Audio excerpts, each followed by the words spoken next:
apologize. But before I could even say a word, he came up to me. So, princess, we are standing under a mistletoe. You know what that means? Yeah. He kissed me, and I knew in my heart that I would get my happily ever after with Mark.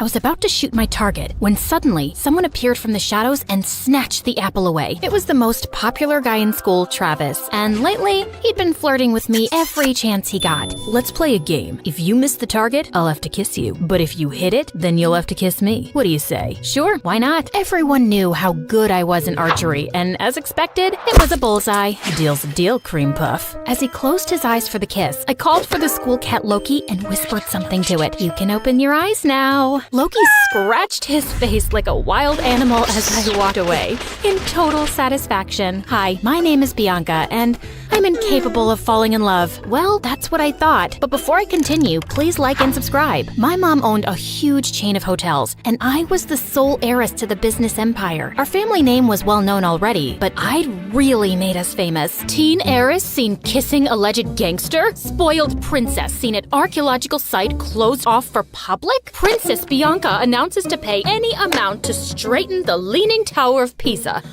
Each headline is worse than the one before. Alleged gangster, Mom. We broke up. And you know my keen interest in history. I had to see that site. And come on, am I the only one annoyed by that Leaning Tower?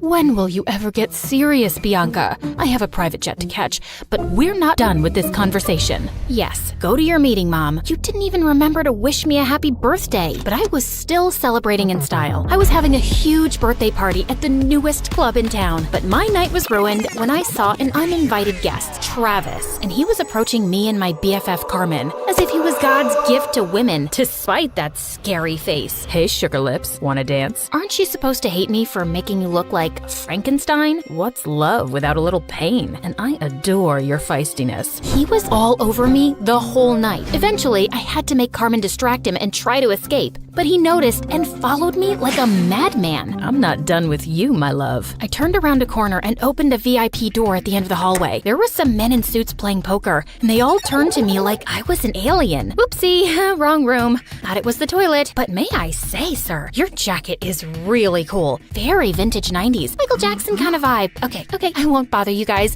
May the best man win. Bye. Travis was nowhere to be seen, so I took the chance to finally leave the club. But of course, I couldn't avoid him at school, and he was being such a nuisance that eventually I got a restraining order against him. My life was finally peaceful, till a few days later when Carmen told me that her cousin from the village would be joining our school. Since when do you have a cousin? Ever since he was born? You never told me about him. I love to collect snake skins and samurai swords in my basement. I didn't tell you about those either. What? Friends should share everything. I think some secrets are good. Oh my god, my cousin's here. I turned to this guy who was walking towards us like he was the king of the underworld. Judging by his walk, he knew he was a fine specimen of the male species. But suddenly, he tripped over nothing and fell into the fountain nearby. And then he immediately got up like nothing happened. I felt like I was watching a comic cartoon strip. Are you sure he's not some hot model you paid to act as your clumsy cousin? Nice way to say that he's hot and adorable. He then spun her around like she was a cotton ball. Carmen, my favorite girl. I missed you so much. The guy turned to me and I was stunned. He was even more handsome up close and also really familiar. You must be Bianca, Carmen's best friend. I'm Slater. Nice to finally meet you. Did you just curtsy? And have we met before? No. Is this how city people greet each other? Excuse us a moment. Carmen pulled me out of Slater's earshot. What you doing? Talking to my best friend's cousin? Why does that require you to bring your face so close to his? I just thought he looked really familiar. What's your problem? I just think you're finding an excuse to flirt with him. Now listen up, Bianca. You're never serious about any boy, and you just play with their feelings and dump them. And you're not allowed to do that to my cousin. He's not even my type. Relax. Just don't get involved with him that way, or it's friendship over. Understood? Loud and clear, ma'am.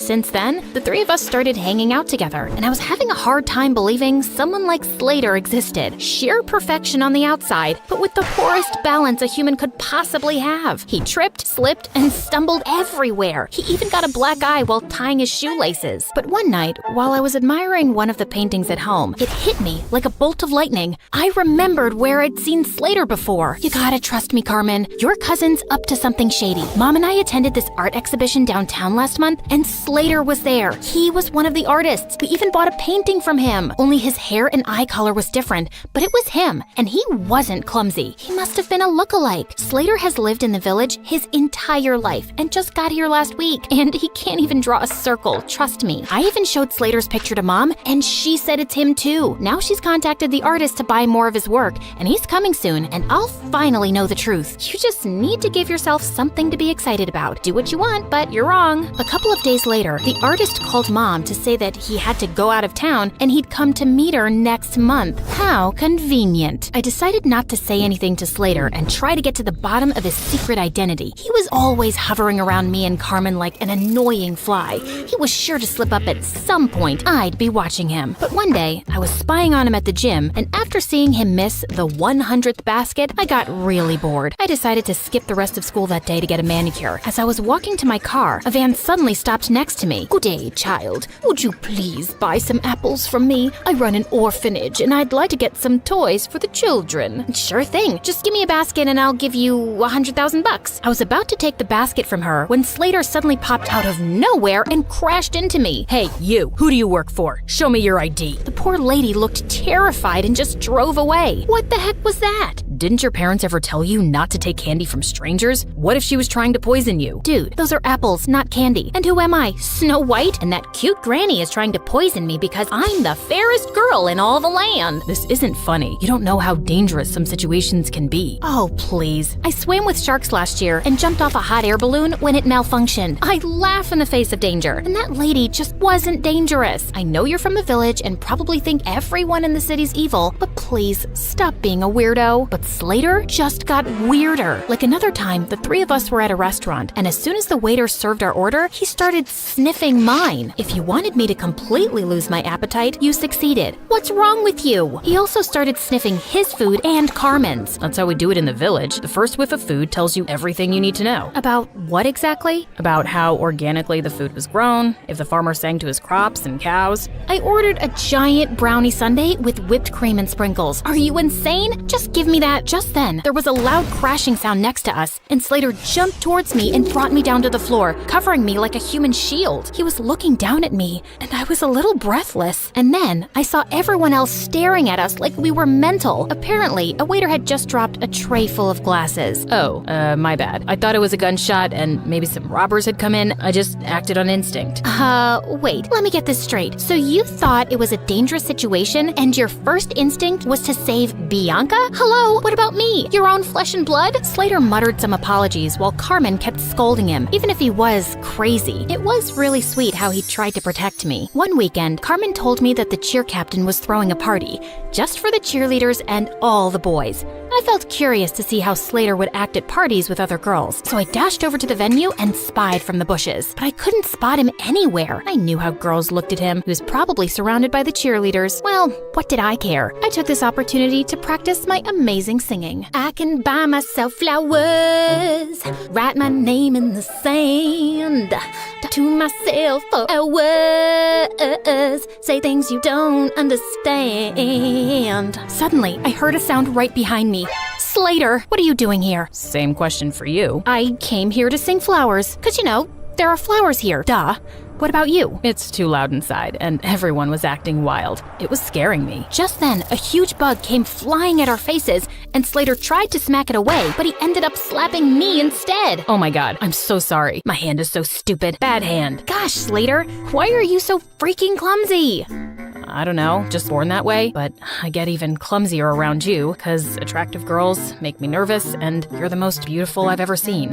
What do you mean? You know what I mean, Bianca. It suddenly hit me. He was attracted to me, and that could make things complicated. I had to avoid him from now on before Carmen could misinterpret things and unfriend me. But the very next day, I caught him in the janitor's closet with his butt stuck in a mop bucket. Jesus, what have you done this time? Can you just help me, please? I think I got a cramp. As I pulled him up, our lips accidentally touched and my tummy fluttered. Just then, someone gasped from the door. Carmen! Girl, it's not what you think. I followed her to an empty classroom and tried to explain. I swear, there's nothing romantic going on between us. He's too dumb and clumsy for me, and I'm certain he's a liar. Excuse me? That's my cousin you're insulting. And you say these things, but I feel like you're attracted to him. Just don't get attached to him, okay? He's not right for you. Of course, duh. I already knew that, but I was a bit bothered by what Carmen said. Why did she think he wasn't right for me? A few days later, I was practicing archery alone when suddenly an arrow came flying from somewhere and almost hit me. I turned around and saw someone behind a tree. I dashed over and found Slater. What are you doing here? Trying to kill me now? No, what? What just happened? You happened, Slater. You nearly sent an arrow straight into me. You're a hazard to society. Oh God, I'm so sorry. I didn't realize my arrow came your way. I mean, I didn't even know anyone was here. I would never hurt you, I swear. But let me make it up to you with an ice cream shake. Come on, let's go. I wasn't finding his act convincing. Why was he always around me? He was beginning to seem as obsessed with me as Travis. And what if he tried to hurt me on purpose with the arrow? By the way, are you free tonight? I want to talk to you about something. Just you and me, alone. Okay, sure. But we're alone right now. You can't tell me over ice cream shakes? What ice cream shakes? Oh, yeah, that. No, tonight's better. I'll send you the pin location. Driver, I'll get off here. Thanks. See you later, Bianca. And then he just jumped out of the car and walked away. This dude was so weird, but I was really curious about what he had to say. Later that night, I was surprised to learn where he was taking me. The rooftop of an old building. There was no elevator, so we had to climb 8 flights of stairs, and he was holding on to my shirt like a kid. Wait, what if he tried to push me down? Can you move away? I need some personal space. But what if I trip and fall down the stairs? You know how clumsy I get. Why would you invite me to a rooftop then, idiot? You'll see. When we finally reached the top, I was surprised to see a candlelit dinner. What's all this? Obviously a date. Were you expecting a crime scene? Didn't your cousin warn you about me? She did, but I just don't see why she's so against the idea of you being my girlfriend. You're beautiful and amazing. She was trying to protect you because I have a history of not being good with relationships. May I know why? And before I knew it, I just found myself opening up. Growing up, I saw how my dad broke my mom's heart and left her for another woman. Since then, mom's not even the same person. She just buries herself in work. And dad kind of broke my heart too. Leaving like that, I'm just afraid to let anyone come close. I know that you don't trust me, but I hope that someday you will, and I'll get to know you better. I feel like you're someone worth knowing. He looked at me earnestly and then started leaning in. I found myself closing my eyes, and when his lips touched mine, I felt something electric. Wait, that was a mistake, Slater. I care a lot about my friendship with Carmen. I can't. Okay, I understand. But later that night, all I could think about was Slater and that kiss. Maybe I could talk to Carmen and she'd come around, but I still couldn't shake off the idea that Slater was lying about himself. As luck would have it, Mom told me the next day that the artist was back in town and he was displaying his work at a gallery that night. Well, Slater wasn't going to be the only one in disguise. I went dressed up as someone completely different, and I was thrilled to see him. He might have a different style, but I was certain it was Slater. And as I was walking past him, I accidentally tripped and fell forward, scraping his arm with my pen. I'm so sorry. I'm not very good with the walking. Clumsy, like you people say. Oh, it bleeds. It's fine, miss. I'm okay. Excuse me. I need to use the bathroom. And the next day at school, Slater was wearing a full-sleeved shirt, just like I'd expected. So I spilled my juice all over him. Oh my God, you're wet. You'll have to change your shirt. It's fine. It'll dry up. No, you'll get sick. I won't. I'm as strong as a cow. I tried a few more tricks, but he was able to avoid all of them. I guess I just had to do it by force. After our classes, I followed him outside school, and just as I was ready to jump on him from behind, he turned around and pinned me to the wall. Bianca, why were you trying to attack me? How did you know, Spider-Man? And all I wanted to do was this. I pulled up his sleeve, and sure enough, he had a long cut on his arm. Ha! So you're really that artist. I've exposed you, you big fat... Suddenly, there was a growl behind me. I turned to see 2 guys holding 2 rabid dogs and pointing at us. Bianca, just run. Slater grabbed my hand, and we ran like crazy from the dogs. After sprinting down several blocks, he pulled me into an old building, and we ran up the stairs. We climbed all the way to the rooftop, and we could hear those guys behind us. Okay, there's no other choice. We gotta jump. Excuse me? I must have heard you wrong.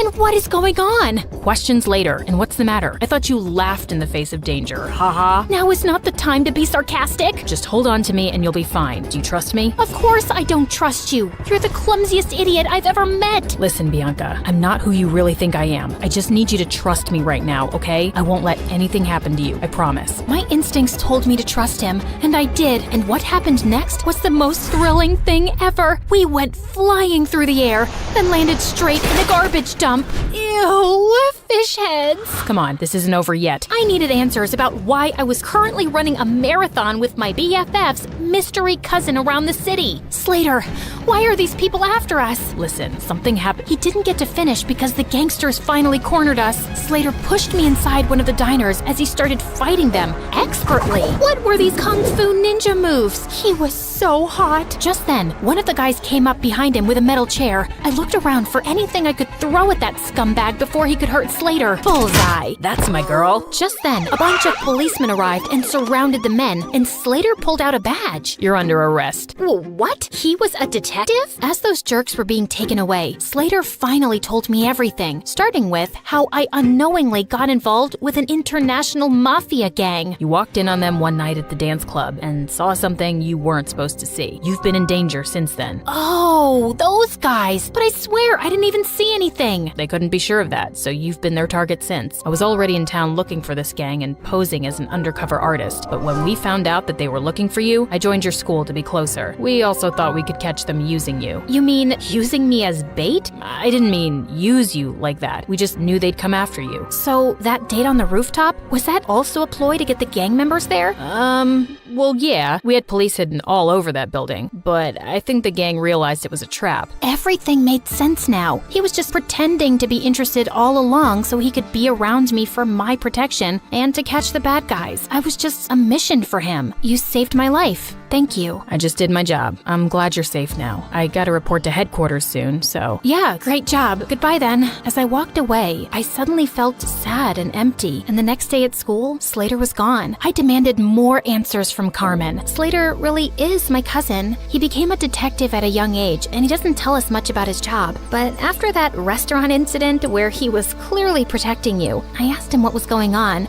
and he said it was something related to you, but it was confidential. So that's why you didn't want us to get closer. Yes, because he was just here for his job, and he doesn't form attachments. I didn't want you to get hurt. I'm sorry. What for? I can see it in your eyes, Bianca. You're in love with him, but I don't think he can make you happy. Oh, please. I've told you, I'll never fall in love with anyone, if you say so. Over the next few days, I tried my best to get back to normal, but I couldn't get Slater out of my mind. Even Mom noticed something was up with me. Haven't seen any crazy headlines lately. No new adventures? Yeah, it's been kinda quiet, but I did make one stupid mistake, falling in love. Mom sat down beside me and then pulled me into an awkward hug. Sweetie, I know you've been affected by what your dad did, but don't close your heart off. Falling in love isn't stupid, and you'll find the right guy one day, and it'll be amazing. Trust me. Mom decided to take some time off work and we planned a vacation together, but just as I was leaving for the airport, I heard a loud crash from the main hall and saw Slater had pinned Travis to the ground. Slater? Travis? What are you both doing here? Bianca, my cream puff, I couldn't go on any longer without seeing you. I can't live like this. You really need to tighten security around here. Found him crawling through the dog door. As Slater handed over a screaming Travis to the guards, he turned to me. Why are you here, Slater? Same reason as Travis, actually. I really missed you. Wait, where are you going? Sorry, can't disclose the location. It's top secret, so whatever you want, make it fast. I got another mission. Okay, so what is it? I need you to fall in love with me and be my girl. Oh, well, that sounds like it's gonna be a very hard mission. I'm not afraid of challenging assignments. He pulled me in for a kiss and then hit his forehead against mine. So you're naturally clumsy. Only when I'm in love.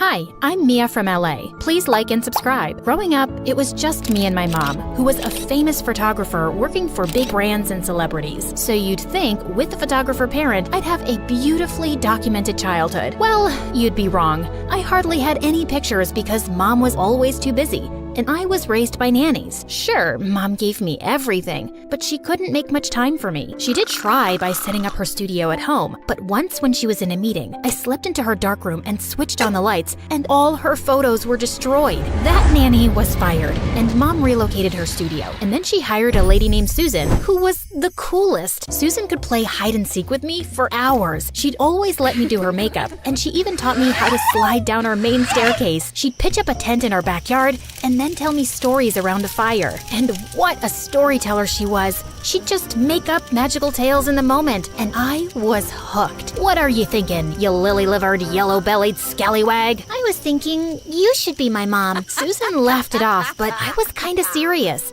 She even gifted me my first notebook when I turned 8 because she knew I loved writing stories, and that meant more to me than any of the presents Mom had sent. Yeah, she couldn't make it to my birthday. Once when I was 9, Susan had taken the day off, and I ended up being stuck with Mom at a photo shoot at some historical building. Mom, I'm bored. Read your book, Mia. But I'm also hungry and sleepy.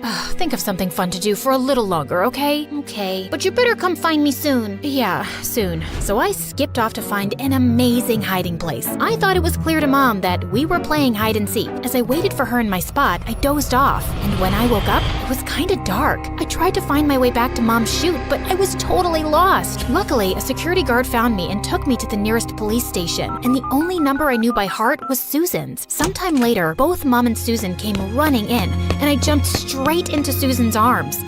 Sweetie, you really scared your mom. Give her a hug. But I was so mad at her because she didn't come looking for me. Susan would have never let that happen. Soon after, in 5th grade, I came home from school one day to find a girl my age in the kitchen eating my cereal. Who are you and why are you here? And who eats cereal for lunch? I eat what I want when I want. You're not my boss. Now shoo! I was about to smack that thief in the face when Susan walked in, and she introduced the girl as Harper, her daughter. I didn't even know Susan had one, and I felt a pang of jealousy. Your mom has to travel out of town more often, so she's requested that I live here now, and I'm moving in with Harper. Isn't that great? I'm sure you two will get along wonderfully. I was certain that we would not. She was a nuisance. She threw away all my markers caps so they dried out, spilled juice all over my bed to make it look like pee, and gave my favorite shoes to a stray dog. But I only had to scream, and Susan would tell her off. Harper would tag along with us everywhere, and she'd glare at me and make comments under her breath when Susan was out of earshot. If you don't stop annoying me, I'll tell Susan to make you leave. She's my mom.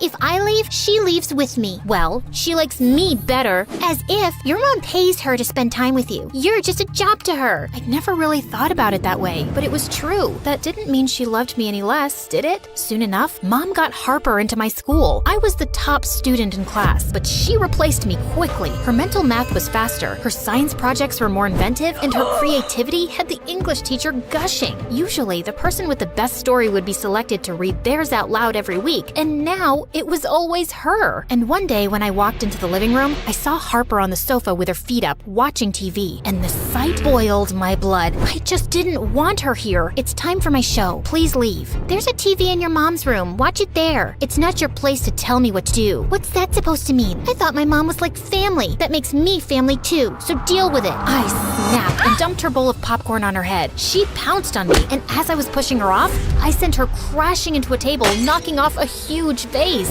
Susan came running in at the noise, and she went bonkers on Harper. How could you do this? You know better. But Mom... No, Harper, I told you. You had to be perfect. Do you want to go back to the way things were? You get to go to a great school and live in a nice place. But if you can't appreciate that, then we leave today. I'd never seen Susan so mad, and I didn't want her to quit. Also, I felt a little bad for Harper. Wait, it was an accident. I tripped, and she was just helping me up. Susan calmed down, and after that day, things started getting better between me and Harper. Once we both backed off from annoying each other, we realized that we actually had a lot in common, especially our love for writing. And over time, we became like siblings who were constantly competing and arguing over dumb things. But we certainly didn't hate each other anymore. By the time we reached high school, Mom had expanded her studios to several locations. She wanted me to take an interest in the business, and even though I pretended I didn't like tagging along, I actually loved the glamorous shoots and meeting celebrities. I even started hanging out with celebrity kids my age, and they were something else. They shopped in private malls and had front row tickets to every concert. And once I went to a party with a giant indoor wave pool, which was awesome. I'd often invite Harper to join us, but she never seemed comfortable around them. One night, we were at a burger joint when they decided it would be fun to break into an amusement park at night and operate the rides. That sounds fun, right, Harper? No it doesn't. It sounds illegal. Don't be such a buzzkill. You only live once, girl. Unclench your butt cheeks. Mia, this is a bad idea, and Mom would never approve. Yeah, so we're not telling her. I'll just text Susan and say we're staying at a friend's tonight. No, I'm going home. What a loser. Let's go, Mia. We had a blast at the amusement park and even narrowly escaped when a security guard turned up. We almost peed our pants laughing as we drove away, and it was such a thrill. But Harper had a sour face the next day. Just spit it out. What's your problem with my friends? They're fun and perfectly nice people. They're not nice. Haven't you noticed their comments on my appearance? They're just giving you some friendly fashion advice. They're being condescending, Mia. And they're reckless, spoiled brats who are just used to their parents getting them whatever they want. Okay. So my mom also gets me anything I want, Harp? Is that what you think of me too? No, of course not. It's different with you. But I caught Harper rolling her eyes when Mom got me a sports car for my 17th birthday. Also when I got into a college business program without taking the entry test because Mom knew the dean. And she got really pissed when my friends were over one day and one of them knocked their drink over on Mia's laptop and fried it. Things were tense between us. But when I found out about a national story contest, I went straight to Harper with it, trying to get into her good books. Won't you be entering it yourself? Or maybe you can just win it anyway because your mom probably knows someone. Stop being so snarky. I haven't written something in ages, so no, I'm not entering. But you should, Harper. The winner even gets a scholarship to a great writing program. She finally agreed, and some weeks later she sent off her story. And then one day, she burst into my room excitedly. Mia, I won! Holy marbles, I actually won! What? The contest! Not only am I getting the scholarship, Mia, they want to turn my short story into a novel, and it's gonna be published. Can you imagine? Oh, thank you for convincing me to enter. Harper, that's amazing. I gotta tell Mom, she's gonna be so happy. I couldn't help feeling a little jealous though. I'd always wanted to have a story published, and Harper was actually getting to do it. I pushed the thought away. I could do it someday too, and I was happy for her. That is, till her book came out. It was my first time reading her script, and my heart started racing. I couldn't believe my eyes as I frantically skimmed through the pages. These were my stories. Not exactly word for word, but the main themes and so many ideas, they were mine. I stormed downstairs and shoved the book in Harper's face. You cheat. What? These are my ideas, Harper. You stole them from my notebooks. How could you stoop so low? Are you crazy? Why would I even look through your notebooks? Then how did my ideas magically appear in your story? 'Cause they're my ideas. But of course, you found a way to make it about yourself. You've always thought you're better than me because I'm just the help's daughter. Don't change the subject, witch. And I've loved Susan like my own mom. Yeah, and never thought about how you took all her time away from me. I was at home with my rotten grandma while Mom looked after your highness. Well, we were gonna leave after high school anyway, but now with my book deal, I'm sure I can take Mom away even faster. I always knew you were jealous of me, and I was right. Jealous of you? Oh, please. Why would I be jealous of someone whose mother can't be bothered to talk to her more than twice a month? Shut up, Harper. I never want to speak to you again. Fine by me. Susan was really upset when she found out about our fight, and she tried to make us talk, but I refused. I couldn't even look at Harper. And then one night, some reporters came to interview her at the house and asked her where she got her inspiration. Oh, my mom's always been a great storyteller. I wouldn't be here without her. You wouldn't be here without me, Harper. Hey everyone, here's something you should— Harper attacked me, and suddenly we were fighting like wild cats till our moms pulled us apart. Mom asked the reporters to leave, and when I told her everything, she was livid. After everything I've done for you two, and this is how you repay me? Stealing ideas from my daughter and attacking her too? I want you both gone, now. It broke my heart to see Susan leave like this, but it was all her evil daughter's fault. It didn't make me feel better though. I didn't even want want to meet any of my friends. Then one night, Mom knocked on my door. Hey, sweetie, want to go out for dinner? I don't really feel like it, Mom. Do it for me anyway. I reluctantly agreed, and she took me to a small Italian restaurant. This is where your father and I came on our first date. You don't ever talk about him, Mom. You really don't talk to me at all. Your father was a photographer too. He got sick soon after I got pregnant with you. It was really hard for me to deal with his loss, and I just threw myself into work. Also, I always wanted to make sure I had enough to take care of you on my own,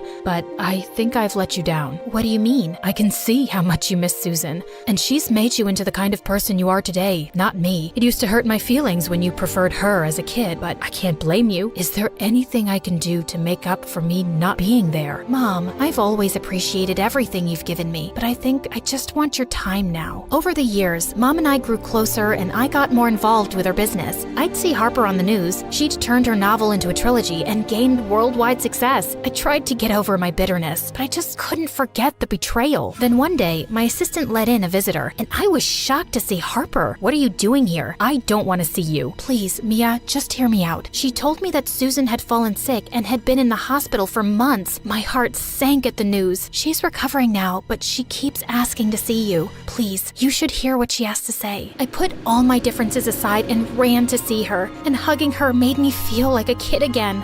Susan, I've missed you so much. I've missed you too, Mia. But what's happened? Are you okay? Yes, I'm much better, but there's something I have to tell you now. Okay? What is it? Harper didn't steal your stories, Mia. I did. I felt like someone had punched me. It wasn't intentional, believe me. You remember how you always shared your stories with me over the years? When Harper was writing for that contest, she had writer's block and I gave her some ideas. I didn't realize those were all yours or that it would be such a big deal. But after you two fought, I realized what I'd done, but I just couldn't come clean. I didn't want to take away this amazing thing from my daughter, but I felt so awful for the pain I caused you, Mia. I am so sorry. Do you think you can ever forgive me? Oh, please don't cry, Susan. I just need some time to process this, okay? I sat outside her hospital room, still trying to wrap my head around everything. Just then, Harper joined me. Mom just told me a week ago, Mia. I really had no idea, but we can fix this. I can announce publicly that some ideas were yours and you can be given due credit. No, Harper, slow down. It's okay. You know what? Your mom inspired me to write stories too. I'm sure so many of my ideas came from her. It kind of feels right that they came back to you, and I'm enjoying being part of Mom's business, and I'm glad you've done so well for yourself. I'm glad you're happy too, Mia. And about all those things I said, I didn't really mean them. Me neither. Forget about it. Can we be friends again? As long as you bring your mom along. I only tolerated you because of her. Right back at ya.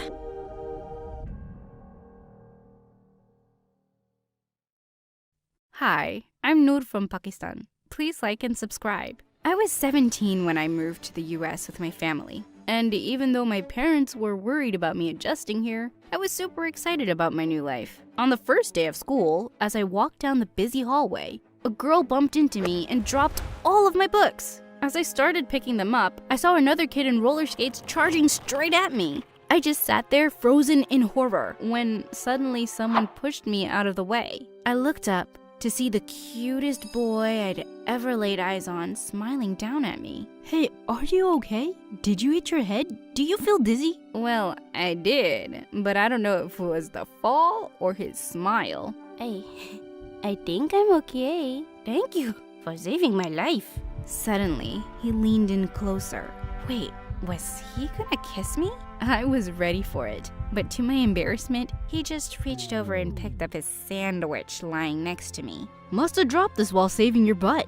I would have been really sad if I'd lost it. He helped me to my feet, winked, and left. Wow, that was a dramatic start. Later in class, the teacher asked me to introduce myself, but when another really cute boy winked at me, I just went blank. As I was trying to think of anything to say, a girl started cackling. Geez, where is she from? Does she even know English? I wasn't gonna let some big mouth ruin my first day at school. Oh my god! You're just like those girls in American movies. You know, those mean girls in high school who always get their butts kicked in the end. I'm so excited to meet you. The girl's grin turned into a deadly glare. And just then, I saw the guy who'd saved me before, and he was laughing at her. Ouch! That's gotta burn, Pat. When I went back to my seat, he poked my shoulder and introduced himself as Damien. And later he showed me the way to the cafeteria and even grabbed a food tray for me. This guy was so nice. He then told me everything about the school and that girl Patricia. She was the school's queen bee, and that boy that winked at me was Eric, her boyfriend. Ew. After that, Damien and I often hung out and studied together, and in no time we were really good friends. One day, as I was going to my class, I saw Pat on the stairs with her groupies, bullying a girl who was in tears. Hey, what are you guys doing? Oh, how come the damsel in distress is here all by herself? Is the great Damien not with you to protect you today? What does that even mean? You're dumber than you look. Don't you know why the hottest guy in school is your friend? It's 'cause he thinks you're too weak to protect yourself. Yeah, he begged me to leave you alone on your first day. And that's also why he hangs out with you all the freaking time. What? Was that what Damien thought of me? Just then, I saw Damien come up the stairs, and he'd clearly heard everything. Listen, Noor, I can explain. Oh, everything is clear, Damien. Did protecting me make you feel good about yourself?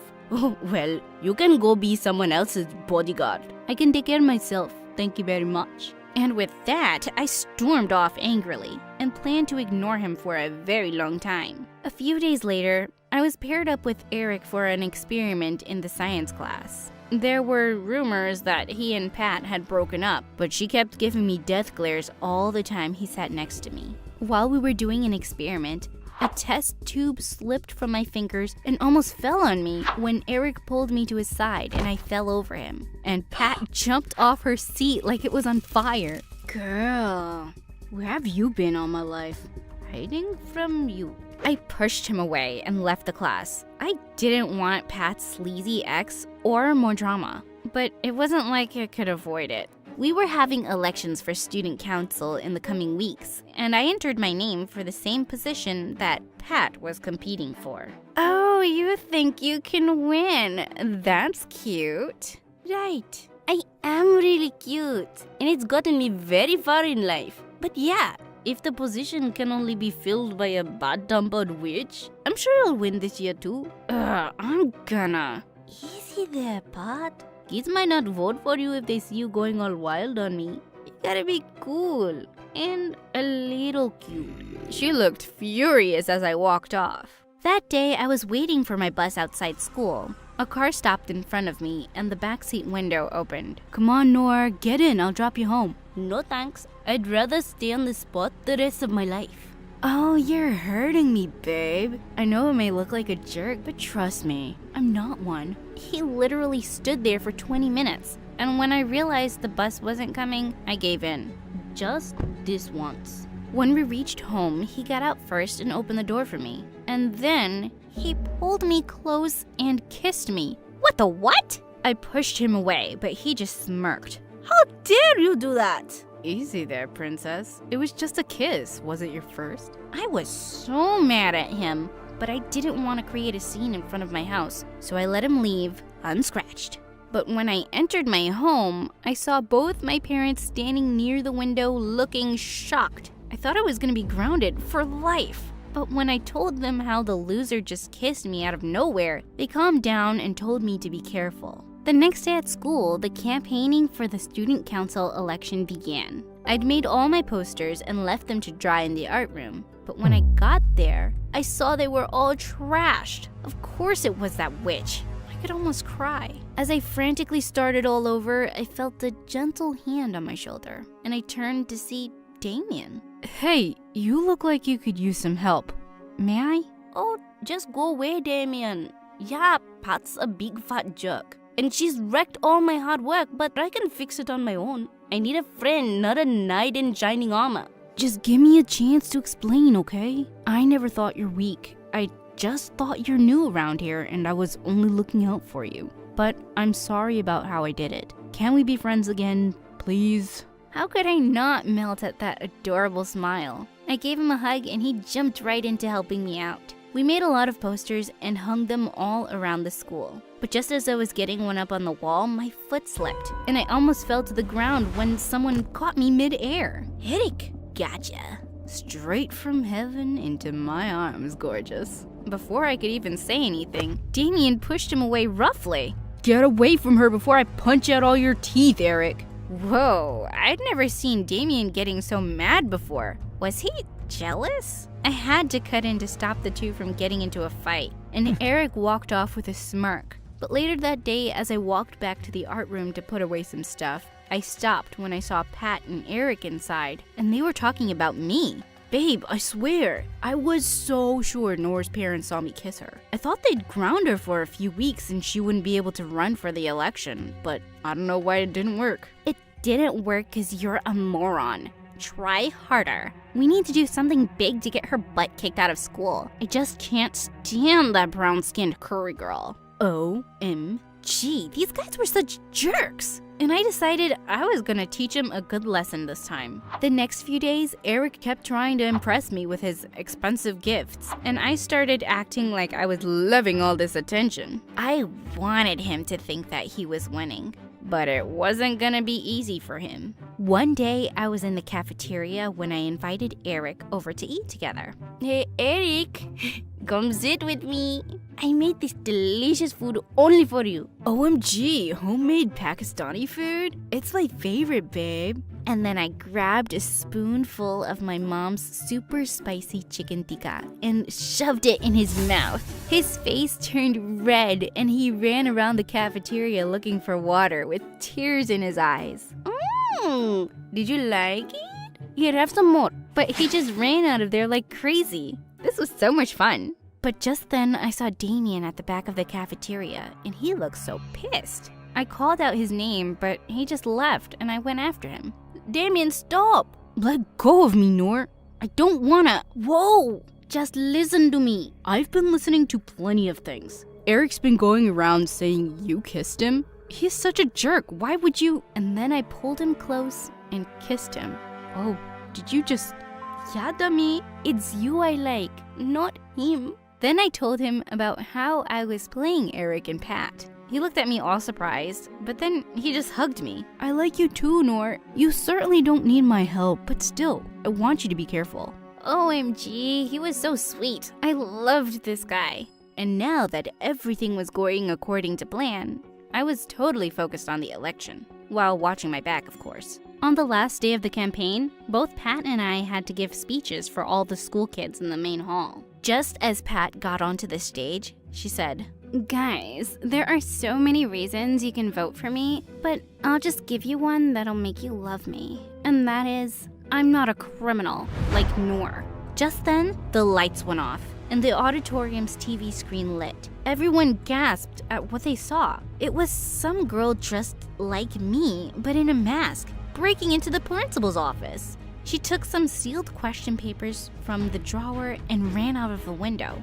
What even was that? And before I could get a grip on what was happening, Eric came onto the stage and confessed. Yes, it's Noor. She's my girlfriend, and she asked me to get that mask for her. She said she was gonna do something that would make sure all the kids voted for her, but I had no idea she was gonna steal and sell question papers. OMG, I feel so used. Oh God, such a drama queen he was. He's lying. He's not my boyfriend. He didn't give me anything. Oh, please. We all know about all the gifts you took from him, and now you're saying you're not his girlfriend? Face the truth. You don't even deserve to be in the school, let alone the student council president. Guys, I swear it's not me in this video. Eric is lying. They're just trying to frame me. It's just your word, honey. No, actually, it's your word, Patricia. And then I took out my phone from my bag and forwarded a video to everyone in the school, including the principal. Everyone gasped as they saw it and stared at Pat, but she looked so confused and just screamed, What is it? What the heck is going on? Suddenly, she ran down the stage and snatched a phone from a girl. Her eyes widened when she saw the video. It didn't work because you're a moron. Try harder. We need to do something big to get her butt kicked out of school. I just can't stand that brown-skinned curry girl. Yep, It was the recording from the same day they were talking about me. Luckily, I recorded it just in time. Suddenly, Pat looked at me and ran towards me like a mad bull. Thankfully, Damien got in the way and stopped her. I think I told you to stay away from her. Just then, the principal came forward and said, I can't believe you would stoop so low to win an election, Patricia. You broke into my office and framed an innocent person. And I even have complaints against you for bullying. You're being expelled from the school, Missy. And you too, Eric. The looks on their faces were priceless. You're not the only one who can play others, Eric. I'll get you some more chicken tikka next time. Oh, but wait! You won't be here anymore. What a pity. Soon they were taken away, and I was announced the president of the student council in the absence of other competitors. Yippee! Damien ran to me and hugged me. Whoa, you did that all on your own. I'm so proud of you. Guess you don't need me after all. Yeah, I don't need you. I want you, you dummy. Now kiss me already. No, babe. I love you. I love you too, Damien.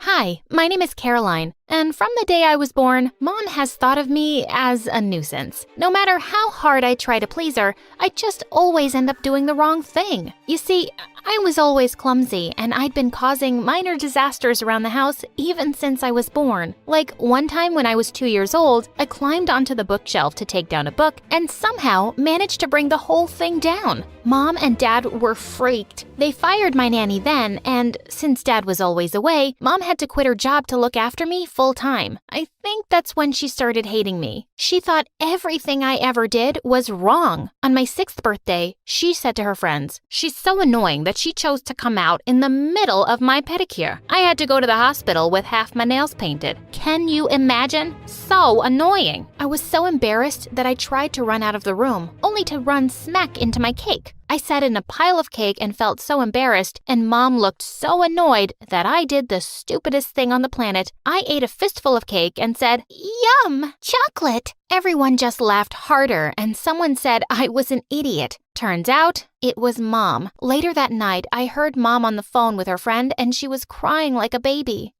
I just miss the good old days. I had a life. I felt so bad. I decided to surprise her with something awesome. I took a screwdriver and ran to the garage. I started to draw with it on the car. I made a whole scene with me and Mom in our house. She was gonna love it. I excitedly nudged her awake from her nap and led her to the garage. But I was so shocked when she went totally ballistic on me. "You're so dumb, Caroline! Your birthdays for the next 5 years are canceled!" And it doesn't get any better from here. You see, I grew up really insecure about my looks around Mom. She was beautiful herself, and her snarky comments always made me feel ugly. She'd say things like, "Your nose is just like your father's mother's," or "You really can't pull off that pink color," or "Do you really need to eat chocolate?" But one time, when I was in the 7th grade, she had some friends over, and I heard her say it loud and clear. "I just wish my daughter was beautiful like me." I ran off to my room and stared at myself in the mirror. The only thing I had in common with her was my long black hair. I decided I would never cut it, but Mom was right. I was ugly. I was so upset with my reflection that I threw a shoe at the mirror, and it broke. Mom heard the noise and came running to my room. "What'd you do now? Clean that up." The next few years went by like that. Dad was a constant no-show most of the time. He sent money and gifts to make up for it though, and Mom insisted I needed to be a different person, while I had found a brilliant new hobby. You see, the day before my 16th birthday, I had found a gorgeous old set of sculpting tools in the attic. I didn't even bother asking Mom whose they were because I was afraid she might make me throw them out. Just then, Mom knocked on the door. She said she'd bought me a dress to wear on my birthday the next day, but to no one's surprise, it turned out to be the wrong size. I tried really hard to fit into it, but I just couldn't. "Why did you buy me such a small dress, Mom?" "To push you to eat fewer cookies and more veggies. The way you're eating, you're never gonna fit into anything nice." "But Mom, Clothes are supposed to fit you. You aren't supposed to fit them. If you'd gotten me the right size, I would have looked just fine. Just fine isn't the same as beautiful, Caroline. That's chubby girl talk. I was so angry with her and disappointed that I had nothing nice to wear, so I just canceled my birthday party and shut myself up in my room, blasting away loud music and doodling furiously in my art pad. A few hours later, I heard a knock at the door. Mom banged on the door saying Dad's gifts were here. After she left, I opened the door and pulled my gift inside. To my surprise, it was a fancy new set of sculpting tools and clay. He'd remembered. Over the next few weeks, I ended up turning my room into my studio. I started sculpting every day. I started to get obsessed. Cars, people, horses, toy,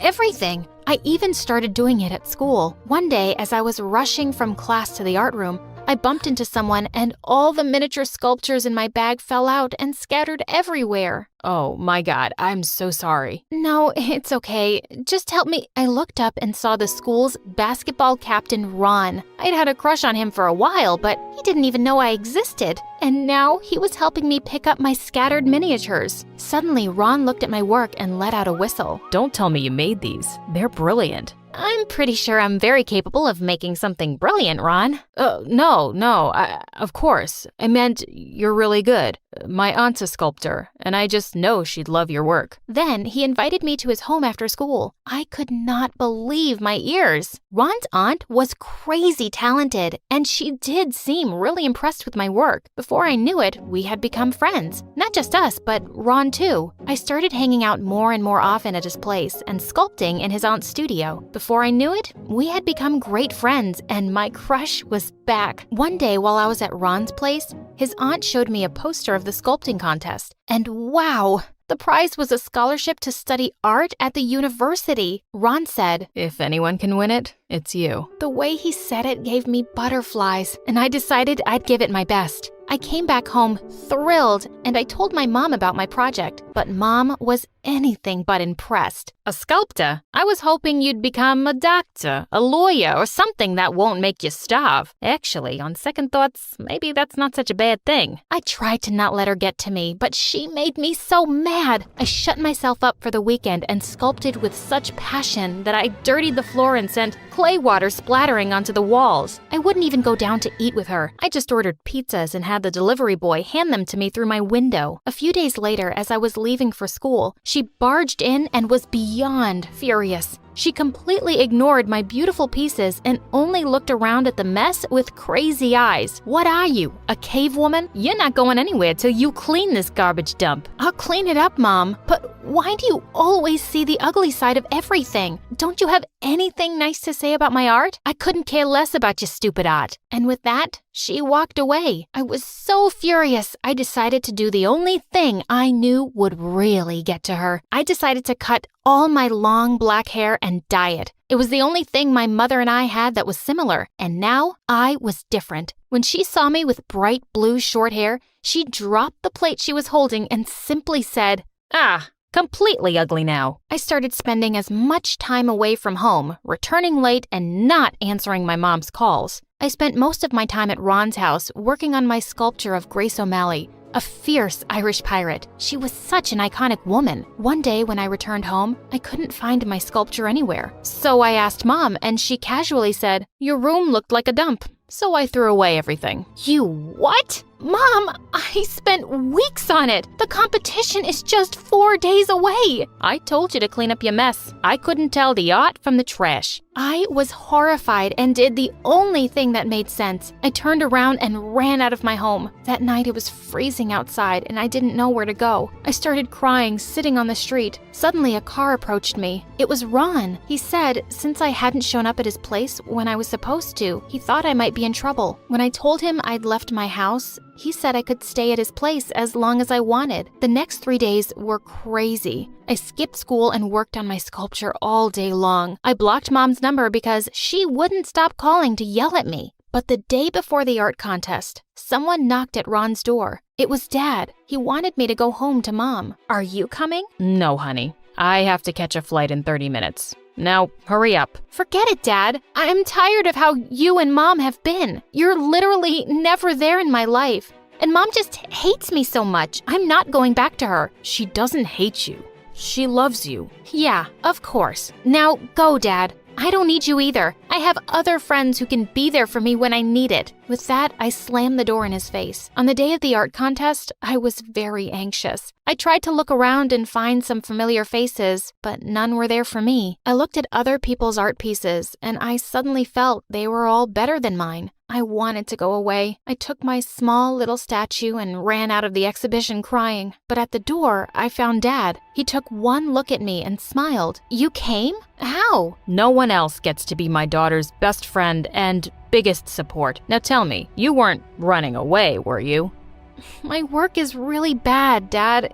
It's not good. Why don't you let the judges decide? He led me back inside, and long story short, 2 hours later, I walked out with the first prize, 100% scholarship to my dream university. Just as I was about to leave the gallery, I saw something that surprised me. Mom was walking away from the far end of the crowd. I couldn't believe she'd come to see me tank, and now that I'd done well, she was just walking away? Well, she could do whatever. I was going to start college anyway. I started art school and started dating Ron, who asked me to be his girlfriend the day we graduated high school. After I finished college, Ron and I decided to buy a small gallery for me. I found a gorgeous little place, and the very first day, we found a lovely little sculpture tucked away in its storage. The real shocker, though, was that it looked very familiar. The gallery owner said, "Oh, it's just been collecting dust for 20 years. The artist was not very successful. Then she stopped working when she had a kid. This was her last piece. She called it Baby Caroline." I was stunned for a second when I realized why it was so familiar. The baby was wearing a necklace exactly like mine. My mom made this. I told the owner I was keeping it and wrapped it up. On Christmas that year, I took the sculpture and decided to see Mom. As soon as she saw it, she burst into tears and said, "I'm so sorry. I'm a horrible mother, aren't I?" She said she'd gotten jealous when she saw me sculpt. "I gave up my career for you,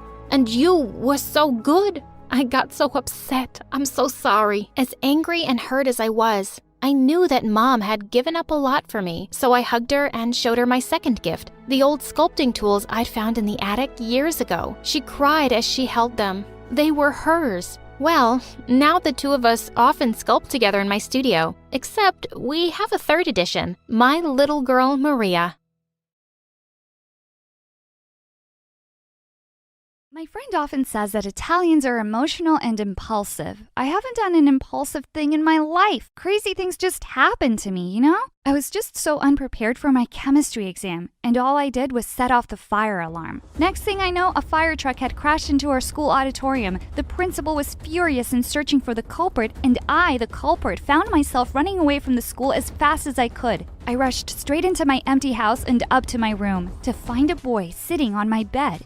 He looked exactly like me. I'm talking height, hair color, lips, down to my very eyes. He was like a boy version of me. Suddenly, he ran up to me and hugged me. I pushed him away. "Who are you and what are you doing here?" "Sorry, the front door was open and I was just so excited to meet my twin sister for the first time." "Twin what?" "Falla finita." Was there no end to today's drama? The crazy events of the day ended with me finding out the greatest secret my parents had kept from me. I wasn't born into this world alone. I had a twin brother, and his name was Lucas. My parents had given him up for adoption and kept me. His millionaire father barely paid attention to him now. He was far too busy, and that led Lucas to seek out his real parents. After telling him what happened at school, he suggested something that really caught my interest. "Why don't we switch places for a few days? You could enjoy my mansion and posh high school while I get to see what it's like to live with my real parents." And my Italian blood quickly did its thing, and before I knew what I was saying, I yelled, "Deal!" I didn't want to waste another second. I just wanted to experience a day at school without getting bullied. We went out and bought wigs, and then I was off to take over my twin brother's life and move into his mansion. I just went crazy the first day of the switch, eating everything I could see in the pantry and playing all of Lucas's amazing video games. No one was at home except for his many servants. I called Lucas to check in on him, and he sounded so happy with my parents. "Mama's cooking is the best, and I had so much fun watching basketball with Papa today. How about you? I told him that I was doing just fine. I hope you'll really enjoy my life, sorella. After meeting his best friend Jeff, I was sure I would. There was just something about him that was so dreamy. He radiated pure confidence and charisma. Too bad I was here as a boy. There was nothing I could do but look.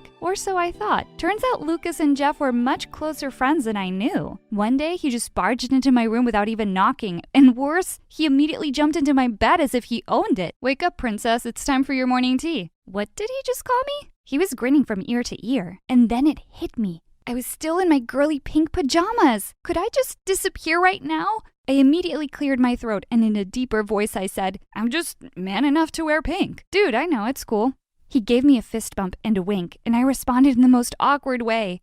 Gosh, I was so bad at this. My crush on Jeff was interfering with my acting. He was so hilarious and attractive, it made my girly side come out. Once I almost giggled. How was I ever going to hide my secret with this gorgeous boy always hovering around me? Little did I know that it was about to get much worse. Jeff walked up to me one day and asked me if I was up for the date. I nearly fainted. Date? Yeah, with our girlfriends. Wait, a girl? What? Apparently there were things Lucas hadn't given me a heads up about. Like his girlfriend of 6 months? I called him after school to ask how he'd forgotten this minor detail. He answered the call, but none of my questions. He spoke in a squeaky voice and pretended to be me, Andrea, throughout. My parents were nearby, and he had to keep his act up. The pazzo. Next thing I knew, I was going on a couples trip with Lucas's girlfriend Danielle, Jeff, and his girlfriend Courtney. We were driving to a resort owned by Jeff's dad to chill there for the night. That car ride turned out to be one of the most difficult and awkward experiences of my life. Danielle, my girlfriend, was super into me. She was literally clinging onto me like a snake and was breathing down my neck the whole ride. Oh, babe, I hadn't seen you for 23 hours, 16 minutes, and 10 seconds, and I was missing you like crazy. She tried to kiss me, but I turned my face away from her and said, wow, I bet you're good at math. Oh my God, you're so funny. She was all over me, literally laughing at every word I said, and I just wanted to disappear between the car seats. I struck up a conversation with Courtney to avoid my own girlfriend, but I guess it was a bad idea because Danielle started crying hysterically. Oh my God, ladies. I met Jeff's eyes in the rearview mirror. I gave him a help me look, but he just grinned at me. You're such a flirt, Courtney. Stop talking to my boyfriend. What's your problem? My problem is your existence. Before they could kill each other, Jeff turned around to tell them to shut up. And then he suddenly swerved sharply to avoid an oncoming truck. The whole car spun out of control and we all screamed, terrified. The car came to a halt on the hillside and one of the wheels was stuck in a pothole. We jumped out and tried to push it out of the hole, but that wasn't gonna happen. And we were miles away from the city. We were stranded in the middle of nowhere. I found an inn nearby that had decent ratings online. We began to walk there when Courtney and Jeff began to fight. It was her car that had been wrecked. I was tired of their bickering, so I moved away from them, but then Danielle caught up with me. What have I done, Lucas? Am I not pretty enough? Don't you like my new hair? Wait, what did her hair look like before? I tried my best to hide my annoyance and forced a sweet smile on my face. You're the prettiest woman alive, mia bella, and you deserve everything. I love you. I almost threw up at my words. I hadn't expected that acting like Lucas was going to be this tough. As soon as we reached the inn, I rushed to the bathroom to take a breather. While looking at myself in the mirror, I was surprised to see Courtney behind me grinning. I turned to her. What are you doing here? She stepped closer to me and answered, No, Lucas. What are you doing here? This bathroom is for females. Oh, shoot. Was there no end to this? I was about to rush out when she suddenly blocked my way. We had such an amazing conversation in the car back there, Lucas. I love Jeff, but I don't think I've ever had as much fun with him. Wait, what? Before I knew it, Courtney grabbed my face and kissed me right on the lips. Holy cow, I was kissing a girl. At that moment, Danielle came in and saw us. There was a look of horror on her face as she screamed at the top of her lungs. She was ready to attack Courtney, but Jeff came in time to stop her. Danielle screamed at Jeff, Your stupid girlfriend kissed my boyfriend! Courtney started crying as she hugged Jeff. Babe, I didn't do anything wrong. Lucas followed me in here and kissed me. You know what? I'm so done with you. We're over. Courtney just rolled her eyes. Fine, whatever. Jeff ignored her and turned to me with a furious look on his face, and my heart sank because I had betrayed him. The pretty messed up situation was interrupted when the innkeeper came in to tell us that she had prepared 2 rooms for us. At that moment, I wanted to hug her so bad for being a lifesaver. Thankfully, the woman was very old-fashioned. She wouldn't let teenagers bunk together under any circumstances, so Jeff and I had to share a room, and the crazy girlfriends were in another. But then I started sweating bullets when I realized something. Jeff and I were sharing a room? A bed? How was I ever going to get through this? And he's mad at me right now. I literally just kissed his cheating girlfriend. What was he going to do to me? My heart was racing when we finally went to our room. While heading to the bed, I tripped over something and fell down on the floor. Jeff immediately came to my rescue. He looked so worried as he helped me to my feet. I swear I was about to pass out because of how close our faces were to each other. Jeff offered to take a look at my foot and took off my sock. Nail paint on your toes? Nice. I gasped and looked down at my feet. My blue nail paint was still on my toes. I couldn't think of a single excuse that would work. Before I could betray my secret, I yanked my foot away and changed the topic instead. I'm sorry about what happened earlier, dude. I know you're mad at me. Are you going to beat me up? Suddenly, he burst out laughing. Why would I beat up a girl? And in this case, Luca's twin sister. I froze in surprise. But how did you know? Jeff said he'd figured it out easily. I acted nothing like Lucas and remembered none of his plans. Lucas had mentioned to Jeff that he had a twin sister, so he put 2 and 2 together. Besides, Lucas's eyes aren't this beautiful, and I've never felt attracted to that idiot's smile. My whole face was red now. You're attracted to me? He just smiled at me and continued to bandage my foot. When he was done, he got up and said, wildly attracted. I kid you not, I nearly fainted. I finally opened up and told him the whole truth. I was a girl. Oh, it felt so good to say that out loud. Jeff listened to me patiently as I told him everything. My life at home and at school. He took my hand. You're the most beautiful girl I've ever met, Andrea. Inside and out. Not to mention funny, too. You don't deserve to be bullied and treated like that. Oh God, he was so sweet. How could Courtney cheat on a boy like him? I blushed harder when Jeff started leaning closer and closer. Before our lips could finally touch, Danielle, my girlfriend, suddenly barged in. Jeff immediately jumped out of the bed and pretended to be doing push-ups on the floor. She said,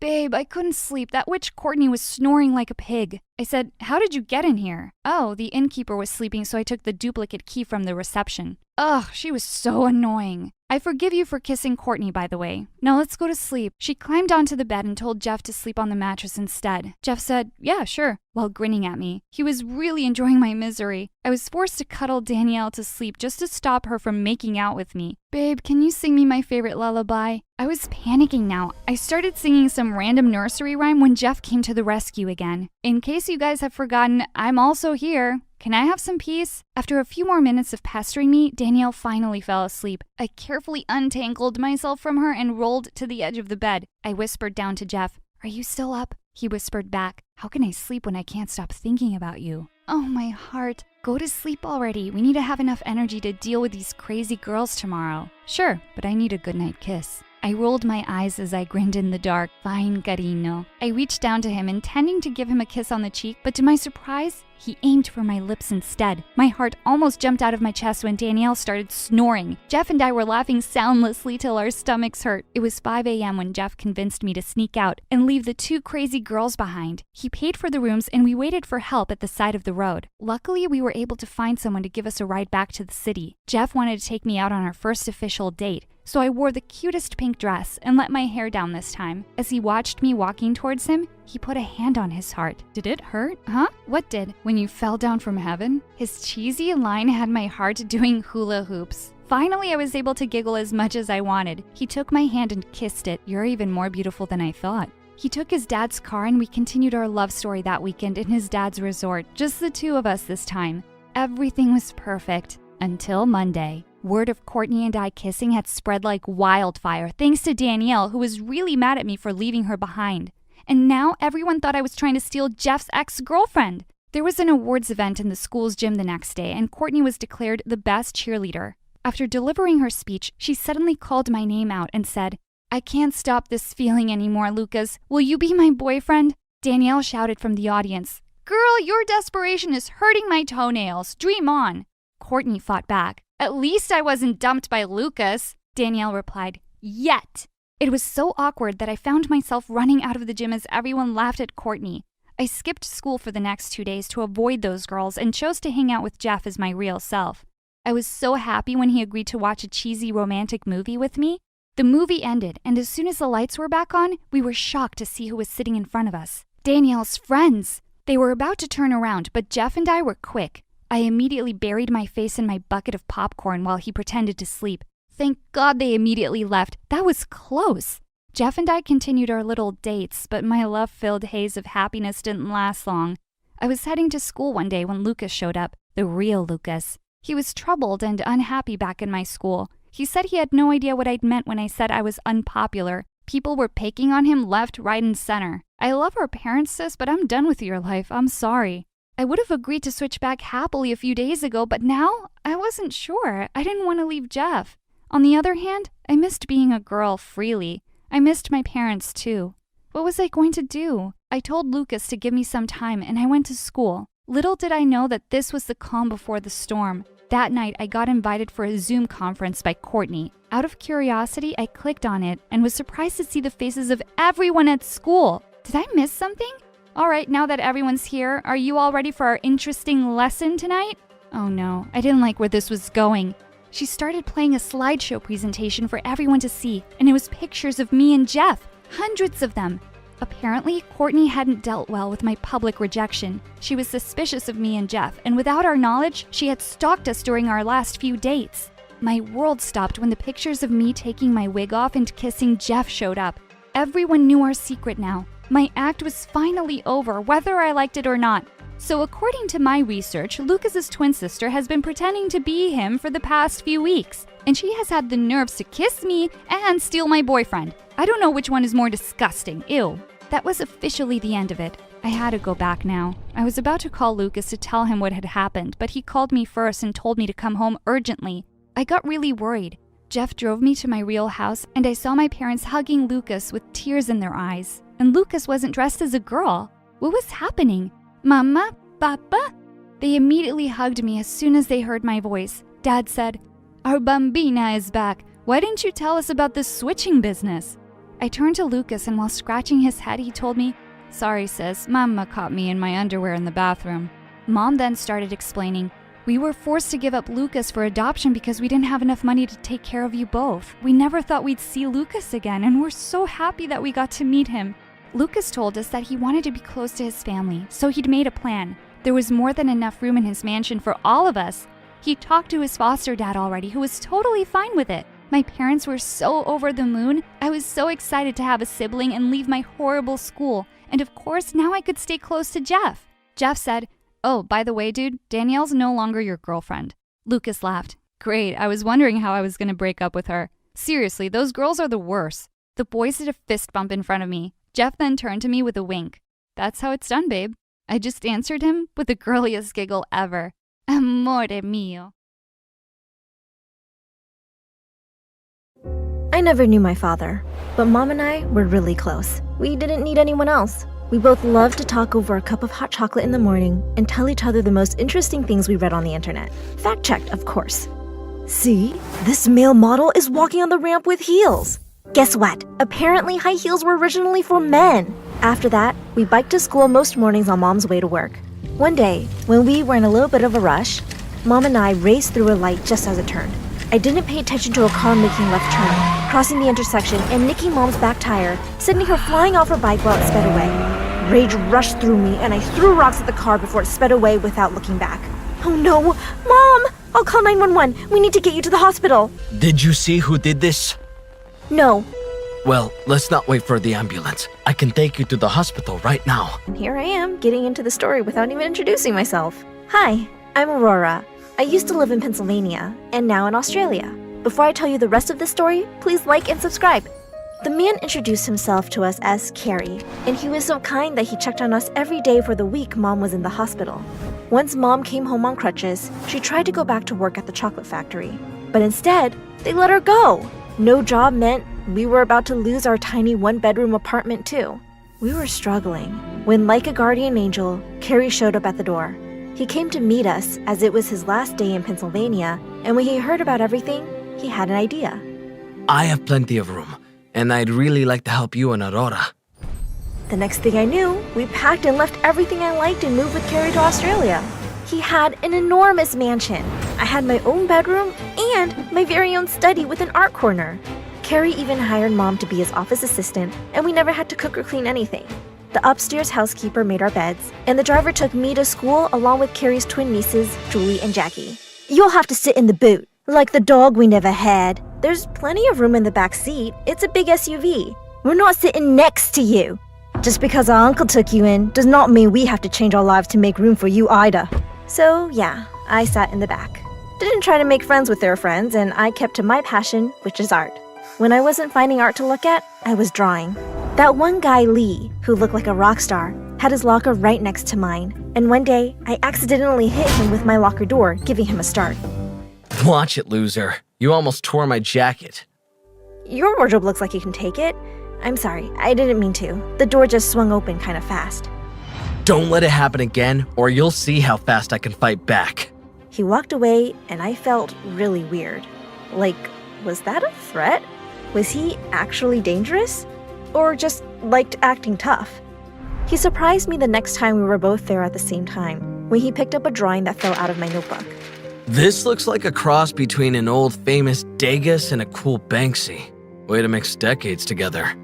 Wow, I'm surprised you know who these artists are. Maybe you shouldn't judge a book by its cover. He did dress like a rebel, and I'd seen him drive a flashy scooter. Lee was one of the most popular boys in school and super handsome. But that didn't mean he wasn't smart. Well, when the book speaks in cliches, you don't expect much. Touché, mademoiselle. I'll try to be more original. Maybe you should crack this book open to see more of the story. Are you asking me out in a very roundabout way? It sounds like you want me to, new girl. I could oblige, but I don't want to be late for class. He walked backwards, keeping his eyes on me for a moment, and then turned and went ahead. That afternoon, our English literature teacher separated the class into two halves. My half of the room wrote our names on tiny slips of paper and dropped them in a hat. The other half of the room each picked one of our names. Julie and Jackie got each other, which seemed fitting. I got Aurora. What do you know? You can put it back and pick again. I don't mind. The class laughed, but the teacher said there were no swaps, and we found out that we had to act out a scene from a Shakespeare play. Oh, this should be fun. I bet you want to do Romeo and Juliet. No, why would I pick that when I could play someone who hates you? I thought you didn't like cliches. Obviously we should do. And then we both said it at the exact same time. Much ado about nothing. A play where the world could be blowing up. And people are more concerned with the petty, stupid stuff. Shakespeare really is timeless. Yeah, stupidity hasn't ended in hundreds of years. Isn't it always the handsome ones who are the worst? All the way home, I had to bear Julie and Jackie taunting me about Lee while I sat behind them in the car. Is that play where you get killed by the boy you're paired with? That's definitely the one you should do with Lee. You two are thinking of fairy tales. Maybe you should do Cinderella and see how that goes. I ignored the rest of their jabs. The next day, I was studying in the library when Lee came over, plopped his smelly shoes on my table, and gave me a weird look. I snapped. I picked up the heaviest book I could find and threw it right at his feet. Oh, sorry. Ouch! Ouch! I laughed as I walked away. He still followed me, then blocked my path with his arm. Come to my place after school? What? Are you nuts? Don't we need to practice the play? My house is perfect for it. And what? You've got blisters on your feet? Can't make it to my place instead? Ugh, does your place have a library and a stash of theater props? Not sure. But okay, I'll come over. But first, apologize for the locker incident, now. And then it would be a yes. Promise. Yes. I'm sorry, beautiful. Did you hear that? Or is it just me? Okay, apology accepted. Anyway, I'm good at lying, but you promised me. So, see ya. Ugh. He stormed off and I went to his house after school that day. Only his parents' house was an even bigger mansion than Carrie's, and the art on the walls was better than a museum collection. Originals of every artist I'd ever heard of. Wow. Wow. Wow! Lee sprayed his mouth with some breath freshener before we started reading some lines together. That's weird. It's not weird. It's chivalrous. I think you should also do the same for your feet. What other fun facts should I know before I have to stand close to you? Okay, Miss U.S. of A. Let's just focus on the homework, shall we? When Carrie's driver came to pick me up, he asked Lee why he hadn't been around, as he knew him well, but that must be because Julie and Jackie had invited him to some party at home. As I reached home, I was surprised to see Mom and Carrie sitting close, watching a movie together. Well, I didn't mind. But later that week, Mom seemed upset after a nice dinner out with Carrie. When I asked her what was wrong, I was shocked at her answer. Carrie and I have gotten closer, so I guess he felt comfortable telling me the truth. He was driving the car that hit me. What? He deceived us and I thought of him as an angel all the time. He should be in jail. I'm going to call the police and tell them everything. Mom tried to stop me, but I stormed off and took a bus to the police station. The kind officer told me that they had no jurisdiction for something that happened in a different country. I was so angry. So I started to think of ways to hurt Carrie like he hurt Mom. I could let the air out of his tires, but that really only hurts his driver. I could mix salt into his coffee, but it might not bubble over like a soda would. I ended up taking scissors and cutting a slit in every pair of pants he had. But in one day, they were all replaced and Mom made me apologize. Aurora, you have to forgive him. I have. He's giving us a better life than I ever could. But he hurt you, and he lied? He didn't mean to, and he cares deeply. Maybe he has you fooled, but I am not. Because of everything, I was so distracted, even while doing my homework at Lee's house. I guess he noticed how quiet I was because he did something I least expected. Salsa!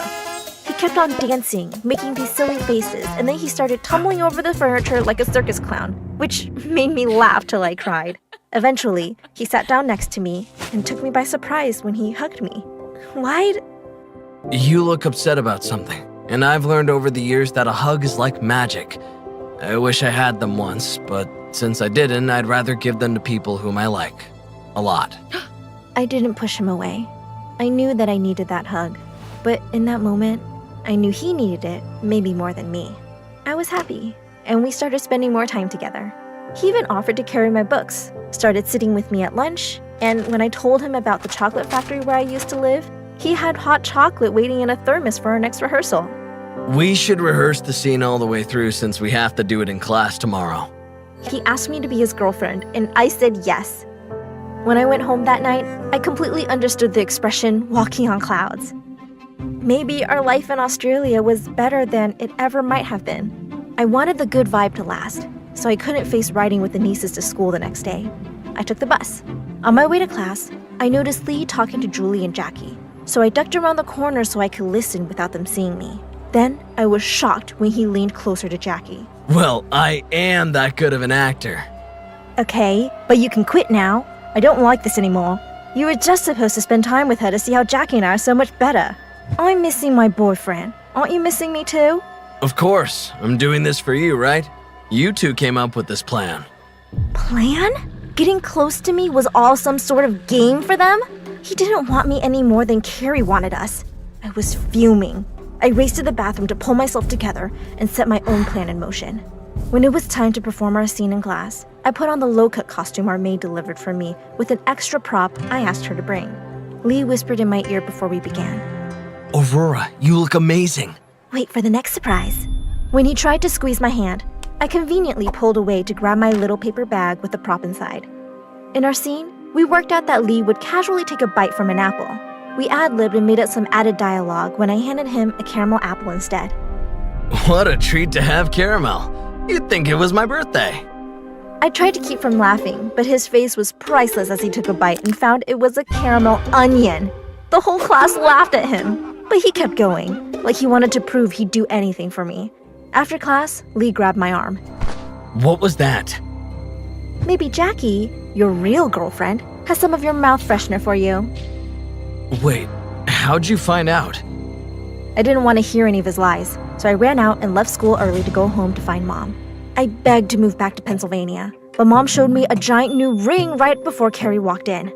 Aurora, I know it's fast, but Carrie and I feel it was fate that brought us together. I didn't know that my trip to America will help me find the two people I care about more than anything in the world. I'm very sorry that it had to be through an accident. It was an honest mistake, and I don't want to lose both of you. I was beginning to soften toward Carrie. He was really showing he cared. I guess that look in his eyes was the dad moment I'd been missing. I'd been overthinking it, but he'd done so much for us. Clearly, my anger took the best of me. And if you still don't agree, I'm not going to press your mom to stay. And you know, I've had enough punishment as I had those files you wished for me. At least take it back. I'm sorry. But I never want to go back to that school, though. They're hateful. As I told them what happened, I didn't see that Lee had been let into the room. You only think that because you don't have all of the information. Didn't you say you liked to fact check? In that moment, I knew it was time I took charge of my own narrative. Lee looked like he'd been crying, but even his explanation didn't change my mind. I never meant to hurt you. I was trying to find the right time to tell Jackie that she and I were through and how much I really do like you. That getting to know you was absolutely the best thing ever. Wow, that's sweet. And I know what I'm doing. Lee, you're exactly the kind of guy I want to be dating. And Carrie, you've done so much for Mom and me. Only, I just realized that I don't want to be an extra in anyone's story or a prize in some twisted game. I don't need any grand gestures to know my worth or dictate my happiness either. Lee's eyes held a mixture of admiration and surprise. Carrie and Mom both looked like they respected what I was saying. I'm going back to Pennsylvania, not because I'm running away from what happened here, but because I've got dreams to chase. I want to go to art school and build my life on my own terms. Lee remained silent, but I could tell he liked what I was saying. But what about us? You will always be a part of my story, but it's time for me to write the next chapter in my own way. Carrie, you and Mom have a chance at happiness. I won't stand in the way of that. Lee, if what we have is real, it'll survive the distance and the test of time. The room was filled with a sense of understanding as Carrie told a maid to pack my things. When I hugged my mom goodbye, I whispered, "I'm doing this for us, Mom, so we can both be strong independently." I left the mansion with my head held high, not as a girl swept up in a whirlwind of events, but as a young woman taking her first steps into a future she was crafting for herself.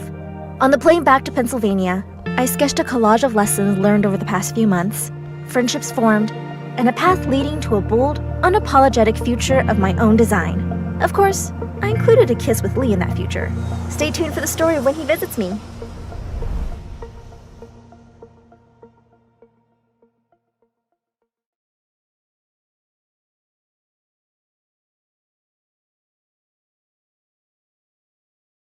Lily, sweetie, are you still mad at Mommy? I turned away and continued to draw on the paper in front of me. That's beautiful work, sweetie. You're your mama's kid. I kept working. Mom, just leave me alone. I'm sorry, darling. I can't explain. I'll do whatever it takes to protect you. Grown-ups were so lame. They were always crying and saying the weirdest things. As Mom left the room, she turned to Mandy, my oldest sister. Take care of Lily for me while I'm gone, okay? As soon as I heard Mom leave, I said to Mandy, I'm going to go watch TV. Go wherever you want to. I hope you don't come back. Wherever? Great. Mom said she couldn't take me to Susie's party because I was too small to go out. But I was 6 years old. I was almost a grown-up. I could go out by myself. When I got outside, I asked an old woman standing by the side of the road, do you know Susie's house? It's got a pink gate. She said she did and she could take me there. But the house she took me to had a purple gate. Don't be silly. This is purple. I told you, Susie has a pink gate. I was starting to get angry now. Grown-ups could be so dumb sometimes. I turned to leave when suddenly the woman picked me up and rushed inside. I started to scream, but there was no one around. She put me in a dark room and said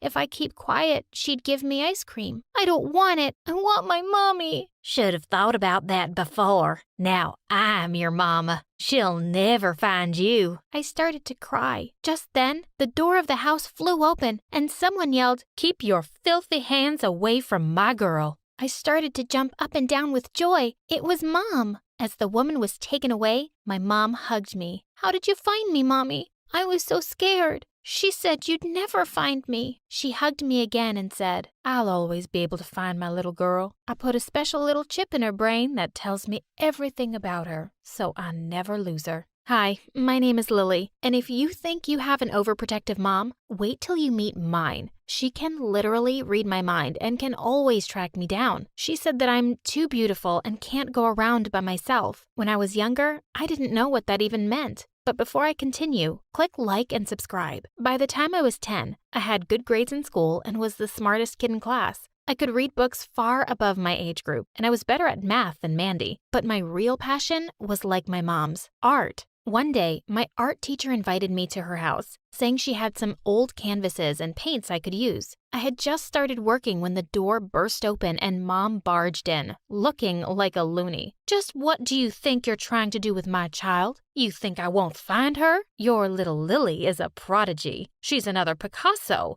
a Michelangelo. Keep your trap shut. I know you were trying to kidnap my kid. As Mom dragged me home, I couldn't help wondering how she even knew where I was. But then I remembered how Mom had once said she'd put a chip in my brain so she could always find me. That's how. The next day, we had a new teacher, and on top of that, Mom forced Mandy to join my class. Mandy was furious. I can't believe I have to go down a class just to babysit this brat, Mom. It's not fair. But Mom couldn't care less. You know your sister is special. You absolutely have to look after her. Mandy glared at me. I wish you'd just disappear.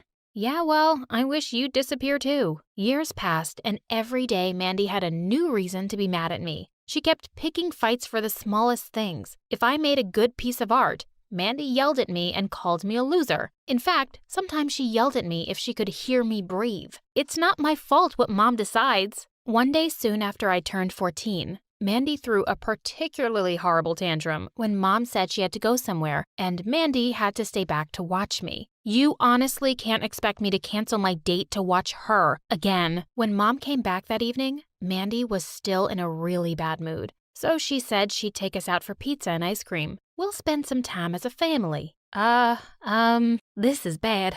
No. Just then the pizza was served, but Mom slid under the table and said, "We have to go, right now." But Mom, the pizza. Not a word, you two. Outside, now. As soon as she parked the car at home, she ordered us to go to our rooms and pack up. We're moving. But why, Mom? She never replied. Before the night was over, we were on the road, driving to God knows where. I didn't even get time to pack my art supplies. When I was younger, I thought my mom was cool, but now that I was 14, she was starting to get on my nerves. In our new city, Mom moved us to a house in an almost empty neighborhood. There was just one other family and they lived across the road from us. When the truck was unloading our stuff, a boy came out of the house. He stood there, staring at me, and then he yelled, "I'm sure you're not from this town because you're the most beautiful girl I've ever met." I felt blood rushing to my face, but Mom immediately pulled me inside and said, "Maybe we should have tinted windows." Mom, it's bad enough I have to share a room with Mandy in this weird place. I can't live in a black-windowed house. I have rights. Where's Mandy? Curious to know what she was up to, I snuck to our room. The door was slightly open. I peeked inside and gasped. She was looking at a picture and crying. "I miss you so much, my love.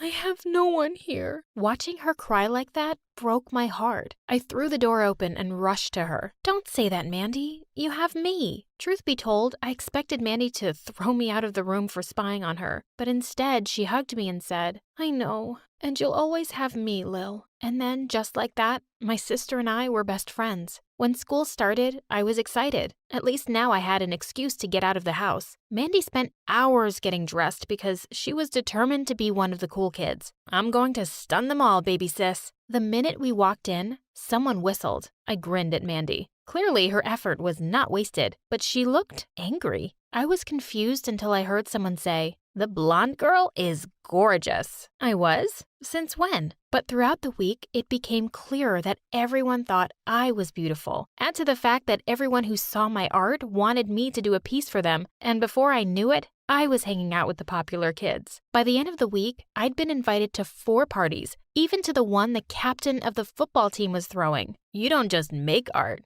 You are art. I need this masterpiece in my house. I was thrilled. I couldn't wait to go. All the guys were already telling me I had to dance with them. There was just one problem, asking Mom. That night over dinner, I waited for the right moment to bring it up when suddenly Mom said, "These parties are useless. You can't go." My jaw dropped. Every time I started to think my chip theory was crazy, she just convinced me it wasn't. How else could she know my thoughts? "She didn't say anything about a party, Mom," Mandy said. "Oh, she doesn't need to say anything. I know." I looked over at Mandy in shock, and she looked just as taken aback as me. That night as we lay in bed, Mandy said, "It's unfair how she's so strict with you. I don't know why she hates you." "I wish she didn't," I said sadly. "Hey, you know what? If you want, we can sneak out." "What, really?" "Yeah, it'll be a ball. All the jocks will be there. And it's so great that the captain of the football team wants to dance with you." I was thrilled. I promised her I'd never tell Mom she helped me. The next day, the 2 of us got to the party when it was in full swing. Mandy immediately disappeared into the crowd. Everybody started to hover around, waiting to dance with me. It was as if the whole school had been waiting for me to show up before the party actually started. After a while, I was so tired, I absolutely had to sit down. That's when I saw him. He was tall and he was wearing a green shirt. Even from across the room, I felt his intense gaze. And when our eyes met, he smiled. I never knew a smile could make my heart race the way his did. I smiled back and he started to make his way to me. I waited with my breath caught in my throat. I just knew I was about to fall in love. Hi, But before he could complete his sentence, the door flew open. Lily, Lily, I know you're here. You are grounded for as long as you live. I gasped. Oh no, Mom! I was so mortified that I tried to duck under a table, but she knew exactly where to look for me. When I got home, I was shocked to see Mandy already there. She looked at me apologetically and whispered, I'm sorry. As soon as I saw Mom there, I just ran. I don't know how she knew. Mom started to yell at us. Me for sneaking out and Mandy for not watching over me. If I've told you once, I've told you 1,000,000,000 times. I wanted Mom to admit that she was a psycho who'd put a chip in my brain. How did you know? What? How did you know where I was? Don't ask questions, Lily. Just go to your room. You're grounded. I had to put a stop to this. I couldn't let Mom control me forever. There was only one person I could turn to, Mandy. That night, I told her my suspicions, and all she said was, I don't know, kiddo. Mom really does seem to have it out for you. I'd be careful if I were you. You have to help me, Mandy. I have to go see a neurologist and get this thing out of my head. Mandy promised that we'd go next time Mom was out of town or we had a chance to sneak out. The next day in school, I was a girl on a mission. I had to find the guy in the green shirt. I checked every nook and cranny. I went around asking everybody, did you see the guy in green yesterday? It turned out that a lot of people were wearing green. Why did Mom have to come before I caught his name? By the end of the day, I was so disappointed that I gave up and was wandering aimlessly around the school when I saw the art room. Immediately, I made my way to it. As I set up a canvas, I once again began to drift into my universe of colors. Hey there, I thought I might find you here. I broke out of my reverie and gasped. It was him. My heart immediately began to thump like 100 drummers were banging away on it. You were looking for me? He smiled and said, well, a little birdie told me that the most beautiful girl in school was looking for someone in a green shirt. I thought I might be the lucky winner, am I? I looked at the ground and nodded. In a flash, he was next to me. Why? I wanted to ask you out. He stepped closer to me, and I gasped. He came closer and closer, till his face was just an inch from mine. I'd love to go on a date with you. With that, he turned to leave, and I breathed a sigh of relief. I hadn't even known I was holding my breath. As he reached the door, he turned and said, oh, and in case you were wondering, Lily, my name is Eric. When I got home that day, I was still flustered, and my heartbeat would not slow down. I kept thinking only one thing, Eric, Eric, Eric. Suddenly, Mom barged into my room and she yelled, snap out of it. What? This boy. Eric, just stay away from him. Boys only bring trouble. I gasped, and then suddenly I felt furious. You aren't the boss of me, and you can't control my life forever. I'm going to date whoever I want to. Don't make me do something I don't want to. The next few days went by in a magical haze of Eric, who was spending every minute of school time with me. I'd never felt happier in my life. And then one day, Mom announced that she was going to an art auction to sell some of her work. She would be gone for the whole day. This meant I could spend the whole day with Eric. We decided to visit a nearby town that was famous for its art museums. The minute Mom left, so did we. For once, I was sure I was safe from Mom, but I was so wrong. As we wandered around seeing museum after museum, Eric suddenly stopped and told me he had a small gift for me. Of course, I wondered what it could be and gasped when I saw it. It was a gorgeous hairpin. One look was enough to know it would have cost a fortune. I'm not much good at art myself, but my grandma was. This was hers. She'd have loved you and would have wanted you to have this. Oh, Eric, it's lovely. And then I couldn't stop myself. I leaned in to kiss him, and what a kiss it was. I felt like the brightest colors had sprung up all around us. Just then, I felt someone pull me away. What are you doing? Are you trying to take my daughter away? Did they send you? Who? What? No one sent me. But Mom wasn't listening. Her eyes were glazed over and full of panic as she tried to drag me away. Let go, Mom. I don't want to go anywhere with you. As soon as we got home, Mom yelled for Mandy. Pack up, Mandy. We're moving. What? No, I'm not going anywhere with you. You're crazy. I know you've put a chip in my brain, but I'm done letting you ruin my life. Don't be stupid, Lily. There's no chip. I turned to see Mandy standing at the bottom of the stairs, and Mom looked horrified. Mandy? No.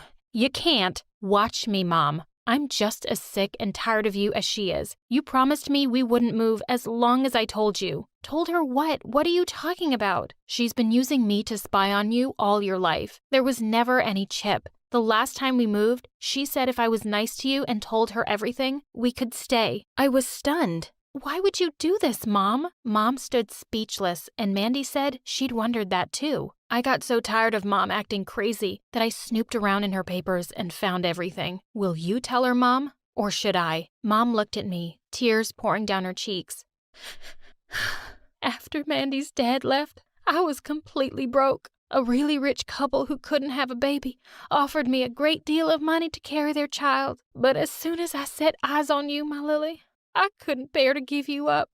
So I ran away with you both, and I've been on the run ever since, terrified they'd find you and I'd lose you. Me? You ran away with me? I looked at them in shock as the reality set in. My mother was not my mother. My real parents were out there somewhere. My whole experience had suddenly turned upside down. I refused to even acknowledge Mom's existence. She had stolen me from someone and used Mandy against me all this time. Eric convinced me that everything she had done was out of love and I needed to forgive her. Eventually I did, but only on the condition that she'd tell me who my real parents were. I needed to go see them, and they deserved to know what happened to me. My real parents were overwhelmed with joy to see me. I stayed with them for a few days, and they seemed like lovely people. They could give me the life every girl dreamed of, but something kept bothering me. I'm sorry you went through all this, but I have only one mother, and she's waiting for me.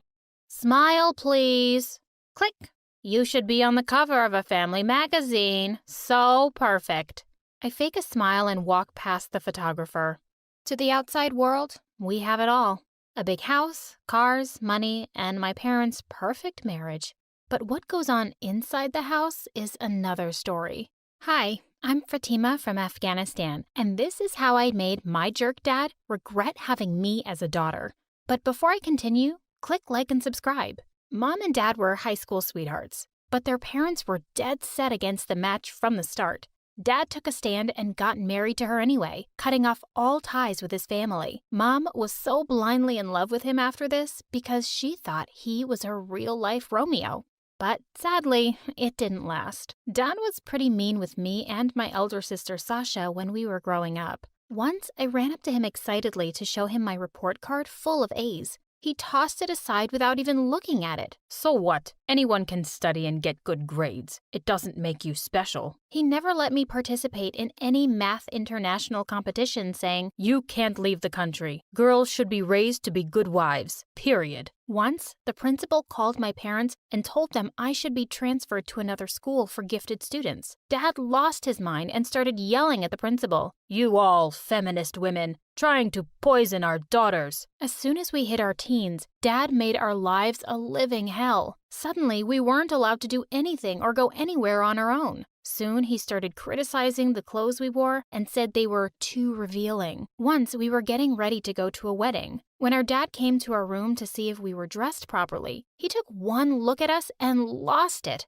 Go, wash your face. You look so ugly. We were angry, but we did as he said. When we reached the wedding, though, once again, he became the doting father. What a hypocrite! Men and women are separated in these weddings, so I told Sasha that we could put our makeup on again and enjoy our night. And so we did. My brother didn't have these problems. He was Dad's little pet. God, he even got a cell phone at 8. Dad kept telling him he was the man of the house, and he had to keep us women in check. It seemed like Dad was getting more paranoid by the day. He shifted our computer in the lounge so he could see what we were doing. He threatened to kick us out of the house if we even mentioned having social media accounts. One day, when Dad wasn't home, I decided to set up a Facebook account. I wanted to join all the math groups on Facebook, but as soon as Dad entered, my stupid brother ratted me out. Dad went from normal to the Hulk in less than 5 seconds. How dare you? I told you to never make a Facebook account. Are you that desperate to find a boyfriend? No one will want you anyway because you're ugly. Dad, I'm old enough to have a Facebook account. Dad got mad and disconnected the Wi-Fi. I tried talking to Mom about it, but it was pointless. She never saw any fault with anything he did. He's your father. He knows what's best for you. The next thing we knew, he pulled us out of school and enrolled us in an all-girls institution.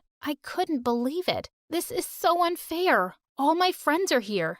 You can't do this. I can, and I have. If you want to live under my roof, you will do as I say. I couldn't let him get away with it. If he wanted to play hardball, then I'd learn from the best. He invited his friends over for dinner a week later, and it was the perfect opportunity to get a little revenge. When Sasha and I came down to greet the guests, Dad almost choked on his tea. What are you wearing? You said we should dress to impress your rich friends. Dad shot Mom an angry stare, and she hurriedly dragged us out of the room. Strike one, and Dad was livid. For our stunt, he cut off our allowance and refused to give either of us any money. It was worth it. And it was okay because I was one of the best students in the class and kids were always asking me to tutor them. I lied to Dad and said my math teacher was forcing me to take extra classes because I was really dumb, and he easily bought it. So I started tutoring a bunch of kids after hours in school, and I was making good money. A month went by, and one afternoon at school,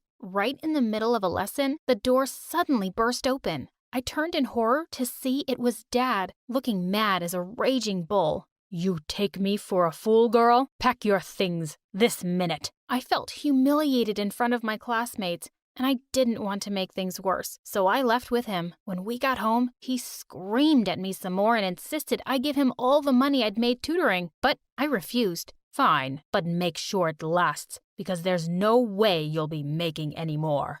Dad kept a strict eye on me after that to make sure I got home right after school. At first, I thought there was no way I could teach anymore, but then I came up with a brilliant idea. Dad was always away hanging out with his friends in the evenings, so I decided to sneak students into my basement. I told Sasha all about my plan, and it was her job to make sure Mom and my brother wouldn't find out, and I was back in business. A few weeks later, while I was teaching, the door suddenly opened, and my brother was standing there. Sasha was right behind him, crying and saying that she was really sorry. My brother took one look around the room and said, "Just wait till Dad gets home. You'll be in so much trouble." I ran after him and grabbed him by the shoulders. "Listen here, you little idiot. What will it take to keep your mouth shut?" He thought about it for a few moments and then told me I had to give him half of whatever I was making.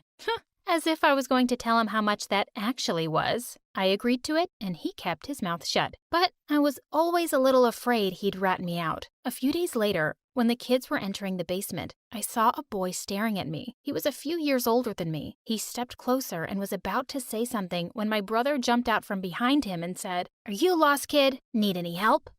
He was so annoying. The boy looked embarrassed and left. That night, I knew a new family moved in next door, and I was excited to have new neighbors. That evening, they came over to introduce themselves. With them was the boy I'd seen earlier. He was their son. Mom and Dad were so warm and welcoming with the neighbors. I smiled at how nice it felt to have a normal moment, but it didn't last. The moment the neighbors were out the door, Dad was at my throat again. I saw the way you were looking at him. We know nothing about them. He could be a criminal. The next thing I knew, Dad was boarding up the windows in my room. He really was a lunatic. After that, things just kept getting worse. I'd saved up enough money to buy myself a phone, and I was so excited the day I got it. I snuck into my closet and took it out of the box and started browsing and downloading apps. I was finally able to access my Facebook account too. My excitement was short-lived though, because I came across a page that made my heart stop. Dad was on Facebook, and his profile was just pictures of him with strange women. The things on his page and his friends list made me cringe. I had no idea he was such a cheater. What would Mom say? I quickly ran to Sasha's room to show her what I'd found. She scrolled through the pages and sank down on the bed in disbelief. He wasn't trying to keep us safe from the cruel world. He was only trying to save himself from being exposed and make sure we never found out the truth about him. It's disgusting. Come on, we have to tell Mom. We ran to Mom's room where she was busy fixing her hair in front of the mirror. "Mom, I need you to look at something." "I don't have time. Your dad will be here to pick me up soon." "But Mom, it's about Dad." She looked at the phone and then back at us. I was expecting her to be angry with him, but instead, she started yelling at us. How dare you talk about your dad like this, after everything he's done for you? And with that, she stormed out of the room. We were in shock. Was she really that stupid? Or just in denial? The next morning, when Sasha and I reached school, her friend came up to her and said, "Sash, isn't this your dad?" I wanted the ground to swallow me up. Dad was trying to befriend girls from my school? The man was disgusting. It must be a fake account. Sasha walked quickly away to her class. Mom was still in denial. It was so annoying to see her make his favorite dishes every day and do his laundry. Ugh, I just need to get her to open her eyes somehow. When Dad left on another overnight trip, we tried to talk to Mom again. We showed her Dad's Facebook page along with his friend requests to the girls at my school. But her reply shocked us. "You girls are ungrateful. Making a fake account just to get me to agree with you? You should be ashamed." Mom, you've got to be kidding. You can't still think he's innocent. We were trying to convince her when we saw a shadow block the doorway. The blood drained from my face. Dad was standing right behind us. You're back early, honey." Dad looked like he was gonna erupt. He walked up to me and wrenched my phone out of my hand. "You wretched creatures, openly going against me, feeding lies to my wife? And where did you get this phone?" I stared at him silently, and my brother popped up behind him. "She teaches kids in your basement, Dad." Dad let out an angry snarl and smashed my phone against the wall. After that, Sasha and I were grounded and weren't allowed to leave our rooms. Then a few days later, my mom came in holding a fancy dress. "Get dressed, Sasha, and come downstairs." We looked at each other without moving. "Now." There were a lot of people in our living room. "Ah, there's my sunshine. Come, sit with me." I felt like throwing up. My heart was pounding, and all eyes followed Sasha as she walked across the room. I recognized the guy next to Dad as his business partner, but I had no idea who everyone else was. "Ron has always been interested in marrying you to his son." What? She was only 18. Sasha tried to get up, but Dad grabbed her hand and kept her from doing so. I was boiling inside. I wanted to tell them to get lost, but I knew that wouldn't end well. Mom and Dad were on their best behavior, and you'd think there couldn't be more loving parents in the world. It was an Oscar-worthy performance. After they left, Sasha stormed into my parents' room. "How could you even think about marrying me off? And to that nincompoop? His family is really rich. He's a high school dropout. I plan on going to college, and I want a career. You can't do this to me. Watch me." I stood rooted in the corner. I couldn't let this happen. I had to do something to save my sister from this monster, our dad. That night, when I went to throw out the trash, the boy next door was in his yard. He smiled when he saw me. I walked straight to the trash cans, too afraid that Dad would see me. When I was walking back, I saw something on the fence that wasn't there before. I picked it up and ran up to my room. Over the next few days, he started leaving little swans for me to find. It was the sweetest thing. No matter how horrible my day had been, the swans would make me smile. Maybe one day I'd be able to talk to him. As the day of the wedding got closer, tensions rose higher. Dad got crazier, Sasha got angrier, and Mom just went about being a robot as usual. The day of the wedding arrived, and Dad was running around frantically, making sure everything was perfect. I walked into Sasha's room and gave her a tight hug. "Listen to me carefully. I have a plan." The guests had arrived, and the groom and his family took their places. I knew everything was going according to plan when Mom came running in. "Why are you acting like a fool?" Sasha." "What happened to Sasha?" "She's gone. She's run away." "What?" The groom and his family were livid. Ron grabbed my dad by the collar. "We've never been this humiliated in our life. You will pay for this. Please, Ron, we can work this out." As I ran up to my room, I saw not one, but 8 swans, and my heart swelled. I didn't know how I'd ever thank the boy next door for helping me with my plan. I could hear Dad trashing the house downstairs. I needed to make Sasha run away on the wedding day, so Dad would be too ashamed to look for her and get her back. Just then, the door to my room opened. "Pack your things now. We're leaving." "What do you mean, leaving?" "You two have destroyed his reputation. Dad's lost his business partner, and you're asking why we're leaving?" With that, he slammed the door and left. Dad followed every move of mine like a hawk. I wasn't allowed to go to school on my own either. One day when I came back from school, Mom was sitting in the lounge, but she looked different. Dad walked in and sat on the couch. Make me a cup of tea. Mom didn't move. Didn't you hear me? Make me a cup of tea. I didn't know what was happening, but I was loving it. Get out of my house, you cheater. Dad was shocked. That's when I saw his phone in her hand. All this time, I thought the girls were lying. But this? Get out. Get out. Now. I thought Mom was going to pop a vein. I secretly hoped she'd kick my brother out too, but you can't get everything you want in life. Dad tried to fight back and feed her lies as usual, but she wasn't listening this time. When he realized there was no way out, he yelled, If I didn't need your money, I'd have left you a long time ago. You were always useless, and don't think you're going to get much from these ungrateful kids. With that, he left, and that was the last I saw of him. Things started to get back on track. I had a life, friends, and a Facebook page. I started up my tutoring gig again, too. I was also able to track down Sasha eventually. I sent her a message on Facebook. I told her how Mom finally woke up and kicked Dad out, and how our brother was finding it difficult to adjust to life where he had to do his own chores. Even though Mom had finally done something brave, I could tell that she was depressed and heartbroken. I asked Sasha to come and see us. She had worked multiple jobs to put herself through college and was about to graduate. I was so happy for her. A few weeks later, the doorbell rang and I ran to the door. I let out a cry of joy when I saw it was Sasha. Mom heard the noise and came running to us too, crying happy tears as she took Sasha in her arms. As she wiped her tears, Sasha turned to me with a smile. There's someone waiting for you outside. I stepped out onto the porch to see. It was the boy from next door. He was holding a paper swan. I smiled at him and held out my hand where he gently set it. Let's go for a walk. I'd love to finally get to know you.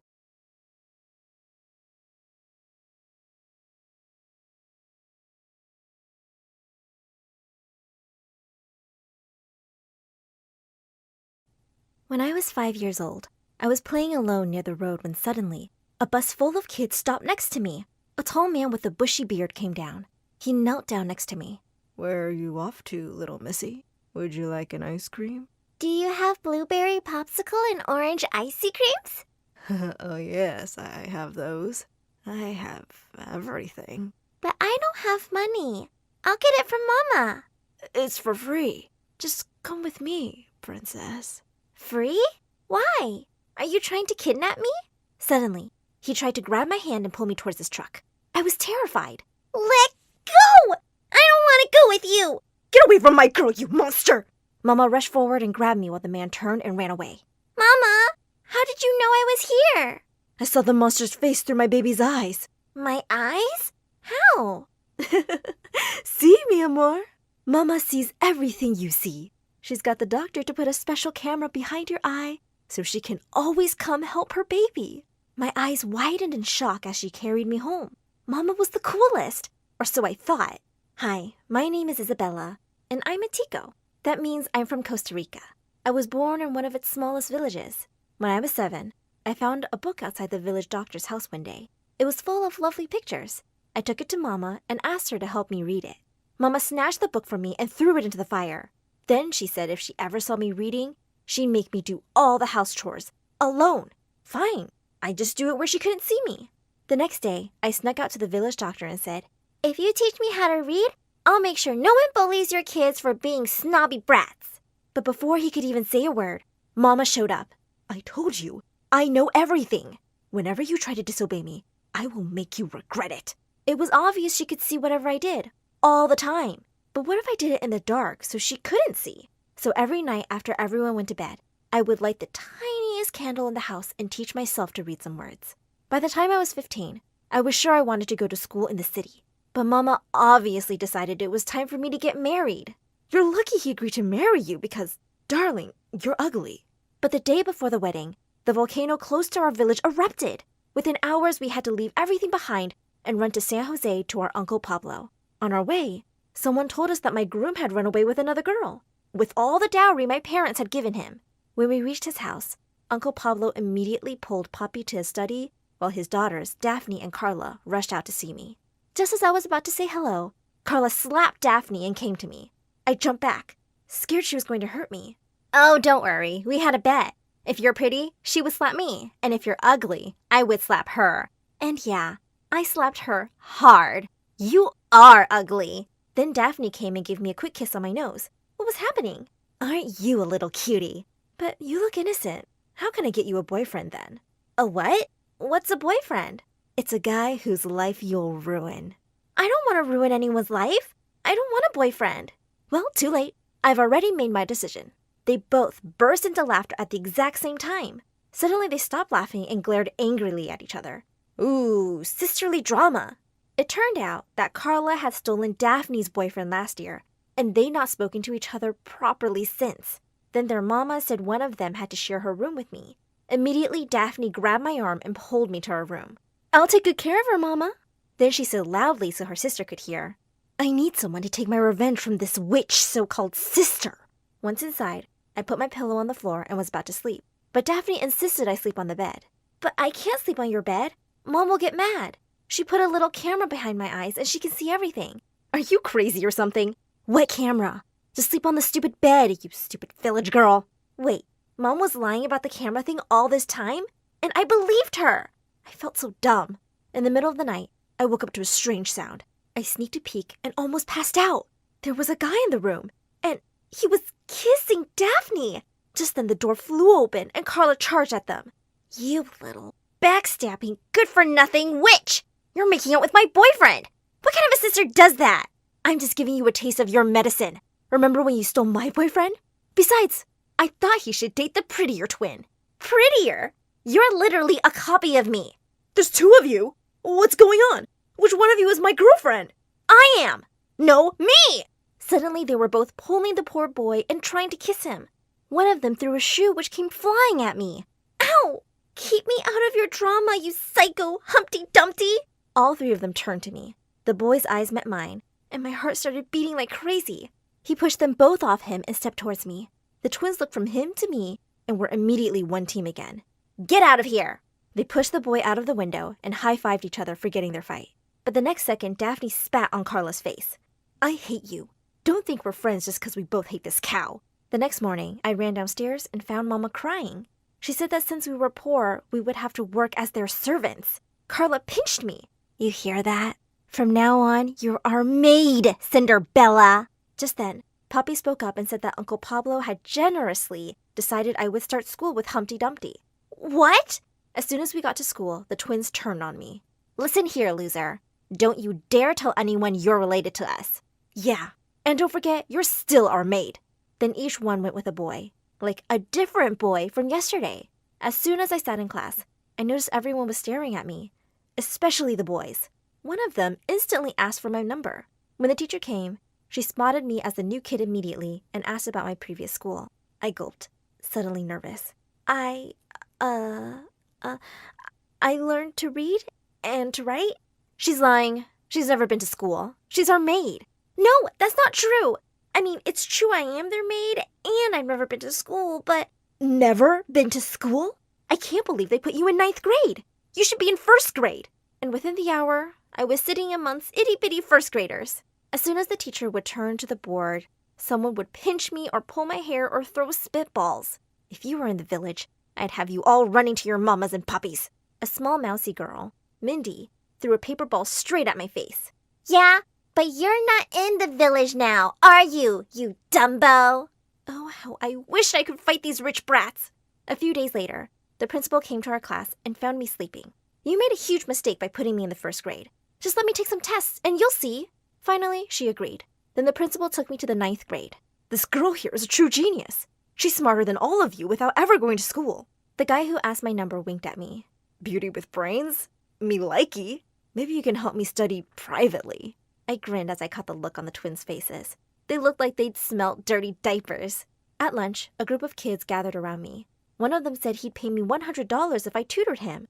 Another yelled, My family is 10 times richer. I'll pay you $500. Before the end of the week, I was the official school tutor. Obviously, this meant I was one of the most popular kids at school. And best of all, money was rolling in. My parents also got extra jobs at a fancy restaurant, too. One day after school, a woman stopped me and said she'd give me $100 an hour if I helped her kid with math. A little later, I was at her home, waiting to meet her little angel. It turned out to be Mindy, the 1st grade bully. The minute she saw me, she ran out screaming, I'm not studying with this ugly village cow. No amount of money was worth teaching this brat. Just as I was leaving, someone called me. It was the boy from the twins' room. He looked just as shocked to see me. Well, say something. What? Oh, hi. I'm Juan, and you're beautiful. You are the evil twins' shared boyfriend.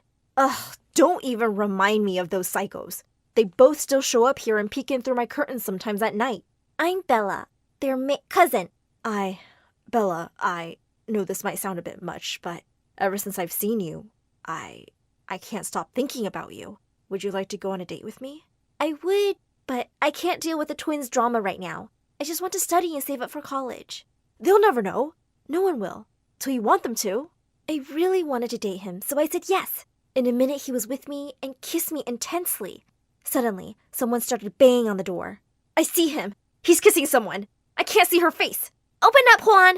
We just want to talk to that witch. Juan helped me escape his house through the backyard while he held them off. I ran home to find the twins were there before me, and they looked pissed. Why are you grinning like you've got a hanger stuck on your mouth, moron? Why do you look like you're about to die? She threw a shoe at me while I ran upstairs. The next few months were amazing. Juan and I snuck around whenever we could. All the while, the crazy twins were hot on our tail. Once he came to the house, and just as he leaned in to kiss me, the twins appeared. I ended up pushing him into one of the bushes. Another time, I decided to wear a wig and huge glasses to one of our dates, and the next day, wanted posters were up all over the school. But it all came crashing down soon enough. One day, Juan surprised me by taking me to a very fancy restaurant. To my horror, it was the same place Mom and Dad had started working at.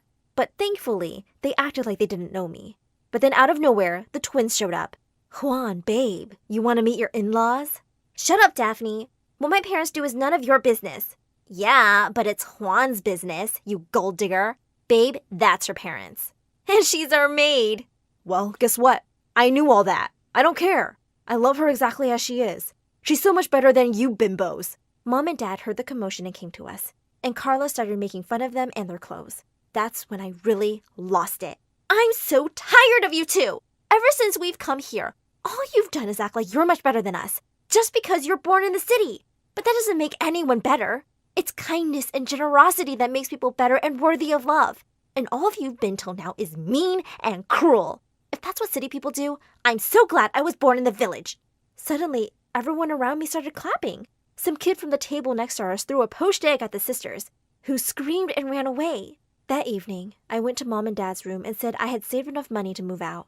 With your income and my tuition, we can totally leave this hell.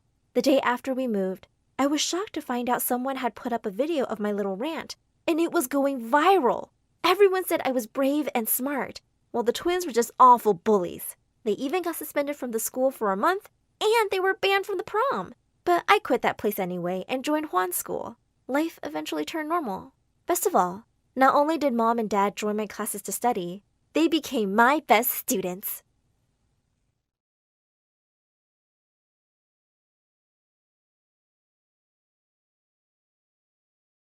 Hi, my name is Julie, and my story animated will give $1,000 to one lucky person who subscribes in the next 7 days.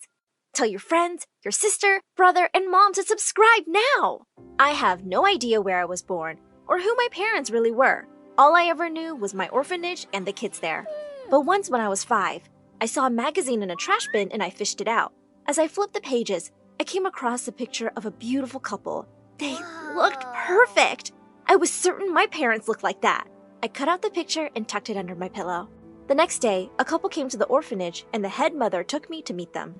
I looked at their faces and then at the picture in my hand. Nah, I'm not going with them. And with that, I ran off to hide. Basically after that, I refused to get adopted till I met the couple of my dreams. By the time I was in 1st grade, most of my friends had left. One night, as I was looking out the window at the stars, I spotted some paint cans and brushes by a wall. I climbed down and started painting on the side of the building. I thought it looked really good, but the next morning, I woke up to the head mother's screams. I want everyone downstairs, now! As I joined the rest outside, she pointed at my painting. Which one of you brats made this nonsense? Speak up! Just then, a car drove up to the orphanage, and I was shook! It was a beautiful couple, exactly like the one in my picture. Okay, not exactly, but close enough. Suddenly the woman said, Oh, wow! Who painted this wall mural? Me! It was me! The head mother turned purple while the couple told me I was so talented. And then they adopted me. When we reached their house, my jaw dropped. It looked more like a palace. They took me to my beautiful room, and a maid walked in with paints and brushes.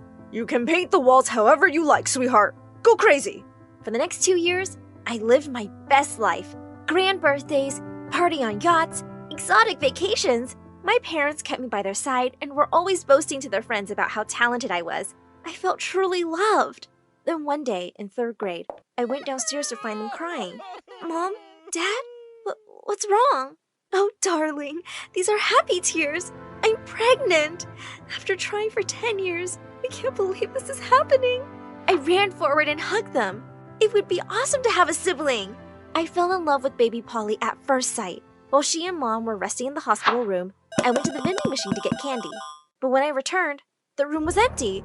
I ran to the reception, and the lady there said that my family had just checked out. Wait, what? I felt panic rise in my chest. Just then, a kind-looking doctor approached me. Sweetheart, is everything okay? I got lost. Can you take me home, please? The lady dropped me home, and I stormed off inside. I found my parents in my room, and all my stuff was outside. Some men were slapping on pink paint all over my wall art. Mom, Dad, I'm here. Good to know. Why are you announcing it? Hello? You guys forgot me at the hospital? No, we didn't. Did you hit your head somewhere? And can you please pick up your stuff? Turns out my parents had decided to convert my room to Polly's nursery, and I was shifted to the room in the other wing of the house. As Polly grew older, she had my parents wrapped around her little finger. She could do no wrong. Once when she was 2, we were having dinner when she jumped onto the table and pushed my bowl of hot soup onto my lap. Gosh, Polly, what's wrong with you? Don't talk to her like that. She's just a baby. She doesn't know what she's doing. As I stormed off to change, I didn't feel too sure about that. By the time Polly was 4, my parents felt worried because she still only spoke in her baby language. One time when I was watching TV, she suddenly climbed onto the couch and brought her face close to my ear. Julie, I hate you. You're disgusting. What? What did you just say? You heard me. And with that, she smiled and started watching TV. Just then, Mom and Dad walked in and I shouted, "You won't believe this! Polly can talk! Like proper words!" What? Oh, my baby, I missed it! What did she say? She said she hates me, and I'm disgusting. Wow, Julie. Really? She just started talking and she's saying words like disgusting? What rubbish! I swear! Oh, be quiet. Polly, if you can talk, say, "I love you, Mommy." Baba Mumuka. You've got us excited over nothing, Julie. I don't know why you're turning into such a brat. Oh my God! I was convinced my baby sister was a psychopath. One night, I looked at the symptoms of psychopaths online, and they were usually highly intelligent and used big words from a young age. Polly seemed to fit the description perfectly. She started talking properly in front of everyone soon, but that just made things worse. When I was in 11th grade, and Polly was 8, my parents decided to host a grand New Year's party. As I was getting dressed, I looked up in the mirror to see Polly standing behind me, holding a pair of scissors. "Hey, that's dangerous. Give it to me." She gave me a look that sent shivers down my spine. You didn't say please. And then she grabbed her long blonde curls and snipped them off. Oh my God, why'd you do that? Oh, you'll see. And suddenly, her bottom lip started to quiver and tears welled up in her eyes. Mom! Dad! Look what Julie did! My beautiful curls! This is such a tragedy! Mom and Dad came running, and they were beyond furious. They wouldn't even listen to me. We know you're jealous of Polly, but we never thought you'd go this far. Sometimes I wonder if we made a mistake adopting you. Sometimes I think I made a mistake too, thinking you were the perfect parents. With that, I ran off to the park across the street. I was sitting on the swings when someone joined me. Hey, is everything okay? Why are you here by yourself at night? I live right across the street, and I'm fine. Why are you here? Oh, I just moved here with my aunt, in the house next to that huge mansion. I felt myself warming up to his kind face, but just then, my tummy let out a loud growl. God, how embarrassing! But he didn't laugh. He just leapt off the swing and said, I gotta head home for dinner. Would you like to join me and my aunt? When I got to his house, I was in for a surprise. His aunt was that doctor who dropped me from the hospital years ago, and she actually recognized me. As Lucas walked me back home, a clock somewhere struck midnight, and fireworks exploded all over the sky. Happy New Year! He suddenly took my hand, and my heart raced a little. Everyone should have someone to kiss on New Year's Eve. Happy New Year, Julie. He pulled me closer, and I leaned in for a kiss. My parents decided to give me the silent treatment for the next few weeks, but I didn't care. I'd spend all my time after school painting in my room or hanging out at Lucas's place. We'd started dating, and I was loving every second of it. One night, I let Lucas in through my window, and we were making out when suddenly we heard the lock on the door click, and someone flung it open. It was Polly! Oh my god! How did you open the door? I have keys to all the rooms. Duh! I come here all the time. So, why are you keeping your boyfriend a secret from me? You're seriously asking why? Maybe because you're a complete psycho and you'll find a way to ruin anything good in my life? Jeez, you're so melodramatic. So, Lucas, how soon can you marry Julie and take her away? What? I can't marry her right now, but... Wrong answer! And with that, she fled the room. 2 minutes later, my parents burst in to find me sleeping peacefully. Where's the boy? What? What boy? Polly said you had a boy in your room. Well, I was sleeping, so I don't know what crazy Polly saw. Go ahead and look. My parents searched my room and the servants searched the grounds and found nothing. After they finally left, I lifted the loose floorboard in my room and Lucas crept out from under it. That Polly thought she knew everything, but I'd been here longer than her. But to my horror, the door flung open again, and my parents and Polly were standing there. See? I told you he was still here. How did she even know? All hell broke loose as my parents called over Lucas's aunt and threatened to hand him to the police for breaking in. Please, sir, it won't happen again. You bet it won't. Do you even know who I am? Stay away from my house, or you'll regret it. As Lucas's aunt dragged him off, Dad turned to me. You're grounded for eternity. God knows what kind of people your parents were, because you seem like a really bad egg. Well, by that logic, your parents must have been big jerks. How dare you talk like that? After everything we've done for you, you're just an orphan no one wanted, and we saved you from that miserable place. No, you took me because you just wanted a talented child to show off. But since Polly came, you've reminded me every day that I'm not your kid. As I paced around my room furiously, my eyes fell on a stuffed teddy bear on the shelf. It was the only present Polly had given me once. And suddenly, I had a realization why. I pulled out the teddy bear's eyes, and I saw what I'd suspected. There was a tiny camera behind one of them. Polly had been using it to spy on me. I looked straight into the camera. Polly, you're a creep, but this is the last time you'll mess with me. And with that, I ripped it out and smashed it with my foot. That night, I packed my paintings and climbed out the window, leaving that house behind forever. And it felt good. But I didn't go to Lucas. I went back to the orphanage. Well, I just knew you'd be back one day. You can stay, but you'll have to earn your keep. I started teaching kids in the orphanage, and I felt happier than I had in ages. One day as I was going to class, a car drove up, and I was shocked to see Lucas and his aunt. Lucas ran to me and gave me a bear hug. His aunt took my hand next and said, Julie, Lucas and I were wondering, would it be okay if I officially adopted you? Thank you for that, but I don't need a parent. I can take care of myself. I'm just happy to have you as my friend. I kept dating Lucas while I worked my way through college. Soon after my graduation, he went down on one knee with a ring. And of course I said yes. We got married in a small ceremony, but I made sure to invite all the kids from the orphanage. We had the sweetest wedding day ever.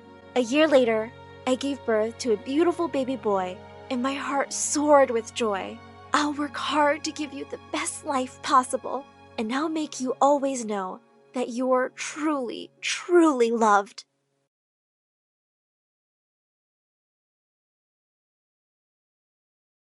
I couldn't stop yawning. We were having an orientation program at our school auditorium, but everything was so boring. I put on my earphones and listened to an upbeat song to wake myself up. Soon, I just found myself singing along with it. My milkshake brings all the boys to the yard, and they're like, it's better than yours. Yeah, right? It's better than yours. Suddenly, I stopped when I realized that everyone was looking at me like I mercilessly kicked a puppy. Whoa, what did I do now? Just then, my sister Nova pointed to my earphones, and that's when I realized that my voice was louder than intended, and unfortunately, it was the prayer time. Oopsie. Hi, my name is Heather, and I'm your awkward main character who always ends up doing the most embarrassing things ever. Before I continue, please like and subscribe. I was walking down the hallway when I noticed a guy smiling at me. He was holding a banner which said that he was asking me to the prom. Holy crispy biscuits! Someone actually liked me? I dramatically ran towards him and said, "Oh, my Romeo, yes, yes, yes! I'm going to the prom with you!" But to my surprise, he pushed me away. Ew, not you, weirdo. He was actually asking the girl behind me. Well, that was a little awkward. The girl was Shannon, the principal's daughter who acted like she was the queen of the world. She snatched the banner away from him and tore it in half. "How dare you ask me out with that ugly face of yours?" The poor guy dashed away with tears. Shannon had been plastering her stupid face all over the school the whole day, trying to get everyone's votes for the prom queen. I even heard her bad-mouthing my sister Nova, her ultimate rival. They had been competing in terms of fame and beauty, while here I was, just trying my best to act as normal as I could. Nova was a year younger than me, but we were in the same grade because, aside from being a goddess, she was also a genius and everyone was just obsessed with her. When I went to the school gym to see her, I was surprised to see all the boys lining up in front of her. Please, Nova, I will do anything. Just go to the prom with me and I'll kiss the ground you walk on. I'll pay you $1 million and give you my private island. But Nova was too busy to care. On the other hand, no one had asked me out yet. Maybe I needed to step up my game this time. Later that night, I decided to practice my social interactions. So I chose my bookshelf to pretend as my boyfriend. While I was kissing it, I caught someone watching me through the bedroom window across mine. Wait a minute, was that Enzo? He used to be my grumpy neighbor when we were kids, but they moved out 10 years ago, and no one had lived in their house since then. I was about to say hi to him, but he raised a banner to give me a message before closing off his window. Rude. During dinner, Mom told us that Enzo's dad decided to continue their business here, so they were staying here permanently. She also added that Enzo was joining our school too, and it made me excited for some reason. Later that night, while I was putting out the garbage bag outside, I saw him doing the same. I almost passed out when he turned to face me. He looked more handsome up close. Wow, look at you, growing up so fine. Miracles do happen indeed.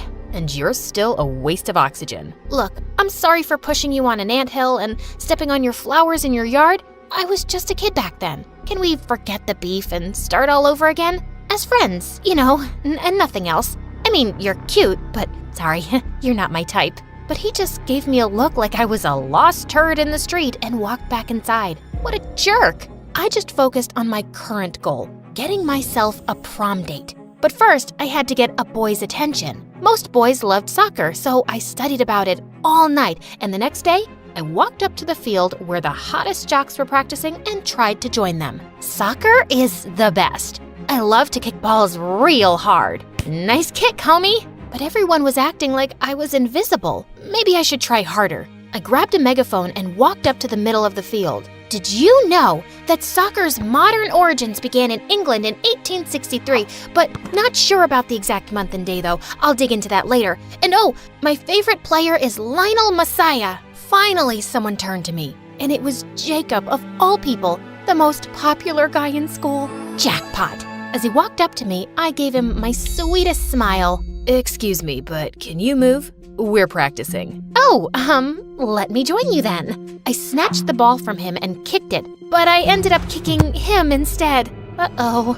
I dashed away from the field before he could kill me. Just then, I tripped and fell face first into some dog poop. When I looked up, I saw a familiar face walking up to me. It was Enzo. I thought he was going to help me, but to my surprise, he skipped over me and went to pick up a random sunflower on the grass. What a terrible human being! I went to the toilet to clean up and hyped myself up in the mirror to calm down. You're not a potato, you're the ripest strawberry, a queen, a rock star. You don't need to change yourself for someone's validation. Don't chase them. They should be the ones chasing you. But then, you're not running. You're literally standing right now, so how could they chase you? Maybe you should start running. Ah, you're so smart, you little strawberry. As I was blowing myself a kiss and posing like a constipated duck, I noticed someone's reflection behind me. It was Jacob. How long have you been standing there? Long enough to fall in love with you? Wow, did someone blackmail you or something? What are you doing here?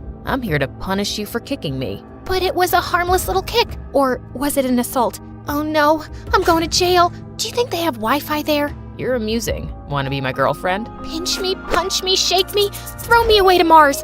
I might be dreaming. But no, Jacob, the cutest guy in school, just asked me out, so of course, I said yes. We finally started dating, and everyone couldn't believe it, especially Shannon. I'm sure Jacob's just using you for some little entertainment because you're literally a joke and an embarrassment. Remember? He's mine. He's yours, but he's dating me. Weird. Go lick some soap, please. How dare you talk to me like that? Don't you know who I am? You're Shannon, right? Before she could eat me alive, Nova suddenly came and snatched me away from her. What are you doing? What? I didn't do anything. I just told her to go lick some soap. Please, Heather, just stay out of trouble. You'll never win against her. She's the principal's daughter. If we continue to piss her off, we'll be doomed. I still need to be the prom queen and graduate as the top student. Just relax, okay? I got you. I knew Nova wasn't convinced, so I promised myself to behave. I ignored Shannon's death glares at school and focused on the perks of dating Jacob. But for some reason, I wasn't feeling the sparks. One night, he insisted on having dinner with us at home, and Mom couldn't believe it when I introduced him as my boyfriend. Are you sure you're not blind or something? Mom! Jacob just laughed while Nova went ahead to her room. As soon as Jacob left, she suddenly barged into mine. Of all the boys, why him? Don't you find it suspicious that he noticed you all of a sudden after all of these years? Why? You find it impossible for a guy like him to actually like a nutcase like me? It's not like that. I just don't really trust that jock. I started to realize Nova's warning over the next few days. Whenever Jacob and I were together, he would always ask me to do some weird things like talking to a dog and eating without using my hands. He and his friends would then laugh at me like crazy, and it was very insulting. One time after lunch, I had a little food crumb near my nose, and he didn't tell me about it. Everyone thought it was a booger, and he'd been laughing with them all day. I finally had enough. I needed to break up with him, so I followed him to an empty classroom, only to witness something that shook my world. He was trying to kiss a girl, and it wasn't just any other girl. It was my sister. I hid behind a wall to listen to their conversation. Get off me, you jerk. Come on, Nova. Don't you get it? I only dated your sister just to get close to you. I don't care. Just leave me and my sister alone. She slapped him before storming off, leaving me totally stunned. His revelation didn't break my heart, but what he did to us was so low of him. I had to teach him a lesson. That weekend after their successful soccer game, I snatched the announcer's mic and dropped a bomb on them. Hi, hello, excuse me. Jacob, first of all, congratulations on the win. Yay! And second, we're done, okay? This is a breakup, and it's not you, it's me. Just kidding, it really is you because you're boring, your breath is stinkier than poop, and your abs are not hard enough for me. So, bye! Everyone erupted into laughter as I walked away like a boss. Nova couldn't stop squealing about it when we got home. Of all the embarrassing things that you did, that was my favorite.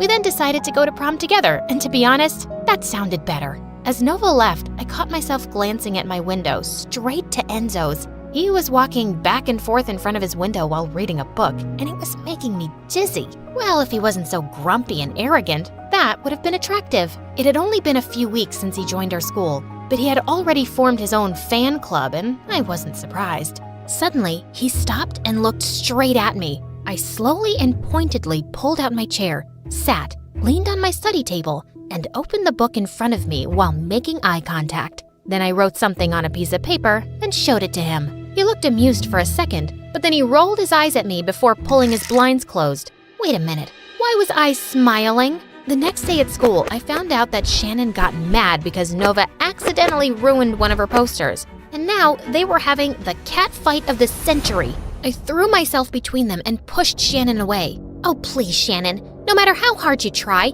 my sister's gonna win that crown. You're just a plain pancake with 1,000 layers of makeup. My sister is way prettier than you. She's a natural. Natural?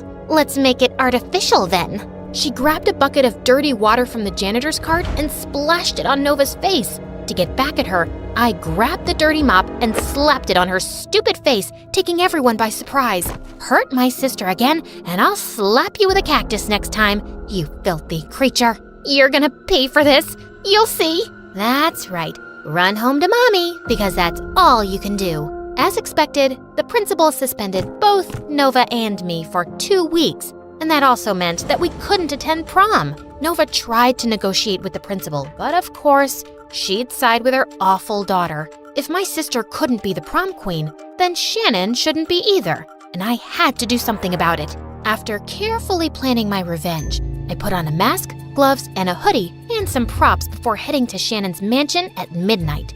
I hid behind some bushes as I waited for their front porch light to be turned off. Suddenly, someone popped in beside me. Fancy seeing you here. Holy puppies, what are you doing here? Did you follow me? Judging by your outfit, I knew you were about to do something stupid again, so I just came to warn you that trespassing is illegal, and we should just go home. Why do you care anyway? You're just my grumpy neighbor. Just then, 2 scary black dogs started barking behind us.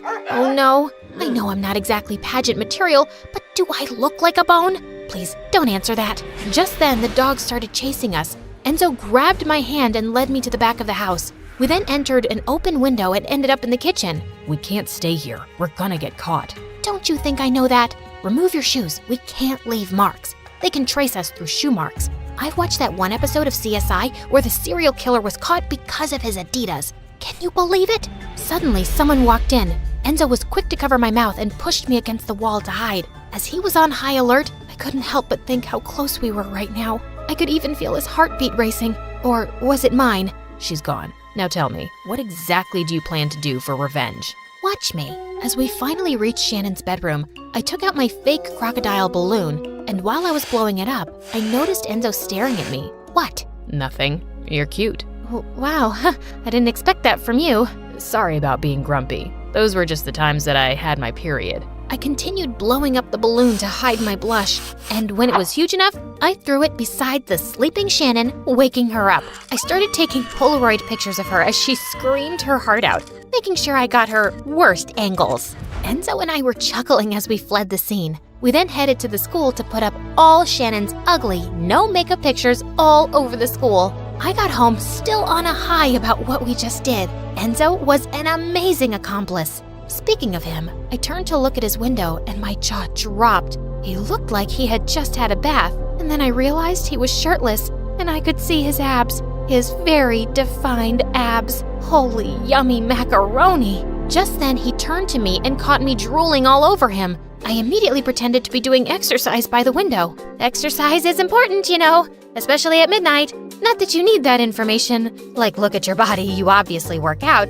You look healthy. You look healthy too. He then gave me a smile and shut his window. Ugh, that was awkward. The next day at school, the whole building was filled with Shannon's screams. Enzo and I couldn't help but laugh as we watched her tear off her pictures like an idiot. We became closer since then, and soon I just found myself falling for him. One day when I came down, I saw him in our living room. What was he doing here? Hey, Heather, I want to ask you something. Oh my gosh, was he finally gonna ask me out on a date? Is Nova home? I came to return her notes. Oh, so they were close too.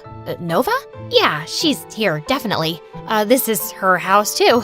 Let me get her. I went upstairs and told Nova that Enzo was waiting for her. She went down and they kept talking. I even heard them laughing, and for some reason, it sounded annoying. Enzo and Nova continued hanging out with each other. Of course, if he likes someone, that would be her. I shouldn't be surprised at this point. I decided to distance myself from him. I would act busy whenever he approached me at school. I didn't want another Jacob situation. I had to get over my crush before it was too late. But it wasn't easy, especially since every time I spoke to Nova the past week, she would be like, Enzo this and Enzo that. Did you know that Enzo is excellent at math? Oh, Enzo prefers salty food too. So that weekend, when Nova asked me to hang out with her and Enzo as a favor, I told her I was busy planning on stalking them. They went to the park to feed some ducks, and I was extremely jealous. Suddenly, it looked like he was about to kiss Nova. I jumped out of the bushes and screamed, "Stop! Don't kiss!" What? There's there's an insect. There, it's gone now. Well, hey, you two. Such a coincidence to see you both here. Are you spying on us? I'm no spy, you dork.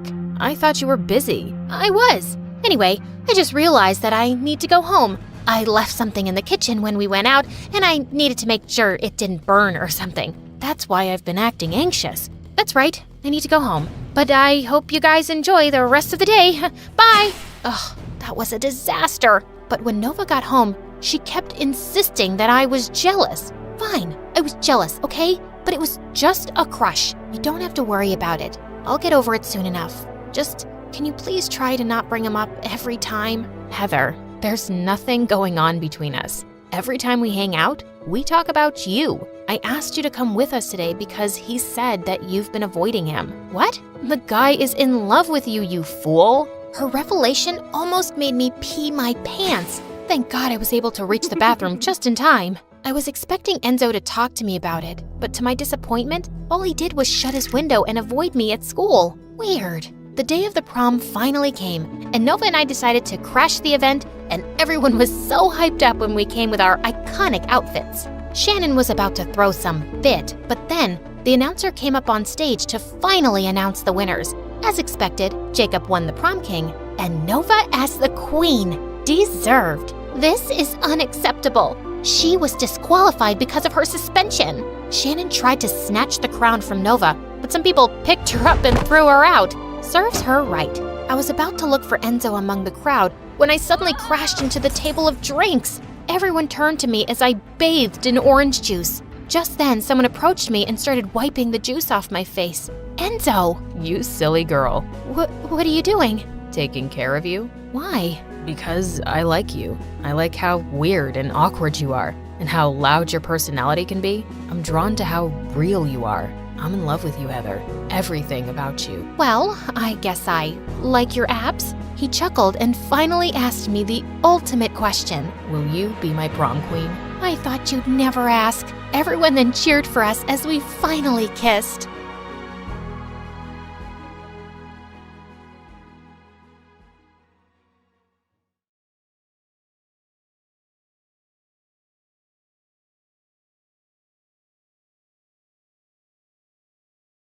Hi friends, I'm Abigail and this is my story. Please like and subscribe. I was born to one of the biggest rock stars in the country. My dad was super famous and was known as Richard, the king of rock. After my mom left him, Dad was always in the news for his dating life. He literally had a new girlfriend every month. Growing up, Dad gave me everything, except his attention. He was too busy touring the world and breaking hearts while I was looked after by the household staff. Once in first grade, our school took us on a day trip to the beach, and I was having a great time making sandcastles when suddenly I started feeling really dizzy. I don't feel so good. You don't look so good either. Ew, just don't puke on me.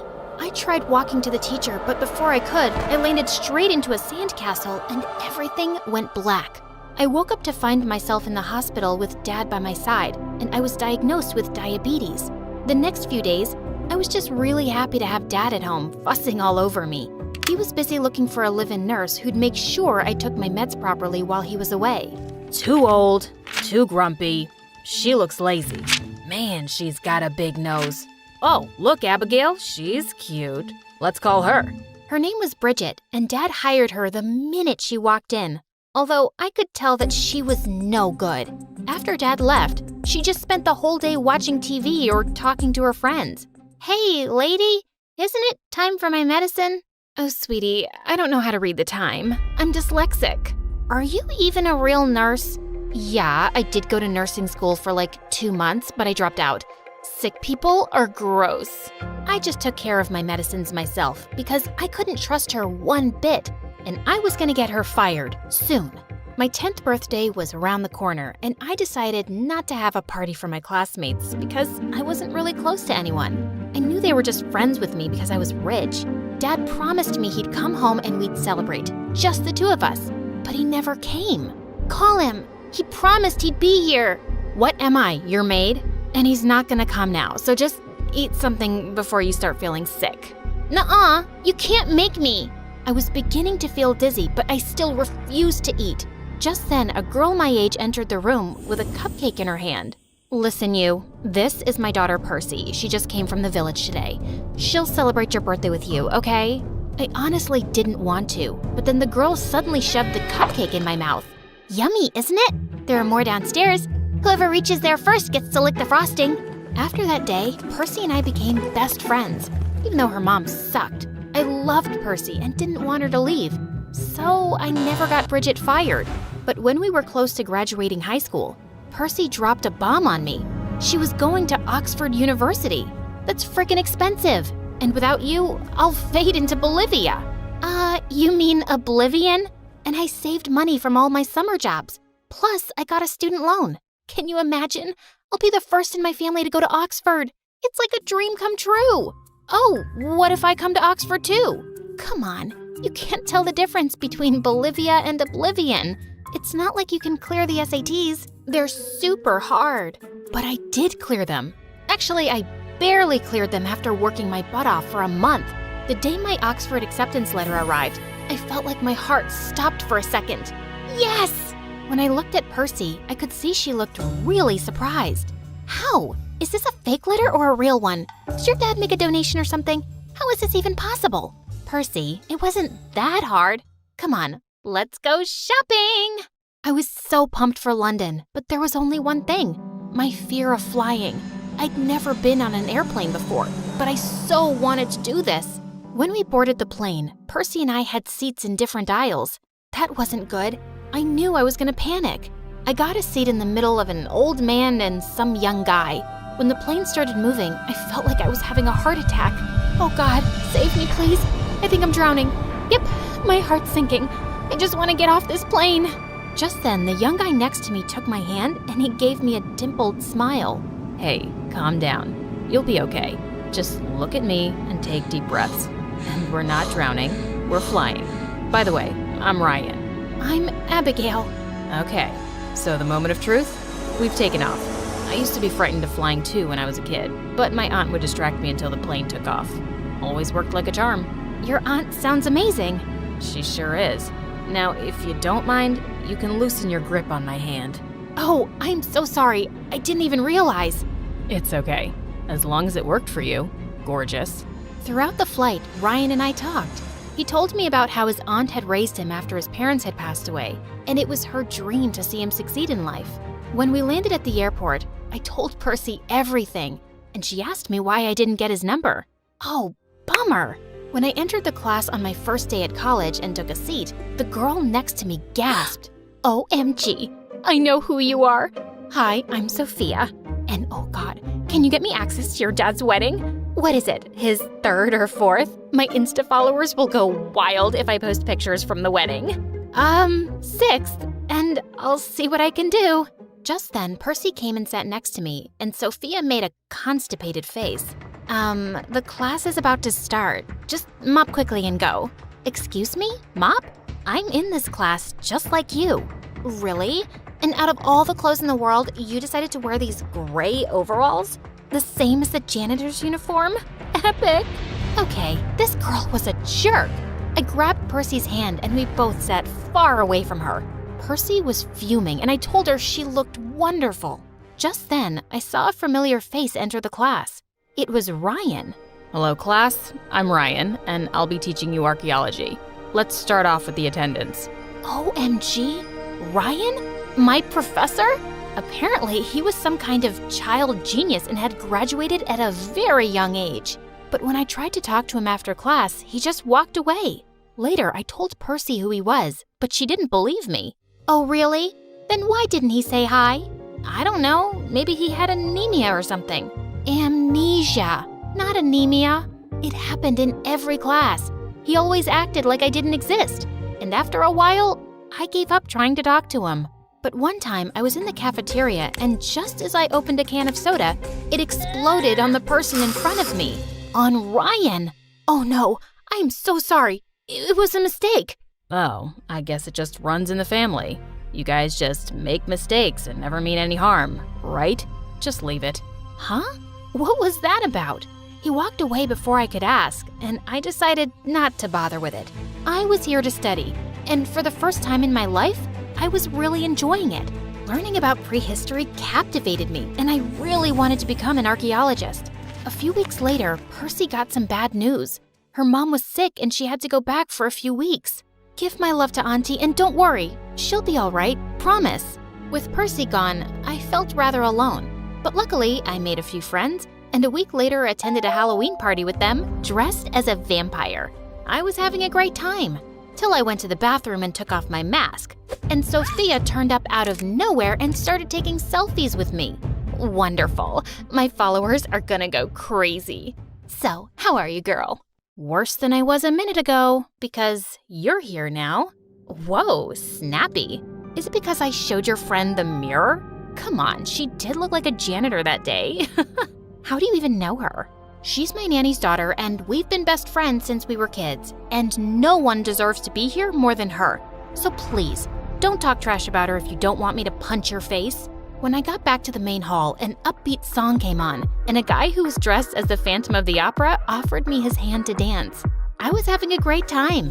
And then the music turned to a slow number, and the guy pulled me close. He had his hand on my back. Just then I realized my zip was coming down, and he fixed it. Oh, thank you. Wait, is that you, Abigail? Ryan? Yeah, sorry. I didn't know it was you. I gotta go. He was about to walk away when I stopped him. Hey, what's the matter with you? Why do you keep acting like you have some problem with me? And what did you mean that day when you said it runs in the family? Why don't you ask your dad? My dad? What does he have to do with anything? He has a lot to do with me and my aunt. Ask him how he betrayed the woman who made him what he is today. He made my aunt fall for him, stole her music tunes, and then just dumped her one day like she meant nothing. Seeing her crumble after your dad's betrayal was the hardest time of my life. I'm sorry, Ryan. I know my dad isn't a saint, but what do I have to do with his past? It's not fair to judge me for something he did, and I never knew about it. Trust me, he wasn't really around for me much either. And I don't deserve your hate. Saying that, I just left the dance floor as quickly as I could. The next day in class, I was ecstatic to see Percy was back, but she looked really worried because Ryan had given her an F for low attendance. Abigail, you gotta help me. You say you know him, right? Ask him to give me an A or maybe a B, please. What? Percy, this isn't some lame high school. I can't just go to a teacher and ask him to change my friend's grades. Wow, you sure have changed, Abigail. I saw your selfies with that witch Sophia, and now you're refusing to help me out? Don't act like you got into Oxford on your own. I'm 100% sure your dad had something to do with getting you in. What the heck? Before I could even reply, Percy just stormed off and stopped talking to me. A week later, we had to submit an assignment for extra credits, and when the results came in, I had aced it. I was so happy. But now, I had to be Ryan's assistant for a month. One afternoon, I was sitting in the library filing papers for Ryan when I realized someone was next to me. It was him. I was startled and ended up spilling the coffee mug next to me. Ouch! This is the second time you spilled something on me. Sorry, you kind of sneaked up on me. As Ryan wiped the coffee off his clothes, I just looked at his face, thinking about the first time we'd met. What are you smiling for? I was just thinking about how you would make the perfect boyfriend. The older your girlfriend gets, the more interested you'd be in her, 'cause you're a historian. Finally, I saw the slightest smile and that gorgeous dimple. Abigail, about the other night, I'm sorry. I know it wasn't your fault. Without finishing his sentence, Ryan took my hand and just looked into my eyes. He was leaning in like he was about to kiss me. But right then, there was a sound near the window and Ryan jolted up to check it, and the moment was gone. But the next day when I entered my class, all eyes were on me. Whoa, if it isn't the teacher's pet. No wonder you're soaring so high these days. What do you mean? You don't follow me? Oh geez, you should. I now have a blue tick on my account thanks to you. Look what I received anonymously. It was a video of Ryan and me sitting really close in the library. I was furious. Don't be so happy about that blue tick. I snatched the witch's phone and smashed it on the floor and walked off. But Percy caught up with me. Oh, so this is how you get extra credits? Some of us actually worked really hard to be here, but people like you will do just about anything to get ahead, like flirting with the teacher. And when I ask you to put in a good word for me, You refused! Are you crazy? I really am studying hard, Percy. I know you liked him, but this is disgusting. I had my suspicions, but seeing you two in the library that day, I understood everything. Wait, so you made this video? Couldn't you have at least asked me what the truth was? I'm your best friend. Yeah? Is that why you've been going around telling people like Sophia that I'm your maid's daughter? Some friend you are. That's not what I said. I didn't mean it that way. And yes, I do like Ryan, but I would never use him to get ahead. I can't believe that's what you think of me. I'm done. With you, with Ryan, this Oxford dream, all of it. I ran off, and right outside, Ryan was waiting to talk to me, but I needed to be alone. So I ran out of the college toward the forest park. Ryan caught up with me, and just as I tried to push him away, we both fell with a thud, and then everything went dark. When I woke up, I found myself in Ryan's arms. Oh, thank God you're all right. Am I? I don't feel all right. Where are we? We fell into a pit and there's no signals here. It's been hours and I've been screaming for so long, but no one's come. I felt my head spinning and knew my blood sugar was low. Ryan hugged me to keep warm. What were you saying that day at the library? Tell me. I was gonna say how much What? I like you. I like you too. A lot. Saying that, I turned to kiss him and it was so perfect. Abigail, we have to get out of here. I know you can do it. You need your meds and we can't wait. Finally, with Ryan's support, I was able to climb out of the pit. As we were trying to make our way out of the forest, I saw all these people with flashlights in their hands and crashed into one of them. It was Percy. And then I blacked out again. When I woke up again, I was in the hospital and Ryan was sitting next to me. Hey, gorgeous. You had me worried. I know we have all the time in the world to talk, but there's someone who's been waiting eagerly for you to wake up. Ryan kissed me and left the room. And just then, Percy entered with tears in her eyes and begged for forgiveness. Percy, you've been my friend for as long as I can remember. I want to forgive you, but I'll need some time. Take as much time as you need. I am so sorry. My own insecurities got the better of me. You've been nothing but a great friend, and now I've ruined everything. Maybe you haven't.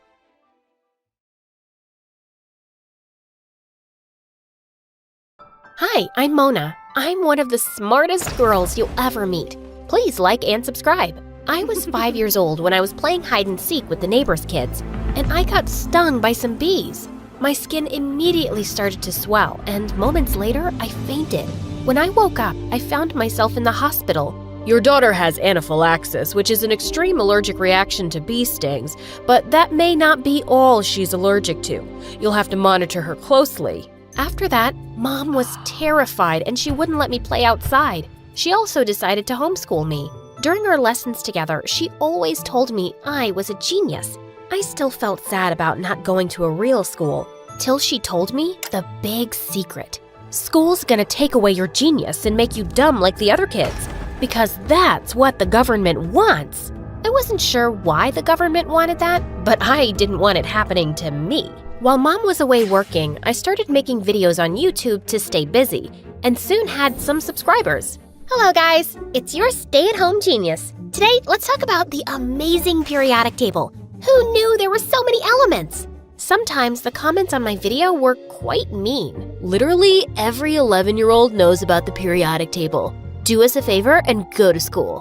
When I told Mom about the comments, she always said those kids were just jealous. Once when I was 14, I saw a really pretty bird on my window frame and I tried to touch it, but I ended up falling out the window into a bush. Oh my God, I was outside. Just as I was about to run back in, my arms and face started to itch like crazy. I called out to Mom, who rushed me to the hospital. After the medicine, I was half asleep when I heard the doctor and Mom talking. Your daughter's reaction happened because she's been indoors so much. Her immune system didn't develop properly. You have to let her join a school. But what about her condition? I've told you before, that's not how this works. What? The doctor told you to put me in school before, Mom? Honey, I did it to protect you. All these doctors, what do they really know? I was so upset. All these years, I'd been living like Rapunzel when I didn't need to. On the drive home, she continued to rant about the government. Mom, just stop it with your lies already. And guess what? I'm going to school. For days, Mom tried to apologize, but I completely ignored her. Then she gave up and put me in school. On my first day, I struggled to hide my excitement. Just as I was about to jump out of the car, Mom stopped me. You have every right to be angry, but you still have to be careful. Please, you need to wear this. It was a box of masks. Ugh, I didn't want to be some masked weirdo on my first day, but I also didn't want to get some bad reaction again. So I put one on. When I walked into my class, the teacher hadn't arrived yet, and I had the perfect opportunity to introduce myself. I climbed onto one of the tables. Greetings, my fellow classmates. I'm Mona, but some of you may know me as the stay-at-home genius. They all stopped talking. Great, I had their attention. As I start this new journey with you, I hope that you do not feel intimidated by my intelligence, and I look forward to helping you all. Shut up, weirdo. The entire class burst into laughter. Everyone was still snickering when the teacher walked in. They were all jerks, but I was going to show them. Who can tell me how many planets we have in the solar system? Me, sir. 9. 8, actually. Pluto isn't a planet anymore. What? Since when? Since forever, Miss Genius. And I soon discovered the strangest thing. I seemed like I was behind in every subject. I was dumb. At the end of the day, one of the teachers called me aside. We've observed that sometimes homeschooled students struggle to keep up. You may need to be placed in another class more suitable for your abilities. But this is the class I should be in. Yes, but you have to take a performance test at the end of the semester so we can be confident you can cope. She handed me some study materials and I headed home. I couldn't get over the fact that my whole life had been a lie. I'm not really a genius, am I? Oh, baby, you'll always be my little genius. You've ruined my life, Mom! I stormed off to my room and cried myself to sleep. The next day at school, I was heading towards the library when I felt something hit me with force, and I fell down. I saw a boy named Ken from my class on a skateboard. Are you crazy? Who uses a skateboard in the hallway? Oh, look, it's the genius. If you hadn't stayed home your whole life, you'd know that all the cool people skate in the hallways.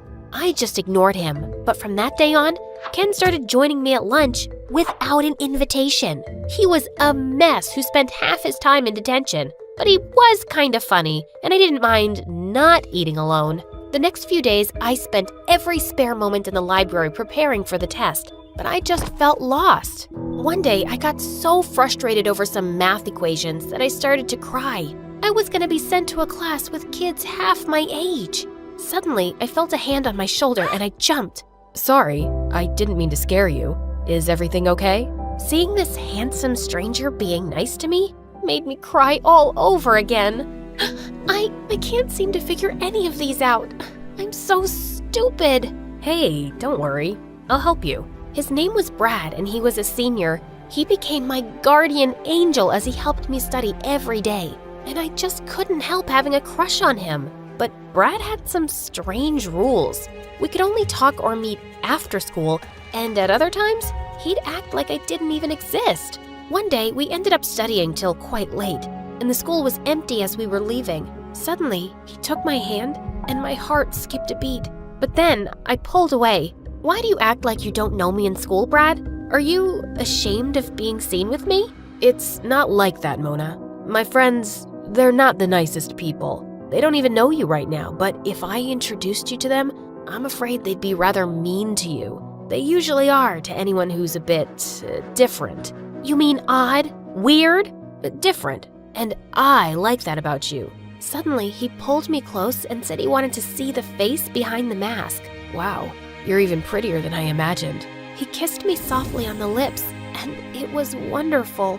One afternoon, I was sitting alone and watching Brad with his friends when Ken joined me. If you stare hard enough, you'll probably dig a hole in his back. I don't know what you're talking about. If you insist. You want to hang out later? Nah, I'll pass. Maybe some other time. I had decided just then that I was tired of only watching Brad. I had to show him that I was cool enough to hang out at his table. The next morning, I woke up super early to do my makeup. And when Mom dropped me off at school, I took off my mask. Mom had lied about a lot of things, so who said I really needed the mask? And I could feel all eyes on me as I walked in. Even Brad kept staring at me during recess, and he was so lost that he accidentally spilled juice on himself.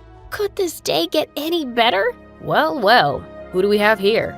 Mona 2.0. Interesting. She's pretty. That day, Ken and I didn't eat alone. Other people joined our table and everyone seemed keen to talk to me.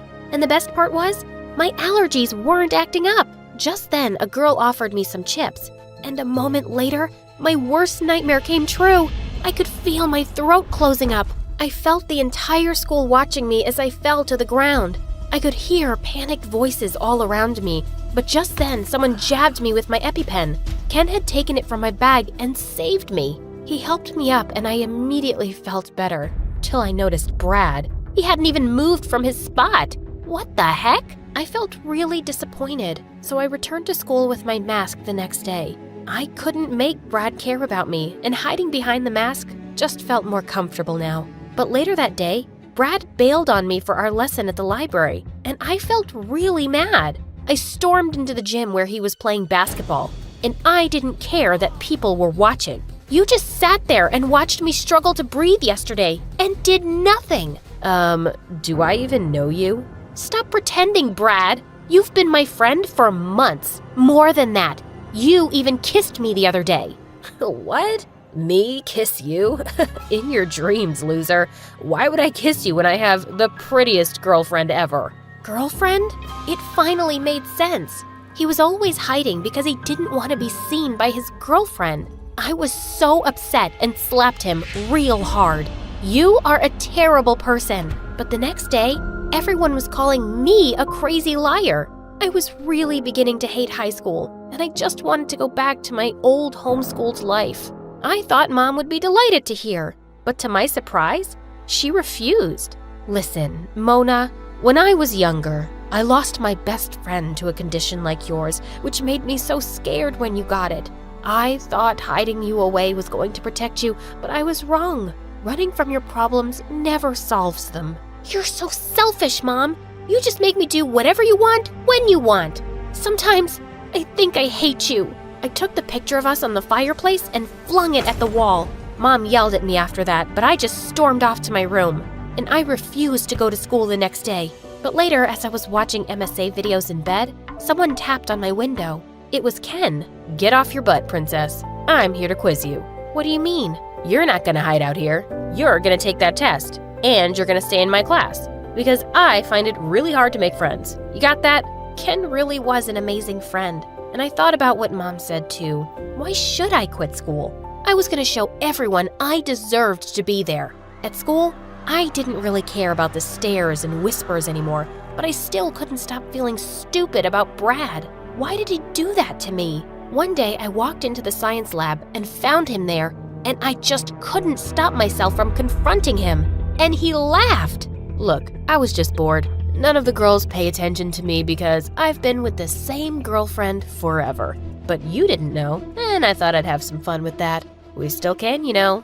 I wouldn't mind kissing you again. Just then his girlfriend entered and gave him a tight slap. Soon the entire school knew his girlfriend had dumped his butt for being a jerk. I was totally focused on my tests now, and studying with Ken became a routine. One day when he was over, I asked him, "What would you do if you had the chance to be anything?" Join the Rikers skateboard competition. I don't care if I win. I just want to be there. It's so cool.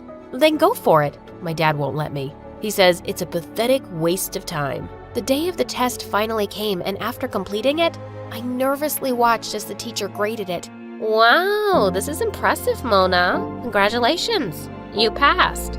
I gave the teacher a big hug and ran to find Ken. I had a special thank you gift for him, but when I found him, the principal was yelling at him in the hallway. Your continued disregard for the rules has brought nothing but disgrace to me. Yeah, no kidding, Dad. Dad?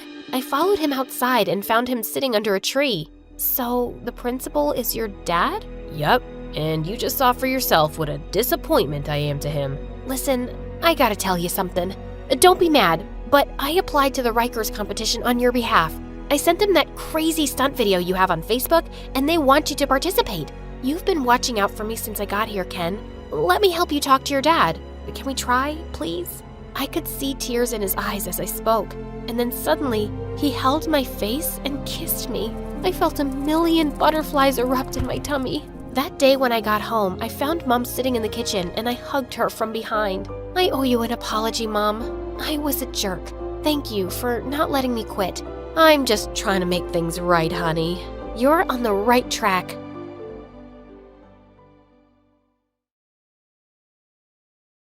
Hi, I'm Kat from Texas. Please like and subscribe because MSA will give $1,000 to one lucky person who subscribes in the next 7 days. For as long as I can remember, I've wanted to be an artist. When Mom would get me paint, I decorated the walls. Mama, look, my new masterpiece. You like it? Oh, good Lord, Kat. We just got the walls painted. Now I have to clean this up before the guests come. No matter what I did, I never seemed to impress Mom. She grew up in Luxembourg, and when her rich best friend moved to town, she became totally obsessed with her son and how perfect he was. I just have to say, I've never painted on the walls. Kat, you can learn a thing or two from Jacques. Mom always told me how art schools were expensive and pointless, and I should choose something better like Jacques, who wanted to be a doctor. If that wasn't enough, boy, was he annoying. Hey, why did your parents name you Kat? You look more like a hippo to me.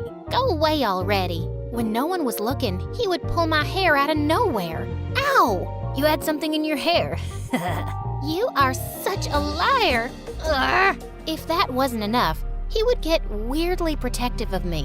One time, we went to the water park and I was playing with some boys. It was all fun, but then Jacques came out of nowhere and pulled me out as if I was drowning.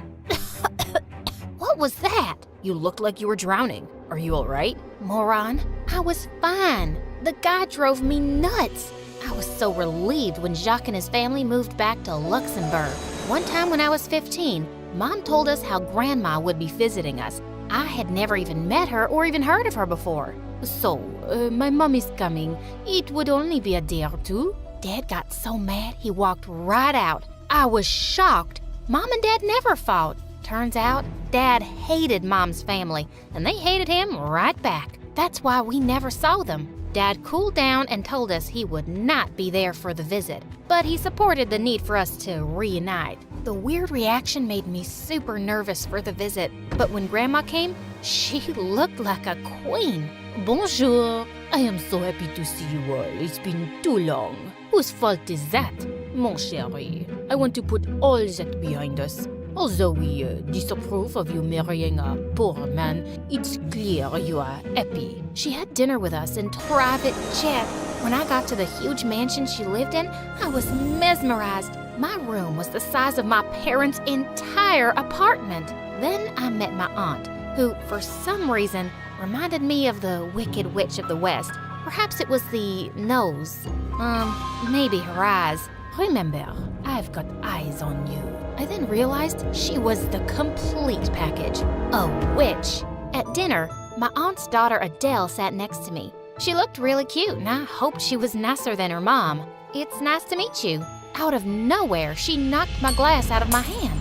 Then she screamed loud enough for Grandma to hear. Look at what Katrina did. That glass is worth more than she is. I did not. Why are you lying? Adele leaned in closer, whispering. Oh, why are you lying? Huh? Whoa. I had to take my words back. She wasn't cute. She actually reminded me of Dudley, Harry Potter's cousin. The wicked mom-daughter duo could be mean to me all they wanted to, but I wasn't gonna let them scare me off. This was my only ticket to art school. Living with those two nasty witches under the same roof was a nightmare. The two would constantly make me do chores when Grandma wasn't around. I so wanted to talk to Mom, but decided not to tell her because I knew she'd be worried. One time, my aunt told me to pick some flowers for the dinner table, but not the blue ones. She is allergic to them. And then Grandma started sneezing like crazy. I told you to get the blue ones, you careless girl. She is allergic to pink. Bring my dinner in my room. I can't breathe here. When she left, Adele and my aunt gave me the most wicked grins. Gosh, I hated them so much. Once summer vacation ended, I started school and was completely overwhelmed when I saw all the strangers. But then I saw a familiar face. It was Jacques, and he looked so different. gone was the short boy who pulled my hair. I hugged him tightly, and after small talk, he said, Are you here for the art school? "How did you know?" Duh. Our moms are best friends. I know everything. Come, let me show you around. Having Jacques around calmed me down a lot. During lunch, I sat with him, but suddenly Adele joined us. "Jacques, why are you talking to her?" "My mom told me that her dad is so poor, he smells like garbage." "My dad smells great." You wish your dad was as cool as Kat's. Adele looked like she'd been slapped, and now it was my turn to give her a wicked grin. That kind of backfired because after that day, Adele made all the kids say mean stuff to me like, "Ew, she's poor, get away." Though I ignored them, I was getting so tired of it all. She even made crazy stories about me. How my parents ran off to be in the circus, and that I was on the Discovery Channel for having abnormally large feet and whatnot. I did my best to spend time with Jacques and ignore that witch. He was actually being adorable. He would pick me flowers and tell me about what a struggle it had been moving back to Luxembourg and how much he missed his parents, who were free from all the drama here. It made me miss them too. One day as I entered school, Adele and her minions started mimicking me. "Ew, I am Kat. I wanna be an artist." Newsflash, you are nothing but trash. Go back to where you came from. Oh, I was so done with Adele now. Why are you trying to bully me into leaving? Mom told me why you are here. You want Grandma to like you more, so she gives all her money to you. I just want to go to art school. Liar. Either you leave, or I will make your life miserable. I had no idea why it was all about the money for Adele and her mom. I shook my head and left. She was a lost cause. One day as I walked by the park, I saw the strangest scene. Adele kissing a boy who looked familiar.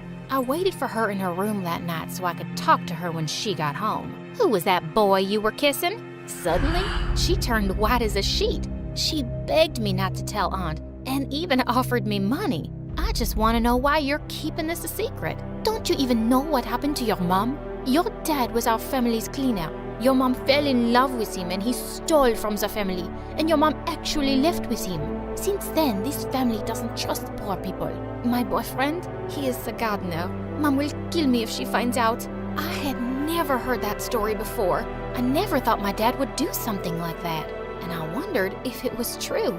Well, I promised Adele that her secret was safe with me. The whole family drama and the Adele thing had me so occupied that when Jacques asked me out, I was completely caught off guard. He took me to the nicest restaurant, and there I told him everything happening at Grandma's place. I wanted his opinion on everything, and he told me not to worry. But suddenly he smiled at me and leaned forward to wipe off ketchup from my chin. Gosh, you are still the girl I had a crush on. You had a crush on me? Why do you think I always teased you? I went about it terribly. I was embarrassed back then. What can I say? I was a stupid kid. I had no idea you liked me, but you know, I kinda like you now. Jacques then leaned in and kissed me. It was an amazing night, but when I got home, the whole family was waiting for me in the living room. Who were you out with this late? It was that boy, wasn't it? I looked over at Adele and realized she hadn't said anything. She knew I was keeping her secret and she wouldn't rat me out. Her mom was just determined to make me look bad. I don't see how that matters. Her awful dad stole from us. This girl is probably as stupid as her mom was. That's when I heard Jacques' voice behind me. You forgot your sweater. Kat, is this the boy you are seeing? Mother, we are going to repeat history if you do not send her back right away. I know this boy. He may not be as bad as Katrina's father, but he is not on our level. Look at her, just 15 and going out making boyfriends? Ugh. I am pretty sure Adele is also 15, but she has a boyfriend. She is allowed and Kat isn't? How convenient. Suddenly, my aunt's eyes jumped out of her head. Is this true, Adele? Do you have a boyfriend you never told me about? Adele was sure about to cry, so I jumped in. Ex-boyfriend, but it's over now. They broke up last month. Adele looked relieved. My aunt crossed her arms and left the room. I walked Jacques out, but he wouldn't look at me. Why do you want to stay here, knowing how evil they are? I mean, yeah, they think they're above my dad, but they were just mad because Dad stole from the family. It's different now. You believe that? My mom was here when your parents were kids, and she told me Your aunt was in love with your dad. She was always jealous of your mom because your dad chose her. She framed your dad and forced him to leave the country. Of course your mom went with him. He left me there, feeling ashamed for ever doubting my dad. I should have known my aunt was jealous. She hated me from the start and turned everyone against me. How could she hate her own sister so much? At that moment, I just missed Mom so much and I wanted to just hug her. So I called her. I shouldn't have come. What happened? Are they treating you badly? Aunt is evil and I can't stay anymore. I'm coming home. Listen, I left because I felt like I had no other choice. I want you to come home, but I also need you to stand up for yourself. As soon as I hung up the phone, I heard crying. I realized it was coming from Adele's room. What happened? This is your stupid boyfriend's fault. My boyfriend has been fired. I should have known not to date him. This is not his fault. Your mom got him fired, just like she got my dad fired. And we're not gonna let her get away with it. I know you hate me, but you have to trust me on this one. I don't hate you. I just didn't want you here. But if you want to help me help Gabriel, maybe you're not as bad as I thought. We stayed up late that night, and I realized that without her mom around, Adele was actually a nice person. I went to breakfast early, and it was just my aunt at the table. Just so you know, this is my last day here. I just want to know why you hate Mom, your own sister, so much. Why did you frame my father? Your father did steal. I saw it with my own eyes. You were obsessed with him. That's why you lie and pretend to hate poor people. Because you're embarrassed he chose Mom. It's time for you to get over it. I don't hate poor people. Just him. Then why did Gabriel's dad get fired? Did he steal something too? I don't know how you know about that, but I had to do what was best for my daughter. Oh, so history repeats itself. Wow. Did you falsely accuse him of something? Just like you falsely accused my dad? Guess what? I did set up Gabriel's father, just like I set up your dad. He didn't steal anything. I lied, but what are you going to do about it? Suddenly, Grandma appeared in the doorway with Adele. She had heard everything. I can't believe you are the reason I haven't had a relationship with my daughter all these years. Adele can date anyone she wants. And if you say a word, I'll have you kicked out. Katrina, I am so sorry. I gave her a hug. I told her I loved her, but I needed to go home. Grandma assured me she'd still support me going to art school. I gave Adele a hug too, and we promised to stay in touch. Just when I got my bags ready to go to the airport, I saw Jacques waiting for me. My mom told me you were going back home, but I had to give you a ride myself. I'm sorry about what I said. I just know you deserve better than these people. I care for you. And, I'm moving back to America because I want to be close to you. Oh, close to me? Why, so you can tug on my hair like when we were kids? No, silly, because I love you. I love you too.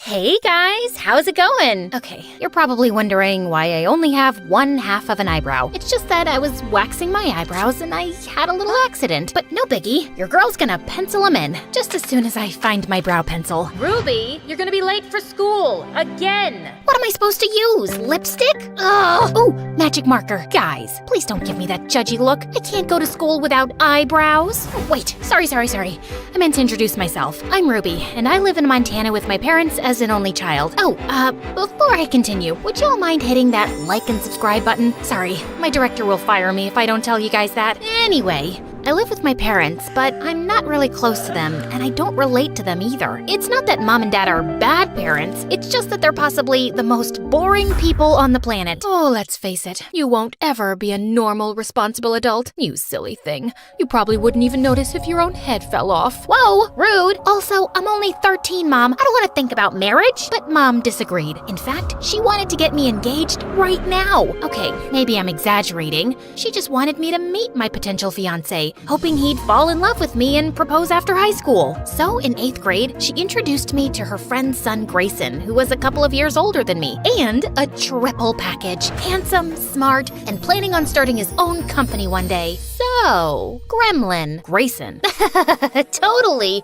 So, your biceps, they're huge. I've never seen biceps that big before. And not that they look bad. They look very, very fine. Sorry, did that sound creepy? I swear, I'm not a creep. Please kill me. Oh, I can't kill you. Sorry, I really can't go to jail for murder right now. At least not until the new Wednesday series gets canceled. Anyway, this has been a lovely meeting, Mr. Healthy-looking biceps.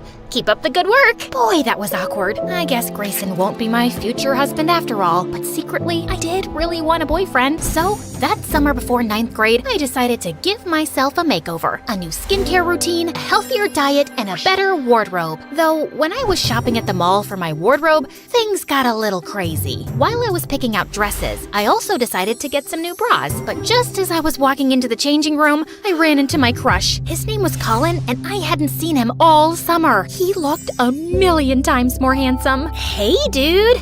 Fancy seeing you here.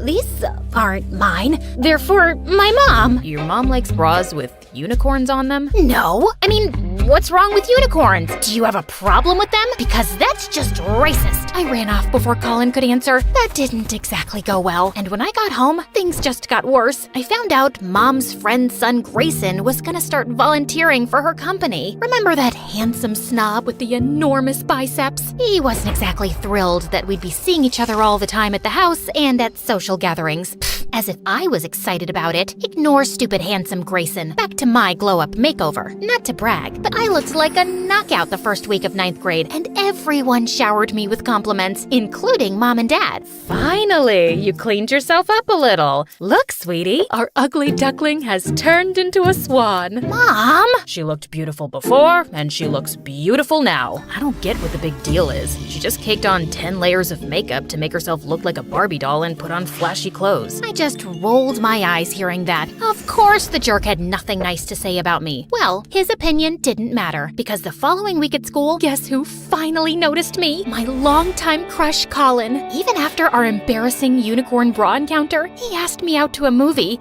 and a couple weeks later, we started dating. Talk about the perfect start to a girl's teenagehood and high school career. Colin writes me good morning texts and takes Instagram selfies with me. I remember the olden days when I was a sad, lonely girl, but now my life is perfect. On the night before winter break, Colin took me to an exclusive cool kids party. But just as I was getting ready to leave, I saw Grayson waiting for me outside. What the frick was he doing here? And how did he even know where I was? Your parents asked me to come check on you and then drive you home. You're at a midnight party with your boyfriend, Ruby. Someone needs to supervise you. Who do you think you are? My dad? You can do whatever you want, but I don't need any supervision. I meant to do that. Anyway, I'm gonna go kiss my boyfriend now, so bye! I just hope he's available to kiss you. I saw him looking pretty happy talking to some other girl a few minutes ago. Yeah, because it's a crime to talk to other girls when you have a girlfriend. Grayson, get a life. He was really starting to get on my nerves. So to stick it to him, I took the bus home, and he had to drive all the way back to his house for nothing. It served him right for being such a control freak. Unfortunately, though, I couldn't see Colin after the party because he was going on vacation. I knew he'd be busy, but a week went by, and he didn't call or text at all. Okay, no reason to panic. Couples need space. I totally get it. I had other stuff going on in my life. I went to a yoga class, read books, painted my nails. Finally, when we got back to school, I searched everywhere for Colin. I didn't have much luck until I wandered into the school garden to find him kissing another girl. Ahem! Oh, Ruby. Sorry, I meant to tell you. I'm getting back with my ex-girlfriend. We've sort of been on a break, which is why I asked you out, because I was still getting over this precious girl. So I was just your rebound? You are such a jerk! How could you use someone like that? I'm sorry. You're really great and all, but I just wasn't feeling those magical sparks between us, you know? I just smacked him across the face and told him we were done. And then to really stick it to him, I texted Colin, "We're done," 3 more times over text message. The truth was, though, I felt really depressed about my breakup. I mean, yeah, I was mad at Colin for what he did, but I was more mad at myself for believing he'd actually cared about me. I distracted myself the next few days by hanging out at the pet shelter and keeping the kittens company. It was exactly the heartbreak therapy I needed. I was even starting to feel better until Dad called me, begging me to come home and help him prepare for a fancy work dinner. But when I arrived at the house, Grayson was already in the kitchen with his sleeves rolled up. Ugh, I just knew my parents had told him about my breakup, and he was waiting to rub it in my face. I asked Grayson over to help us cook since your mom isn't home yet. Yeah, and also, cause your dad told me you don't know how to cook. Did you seriously start a fire trying to deep fry ice cream? First of all, the fried ice cream disaster wasn't my fault. I just happened to forget to watch the tutorial first. And second, I've had a really hard couple of days, and I don't have the energy to handle you right now. So just go away and don't talk to me for the rest of the night. But you can hang out in my room if you want and use my computer if you're bored. May I recommend MSA videos? Watch them on YouTube though, not TikTok, cause TikTok's bad for your attention span. But anyway, see ya! Unfortunately, Dad didn't let me get rid of the idiot that easily. And as expected, Grayson took full advantage of getting to boss me around and talk to me like I was an idiot. Go salt the water. Don't put sugar, put salt. You're not allowed to touch the knife. I don't trust you around a knife. I felt just about ready to punch him until Grayson came up behind me and guided my hands in rolling the dough with his big,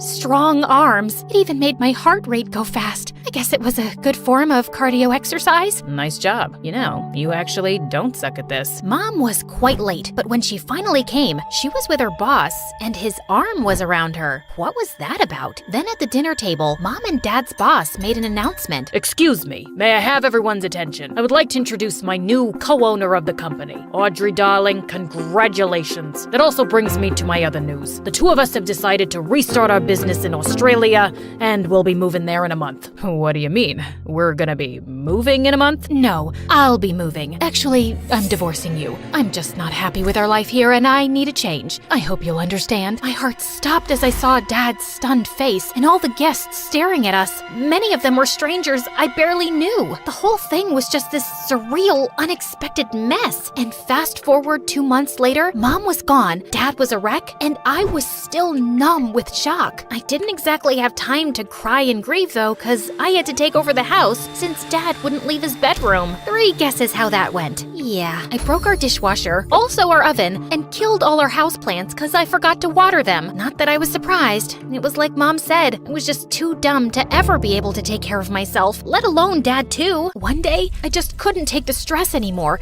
and literally fell asleep on the kitchen floor. When I opened my eyes, Grayson was staring down at me, and for some reason, it made me feel relieved. Ruby, are you okay? No, I'm not. You know, you don't have to do this all by yourself. I can help you. I'm here for you. I don't want your help. You don't have to suddenly be nice to me now just because you feel sorry for me. I know you hate me. Who said I hated you? I don't hate you at all. All those times I insulted you, I was just teasing. But I'm sorry. I guess I just don't know how to act around a girl I think is cute. Wait, Grayson thought I was cute? No, that wasn't possible. Perfect, handsome, and smart guys like him don't think girls like me were cute. Well, okay, with my glow up, I'm a little bit cute, like Ariana Grande, K-pop cute, but my cuteness was all I had going for me. I didn't have any other good qualities. So yeah, I didn't believe Grayson's words for a second. But for some reason, he stuck around for several days after that and basically forced me to rest and take care of myself. One night, I was even having cramps and he made me tea. Thanks for all this. I really appreciate it. Just one follow-up question. You said I was cute the other day, right? Yeah, what about it? What do you see in me, man? I mean, I know I kinda got pretty after my makeover. Again, with you and your dumb makeover that I never even cared for. Ruby, you're funny, you're charming, you're interesting, and hands down, the kindest person I've ever met. Why isn't that enough for you? How come you don't believe in yourself? Grayson's words really caught me off guard. I didn't really have an answer for him. Well, actually, I kinda did. The truth is, it's hard to have confidence in yourself when you're always bumping into walls, losing your stuff, and eating soap. Okay, calm down. I've only eaten soap once, and it was an accident. Basically, I was in some fancy hotel, and they had some tiny soap bars in the bathroom that looked like candy, so I ate one. I don't actually eat soap on a daily basis, but you get my point, right? Animator, show the reference scene of 14-year-old me making myself over that summer. Remember when I felt super confident after my major glow-up? Yeah, that wasn't real confidence. Real confidence isn't based on stuff like outside beauty and high IQ. Real confidence comes from loving yourself no matter what. So I guess now it's time for makeover number 2, feeling good on the inside. And a few months later, I did start to feel a lot better. And apparently, confidence is a lot more attractive than looks anyway, because one morning, freaking Colin showed up at my doorstep begging me to take him back. Which do you want? A bouquet of roses or lilies? Or would you prefer chocolates? A life-size teddy bear? What do you want from me? I'd like for you to get off my porch. Also, I don't like either of these bouquets. I'm just not feeling a magical spark. I was about to throw the flowers in the loser's face when suddenly Grayson showed up behind me because he was already over at my house. We'd gotten super close over the last few months, and between you and me, I've developed major feelings for him. I guess that explains why I was happy when he sprung onto Colin and tackled him to the ground. The boys were like animals, full on rolling into the bushes, and I certainly didn't mind watching the spectacle. Come on, ladies, admit it. Who doesn't love it when boys fight over you? Finally, though, Colin ended up leaving, and Grayson pulled me into a very pleasant hug. So, when do we get to have our first kiss? Maybe we can have a beach date tonight? Because I really don't want to kiss you next to loud traffic. Animator!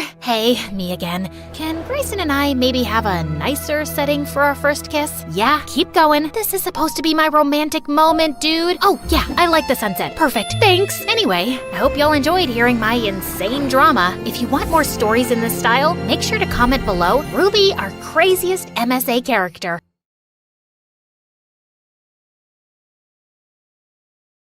Hi, I'm Rachel from Pennsylvania, and I'm Amish. Please like and subscribe. The Amish community believes in a simpler lifestyle than the rest of the modern world, and this is reflected in our clothes and our simple ways of living. Some of us don't even have cell phones in the 21st century, including me. But I was always curious about the world and wanted to experience everything. Once when I was 5, I found a lost doll on my way to school. And in our culture, dolls aren't supposed to have faces, but this one did. I was thrilled to find it and took it to school with me. But as soon as I took it out of my bag, the kids screamed. OMG, a doll with a face.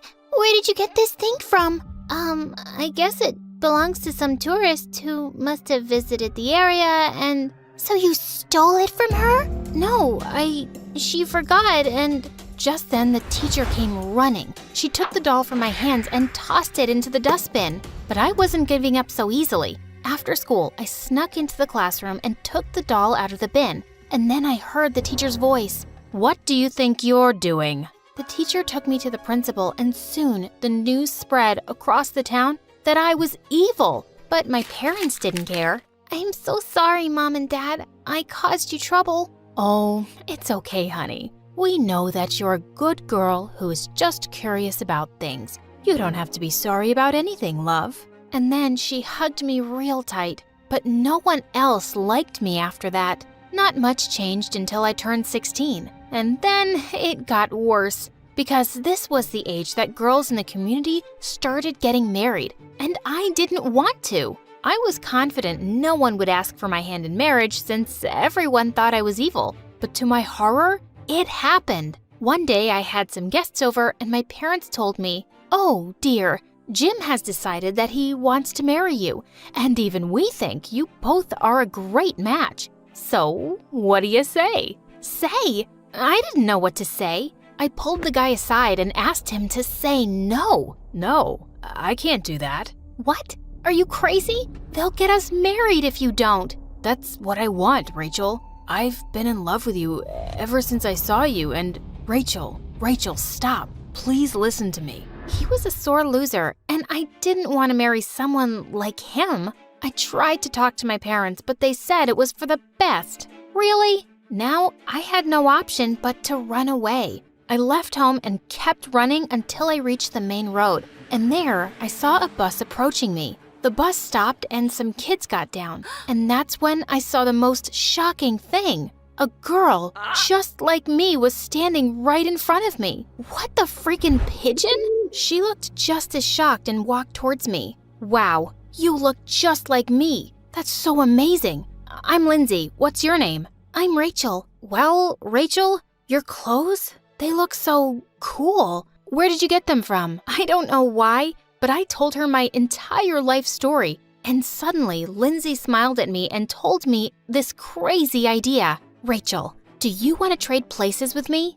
What? Well, I want to see your community, and maybe I'll get some time off my stupid life, and you get to live the life you want out there. Well, I was speechless. I was really scared to do it, but when I thought about the marriage proposal waiting for me at home, I said yes. Rachel and I exchanged our clothes, and it felt so different. All these colors on my body were crazy. Suddenly, the bus honked, and Lindsay told me to get on it. She hugged me and said goodbye and ran back towards the direction I pointed her to. I got on the bus, and it was all so weird. All the kids were calling me Lindy, and she seemed to be a super popular girl. But then suddenly, a girl came to me and slapped my face really hard. What the heck? This is the last time you kiss my boyfriend. You hear me? Her what? I was in shock. I'd never kissed anyone. But then I realized probably Lindsay did. I didn't know what to do, so I just went to the back and sat there.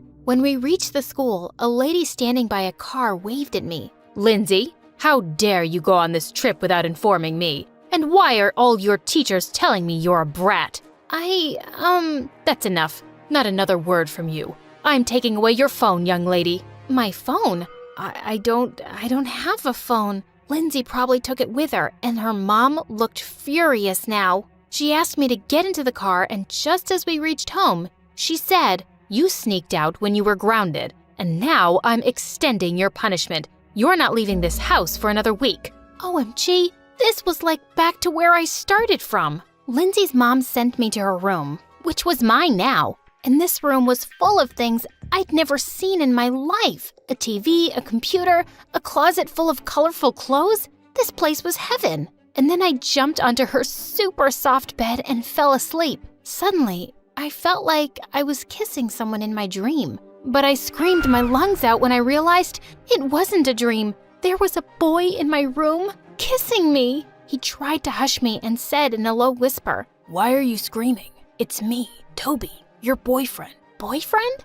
Lindsay betrayed her boyfriend and kissed some other guy? She was really something. Suddenly, he came closer, and I could even see in the dark how handsome he was. But what are you doing here this late? I come here every day ever since you've been grounded, remember? What's wrong with you, babe? He touched my forehead so gently, I couldn't help but melt a little. Then he took out a beautiful necklace from his pocket. I bought this to mark our first month together. Shall I put it on you? He was doing all this for Lindsay, who betrayed him for some other guy? For a moment, I started to hate her. I decided I was going to tell him that I wasn't Lindsay. But just then, I heard her mom walking upstairs. Lindsay, I heard some noises. Are you okay? Toby and I looked at each other, super scared, but he quickly ran out of the window, and both of our butts were saved. Were you talking to someone? No, of course not. I don't even have my phone on me. I left it on the field trip, remember? She looked at me suspiciously and then went away. A few days passed, and I was just stuck at home. All thanks to Lindsay, the brat. But thank God for Toby, who visited me every day, and every time I wanted to tell him the truth. But I was afraid he'd get mad and stop seeing me. One night when he dropped by, he got up to leave after 20 minutes. I asked him why, and he said, Babe, I play volleyball at the beach every Saturday night, remember? The freaking beach? I leapt up excitedly and said I wanted to go with him. He looked really surprised. But you hate the beach, and the sand, and volleyball. And you also hate my friends and never want to hang out with them? Wow, what was wrong with Lindsay? Oh, I guess I've just been cooped up for so long. I really just want to go out. He looked super happy, and we both snuck out the window. I had to stop myself from gasping when I saw the sea for the first time. It was so beautiful. I had an amazing time with his friends, and after his game, we took a moonlit walk on the beach.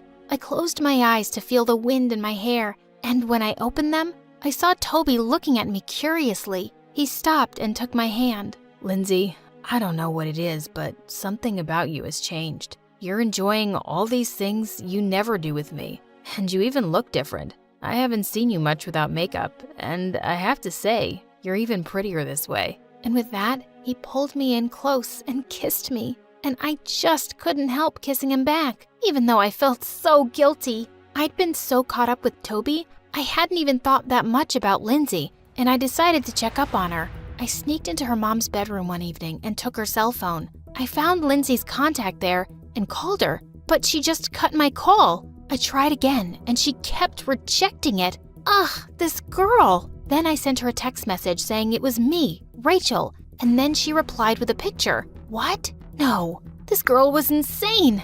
Suddenly, I turned around to find Lindsay's mom standing right behind me. You're not Lindsay, are you? What? How did she know that?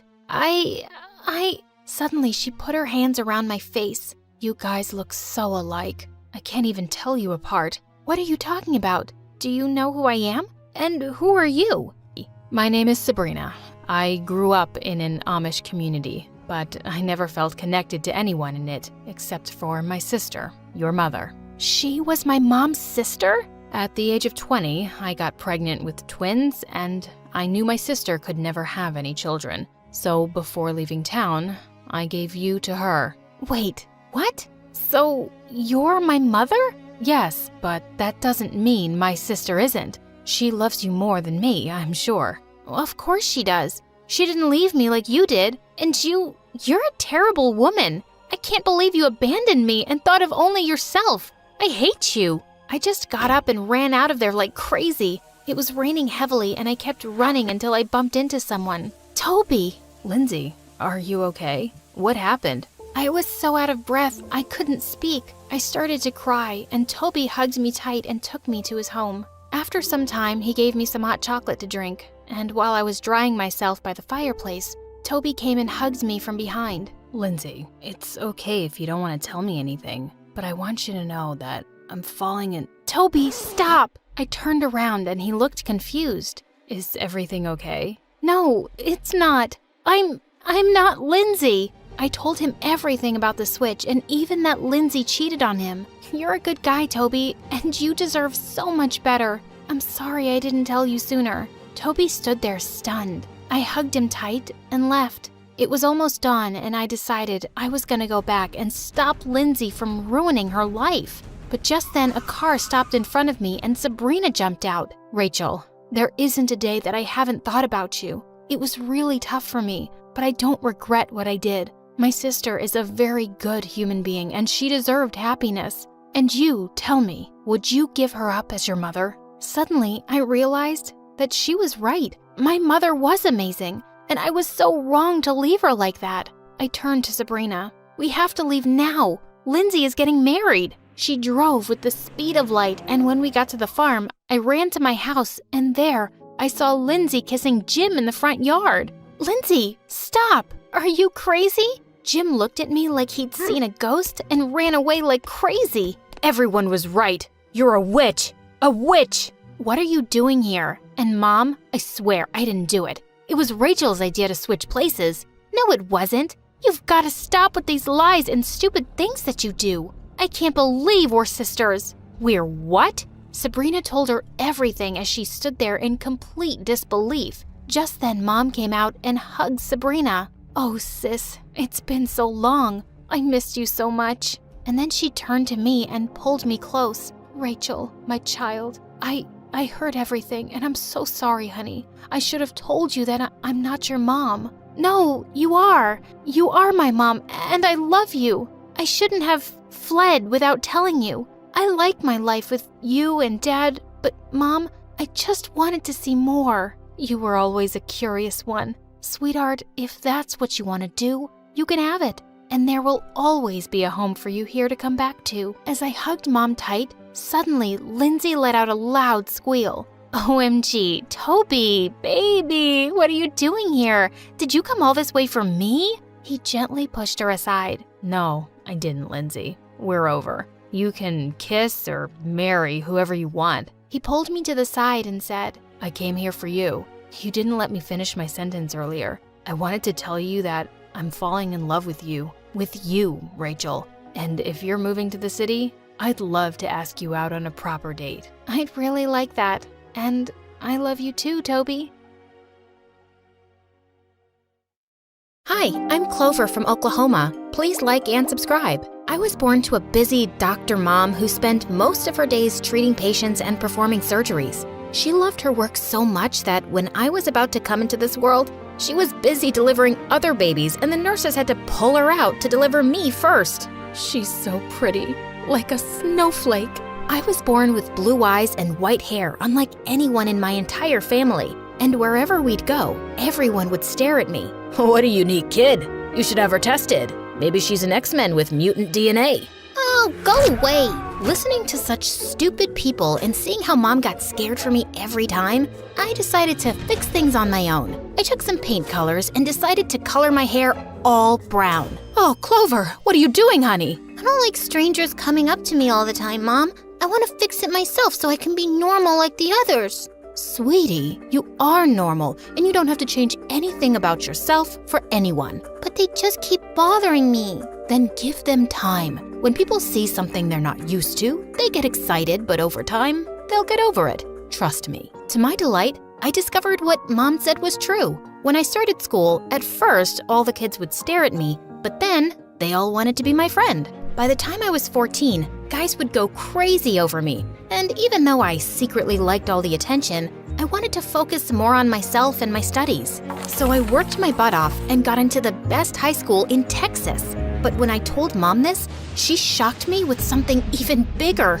She was going to volunteer in a small village in South Africa and asked me to move in with my aunt who also lived in Texas. My aunt? How come I've never heard of her after all these years? That's because she ran away to marry a super rich guy and got in touch with me only recently. But why her, Mom? And how am I going to live without you? The place I'm going to is very remote with almost no communication with the outside world. That's why I want you to stay with family who can look after you when I'm not here. And you're all grown up, honey. There's a world out there you need to explore on your own. Mom hugged me tight, but I really wasn't excited about her leaving like this. Days after Mom left, I took a flight to my aunt's place. But when I reached the address Mom gave me, I got the shock of my life. My aunt wasn't rich. Instead, she lived in a very small house, and when I knocked on the house door, a pan came flying at my face.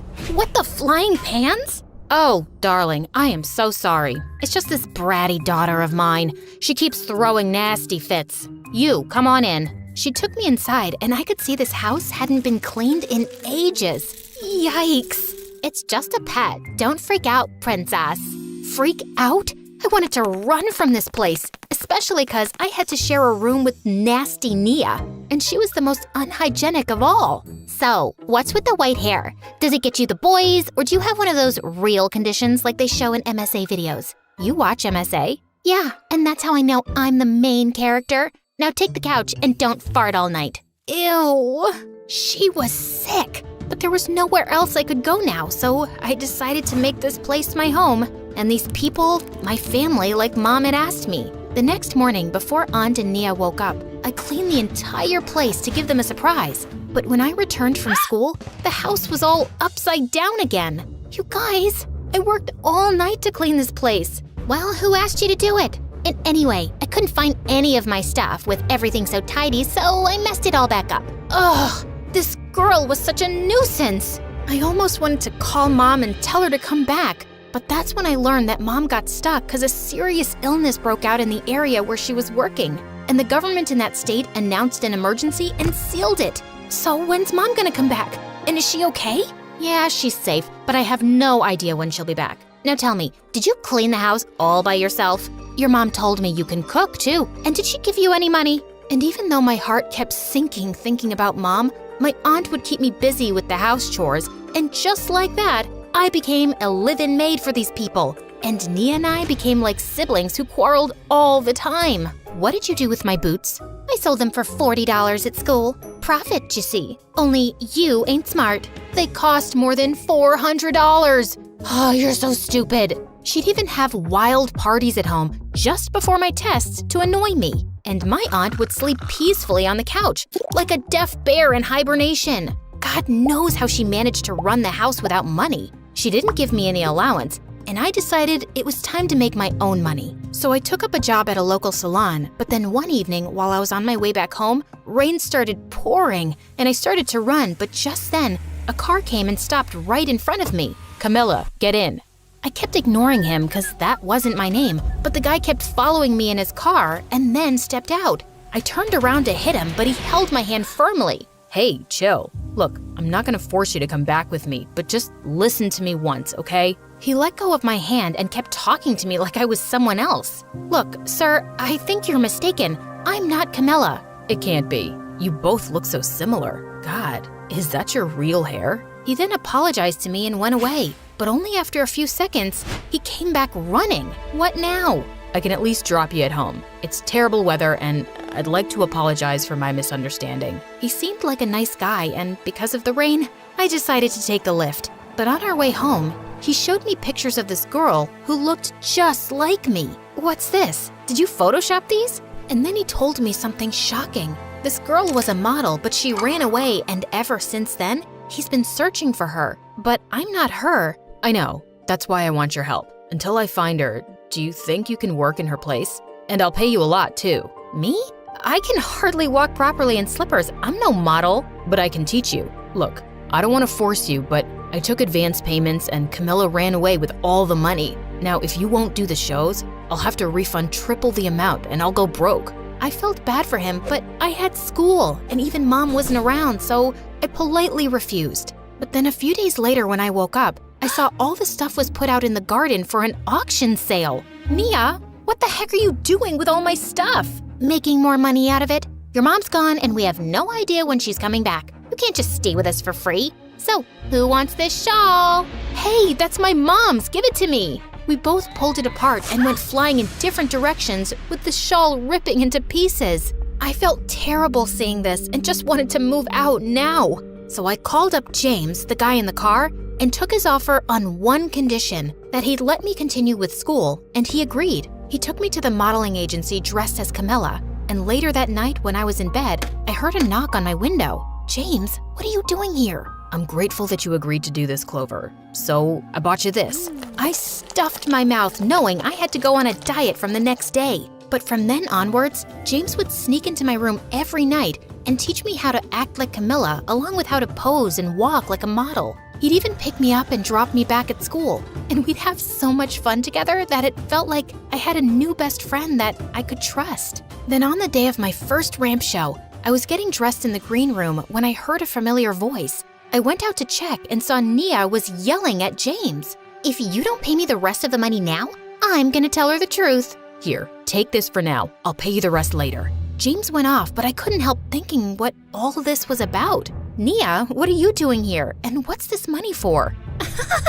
Why should I tell you, smarty princess? Did Mama teach you to be street smart and not get used? Get used? What do you mean? He paid me to make things difficult for you at home after he met you, so you'd take his offer. He followed you that night and knew you lived in my house, so we talked. You're lying. Of course, that's what you'll think because you've always thought of yourself as someone superior to me, and as a fool because I lived in poverty. There was no way she was right about this. So I immediately went to James and confronted him about this. I'm sorry, Clover, but I just wanted you to take the offer desperately, and I couldn't think of anything else. But why? Why would you do that?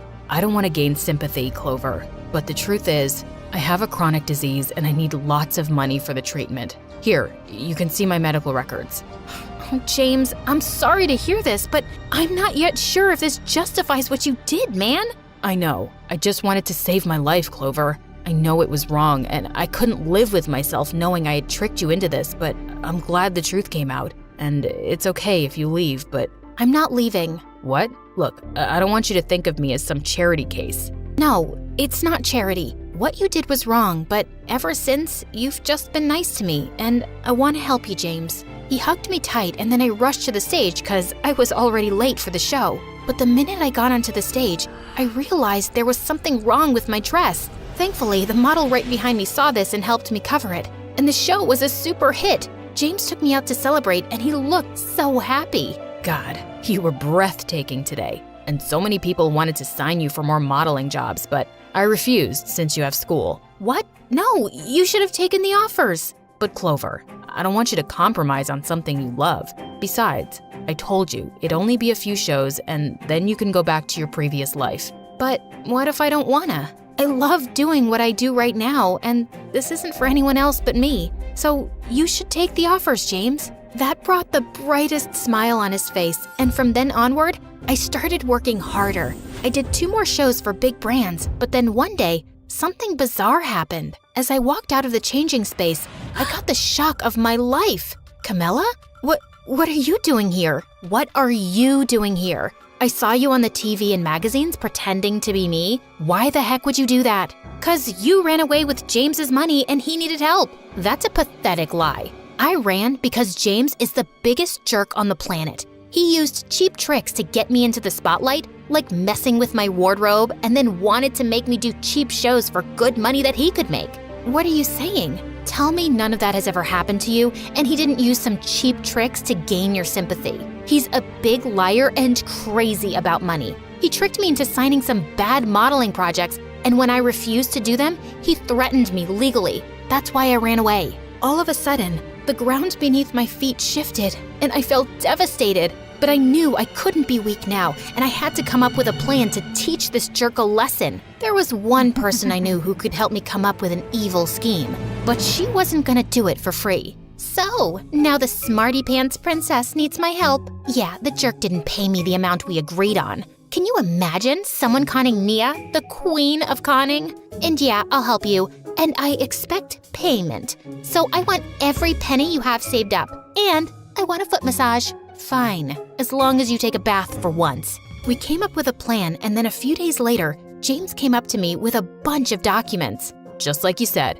I took on those projects, and now we just need to sign the papers. Oh, that's amazing! Did you sign them already? Yeah, I did. Perfect. Now let's put this on, and let's get you on the ramp. Camilla, what nonsense! It's the same thing you've been doing to the other models all this time. Now it's your turn. What do you mean? These papers that you signed say that you owe us 2 times the money that you earned from all these projects, and if you fail to pay, you'll go to jail. What? How's this possible? These papers… I changed them. I broke into your office while Clover distracted you and changed these. Easy peasy. And I paid her to do that. I'm sorry, but I was desperate too. He tried to run away, but Camilla had called the cops in time and he got caught. As he was being taken away, Nia turned to us. Now, try to be a little more careful next time, both of you idiots. You're right. Thanks for your help, Nia. And Clover, I want the money you promised to give me.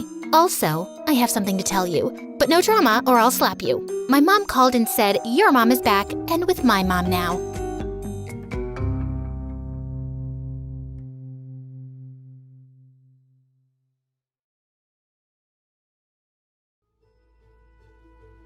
My mom was a popular Italian actress, so right since I was a toddler, I was used to the paparazzi going berserk the moment I stepped out in public. And honestly, I loved being in the spotlight. Hello guys, ready for some new poses?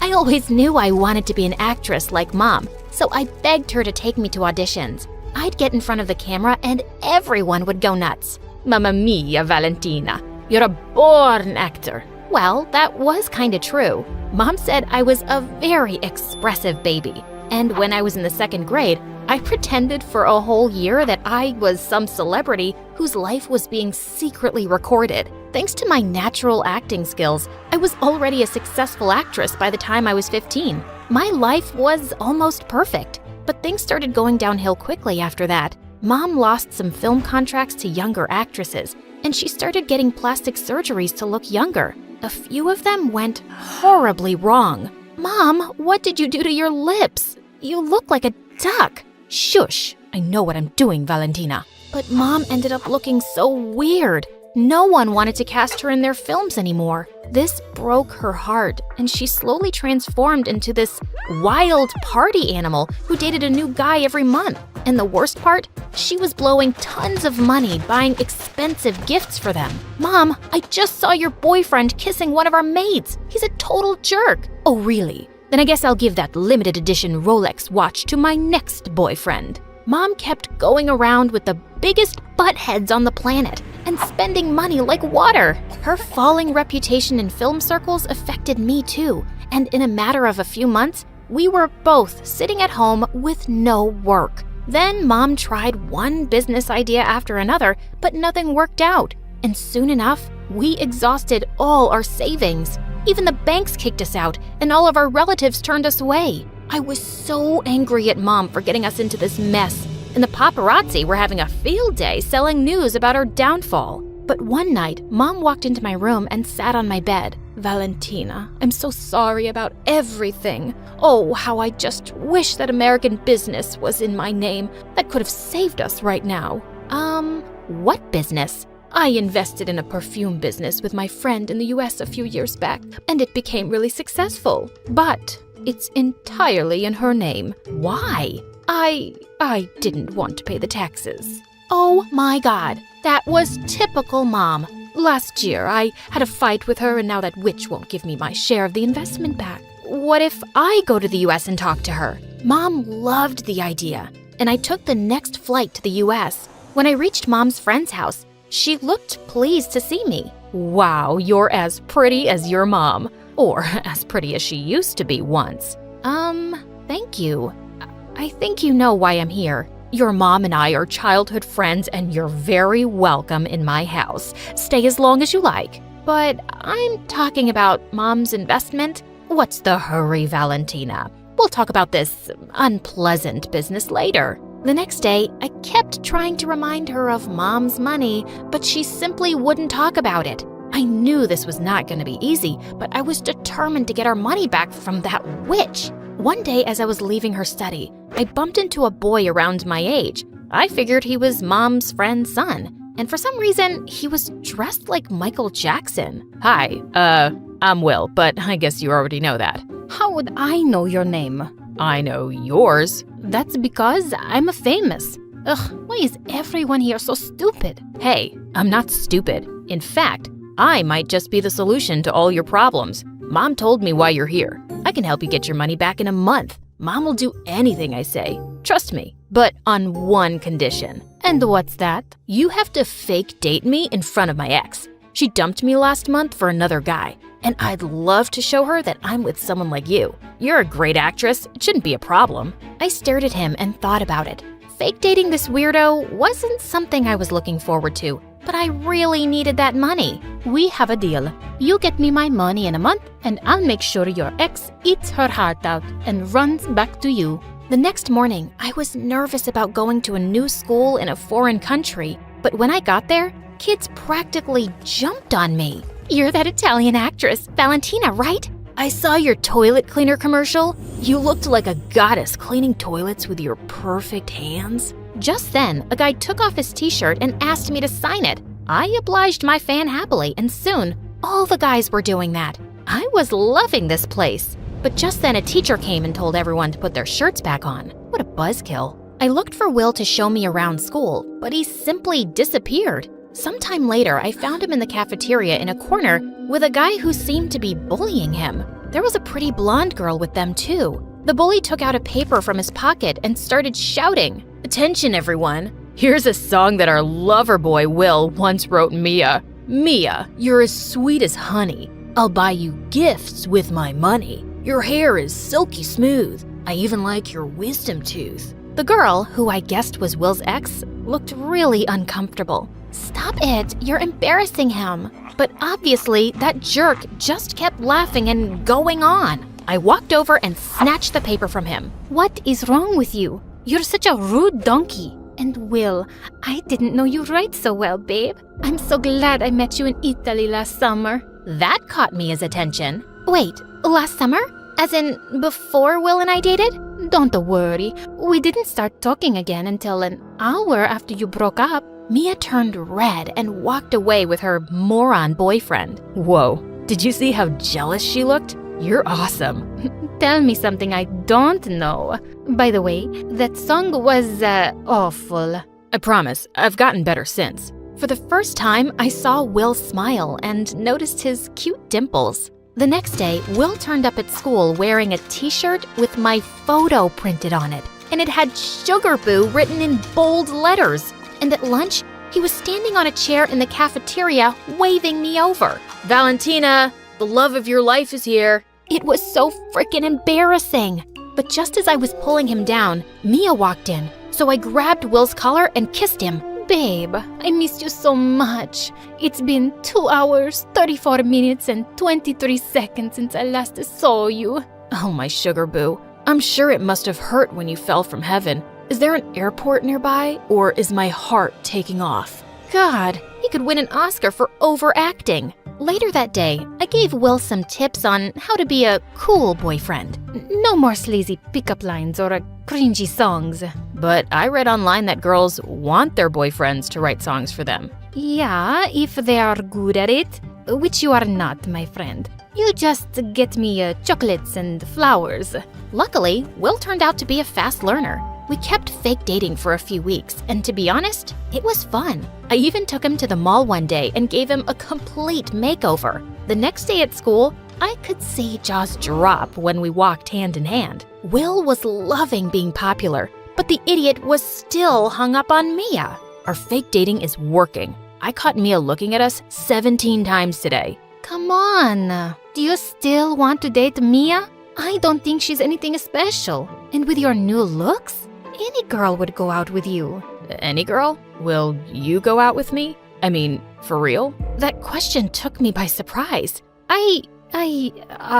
See, the problem is your life's always been so perfect that you have no idea what rejection feels like. I wasn't rejecting you. And just so you know, my life is far from perfect. I'm here in a foreign country, miles away from home, just because my mom blew all our money, and I can't even land a movie role. But the point is, you deserve better than Mia. Maybe you're right.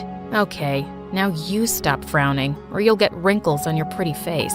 He gently pinched my cheek, and for some reason, I felt butterflies in my tummy. Weird. A few days later, Mia surprised both me and Will when she came over and invited us to a party at her place. Will was excited to go, so I said yes. Mia had invited the whole class, and we were having a blast dancing when suddenly a slow song started playing. Will pulled me close, and we swayed to the slow beats. My heart was racing a bit, and he smiled down at me with those adorable dimples. And suddenly, he kissed me, and not like one of our fake kisses. I felt like the world around me had stopped. When he pulled back, I was breathless, and I thought he looked shaken too.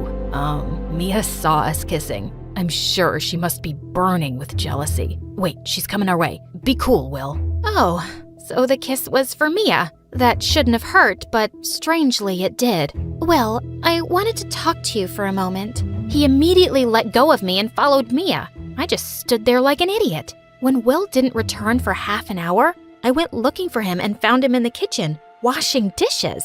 Will, what's the matter with you? You left me alone for this? Actually, Mia's maid didn't turn up, so she asked me to help her. And guess what? She said she'd even think about getting back with me. What? Suddenly, dozens of kids barged into the kitchen along with Mia's boyfriend, who started recording Will on his phone. This is your place, you loser. Can you come to my party next week? I'll pay you $50 to do the dishes. Everyone started laughing, and just then, Mia walked in too. Stop it, you all! I asked Will to help me. He's just being a good friend. But Will didn't say anything. He simply took off his apron and left. I decided to leave the party too. But suddenly, Mia grabbed my arm. Remember this. Will might pretend to like you, but I still have him wrapped around my finger. He'll do anything for me, and I can have him back anytime I want. So, you're just going to keep stringing him along? You're a witch, Mia. And guess what? When I was looking for Will earlier, I saw your boyfriend making out with another girl in the bathroom. And I wasn't even lying. Those two jerks deserved each other. When I reached home, I marched straight up to Will's room angrily. How do you feel making a complete fool of yourself? Well, Mia did side with me. Oh, stop it. Do you seriously think she wants to get back with you? She's manipulating you. Are you blind? What's your problem? Don't you want me to get back with Mia so that you can just get your money and leave? You're pathetic, Will. Know your own worth and have some self-respect, dude. I don't remember asking you for a lecture on how to live my life. Fine. Do whatever you want. Date Mia, marry her, whatever. I don't care.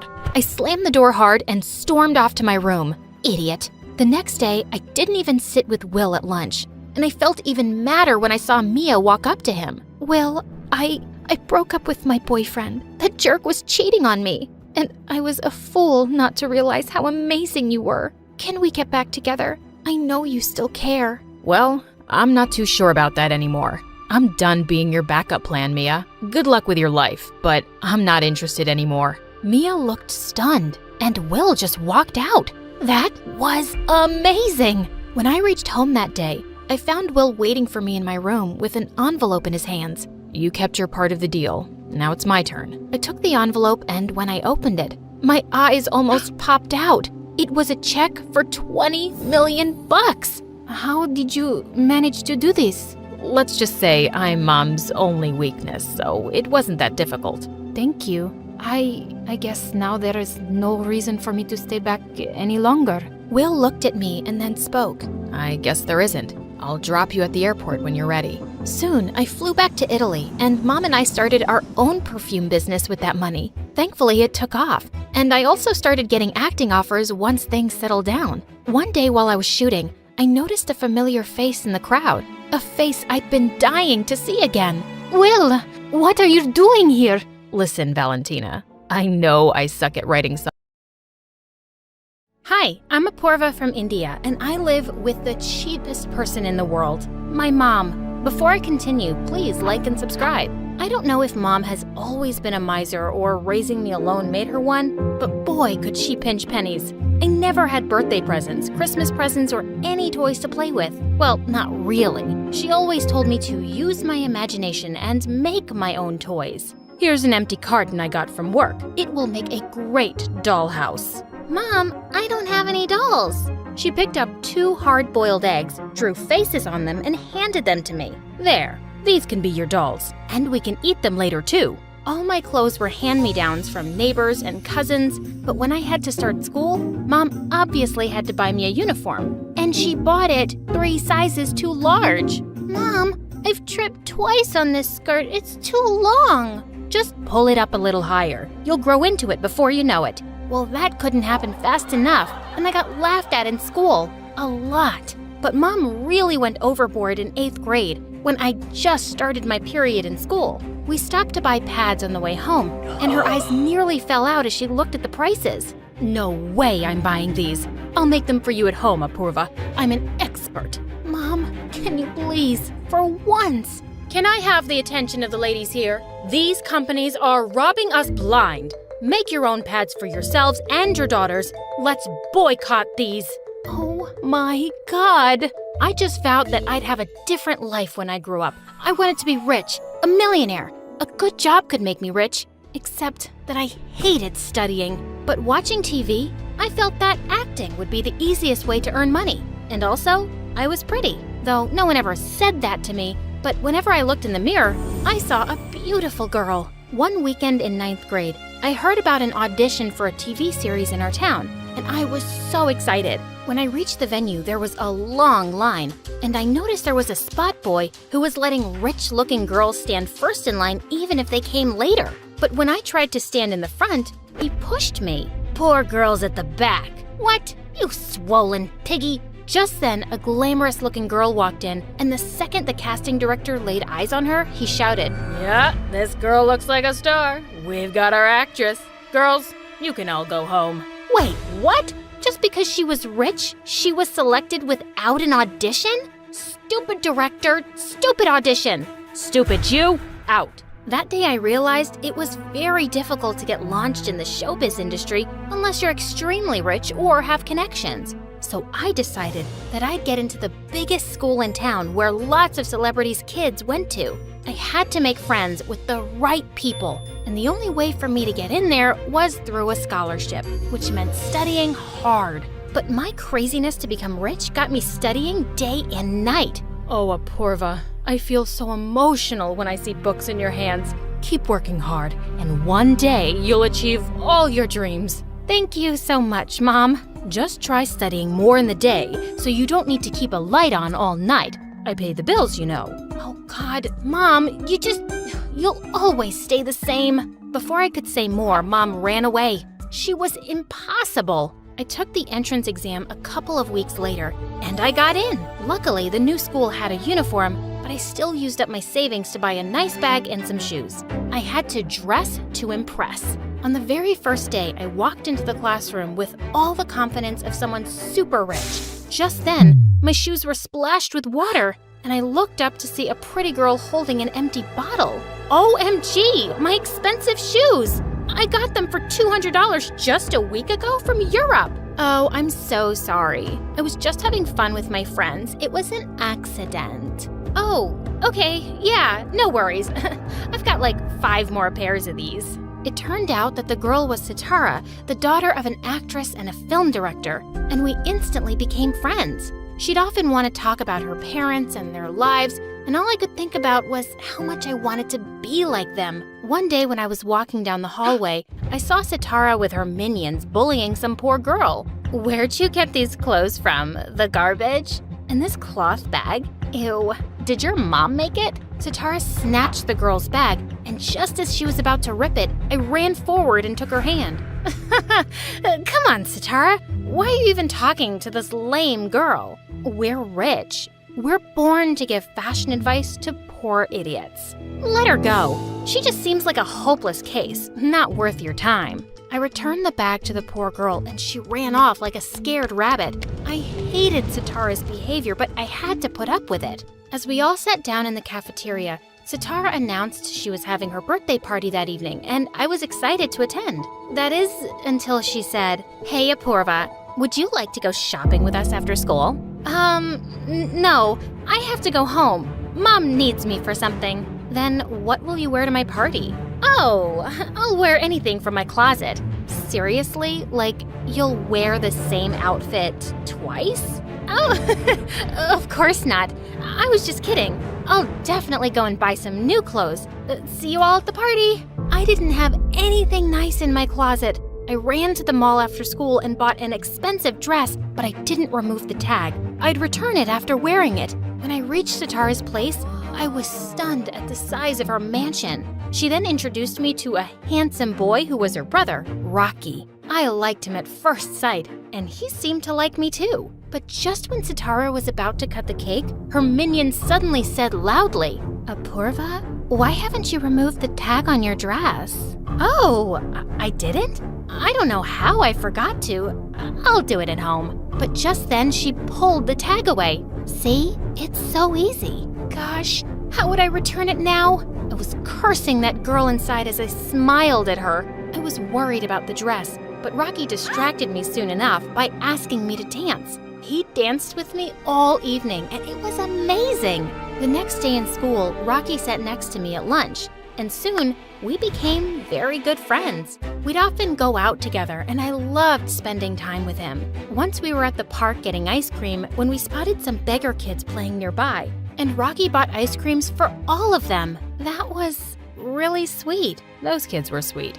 By the way, you got something on your nose. What? This. And then he rubbed his ice cream on my face and ran away laughing as I chased him. I was fast falling in love with him. And I was on freaking cloud 9 when he told me he loved me too. One evening when I was walking home, someone suddenly called out to me. It was Sitara in her car with her friends. Apurva? Come on, I'll drop you at home. Walking is what poor people do. No, it's okay. Actually, I just had a very heavy lunch today, so I'm just trying to digest it. But she insisted that I get in the car. My heart was pounding as Sitara was asking me the way, and I was randomly telling her to turn left and right. Just then, I picked out a big house and shouted, Stop the car. This one's mine."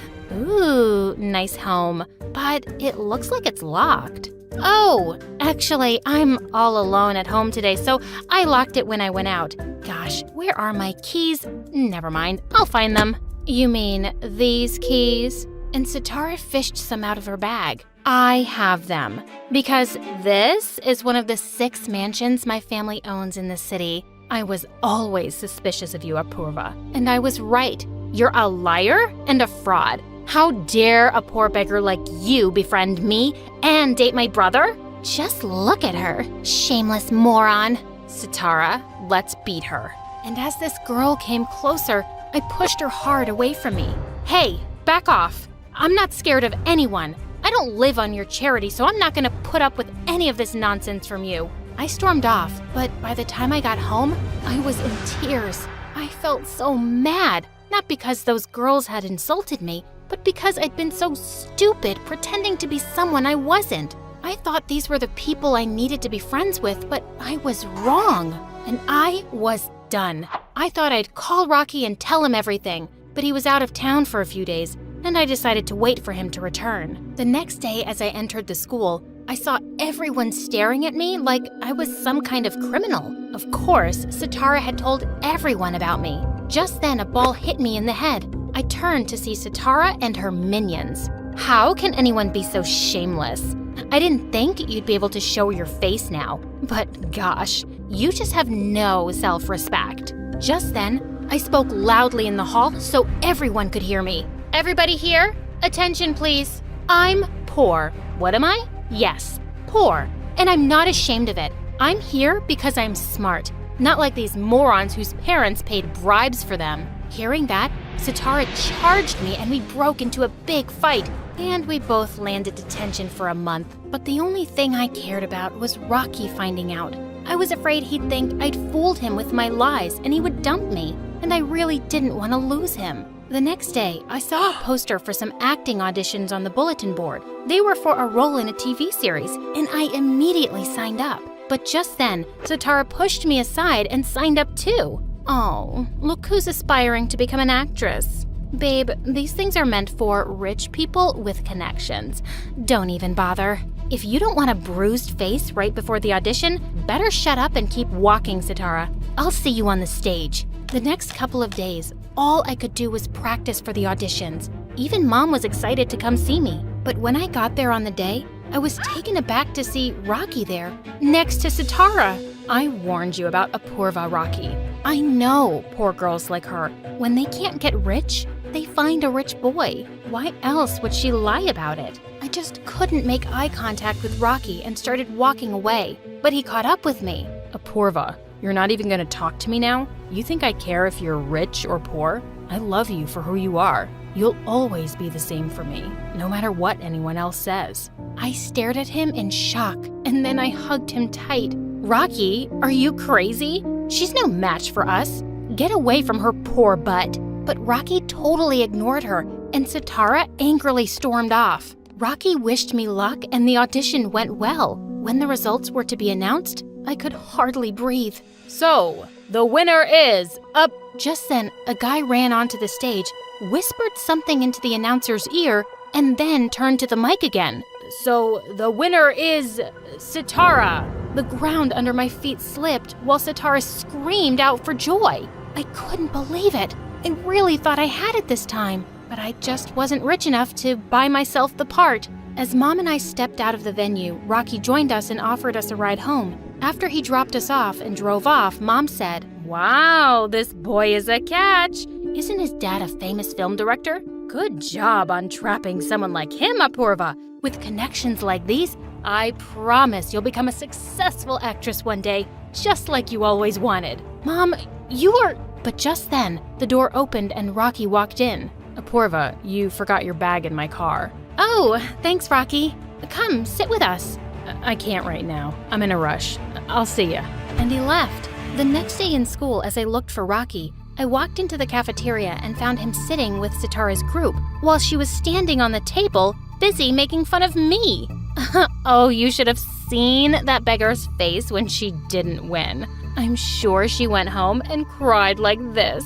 And then she dropped down to the floor and started kicking and screaming while everyone laughed. Wow, Rocky.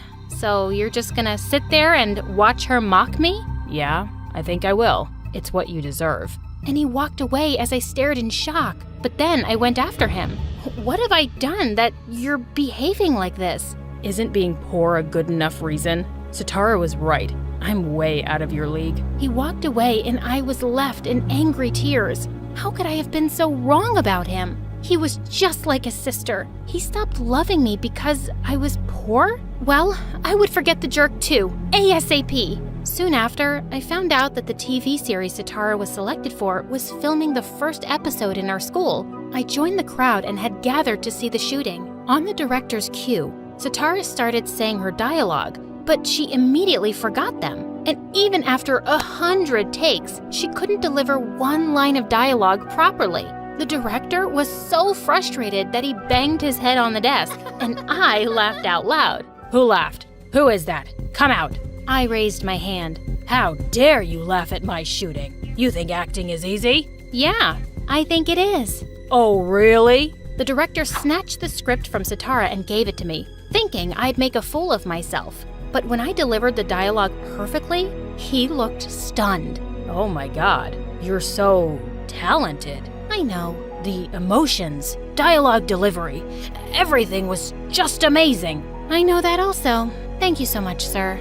Team, take up this girl. She's gonna be my lead actress. And throw this good-for-nothing Sitara out. These rich people think they can buy anything with money. Gosh, was I dreaming? Was I finally becoming an actress? I immediately called my mom to give her the news, and from that day onwards, my dream life began. I graduated from school soon and worked in many TV series, and soon became a celebrity. And I had the life that I'd always wanted. Years passed, and one day when I was being interviewed on TV, the host asked me, "Miss Apurva, our audience really wants to know more about your love life. Are you dating someone?" Oh no, I just try to stay away from love. I did love someone very much once, and I thought he was a good person. But I wasn't rich back then, and that's why he rejected me. So now I really can't trust anyone. I'd spoken lightly about it in the interview, but it was true. Later that night, I was in my room when I got a call from an unknown number, and I nearly dropped the phone when I heard the voice. Apurva, please, don't hang up on me. It's me. Why are you calling me, Rocky? Because I saw your interview and I realized I'd been the world's biggest fool. All those years ago, I overheard your mom saying you'd planned to be with someone rich, and that just broke my heart. But when I heard you say you loved me once, I couldn't help calling you. I was speechless. All these misunderstandings had kept us away all these years. Rocky, it's been a really long time since I've seen you. Can we meet tonight? I'll be right there, Apurva.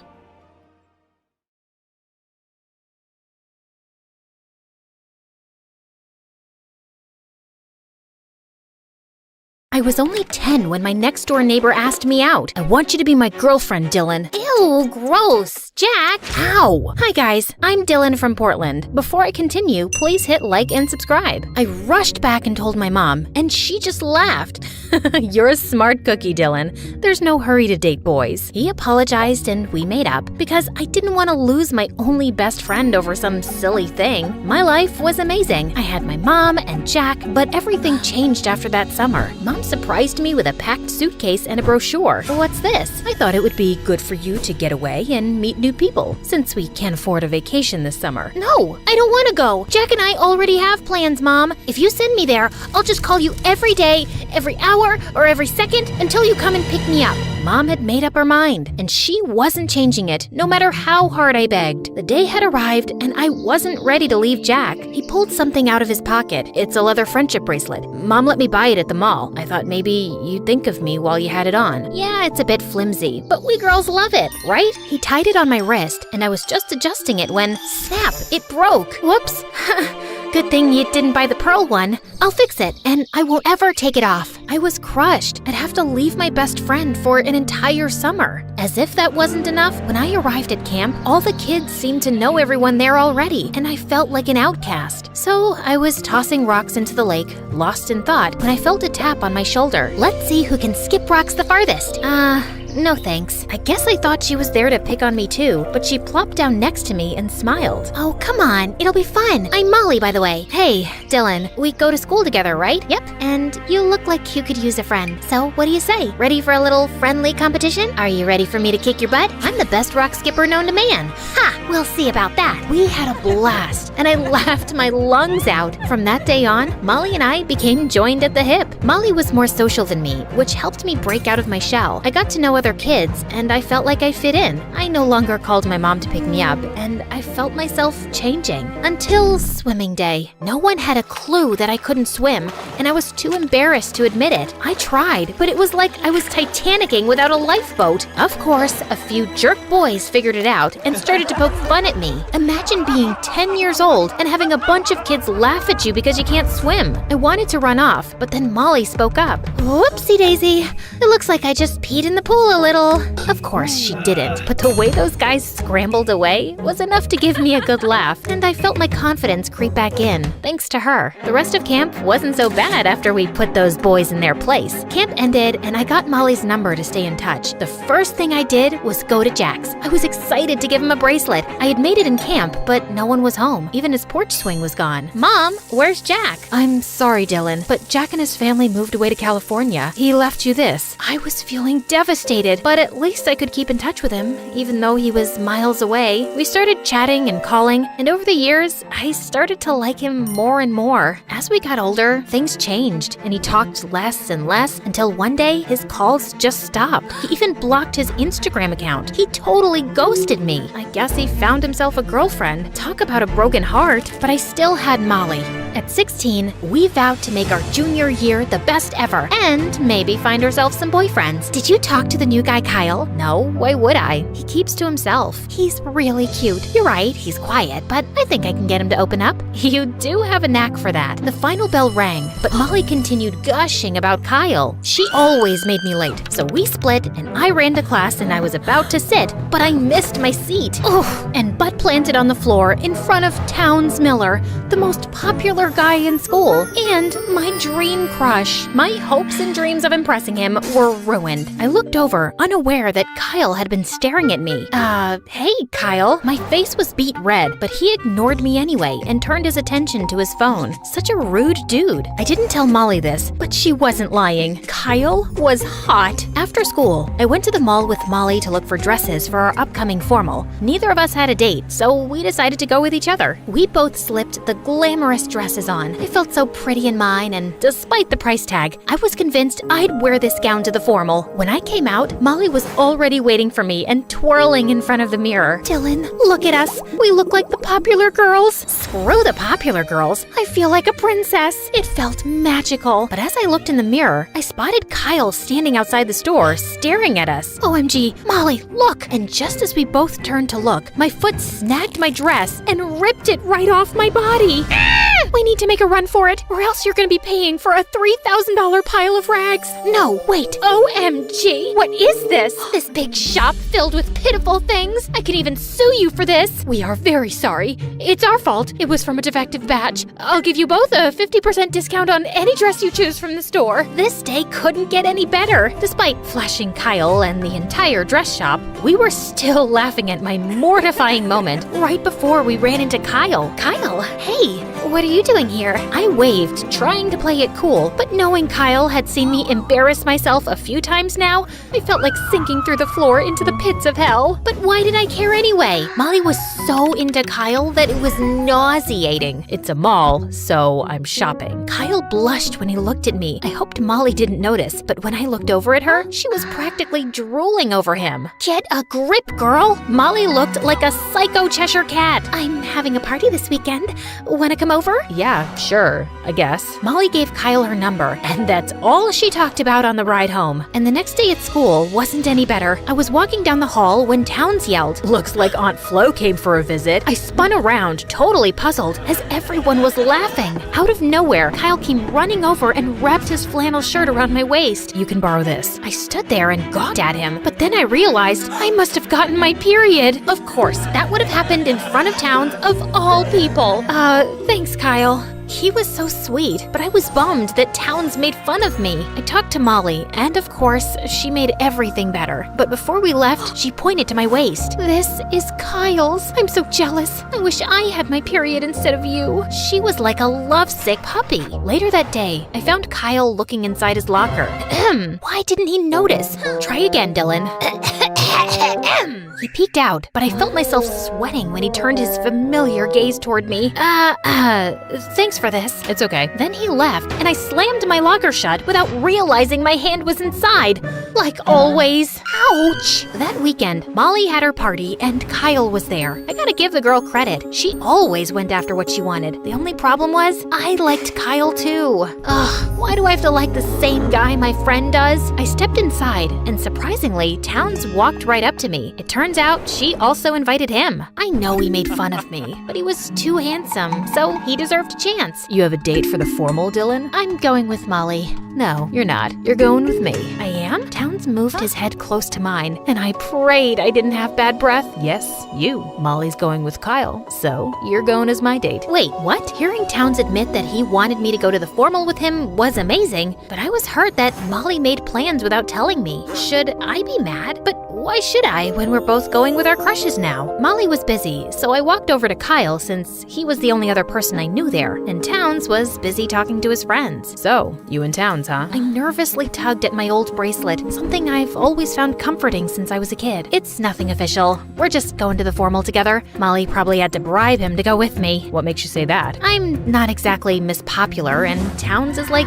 the school heartthrob, in case you haven't noticed. Maybe he sees more in you than those popular girls. You're funny, kinda clumsy in a cute way, and a really good friend to Molly. You've got great qualities, Dylan. Excuse me? What? Is he flirting? The rest of the party went well. Molly and Kyle spent a lot of time together, and I got to know Towns a little better. Now, let's jump to the night of homecoming. I went arm in arm with Towns. He looked amazing, and I felt like I was on cloud 9, standing next to him when everyone had their eyes on me and looking like royalty in my gown. I immediately spotted Kyle, but to my surprise, Molly wasn't with him. Towns immediately found his friends and left. I was kind of pissed, but I wouldn't let him get me down. This was my night to have fun. Hey, you made it. You look beautiful tonight, Dylan. My heart skipped a beat when Kyle said those words, especially since Towns didn't even compliment me. My face got hot when he gave me a once-over. Everything about him that night screamed flirting. He couldn't possibly be into me, right? That would be bad. You're wearing that bracelet again. His fingers brushed my wrist. Kyle,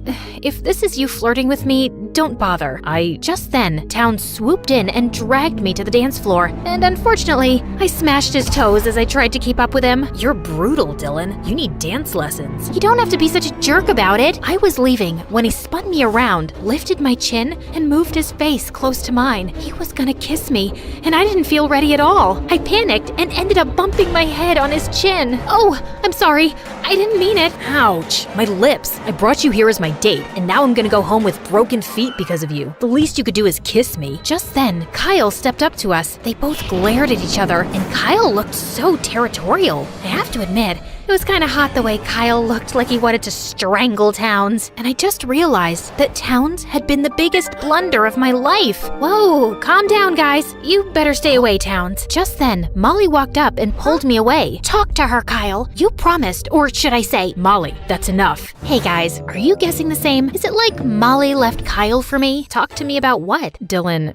I'm not who you think I am, and I'm sorry I hid it from you. It's Jackie Kyle, or you know me as Jack. No, you must be kidding. He held my wrist, probably afraid I'd run away, and now I knew why his eyes felt so comforting all this time. It's me, Dylan. I moved back here with my mom so she could be closer to my aunt. You're Jack? All this time? Why would you lie to me, Kyle? Or should I call you Jack? I can explain, please. After we moved, things fell apart. My dad got mixed up in bad business, and my mom had to find another job when the police finally arrested my father. We moved to New York to be closer to family, and that's around the time you and I lost touch. I was embarrassed about my father and kinda shut everyone out. My mom even let me change my name so people wouldn't connect me to my con artist father. You didn't have to shut me out, Jack. You used to tell me everything. I know. I'm sorry. I didn't want to have to explain that my father was in jail. I figured no one would recognize me after all these years. I just wanted a fresh start, but hiding who I was from you was too hard. But who cares what people think? I don't care that your dad is in jail. You're still Jack, the boy who stole my heart all those years ago. Will you forgive me? I suppose I could consider forgiving you, but what about Molly? Molly knows my feelings for you and urged me to talk to you. What can I do to make you not hate me? I suppose if you kiss me, I could forgive you. You won't slap me and run away this time? Try it and find out. He kissed me softly,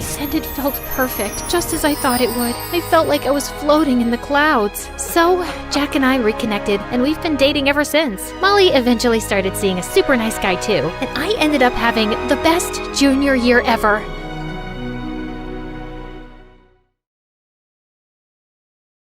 Hi, I'm Nellie from San Francisco. Please like and subscribe. My mom worked as a caretaker at a rich old man's home, and Dad was a street vendor who sold chocolates. My sister, Jenna, who was 2 years older, took care of me while our parents were at work. Once when I was 7, Mom took me and Jenna to the mansion where she worked, and it was massive. The old man who lived there couldn't move around much and had no family, so Mom did everything for him. Feeling curious, I sneaked into his room to see him. Just then, I saw him struggling to reach for the glass of water, and I ran forward to help. He smiled and asked, Oh, such a lovely girl. What's your name? Nellie, and what's yours, sir? You can call this old man anything you like, little Nellie. I started enjoying his company, and he loved mine. But Jenna never cared to meet him. She would just come to watch TV at the mansion every day. Once in the 5th grade, I was asleep when Jenna poked me awake at night and said she had something to show me. To my shock, it was a really expensive-looking watch. Oh my God, where'd you get this from? I found it in the drawer at the mansion. Isn't it cool? No, it's not cool, dummy. It's stealing. But no one's ever going to wear this. Think of the stuff we could buy if we sell it, Nellie. No way! You have to put it back, or I'll tell Mom and Dad and the old man. She made an annoyed face, but the next day she took it with her to return it. When we got to the mansion though, we received some shocking news. The old man was gone. I was heartbroken to hear it. Soon after, the old man's lawyer showed up, and Mom sent me and Jenna away while they talked in the study. The minute the lawyer left, we heard screams, and we found Mom and Dad dancing. We're billionaires! The old man left all his money to us. This is the happiest day of our lives. We're rich? Nellie, can you believe it? It's all ours now. This watch? Mine. And before I knew it, we'd moved into his mansion, and my family went on a shopping spree. They were spending money like crazy. Nellie, buy some fancy clothes, please. We're joining the new school with all the rich kids. We need to look like them. No thanks. Designer dresses aren't my thing. We were enrolled in the best private school in town. Since both Jenna and I loved dancing since we were kids, I went to sign up for the school's dance club right away and found her there too. We auditioned, and I was excited when we were both selected, but Jenna was acting like she didn't even know me. The next day, I was sitting by myself in the cafeteria when a girl walked over and said, "Hey, get lost, kid. This is Amy's table." But there are so many other empty tables, and who's Amy? I'm Amy, and Amy always sits on this one. She suddenly picked up my plate of spaghetti and rubbed it all over my shirt. There, your t-shirt is designer now. Original art by Amy. I was about to smack her when suddenly I saw Jenna marching over to my table with a glass of juice. But when she came close, she threw it straight at my face. Didn't you hear Amy the first time? Move it. As the two high-fived, I ran off to wash the juice out of my eyes. What was wrong with Jenna? As I washed my face and looked up, I saw Jenna standing behind me. Do you want to explain what just happened there, super jerk? Yeah, I'm here to explain it, so listen closely. You want to be a loser? Fine. But I want to start over with my life, and I'm gonna be popular. So you better not tell anyone that we're sisters, okay? And with that, she just walked off. Witch? She and Amy kept bothering me in school, but I tried ignoring them and focusing on getting better at dancing. And within a few years, I was officially a part of the school's dance team. The studio was my happy place, but I couldn't say the same about home.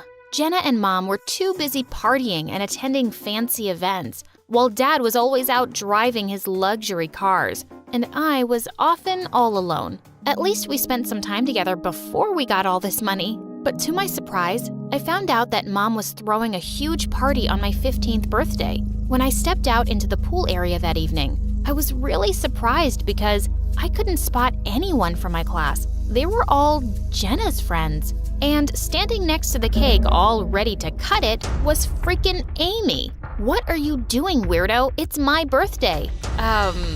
Your birthday? Oh my God, I completely forgot. Well, looks like you and Amy have the same birthday. Jenna asked me to throw a big party for her gorgeous friend. Maybe you can both cut the cake together? No thanks, Mom. I'm good. Yeah, Amy's not sharing space with this poorly dressed loser. The photos have to go up on my Instagram. Yeah, sure. I'm the loser. But so are you. It's pretty lame that someone else's mother had to throw you a birthday party. Where's your own mom? Amy leapt forward to attack me, but I pushed her off and she landed straight in the cake. She pounced at me again, and as we wrestled, we both ended up falling into the pool.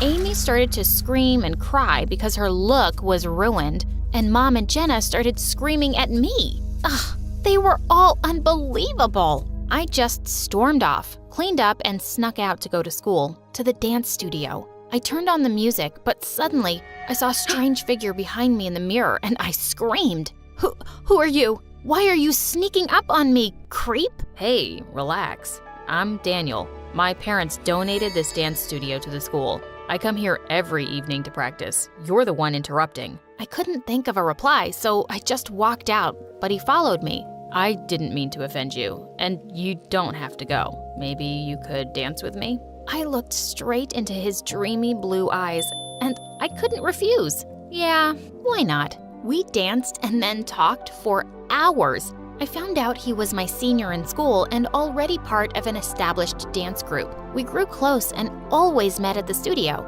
It was our spot. And soon, I had a pretty big crush on him. Once Jenna saw me talking to Daniel on the playground, and as soon as he left, she ran to me. Hello, my little sister. Little sister? Aren't you afraid someone will hear you? Oh, you're funny. BT Dubs, how do you know Daniel? He's so cute, and I've had a crush on him since the first day. Are you guys friends? Please introduce me to him. Wait, what? Jenna liked Daniel? My heart just sank hearing that. I liked him too, but I couldn't hurt my sister. The same evening, I met Daniel and decided to talk to him. Daniel, I need to tell you something. My sister, Jenna, I think she likes you. She's super cute, and you both will be great together. I can introduce her to you sometime. Jenna. Oh, yeah, I've met her, but she isn't really my type. And besides, there's someone else. And with that, he took my hand and my heart was racing. It's you. I like you, Nellie. And suddenly he leaned in for a kiss. Just as our lips touched, the door burst open and Jenna barged in with Amy right behind her. Oh my God. Good thing I told you to follow her, Jenna. Amy's always right about people. Jenna stared at me with pure rage. Wow, my own sister stabbing me in the back? You act like you're so innocent, but you're such a snake. Jenna, this isn't what it looks like. I didn't mean to. What, did you just fall on his lips? I'll tell you what it looks like. I told you I liked someone, and the next thing I know, you're in his arms? Just to get back at me, huh? Jenna, I kissed her, and I'm sorry, but I like her. Oh, shut up. Do you even think I care about you? I care about my sister betraying me.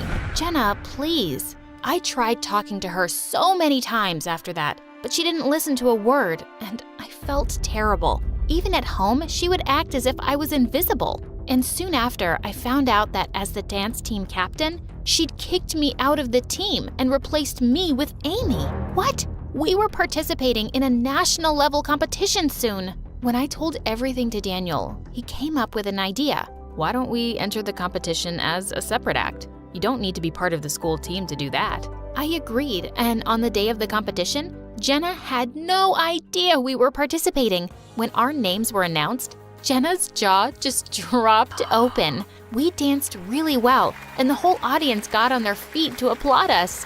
Jenna's act was right after ours, and it started off smoothly. But right in the middle, Amy forgot all her steps. As she fumbled around on the stage, she went crashing straight into Jenna, and the two landed on their butts. The entire crowd burst out laughing as Jenna screamed at Amy. "You've ruined everything, clumsy idiot. Just get off of me." Amy and the whole team just stormed off the stage. At the end of the competition, I was shocked when Daniel and I won. As we were handed out trophies, Jenna climbed onto the stage and attacked me. This belongs to me, you witch. You just keep stealing things that belong to me. I didn't take anything that was yours. If this trophy makes you happy, have it. Here, I dedicate this to Jenna, the loser who can't accept defeat. And I just left the stage. She was crazy. A few days later, our school was hosting a charity event, and all the parents were a part of it. Mom donated a huge amount of money, and later she was called onto the stage and given an award.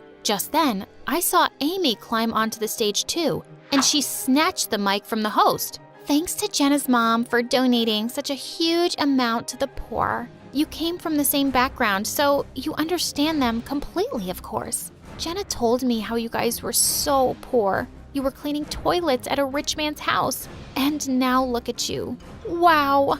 Mom's jaw dropped, and so did Jenna's. Everyone started whispering, "Really? She used to be a maid?" But she tells everyone she was born a billionaire. Mom ran through the crowd until she found Jenna and pulled her aside. That little brat, Amy, what did you tell her? I'm sorry, Mom. I didn't know she was going to publicly announce that. My reputation is ruined because you couldn't keep your mouth shut. What will they think of me now? That I was poor? Yes. What's wrong with that? I didn't know we had to be ashamed of our past. And if money is all your friends care about, you should get new friends. It's not a secret that Jenna had to hide. Jenna just stood there silently, and I turned to her. Jenna, I know you hate me, but I swear, I met Daniel way before I knew you liked him. I would never hurt you intentionally. You're my sister, and I miss the old you who used to take care of me and dance with me. Jenna suddenly started to cry and hugged me. Nellie, I'm sorry for being such a jerk. I just wanted nice things and to be treated nicely. And all the money, it just got to my head. I started behaving badly just to fit in with the rich kids. And I knew Daniel didn't like me, but I still acted like a fool. I've missed you too. I was so glad to have my sister back. But Mom suddenly leapt towards me. You're such a stupid girl. But Dad stopped her. How dare you? Have you forgotten all this money is Nellie's? Wait, what? Dad then told me the old man had left everything to me, and once I turned 16, I was the only one who could decide how it would be used. Seriously? You've just been misusing my money all these years? And I bet you were never gonna tell me, Mom. I'll make sure you don't spend a penny on another stupid thing again. Hi, I'm Luna. I'm 16, and while most people see me as just another shy girl, my life is anything but ordinary. I keep to myself, lost in books and daydreams, trying to navigate a world that doesn't quite seem to fit me. But my life is a delicate balance of hiding and longing, and a secret I guard with everything I have. My family and I recently moved to a small town called Whispering Pines, nestled in a deep forest. My mom, Celine, said it was for a fresh start, but I knew better. She was always anxious, her eyes darting around as if expecting something to jump out at her. She constantly reminded me to stay hidden and keep your secret. Okay, back to my secret. Each night as the moon rose, I slipped into the woods and transformed into a unicorn. It's a magnificent form with a shimmering white coat and a horn that glowed like moonlight. In the forest, under the cover of night, I was free, a creature of magic, running wild and unbound. But by day, I was Luna, the girl who avoided mirrors and hid under a hood. I was isolated, not quite fitting in with any group at school. I didn't seek out friends or companionship because getting close to anyone could have put me in danger. So I remained on the fringes, living a double life that was both exhilarating and exhausting. Then there was Jasper. He's an artist with a sketchbook perpetually in hand, always drawing and observing. There was something different about him. His eyes seemed to see beyond the surface, and he had been curiously watching me ever since I arrived. His presence was a mix of intrigue and unease for me. One day, after school, he cornered me by my locker. Hey Luna, I've noticed you always wear that hood. Is there a reason? I shrugged, attempting to sound nonchalant. Just like it, keeps me warm. He raised an eyebrow, unconvinced. There's something more, isn't there? You're always hiding. I laughed nervously, trying to deflect. What about you? Always drawing? Jasper flipped open his sketchbook to reveal a detailed drawing of a unicorn. My heart skipped a beat. The other night, while I was walking through the woods, I found found these strange tracks in the snow. So I did a little research, and maybe, just maybe, there are unicorns out there. I tried to maintain a casual demeanor, though anxiety bubbled beneath the surface. Unicorns aren't real, Jasper. He looked at me, his eyes sparkled with curiosity. What if they are? What if there's something magical out there that we don't know about? I forced a smile, feeling a sense of dread. Maybe. But I wouldn't worry about it. Despite my attempts to dissuade him, Jasper's curiosity didn't wane. He continued to question me, probing with a mix of genuine interest and persistence. His questions, though innocent, hit too close to the truth and made me uncomfortable. The next day, while I was walking to the local bookshop to get a new journal, I saw 3 men and 2 women exiting a large black SUV, all wearing the same black suit and tie. As I stayed hidden in the shadows, I got close enough to hear them speaking to Whispering Pines local sheriff, Marty Luca. They told him they belonged to a government agency of environmental researchers, but their high-tech gadgets and probing questions suggested otherwise. It was clear that they were searching for something, and I couldn't shake a feeling that it might be me. Later that night, I told my mom about the mysterious group of strangers that had arrived. Immediately, my mom's anxiety reached new heights. I watched as she ran to the closet and pulled down an old photo album from behind a row of hat boxes. She fluttered the pages until she stopped at an old newspaper clipping with a photo of the same people I saw earlier that day. Luna, we have to be extra careful now. The OSS is here, and they're not what they seem. I looked at her, confused. What do you mean? Who is the OSS? She gripped my shoulders, her voice trembling. Office of Supernatural Sightings. They're looking for magical creatures. If they find out what you are, they'll capture you and use you for their own purposes. You must stay hidden. But I need to go out at night. It's the only time I truly feel alive. My mom's eyes filled with tears. I know, sweetheart, but it's too dangerous. Please, promise me you'll be careful. I nodded, but in my heart, I knew it was a promise I may not be able to keep. The allure of the forest and the freedom it represented was too strong. That night, I snuck out as usual, but the OSS's presence was palpable. Their advanced sensors and patrols made it clear they were on the lookout for something. My heart raced as I navigated the forest. I was careful to stay out of sight, but in my panic, I accidentally left behind a few strands of my magical mane caught on a branch. The next day, Jasper found the strands while sketching in the woods. He was intrigued, examining them closely. Later, he approached me in the school hallway, holding the strands out with a mixture of curiosity and excitement. Luna, look what I found! He held them up to the light. They sparkled with cosmic energy. They're different, almost magical. I tried to dismiss his concerns with a laugh, but Jasper's gaze was unwavering.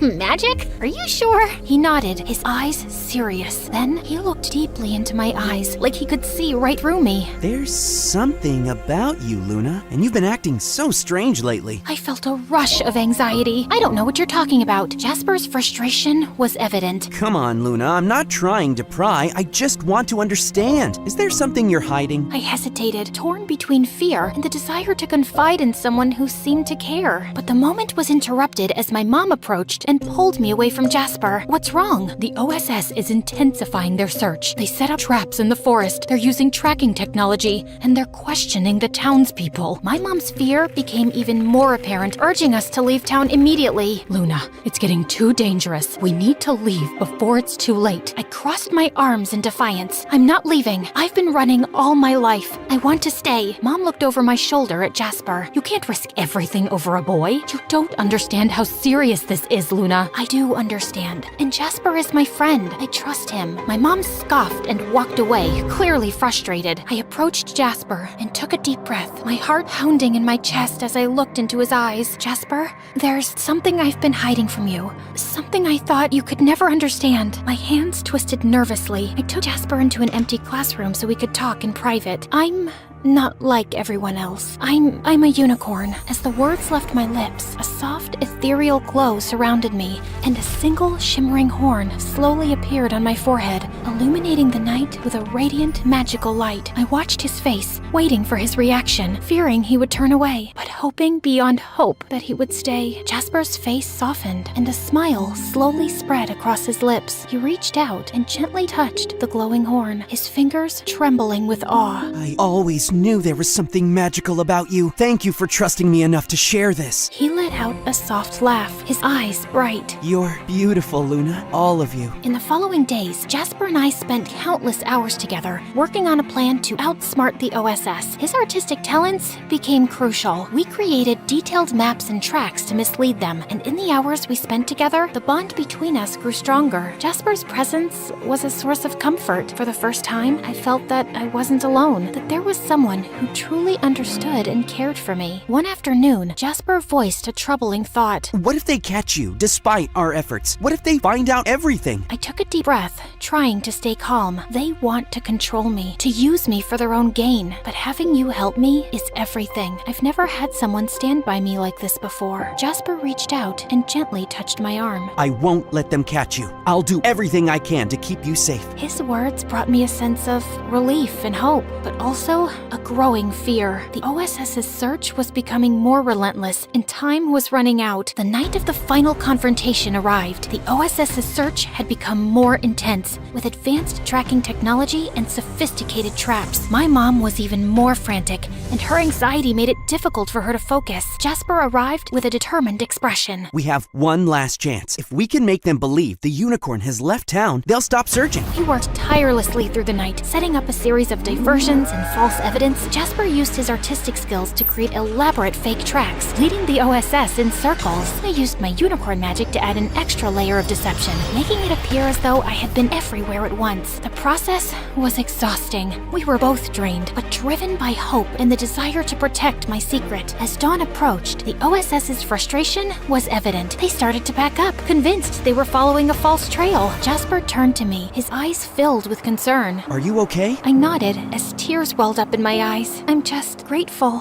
Thank you, Jasper, for everything. He smiled, though there was a hint of sadness in his eyes. I'd do it again, in a heartbeat. You deserve to be free. As the OSS retreated, I felt a sense of peace I hadn't known in a long time. The weight of my secret was lighter, and I was comforted by the knowledge that I wasn't alone. Jasper had been a beacon of hope in my darkest moments. With the OSS gone, my mom's fear slowly subsided, though the threat of their return lingered in the air. As the weeks passed, the town returned to a semblance of normalcy. I continued my life as Luna during the day, but the nights were still mine. Jasper and I maintained our secret meetings, and our friendship grew deeper with each passing day. He became a confidant, someone who understood both my human and unicorn sides. Then, one evening, as we walked through the forest together, Jasper turned to me. Luna, what do you want for the future? I thought for a moment, the weight of my dual existence heavy on my shoulders. I want to find a place where I can be both Luna and the unicorn, a place where I don't have to hide. Jasper smiled, his eyes shining with determination. We'll find it together. We continued our walk in companionable silence as the moon cast a gentle glow on the path ahead. There was still uncertainty, but there was also hope. Jasper's presence was a reminder that I wasn't alone, that there was someone who cared about me and believed in my future. In the days that followed, Jasper and I continued to navigate the challenges of keeping my secret while building a life in a small town. We shared our dreams, fears, and hopes, and our friendship deepened. Jasper's sketches were a chronicle of our journey, capturing the magic and struggles of our shared experiences. One night, as we sat together by a small stream in the forest, Jasper asked, Luna, what's the most important thing you've learned through all of this? I reflected on the journey, the challenges, and the moments of connection. I've learned that even in the darkest times, there's always a light. It might come from unexpected places, like a friend who believes in you, and sometimes the magic we seek is within ourselves. Jasper nodded, his gaze thoughtful. I think you're right, and I believe that with your strength and our friendship, we can face whatever comes our way. We sat together in the moonlight, the stream's gentle murmur, a soothing backdrop to our conversation. The future remained uncertain, but with Jasper by my side, I was ready to face whatever challenges lay ahead.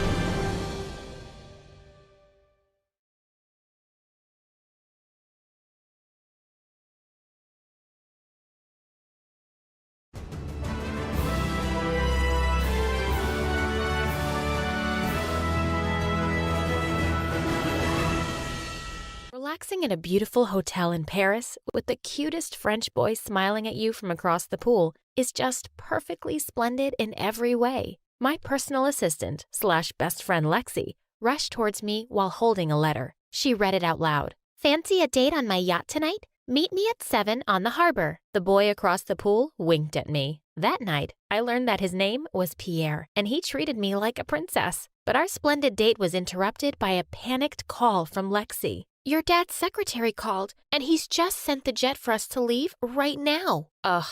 He must have been mad because I'd been absent from school for a week now. I so didn't need school. I said my goodbyes to Pierre, who said he wanted to see me again, but I just smiled and left. Oh, hey there. My name is Blair, and I have an almost perfect life. I'm as smart as Einstein himself. There's only one little problem. I'm dyslexic. But it's no big deal because I have Lexi to read everything for me. I used to be #1 in literally everything. But things took a wild turn when a foreign exchange student joined our class. Please hit that subscribe button before I tell you my whole story. The next day, my limo dropped Lexi and me off at our school, a very expensive private one, where only families with a net worth of at least $1 billion can attend. Blair, watch out! I screamed when I saw an angry dog charging towards me. What was it doing here? Pets aren't allowed. Francesca, my arch nemesis, picked it up while laughing at me. Good boy, she whispered, but I heard it. This insecure brat always found a way to ruin my day. Oh, hey, Blair. I'm giving out our newest luxury product, this $1 million perfume, for free.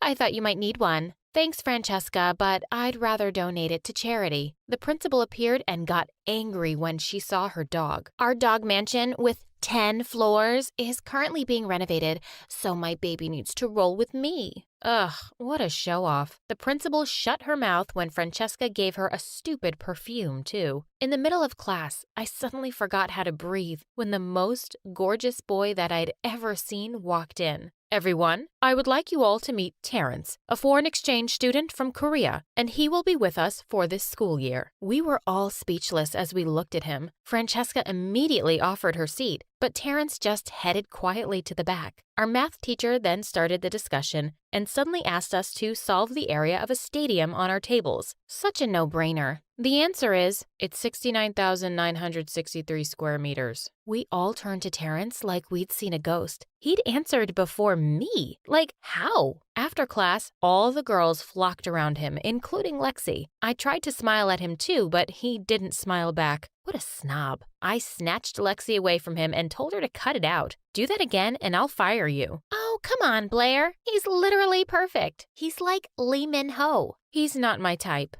Terrence might have heard that because he turned to me, but so what? He snubbed me and first impressions last. Every year, our principal holds an auction party, and this year, all the proceeds would be going to poor children in Africa. The last item to be auctioned was a beautiful pearl with a special history. It cost around $50 million. As expected, Francesca and I started the bidding battle. 100 million, 200 million, 500 million. 1 billion. Then the principal asked if anyone wanted to go any higher. Lexi leaned closer to me and tried to stop me, but I couldn't let Francesca win. 2 billion. 10 billion. Silence filled the room when a male voice joined in and said, $100 billion. Everyone turned to the back. It was Terrence again. He really was something else. The principal declared, "Wow, that's a new record. Sold." My eyebrows shot up when I saw Francesca offering him a handshake in a flirty way. Lexi said, "I think you two look better together." Ew, stop that, Lexi. He's a snob and only loves his phone. During our finals week, as usual, I took a special oral exam because of my reading condition. When the results came back the next day, the blood drained from my face when I didn't see my name at the top spot. It was Terrence. He hadn't even been in our school a full year. Then Francesca appeared from nowhere and said, "Just accept the fact that you're a loser now, Blair." I asked Lexi to do some research on Terrence. I needed to know what was up with him. He seemed like the love child of Einstein and Bill Gates. One day, while I was rushing to the toilet, I bumped into him and tripped over. Jeez. His chest was as hard as a tree. I looked up at him and met his cold, brown eyes. I was expecting him to offer his hand, but the jerk skipped past me like I was trash on the floor. I'd never felt so humiliated. It was the first time a guy had ignored me. Lexi came to the rescue and helped me to my feet. He helped me when I tripped out of my helicopter yesterday. Sorry, girl, but you're not his type. Francesca's comment made me furious. Thank God Lexi calmed me down, or else. During lunch, Lexi told me that she'd finally finished her research on Terrence. He was a young CEO in Korea, and his company develops games and software. That's why he's always on his phone. So, he's a self-made billionaire. Interesting. I was on my way to our campus's art center one time, and I stopped when I saw a board ahead. It had some words on it. Francesca and her friends were right behind me, but I didn't want to ask her for help, so I tried to read it myself. It seemed to be saying something about a vacation. I ignored the sign and continued walking. Suddenly, the ground under me collapsed. Someone caught me right on time before I was buried alive. I looked up to see my savior. It was Terrence. He let me go and dusted his uniform off. Don't you know how to read? It says deep excavation ahead. I have dyslexia. Anyway,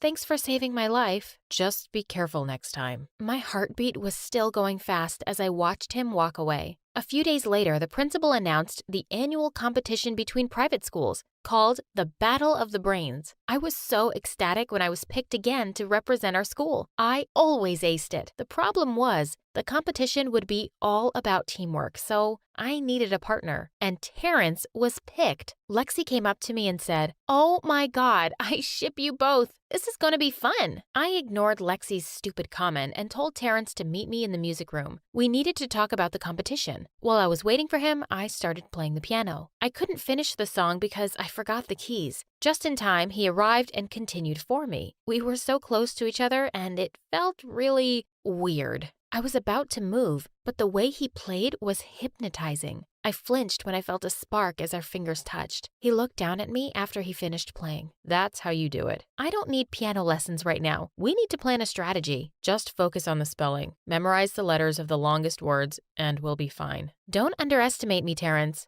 How about you? Are you going to study?" The dummy answered me with a poker face and left the room. Sometimes I really hated his guts and his gorgeous face. And seriously, he was so confusing. The competition day finally came and we were totally silent during the ride. He later fell asleep on my shoulder and I went stiff as a board. Should I move my shoulder or should I let him sleep in peace? The limo passed over a rough road which woke him up. He looked up at me and I immediately looked away. "Can you, scoot over? You're in my personal space." My heartbeat went back to normal when he moved. I was so nervous during the game, but as expected, we made it to the final round. Terrence won the versus round against another boy, and then it was my turn. I needed to win this so we would be the winners already. I was shocked when the announcer said that it was a spelling round. Oh no. Spell supercalifragilisticexpialidocious. Terrence gave me an encouraging look. I focused and wrote down all the letters according to my memory. I felt like passing out from nervousness when I slowly raised my answer. Correct. I jumped around in happiness and found myself hugging Terrence. When I realized what I was doing, I immediately pulled away. He then patted my head and smiled at me for the first time. And I must admit, he looked even more gorgeous. You did great. Well,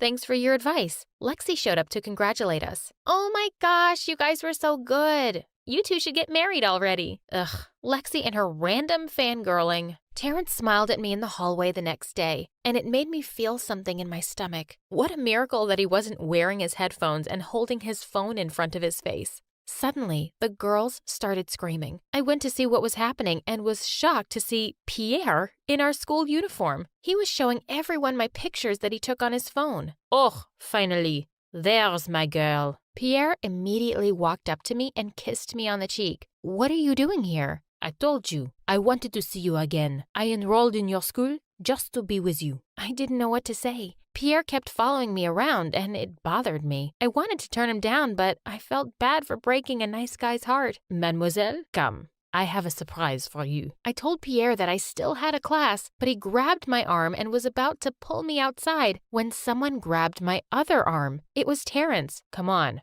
we're running late already. Everyone stopped in their tracks to watch. Terrence and Pierre were glaring at each other, and there I was, looking like a statue between them. Neither of them wanted to let me go, and it was so awkward. I caught Lexi's eye and gave her the signal to help me. She acted like she sprained her ankle and purposefully fell on Pierre. Lexi then winked at me as Pierre turned to help her. She was the best. I didn't know how to get rid of Pierre over the next few days. Terrence started avoiding me too. Once, when I went into class, Pierre winked at me and told me to come and sit next to him. I said, "Pierre, I just want to be clear that you're not my boyfriend. Yet." That night, Francesca threw a party on her own private island and invited everyone. I didn't want to go, but Pierre was so persistent. During the party, he was telling me about his plan to buy a resort in Paris. He was talking nonstop while all I could think about was Terrence. I wished he was here. I signaled Lexi to start our plan. I excused myself to the restroom as she came over and I let her entertain Pierre. I sneaked out and found myself in a beautiful garden.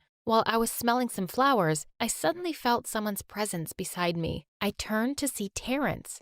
"You're here. I didn't think you'd come." Francesca came over to my place yesterday and invited me. What? I wanted to ask him what else she did at his place, but I chickened out. He was looking up at the sky and suddenly a snowflake dropped on his forehead and he slowly closed his eyes. It was a beautiful moment, and I just found myself staring. It's the first snow of the year. Oh. Is it? He seemed to be so happy about it, and I wondered why. Where's your boyfriend? He's not my boyfriend. I just met him in Paris last time I was there. I'm relieved. What do you mean? The snow continued falling over us. He stepped closer and suddenly kissed me on the forehead. I like you, Blair. I wasn't expecting that. My heartbeat was so loud I was shaking. Moments later, I finally gave in to my attraction. I think I like you too. Let's get out of here. I told him that only my dad had access to our helicopter, but he just gave me a smug smile and said, "That's not a problem." Did he plan ahead or what? The helicopter flew us to a beautiful place, and while we were enjoying the marvelous view beneath us, I felt his hand holding mine. It gave me an electric feeling. I'd never felt this way before. After our helicopter date, he brought me to this Korean restaurant and made me taste their delicious specialties. We fought over the bill and he won and paid for it. I then gave the waiter a tip, a key to a car. That's very generous of you, but I prefer giving tips like this. He gave the waiter a business card and told him that his secretary would assist him in enrolling in the school of his choice. Education is more important, Blair. Oh, he was wiser than I thought. It was almost midnight when we strolled in the park. When I complained about my high heels hurting my feet, he gave me a piggyback ride. This man had never failed to surprise me. We were inseparable over the next few weeks, while Lexi always ended up distracting Pierre. One day, Terrence was teaching me Korean when Lexi kept calling me. I was enjoying our session, so I ignored her calls. Later that day, I was on my way to my locker when I saw Francesca's dog again. It started chasing me and I ran into the nearest room. While I was catching my breath, I was surprised to see Pierre in there too. Bonjour, mademoiselle. Miss me? Before I could react, he suddenly kissed me. I was so shocked that I couldn't move. I slapped him and walked out to look for Lexi, but I couldn't find her anywhere. She wasn't answering my calls either. Where was she when I needed her? The next day, everyone was looking at me like I'd done something terrible, which I apparently did because an anonymous account had posted a picture of me kissing Pierre on Instagram. No, it was all a mistake. I asked Lexi about it, but she was so mad at me. What did I do? That pervert made a move on me. You weren't there when I needed you because you only care about Terrence now. Lexi, I'm so sorry. Please don't do this to me. You're my best friend. No, Blair, I'm just your personal assistant. Oh, not anymore, because I'm resigning. I was crying as she left me. I looked for Terrence and found him in the music room. Terrence, it's not what you think. Let me explain. I don't deal with cheaters. I tried to convince him, but my heart broke when he said, "Get lost, Blair. I don't want to see you again." I was totally miserable after that. My best friend and boyfriend were ignoring me, and everyone was calling me a cheater. One day, I passed out in my room because I hadn't eaten all day. When I opened my eyes, the first thing I saw was Lexi. Thank God you finally woke up. You had me so worried. Are you okay? How can I be okay when you hate me now? Oh my God, stop. I'm not used to seeing you cry. Lexi then told me that she overheard Francesca and Pierre talking about their plan to set me up. I knew it. I need to talk to Terrence. She then looked away and said, "He went back to Korea this morning." What? Are you freaking serious? I felt like someone had thrown cold water on me. She just bowed her head and avoided my eyes. Why so soon? Is this a prank? I'm so sorry, Blair. I already told him the truth and he believed me, but he still left. No. This can't be happening. I tried to get up, but Lexi told me that my doctor had advised that I shouldn't leave bed yet. I called Terrence, but his phone wasn't on. I checked his social media accounts and confirmed that he was already back in Korea. I just wanted to sleep and hope that it was all a dream. The next day, I woke up to Lexi's scream. She pulled me out of bed and dragged me outside. There was an unfamiliar jet landing outside. A handsome boy then stepped out, and I swear, my heart jumped with joy when I realized who it was. I ran up to him and hugged him. He apologized for doubting me and for not telling me about him leaving. I just needed to finish my surprise for you. He then showed me an app on his phone. You can download this from the App Store. I've specially developed this for dyslexics. Oh my God, this is amazing. I love you, Terrence. I love you more, my Blair. I was so over the moon when he finally kissed me. Another cute Korean guy came out and Lexi looked like she just peed her pants. Terrence introduced him as Andrew, his brother, and Lexi started jumping in excitement. Thank God you have a brother. Terrence and I just laughed as we held each other's hands. Later, my mom and boyfriend appeared in the park, and my mom looked angry. She was calling my name, and then the most awkward thing ever happened. She spotted my so-called friends and ran over to them asking if they'd seen me. She even told them I just had my implants done. They both went bright red and shook their heads, and suddenly I felt like they didn't deserve to get away with this. I climbed out from behind the tree, not realizing there were twigs and leaves in my hair, and walked over to them, smirking. I could see them whispering to each other. Do you think she heard us? Then my mom just grabbed me and said I needed to stop acting like a child. I looked back at my old friends, and they were laughing. It sounded like the most evil sound ever, and I decided I'd never speak to them again. I had no idea what was coming, and that getting the implants would ruin my life and reveal all our family's dark and dirty secrets. On the way home, I thought I was going to have a panic attack. My mom put the radio on, and I just sat there. I couldn't believe my ears. I was finally hearing music for the first time, and all I could do was think of my dad.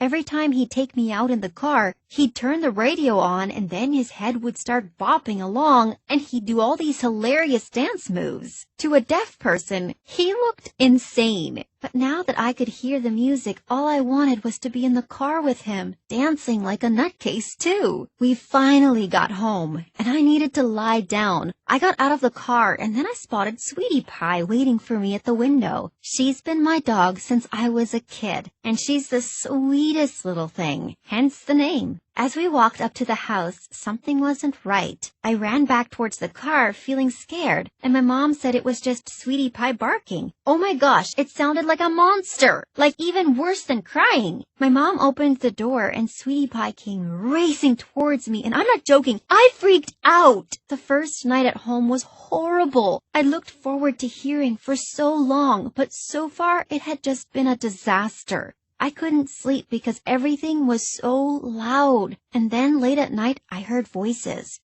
They were coming from my mom's room, and I figured she was on the phone. I wanted to go tell her to be quiet, but when I tried to get into her room, her door was locked. I knocked, and suddenly I heard my mom say, "Shh." Then she poked her head out of the door and told me to go back to bed because she was on a work call. I didn't believe her for a second. Over the next few days, I felt more alone than ever before. My boyfriend came over to watch movies one night, and we always watched with the subtitles on. I know I should have kept the volume up to get used to hearing voices, but I couldn't stand it. It was giving me a migraine. Anyway, my mom came home in the middle of it and asked why I turned the sound off. Then she started shouting that she'd worked her butt off to afford these implants and that I was nothing but an ungrateful little girl. Then she stormed upstairs. I was so shocked. My mom was acting so different. And come to think of it, so was my boyfriend. He seemed quiet somehow, like something was wrong. He asked if we could talk, and I made a joke that only I could talk. After that, he got up and left, saying he was tired. I woke up the next day and decided I would pay my mom back. I didn't want to feel like she could use this against me, so I asked my boyfriend's sister if I could work in the diner with her. She said I could probably do some dishwashing, but she didn't want me serving customers in case I got overwhelmed. I mean, I couldn't argue with her there. At first, everything was going okay. I just had to collect the dirty dishes and wash them. It was simple, really. After a while, I needed to use the bathroom, so I headed out front to find the toilet. That's when I spotted him. It was my boyfriend. How sweet. He must have been waiting for me to finish my shift. I walked up to the glass and was about to surprise him, but realized he wouldn't hear me knock. Then a girl appeared and he gave her a big hug. Who was she? Suddenly they were walking off together. I quickly ran back to the kitchen to get my phone. Then I smelled burning. The next moment there was this insane beeping sound and people started running. I was running too because I had to catch up to my boyfriend. I looked around the kitchen and it was up in flames, but I didn't care. My heart was up in flames too, and that was more important to me. I could hear my boyfriend's sister screaming my name, but I just kept running. I caught up to my boyfriend, but it was too late. He was kissing this girl. I started screaming. It was the first time I'd heard such a crazy sound coming out of my own mouth. People were looking at me in shock, but the only person I wanted to notice me was completely ignoring me. Of course he couldn't hear me, but I thought at least the girl would. I noticed a woman running towards me asking if I was okay, but I just screamed at her and she quickly backed off. I was clearly scaring people. I tapped my boyfriend on the shoulder and he looked so shocked to see me. The girl he was with was so pretty and I could tell she was deaf too. She signed to him asking who this monster was, and I swear I almost lost it. My boyfriend started walking away and I signed back to her saying the only monster around here was the guy she was kissing, who just so happened to be my boyfriend. She looked really upset and I thought it served her right. What did she have that I didn't? I chased after my boyfriend and he just said that I'd changed too much and felt like he couldn't relate to me anymore. He said he'd tried to tell me, but I hadn't given him a chance to explain, and that he'd met that girl online and thought it was better if he dated someone who was also deaf. I couldn't believe it! What had I gained from getting these implants? Nothing, except one disaster after another. The day just went even more downhill after that. I got fired on my first shift, and my boyfriend's sister was so mad at me because it made her look bad. Great, I'd upset everyone. I went home and buried my head under the pillow, trying to block out all the sounds. My life was over. I'd been dumped because I could hear. I mean, how ridiculous is that?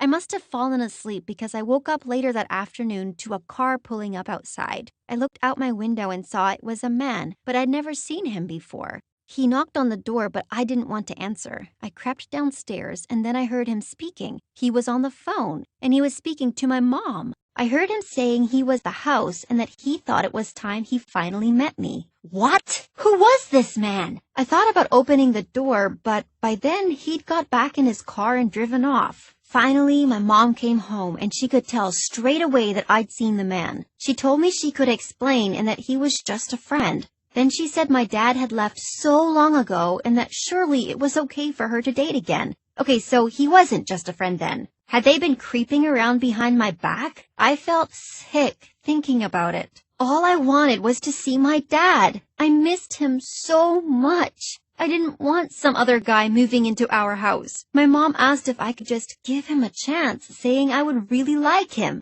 Yeah, right. But what choice did I have? So that night, he came over for dinner. He acted like he knew everything about me. It was so weird. And then, when my mom was getting dessert, he said I was a lucky girl to have gotten these implants. I didn't like this guy one bit. My mom came back in and kept telling me to try practicing my speech, but I refused. At least if I used sign language, her boyfriend wouldn't know what I was saying. I signed to my mom that he was a loser. And then she screamed at me to go to my room. I couldn't wait to get out of there. As soon as I did, her boyfriend asked my mom if they could finally kiss now. And my mom told him to stop because now I could hear them. Ew! I sat on the stairs and wanted to text someone, but I realized I had no one. No one cared about me. I was about to go upstairs when I heard my mom's boyfriend start talking. I could see him through the crack in the door. What he said changed everything. I crept closer to the door so I could see and hear properly. He sounded annoyed and said, "Come on, you have to tell her we've been together for years. You can't hide this from her. And does she seriously believe you paid for her implants? Just tell her it was her dad. Maybe she could even go stay with him for a bit and we could get some alone time." I was stunned. My dad had paid for them, but my dad didn't even speak to me. He left to go live with some woman he'd met, at least that's what my mom had told me. But now I wasn't so sure. I waited for my mom to reply, but she was just quiet. For a second, I thought my implants had stopped working, but then I heard a banging on my door. I opened the door and saw her boyfriend standing there, and then he said, "Nova, you have to know the truth. Me and your mom have been together for years. Your dad left when he found out about us, and he's been so desperate to get back into your life that he paid for your implants. There, that's the truth. Now excuse me, I need a smoke." I wanted this man to go away. Who did he think he was? But more than that, what was my mom playing at? She lied to me about everything. Here I was thinking she'd worked so hard to get me implants. But the whole time she'd been out on dates with her boyfriend, and it was my dad who'd been working hard.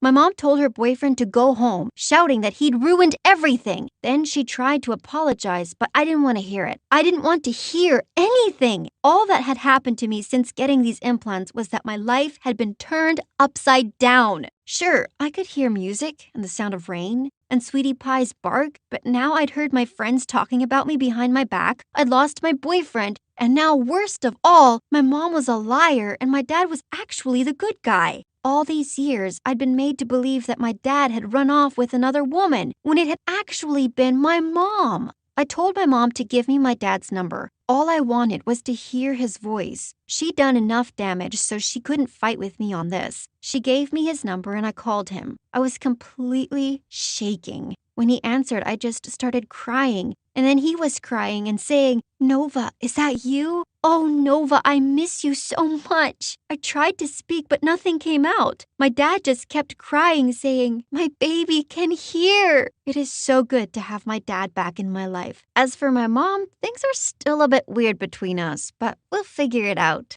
I guess I am glad I finally got to hear, otherwise I might never have found out any of these secrets. But seriously, the world is loud. It's gonna take time to get used to it all, and as for speaking, well, one word at a time for now.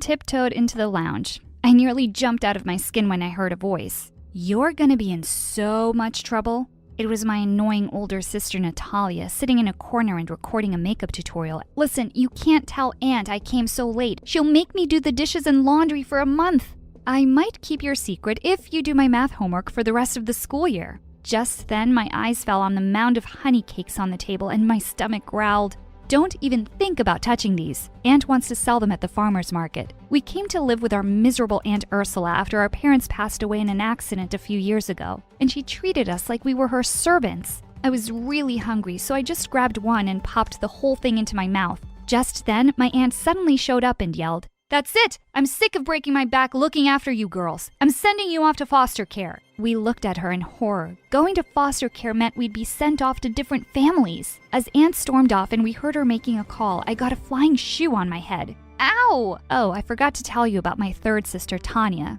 The sleepyhead had been snoring in front of the fireplace, but she was wide awake now and glaring at me. "This is all your fault, Marina. Go tell her you're sorry. I'm not living away from you guys." Natalia and I ran to hug her, and I promised I'd make everything okay. Just then, we heard loud knocking on the door. Aunt came waddling out to open it, and she let out a loud gasp. Standing in the doorway was a huge man with a beard. His voice boomed in the small room. "Did you really think you could send them off and keep taking the money I give you for their care and I wouldn't even know? Girls, pack your things. You're coming with me." "Hi, my name is Marina, and I'm from Russia." My life turned around when Mom's eccentric brother, who I never even knew existed, took away me and my sisters to live in his old mansion. But it gets even crazier from here. Before I continue, click like and subscribe. The next few weeks living with Uncle Ivan was like a dream. He got all three of us into the best school in town right away. A few days later at dinner, while Natalia and I were busy arguing over something, Tanya suddenly said, Guys, is Uncle Ivan okay?" We looked at him and saw that he sat slumped in his chair. "Oh, no. Natalia poked him, but there was no response. I bent down to check his pupils, and just then he yelled, "Do svidaniya!" We all screamed and nearly fell back in shock. He glared at us. "Can't a man take a nap in his own house?" Uncle Ivan startled us again by suddenly banging his goblet on the table. "I've just decided something. I want to give you $1 million. For a few seconds, we stared at him with our mouths open, and then we started hugging each other in delight. "To one of you." We froze in our spots. "Wait, what?" "Well, if it's only one of us, of course it should be me. I'm the oldest, and I'm running a business already. You know, my beauty blog."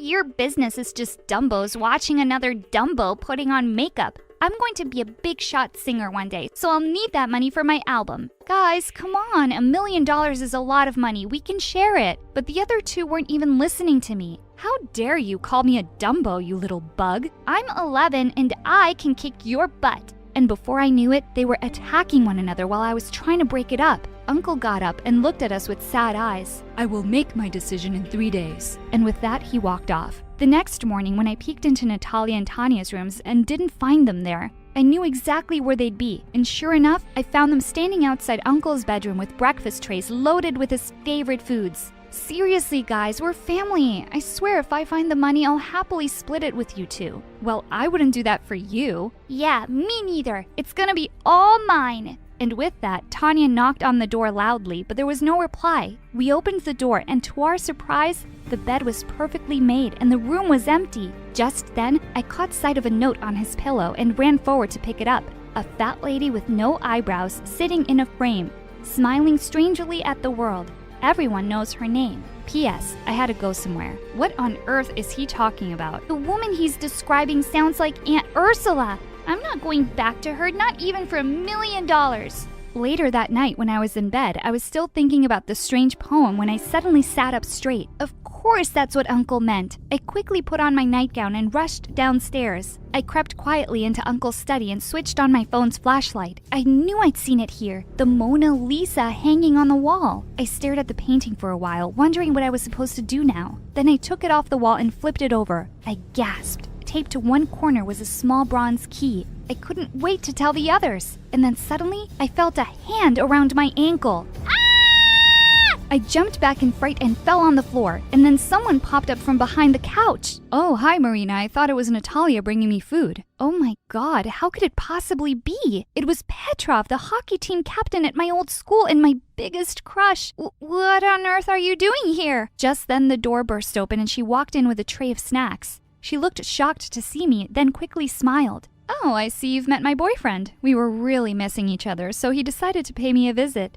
I couldn't believe my own sister would do this to me. She knew how much I liked him, and she'd been dating him behind my back. Just then, Tanya came running in, saying she'd heard my screams. She didn't even look surprised to see Petrov. You knew he was here too? Yeah, I saw Natalia sneaking him in a few nights ago. Petrov, it's really uncool to eat someone's chocolates without asking, man. Petrov stared at her like she was crazy. What are you talking about? I didn't eat your stuff. Well, one of you is lying then because they were in the fridge this morning. Who ate them, ghosts? Just then, the study door behind us slammed shut and we all turned around startled. And then we heard a key turn in the lock. I ran towards the door and pulled the handle, but it wouldn't budge. Who could possibly have locked us inside? Petrov started banging on the door and screaming like a maniac. Help! This house is haunted! I don't want to die here! Jeez, Petrov, you're gonna wake up all the ghosts. He looked even more horrified, and Natalia kicked Tanya before taking him aside and calming him down. Just seeing the two of them sitting so close made my blood boil. And now we were just stuck here and would have to wait for Uncle to let us out. As we all sat there sulking quietly, Natalia suggested that we could play a game to pass the time. Oh, I have a great game in mind. It's called Reflection. I picked the antique mirror from Uncle's desk and shoved it in her face.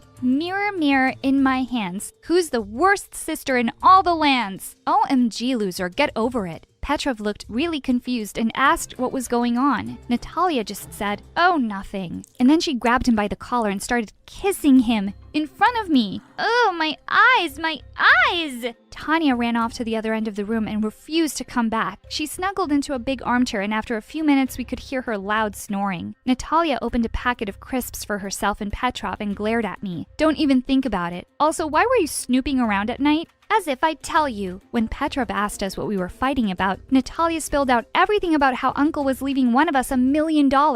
If you're keeping any secrets from me, Marina, I'll find out. Come on, babe, I'm so tired. And with that, she took Petrov's hands and they both snuggled onto the couch. I put my fingers in my ears to stop hearing their kissing and giggling sounds. This was just the worst night ever. Finally, after ages, it seemed like they'd fallen asleep. I was still wide awake and my stomach rumbled loudly. A few minutes later, someone shook me by the shoulder.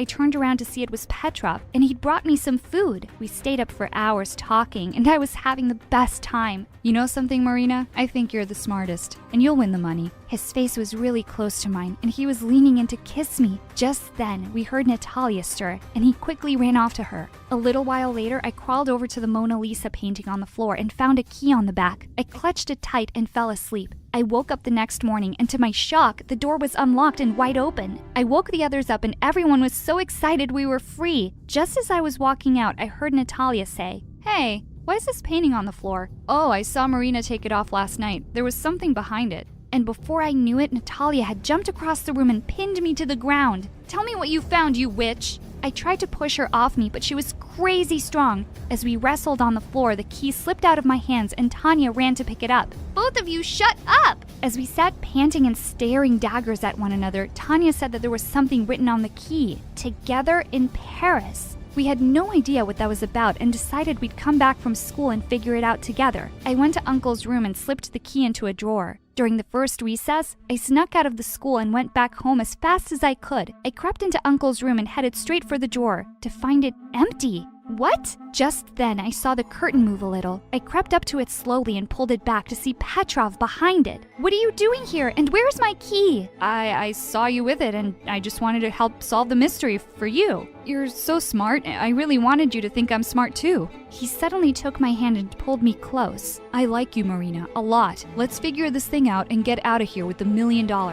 We could go anywhere, just you and me." Just as he was about to pull me in for a kiss, I pushed him away. "Seriously? You were just making out with my sister this morning. You're such a cheater, and I'm no idiot. Give me the key, Petrov, now!" Suddenly, Petrov pushed me aside and made a dash towards the door. He bumped into a small table and knocked everything over. I jumped towards him and managed to tackle him to the ground. The small key flew out of his hand and went skidding across the floor and landed at Natalia's feet. She looked livid. "Oh, so you were going to just take my money and run off with my sister?" He crawled up to her on his knees. "Don't be silly, babe. I didn't mean a word of that. I was just doing this for the two of us." "You mean the three of us?" Tanya and I stared at her in shock, except Petrov, who just looked stupidly confused. "It's not some riddle, idiot. I'm pregnant and you're going to be a daddy." He stared up at her in horror for a second, then ran out of the room screaming. We heard the huge main door slam shut. I ran to Natalia and hugged her. "I had no idea. Petrov's such a jerk.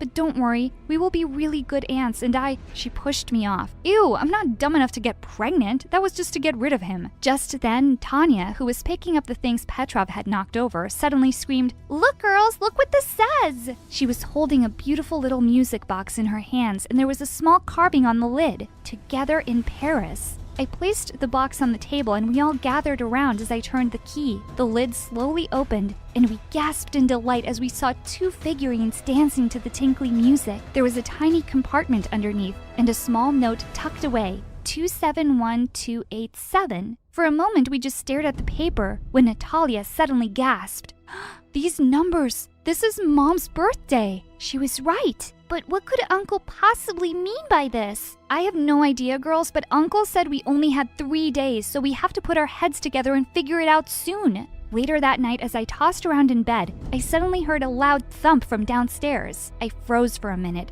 then quickly crept out of bed and tiptoed down with a baseball bat. I couldn't see anyone around, and just as I was about to turn away, something on the floor caught my eye. Muddy shoe prints. We definitely had an intruder in the house. I followed the shoe prints down the corridors that led to the eastern wing of the house. I'd never been here before. Suddenly, they faded away, and I looked up to see a door at the end of the hall. Holding my breath, I slowly opened it. There was no one inside, but it was the oddest room I'd ever seen. It seemed like a museum of forgotten things, and there were hundreds of clocks on the walls of all shapes and sizes, ticking away and all telling the wrong time. And in one corner was a shiny bronze safe. The minute I saw it, I had a light bulb moment. Of course that's what the numbers were. The combination to a safe. With trembling hands, I entered the numbers and heard a small click. I opened it and squealed when I saw what was inside. Stacks of money. It definitely looked like $1 million.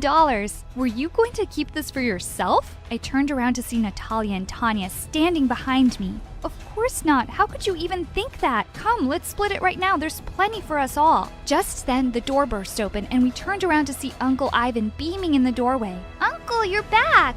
I was here all along. Who do you think locked you up when you girls were being so noisy? I just wanted to see how you would play my game. Marina, you really know what family is all about. Good girl. You get to keep all the money. The other two looked horrified. I turned to Uncle and smiled. Thank you, Uncle, but I couldn't. It'll make me happier to share it with my sisters. I knew you wouldn't. Now only time will tell if your sisters deserve their share. Yes, we deserve it. We'll prove it. We'll be so good to each other. I laughed and put my arms through theirs. Let's divide it and go shopping tomorrow, shall we?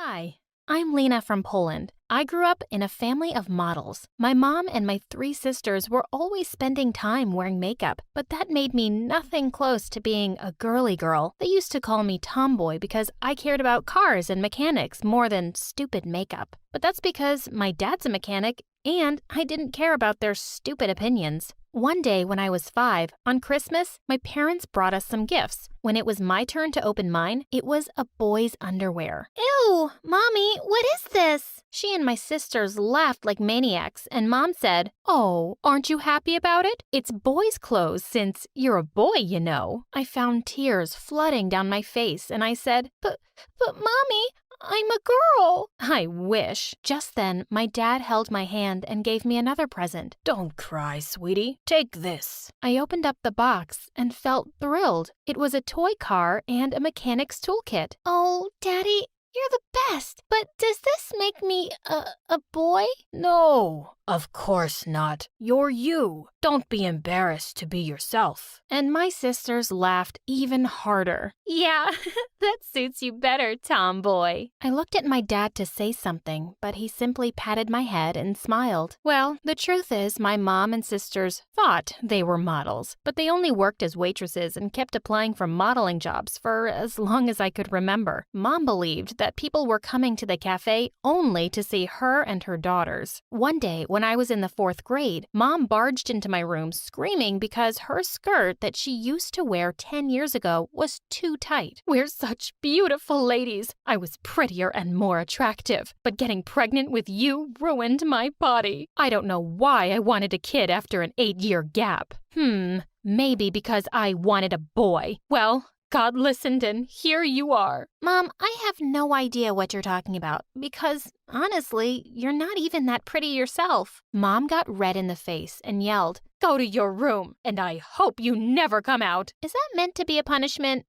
Because I enjoy my time there. And just like that, from that day, I started to spend my time in my room learning about mechanics, reading books about it, or helping Dad around the garage. But there was one major perk of living with 3 mean sisters who cared about fashion and makeup. I met a lot of cute guys coming and leaving our house because my sisters dated half of the guys in town. And to be honest, I started to wonder how it would feel to kiss a boy. So when I was in the 7th grade and my aunt visited us with her son, I took him aside to show him my mechanic toys. Then I cornered him and blocked his way. "Kiss me if you want me to let you go." My cousin started yelling until his mom and mine came running to us. He said, "Ew, I don't kiss boys." But instead of being angry, Mom looked pleased. "Oh, Lena, I never thought you'd like boys. I thought you were into girls. I can't believe I'm saying this, but you just made me so proud. Not all is lost." Ugh, like I cared to make her proud. I just wanted a kiss, and I was determined to get one. So I turned to my only other option, school. At school, I had the same reputation at home, but there, at least, I could kick anyone's butt if they tried to mess with me. Anyone except Monica, the school queen. Once when I was in the 10th grade, she came to me and said, "Hey, Robin, I told you 1,000 times, my name isn't Robin. And who even is Robin anyway?" "Oh, he was a boy who attended the same kindergarten as me.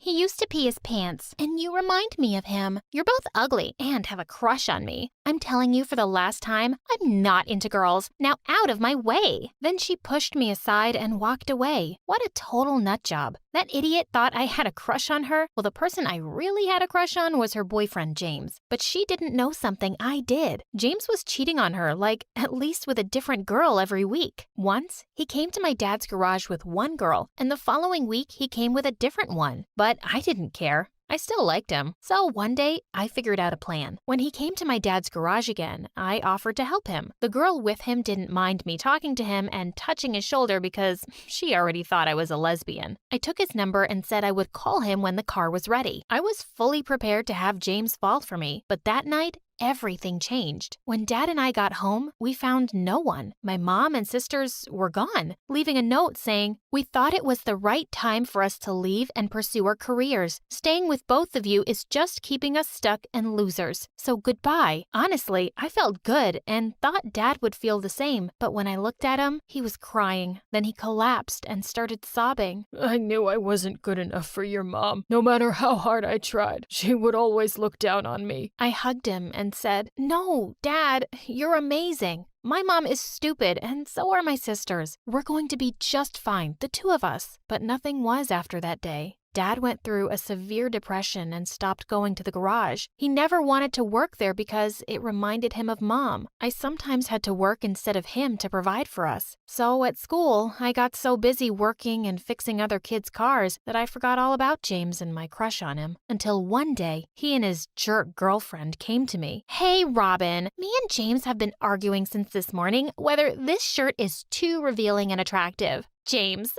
the little cutie, is so jealous because a lot of guys were staring. But I keep telling him that I'm wearing too many clothes here. It's not my problem the guys are crazy about me. So, since you have a crush on me, I thought you can give an honest answer here. Do you think this is too attractive? I looked at her. Why did she even exist? She had gotten me on one of my worst days. So I said, "I think it's not attractive enough for your boyfriend because he's cheating on you with half of the girls in school, and they are wearing way less clothes than you." Monica looked at me with her mouth open and said, "Ugh, I didn't know you were this helpless. Trying to make me break up with my lovely James so you can have me? That's so lame." I would have punched her face, but then behind her back, I saw the new janitor, and I almost passed out. It was my dad. He smiled shyly at me, and before I could warn him, he introduced himself to Monica as my dad. She grinned at me, and without replying to him, walked away. I couldn't help but groan. To be honest, I wasn't ashamed of my dad or anything, but having him as my school's janitor added more misery to my life, and that witch didn't leave me alone. One day during a class, I dozed off because I was super tired. Apparently, I was talking in my sleep,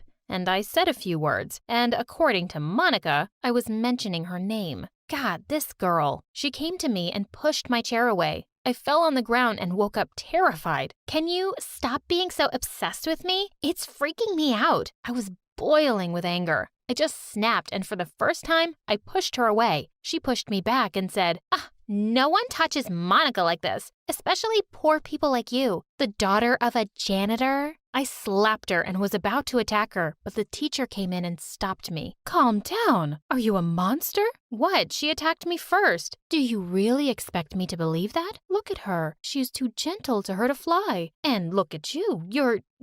I'm what? Plus, you were sleeping in my class." "Yeah, because you're the most boring teacher in the world. And you're the rudest girl in my class." "Nuh-uh. Monica is, and you know that, but you're all afraid of her. But not me. Not anymore. I'm not an idiot coward like you." "What did you just say?" "You heard me. To the principal's office. Right now." I walked out of the room without a backward glance. When I got there, the blonde, rude secretary followed me and pulled me back. "Hey, what do you want now?" I half expected her to yell something, but she said ever so sweetly, Can I please talk to you, kiddo?" I narrowed my eyes. "Why?" So your dad, he's hot." "Ew, he's Dad." Yeah, but he is. And since you're my favorite student in this school, I am your favorite student? Since when? Don't be silly. Since, forever. Just listen. Let's get to the point. I don't know why you're here, but if you can get me a chance with your dad, I promise you won't face any problems with anyone here, especially Monica.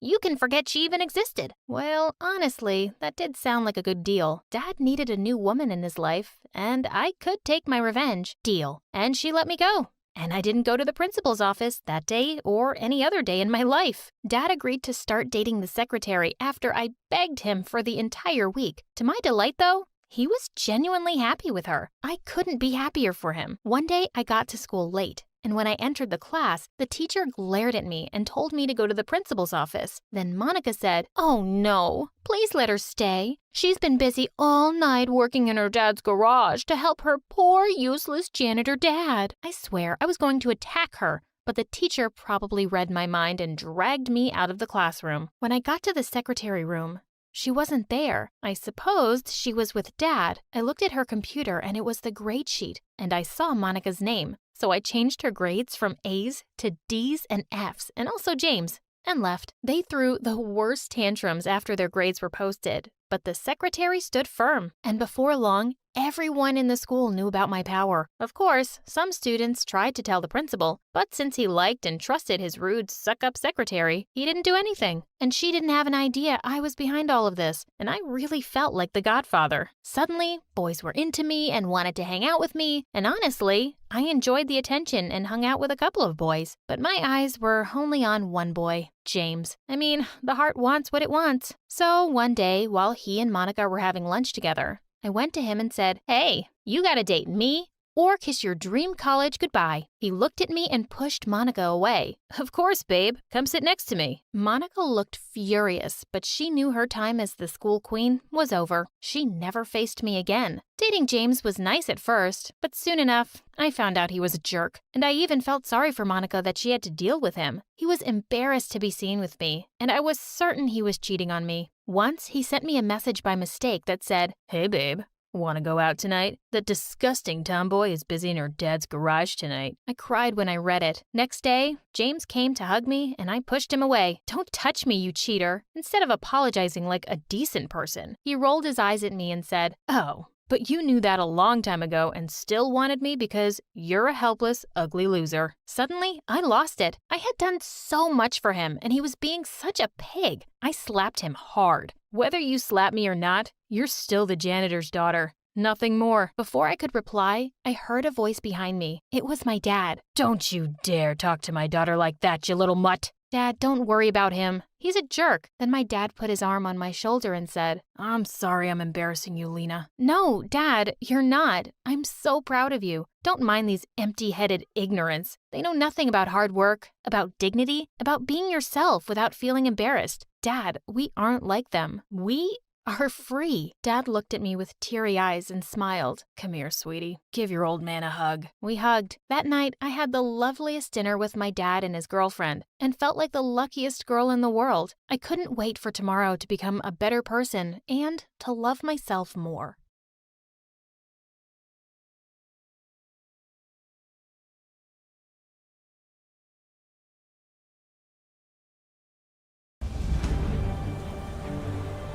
Before I tell you my name, let me tell you the story behind it. I was born in the Shoshone tribe. My father was the chief. The day I was born, a big eagle flew by near my mom. She had thought the eagle would hurt her, but it didn't. The people of the tribe saw it as an omen of me being special and gave me a name that meant bird woman. But in my tribe, I was called Sacagawea. Since I was born a little before I was meant to, the entire tribe was pretty disappointed seeing how small and fragile I was. "Your child, she is destined to reach great heights, go places, be invincible." "You really think so?" "But she is small and weak." "Don't underestimate her, for when she is older, she will move mountains." Well, she was right. I don't know about moving mountains, but as I grew up, I wasn't weak and fragile anymore. Actually, I was kind of a wild child. I would spend hours playing in the forest, riding horses, and just exploring the outdoors. I was fearless and brave, and I knew one day I'd make my tribe proud of me. But there was one tiny problem. I was afraid of heights. All my friends would be climbing trees and rocks, and it would always scare me. I didn't really mind. I knew I could do so many other things. But a girl, Red Feather, who was from another tribe, always made it a point to tease me about it. I knew why. It was because she had a big fat crush on my best friend Miko and hated that he cared so much for me. "What kind of bird woman are you if you can't even climb a tree? Look, Miko, I can climb so high." "So what? Sacagawea can ride a horse, backwards. She can catch a fish with just her hands, and she's not a show-off like you, Red Feather." Ugh, what do you even see in her? He just told you. Strength, ability, class. Now shoo off before I whoop your butt. You wouldn't dare. Oh, but I dared. In seconds, Red Feather and I were tangled like two wrestlers, but I instantly let her go when I saw my dad coming. He had told me so many times not to argue with Red Feather. Her tribe was always looking to get into a fight with ours. Once I was home, I got the lecture of a lifetime. And even though I tried to tell Dad how that witch had started it, he just wouldn't listen. Frustrated, I left the tent and sat near the river. Angry at Dad? No, not at all. I'm angry at myself for not being brave enough to climb a tree. If I could, I would have proved, hey, you don't need to prove anything to anyone. Got it? And who said you aren't brave? My love, you are the bravest girl I know. You can definitely do anything you set your mind to. Here, it's time for you to have this. Mom, why are you giving this to me? It's the most precious thing you have. No, you are my most precious thing. Saying that, she hugged me tight. After that day, I tried to steer clear of Red Feather. The girl was nothing but trouble. But one day, as Miko and I were hanging out near the big waterfall, the witch came and yanked my necklace. Give it back, now. Red Feather, I swear I'll... But before I could even finish my sentence, the witch gave me a smirk and dropped Mom's necklace down into the waterfall. I felt my blood run cold, and even though I was scared of heights, I did the unthinkable. I jumped. I felt like I was flying, and in the water, I managed to reach the necklace. When I got back up, Red Feather, Miko, and everyone else were in awe. Red Feather's dad came and made her apologize to me. From that day forward, I was known as the brave bird woman who could do anything. I had made my mark, and I was so proud of myself. A few years later, my dad announced Miko and my wedding, and I couldn't be happier. Our wedding was going to be the biggest event in the tribe, and everyone was preparing for it. Even Red Feather, who had been surprisingly friendly since the necklace incident, was helping out with the decorations. One night, Red Feather asked me to meet her by the waterfall. I was a little hesitant, but I thought maybe she wanted to apologize for her past behavior. I was wrong. As I approached the waterfall, I saw several men standing in the shadows. Red Feather stepped out of the darkness and smiled at me. What's happening? Who are these people? I can't let you marry Miko. Take her away. Before I could say anything else, the men dragged me away and everything went dark. When I finally opened my eyes, I was in a carriage. Where am I? Where are you taking me? I am the daughter of the Shoshone chief. When my dad finds out about you, he'll have you punished. And who's gonna tell him, princess? You are far away from home. You'll never get back home. Hearing his words made my heart sink, and I clutched onto Mom's necklace. It was the only thing I had from home. We had been on the road for 7 days when one night I heard noises. There were so many people fighting. The caravan was being attacked. I was so scared. I had no idea what was happening. But then I heard a voice that spoke in a different language. It was a Frenchman. He and his soldiers had attacked the caravan and freed me. They kept talking, but I didn't understand a word. And when I spoke, they didn't understand my language either. But even with the language barrier, I knew they meant well. I didn't know how to get back home. So one of the soldiers found a nice family who adopted me and taught me their language.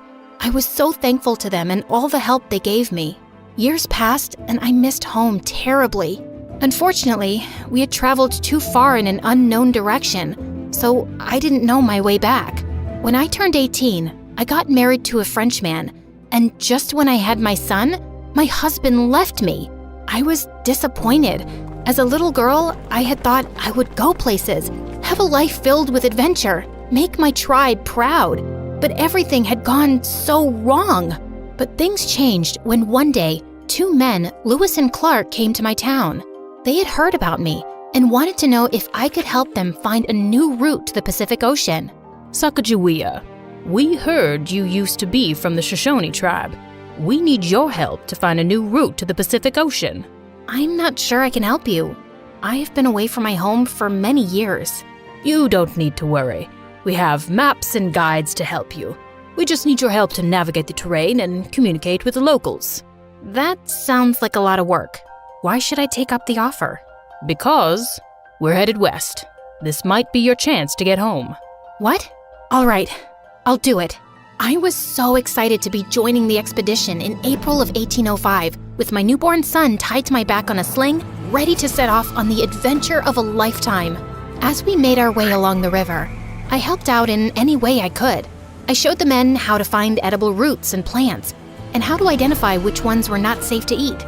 Everyone was amazed at how much I knew, and some even joked about me being the team's official hunter. It was everything my mom had taught me.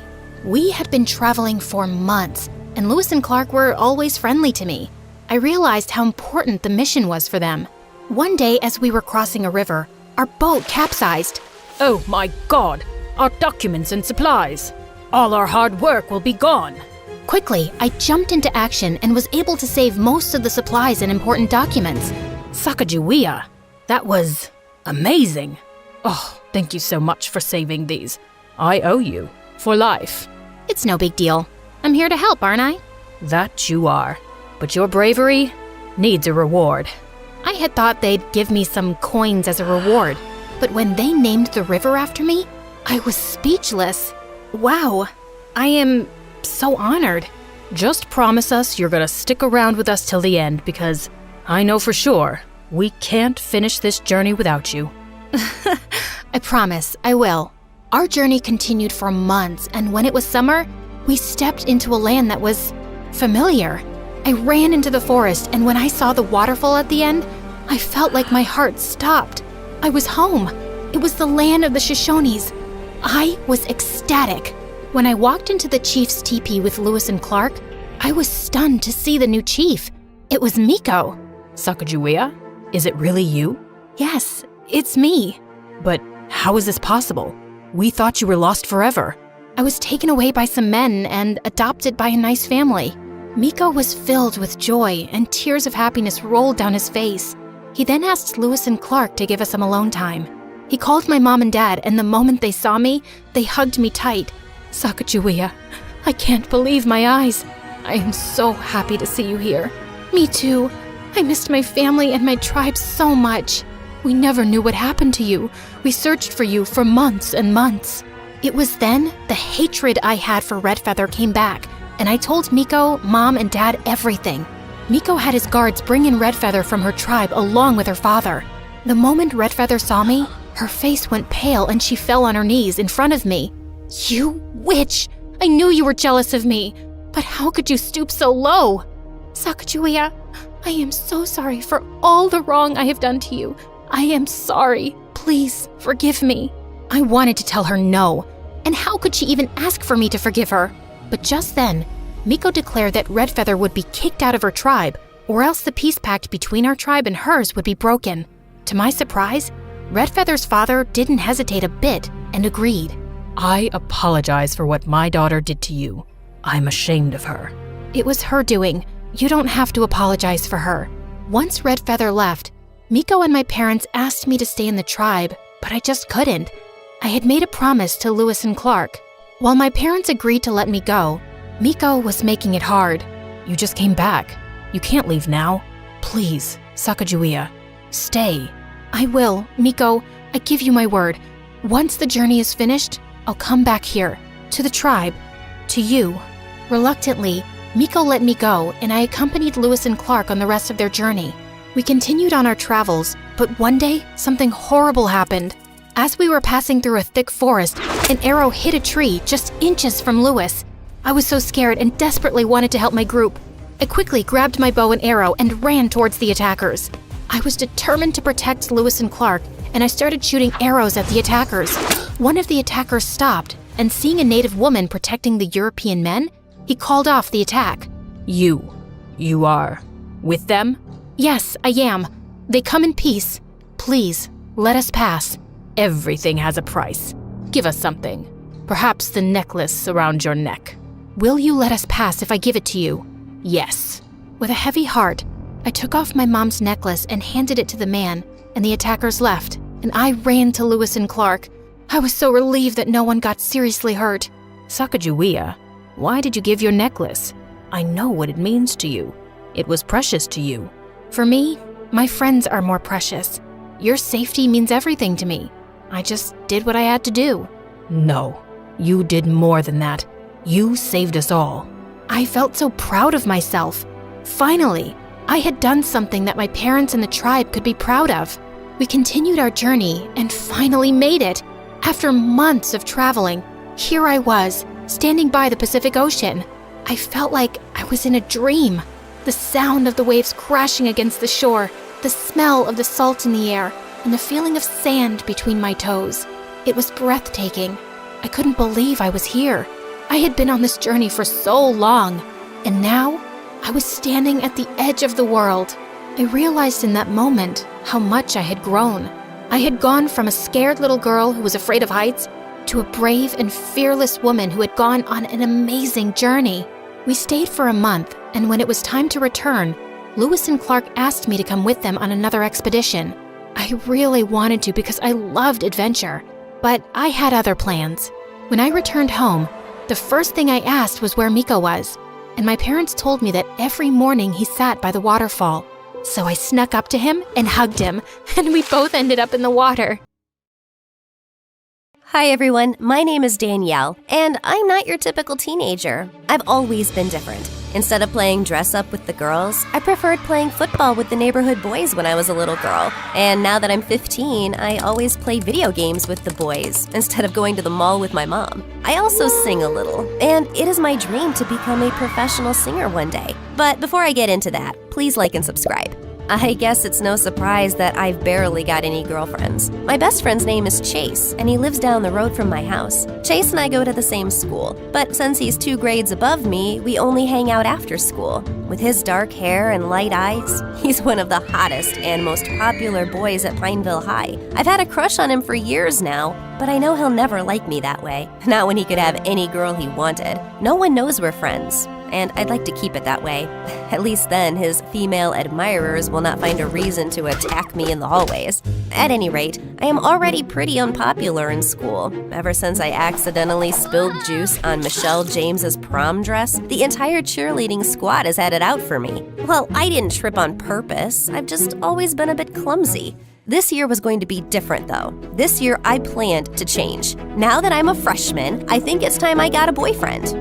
Believe it or not, I've never even had my first kiss. So I straightened my auburn hair until it was long and shiny and picked out a super cute back-to-school outfit. I even applied makeup. In fact, with my pink lips and long eyelashes, not to mention my super cute miniskirt, I looked unrecognizable. Well, that was the plan. The first person who saw me was Chase, as he was picking me up from school. But his reaction was not what I expected. Whoa, what are you up to? Nothing. Is it obvious that I was a bit nervous? Chase gave me an angry look that had me squirming, then looked ahead and continued driving. He refused to say one more word to me during the entire journey. But apart from the disappointment with Chase, the rest of the day was perfect. Nearly every girl wanted to know where I bought my yellow crop top and blue miniskirt, and nearly every boy wanted my number. Yes, even the ones who were already in relationships. And by the end of the day, I had a date with Hugh Lautner. He was a quarterback on the soccer team and super cute. He promised to pick me up from school tomorrow, even though he lived an hour away in a much posher part of town. I told Chase this on our ride back from school. I could tell that he was struggling to say something. Do you really like him? I don't know. I could if I tried, I guess. I just really want to become cool now. I've been an awkward klutz for too long. And what if I told you that you're perfect the way you are? You know that's not true, Chase. Because if that's the case, why am I invisible to you in school? Chase was silent. He did not even say goodbye when he dropped me off. That evening, Hugh and I went out for pizza. You're different from the girls I know. They always order a salad and say they're dieting or something. It's so much more fun to go out with a girl who eats. Soon, Hugh started dropping me off and picking me up from school. Unlike Chase, he never pretended not to know me in school. Apart from the awkward glances, Chase and I stopped being friends. I'm not going to lie, I missed his friendship. I missed playing video games with him and chatting with him until we fell asleep. But maybe I had never meant anything to him because he let our friendship end so easily. It hurt, but I kept my feelings to myself. Soon, Hugh asked me to prom. Of course I said yes. I spent a long time getting ready and spent all my money on a beautiful silver gown. Everyone oohed and ahed when we made our entrance as a couple. But even though I was with Hugh, I kept looking around for a glimpse of Chase. I wanted him to see me all dressed up. My heart sank when I could not see him anywhere. Finally, it was time to announce the prom king and queen. It was no surprise that Hugh won prom king. His queen, though, was head cheerleader Michelle. Michelle gave me a smug look before she grabbed Hugh for the official dance. Soon, she started getting close to him. I thought he would stop her, but he seemed to enjoy it. Then suddenly, she kissed him, and he started kissing her back. Shocked, I ran out of the hall and continued running. By the time I reached home, my beautiful dress was torn at the bottom and my cheeks were stained with tears. Suddenly, a familiar figure stopped in my path. Chase. He was wearing a tight-fitted jacket and looked, so handsome. What happened? I told him everything, and he took me into his arms. Let me go beat him up. No! Will you please stay with me, though? I missed you. But you chose him. What? What do you mean? You threw away our friendship. You completely changed yourself just to be with him. I liked you just as you were, in your pajamas, with your love for video games. But I liked you too. I was invisible to you only in school, so I had no hope. I'm sorry about that. I guess I didn't know my own feelings till I saw you gush over someone else. It's why I couldn't stand seeing you with Hugh. Suddenly, he took my hand. The question is, do you still like me? Yes. So will you go on a date with me? Of course I will. Wear your pajamas and meet me for video games then. Soon, Chase and I started dating officially. This was when I found out how romantic he really is. He was the best boyfriend ever. He would open the door for me and hold my hand wherever we went. And he had a sense of humor too. If any girl asked for his number, he would give her mine as a joke. A year passed, and soon he was going to go off to study at Yale in the fall, and I was really going to miss him. You'll forget me. Never. You'll get busy with studies and stuff then. Maybe, but I'll still come back for you. Or you can come study with me. Like that was going to happen. I was not as bright as Chase. Besides, I wanted to pursue music as a career. I had started recording videos of myself singing, but was too shy to show them to anyone. Soon after Chase left, I began devoting more time to my music. I started singing at school, but only when the classrooms were empty, and recording videos of myself. But I never shared them with anyone, including him. Chase and I were still going strong, though. He'd send me a good morning text every day and video call me every night. I miss you so much. I just want to get on the next flight and come see you. I wish you could, but I want you to concentrate on your studies instead. Yeah, I know. Promise me you'll at least apply to Yale, though. Okay, I promise. I probably shouldn't have made that promise, though.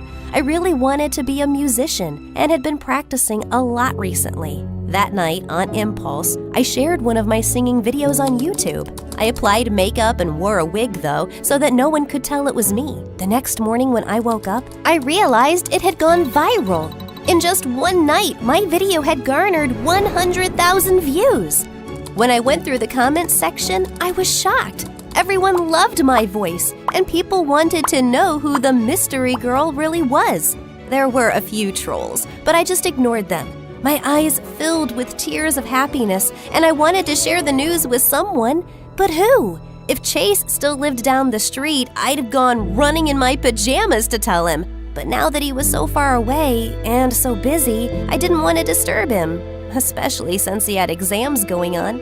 Chase was busy with his studies for the entire week, but so was I. I started sharing more videos, and soon even magazines and news channels were picking up stories on the mystery girl. Everyone wanted to know who I was, but I was going to keep it a secret until I told Chase. But by the end of the week, I received a call. Good afternoon. Am I speaking to Danielle Jones, aka Mystery Girl? What? How do you know? I didn't tell anyone. It is my job to know Miss Jones.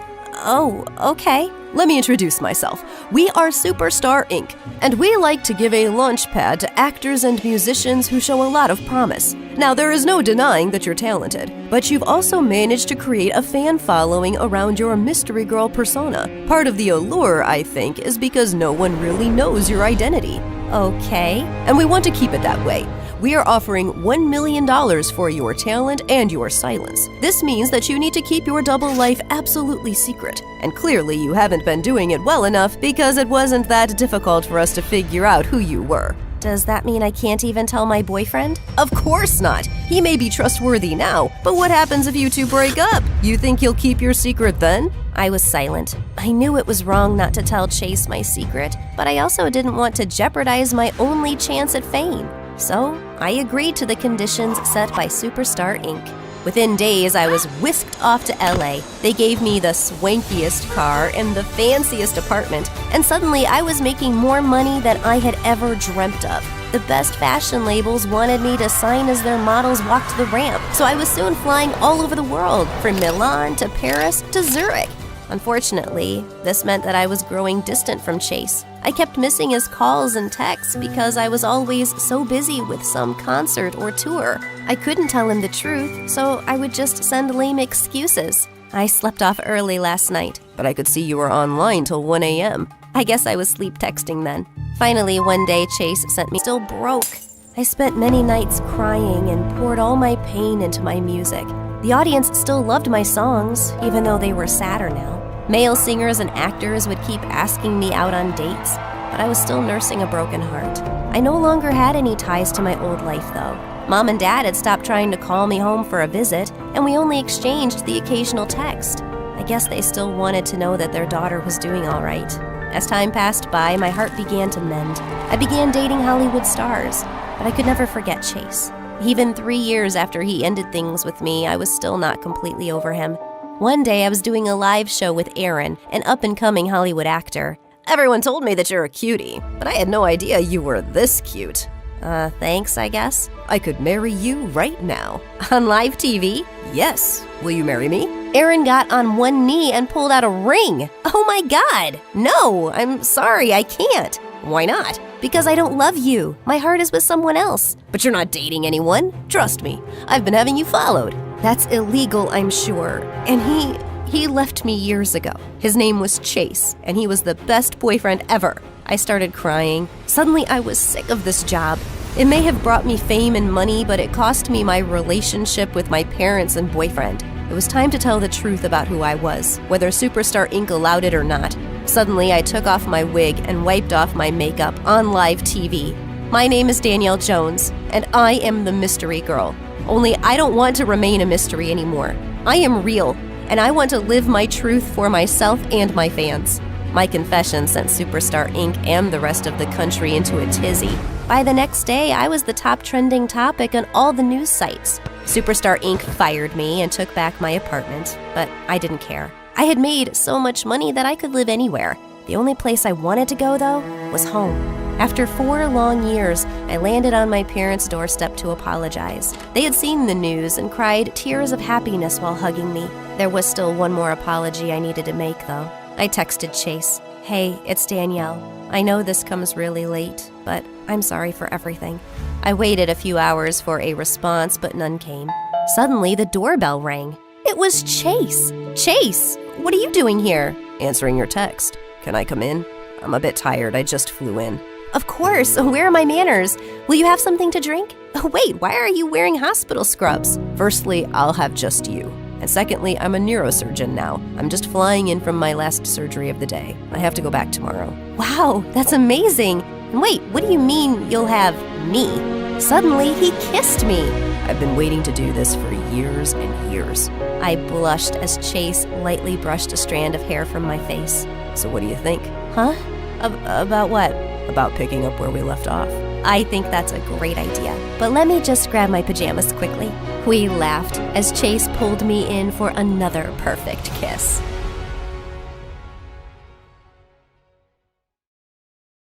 You may think your parents are cheap, but believe me, you've got it good. My mom takes saving to the next level. My mom saved up everything, literally everything. Our house had different stations where we recycled plastic, fabric, paper, and so on. But worst of all was the compost bin in the kitchen for recycling food and leftovers, and I can't even describe the horrible smell that came out of it. My mom, of course, refused to put it outside. The squirrels would ruin the compost we've been saving up, is what she claimed. Because of that, every time my friends would come over, they'd complain about the terrible smell. Until the day I was known in school as the girl whose house smells like a pig stable. When I was 7 years old, Mom stopped driving her car and designed her own special rickshaw with 2 seats in the back for my brother Mark and I. She drove us to school in this rickshaw for years. Back then, we thought we were cool. People waved at us and smiled. It was actually like we were the head of a special parade. I thought my mom was very creative. We always have to be prepared for the worst. Your grandpa has taught me well. He said, "Trisha, this is the best way to take care of your family," she said proudly. When we were very young, Mom bought toys from secondhand stores and then stitched them up for us. We were too young to care where the toys came from. The funny thing is that we didn't know how cheap my mom was until Tracy, one of my friends, came to visit when we were younger. She came over to my house for a sleepover when we were 10. "Why does your mom take ketchup, sugar, and serviettes from restaurants?" asked Tracy after we'd eaten. I didn't have an answer. The next day, we went to the movies together. "Why does your mom sneak her own popcorn and drinks into the movies?" Tracy asked me as the movie started. "Your mom is cheap," she said. I was angry with Tracy. I thought she was being mean. I didn't want to believe her, but as I cooled down, what she said opened up my eyes to what was actually happening. From then on, things started to make sense. I realized that people were actually laughing at us in my mom's rickshaw. That was when I told my mom that she didn't need to take us to school anymore. "I'll walk Mark to school, Mom. It's good exercise for us." My mom quickly agreed. "It gives me more time to turn our recycling into usable things in the house. Besides, we're going to save lots of money on gas." I got shivers when she said that. Now I had a very different feeling about Mom's creativity. A week later, Mom took out all the showers. She replaced them with a bucket outside in the garden. "You know how much water we're going to save now?" she said, smiling. Luckily, when my dad saw that the neighbors were spying on him showering, he put an end to this. My dad had a lot of patience for my mom. He loved her despite her crazy cheapness. My dad had a great job, and we had money to spend, but my mom didn't want to hear any of that. "We have enough money until the government freezes our accounts," said my mom. "That's when you'll thank me for all that I do for you and your brother." The older we got, the less we saw our dad. His business trips went from being a few days long to a few weeks at a time. Soon it was months before we would see him. I should have known that something was up, but I'll admit that I was too wrapped up in my own problems. When I first got my period, I faced a problem I never expected. I knew at the time that I should start using pads and tampons, but instead, I was shocked to see my mom holding a period cup and saying, "Here you go, sweetie. You will be using this every time you get your period from now on."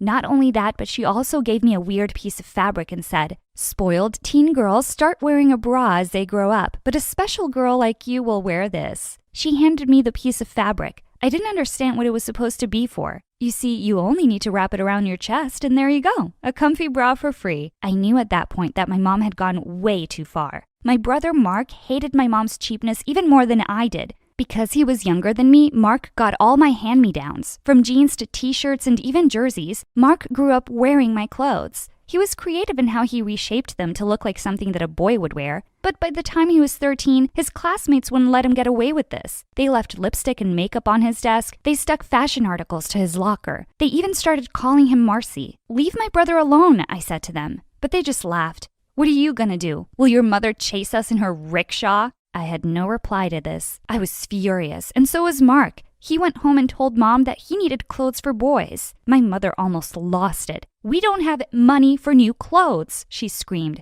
"If you want new clothes, I'll make them for you." Mom knitted Mark the most awful, trendy clothes we'd ever seen. Mark took one look at the new clothes Mom had made and said, "It's fine, I'll wear the hand-me-downs." Mark and I were tired of Mom's cheapness. That afternoon in my room, we had a secret meeting about what we could do to stop Mom from embarrassing us in the future. We needed help, so we called our dad.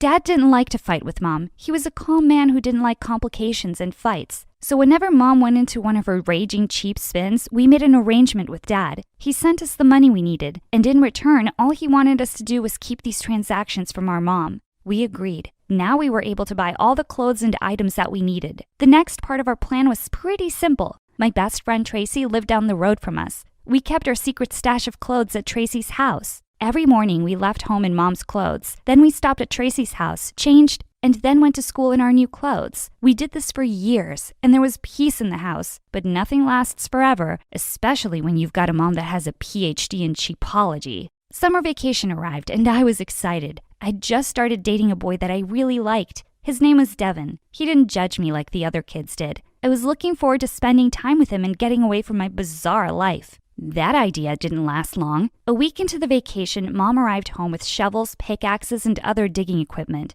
"Mom, what's going on?" I asked. Mom smiled. "We're going to build a bunker. I've borrowed all this equipment from our neighbors so that we can get it done quickly." "We're going to build a bunker?" As in, Not just you? Correct. My hands make light work, and we'd better get this done before your grandpa comes to visit. He's always said that every house must have a bunker. I was surprised to hear about this visit. Grandpa hadn't left his home in 20 years. My grandfather was in the Second World War. It left him paranoid about the future. He turned his home into a doomsday bunker and taught his family to save everything they could. Nothing useful was ever thrown away, and it had to be used at least 3 or 4 times before it was thrown out. Grandpa was the reason Mom was the way she was. Mark and I didn't have a choice in the matter. We were going to build a bunker. I had to cancel plans with Devin. I made as many excuses as I could, but he wouldn't believe any of them. "I'm coming over to see you," he said. Before I could stop him, he hung up. A few minutes later, he arrived at my house. Up until then, I'd managed to keep him outside. I greeted him at the front door, covered in dirt. "What's going on?" he asked. I knew that no excuses were going to make any sense now, so I told him the truth. To my surprise, he didn't run away or even laugh. "Cool, I've never seen a bunker before. Can I check it out?" I let Devin in. I introduced him to my mom. He held out his hand to greet her. She put a shovel in his hand. "If you're going to be here, then you're going to work," she said.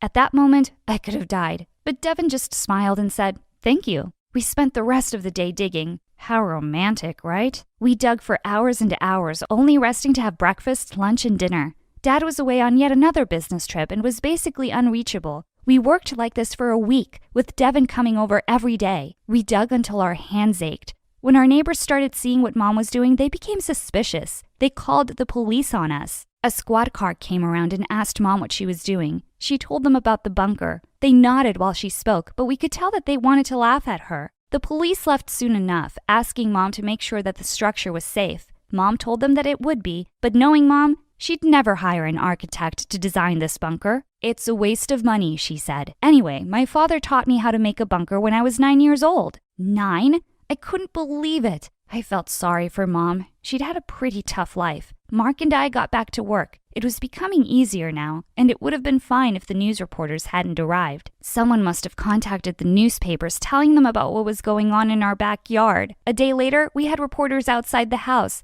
Cameras popped over our wall. Some of our classmates came to watch and laugh, too. We live in a town where not much news happens, so when someone starts building a bunker, it gets onto the front page of the newspaper. Mark and I were totally embarrassed the following week when we saw Mom smiling on the front page of the paper. The headline read, "Doomsday Lady Builds a Bunker." I was so grateful that we were on vacation. I was so grateful for Devin. He stayed through the whole ordeal and held me when it became too much. I knew then that he loved me. I also knew that I couldn't live this way much longer. A few weeks later, the bunker was finished. Mom called Grandpa to tell him that she was ready for his visit. He canceled on her, saying that it wasn't safe to leave the house. Mom was upset, but I was furious. I couldn't do this anymore. The day I turned 18, I left home. Mom wasn't happy and neither was Mark, but I wouldn't let them stop me. Devin and I found jobs and made enough to rent a small apartment. A few years later, we got married. A few years after that, we had 2 beautiful children. Being a mother was tough, but I promised myself I'd be nothing like my mom.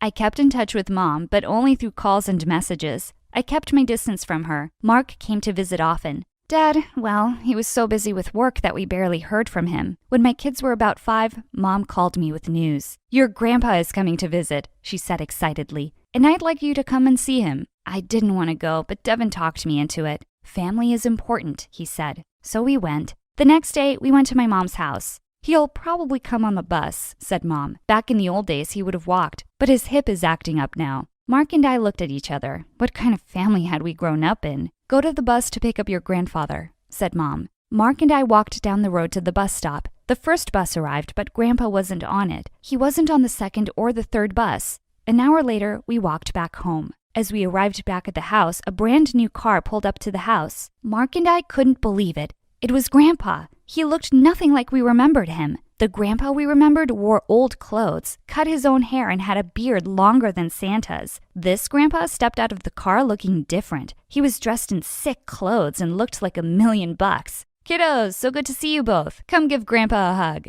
We hugged him and smelled his cologne. It was definitely something expensive. Then we helped him with his bags. If we were shocked by what we saw, Mom's reaction was even worse. She just about fell over when she saw Grandpa. He was different, calmer, friendlier, laid back, and full of jokes. Mom showed him around the house. She went through each room and explained how she had used everything that he had taught her when she was a girl. Grandpa smiled politely, but we could see that he was surprised and a little shocked by Mom's efforts. Finally, Mom showed Grandpa the bunker. We could tell how proud she was of her design. And we put it together in just over a month, she said, filled with everything we'll need for 10 years. Grandpa's face went white. That's great news. Why don't we get some fresh air? And I could use a glass of water. Mom said she'd get it for him. While Mom was away, Grandpa pulled us aside. What's happened to her? He asked. What do you mean? I said. She's always been like this? Always? Asked Grandpa. He paused a moment and then dropped his head. It's my fault. I raised her believing that the end of the world was always just around the corner, although I was rich. But after my wife was gone, I realized I was a lonely man and that I missed out on a lot in my life.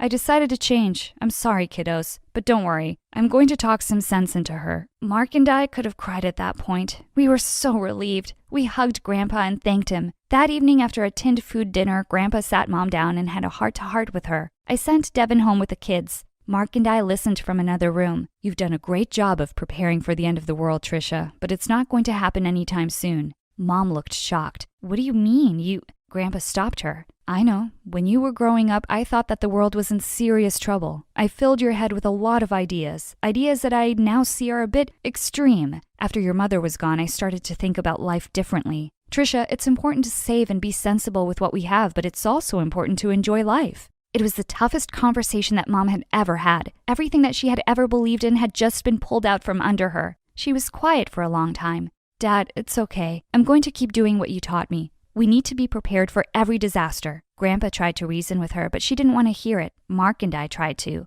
Enough of this, Mom, I said. This is the reason why I left. And it's the reason why Dad left too, said Mark. Mom shook her head. She looked completely confused. No, he's away on business. He's been away on business for 10 years now, Mom, said Mark. He told me that he's not coming back, and it's because of you, because of all of this. My mom burst into tears. So I just let go? Give up? My mom said quietly. You have this skill and it's so great, but you can't always be sacrificing the present for the future. The world is not going to end anytime soon. Grandpa chuckled. A long pause followed. Then her eyes became wet with tears.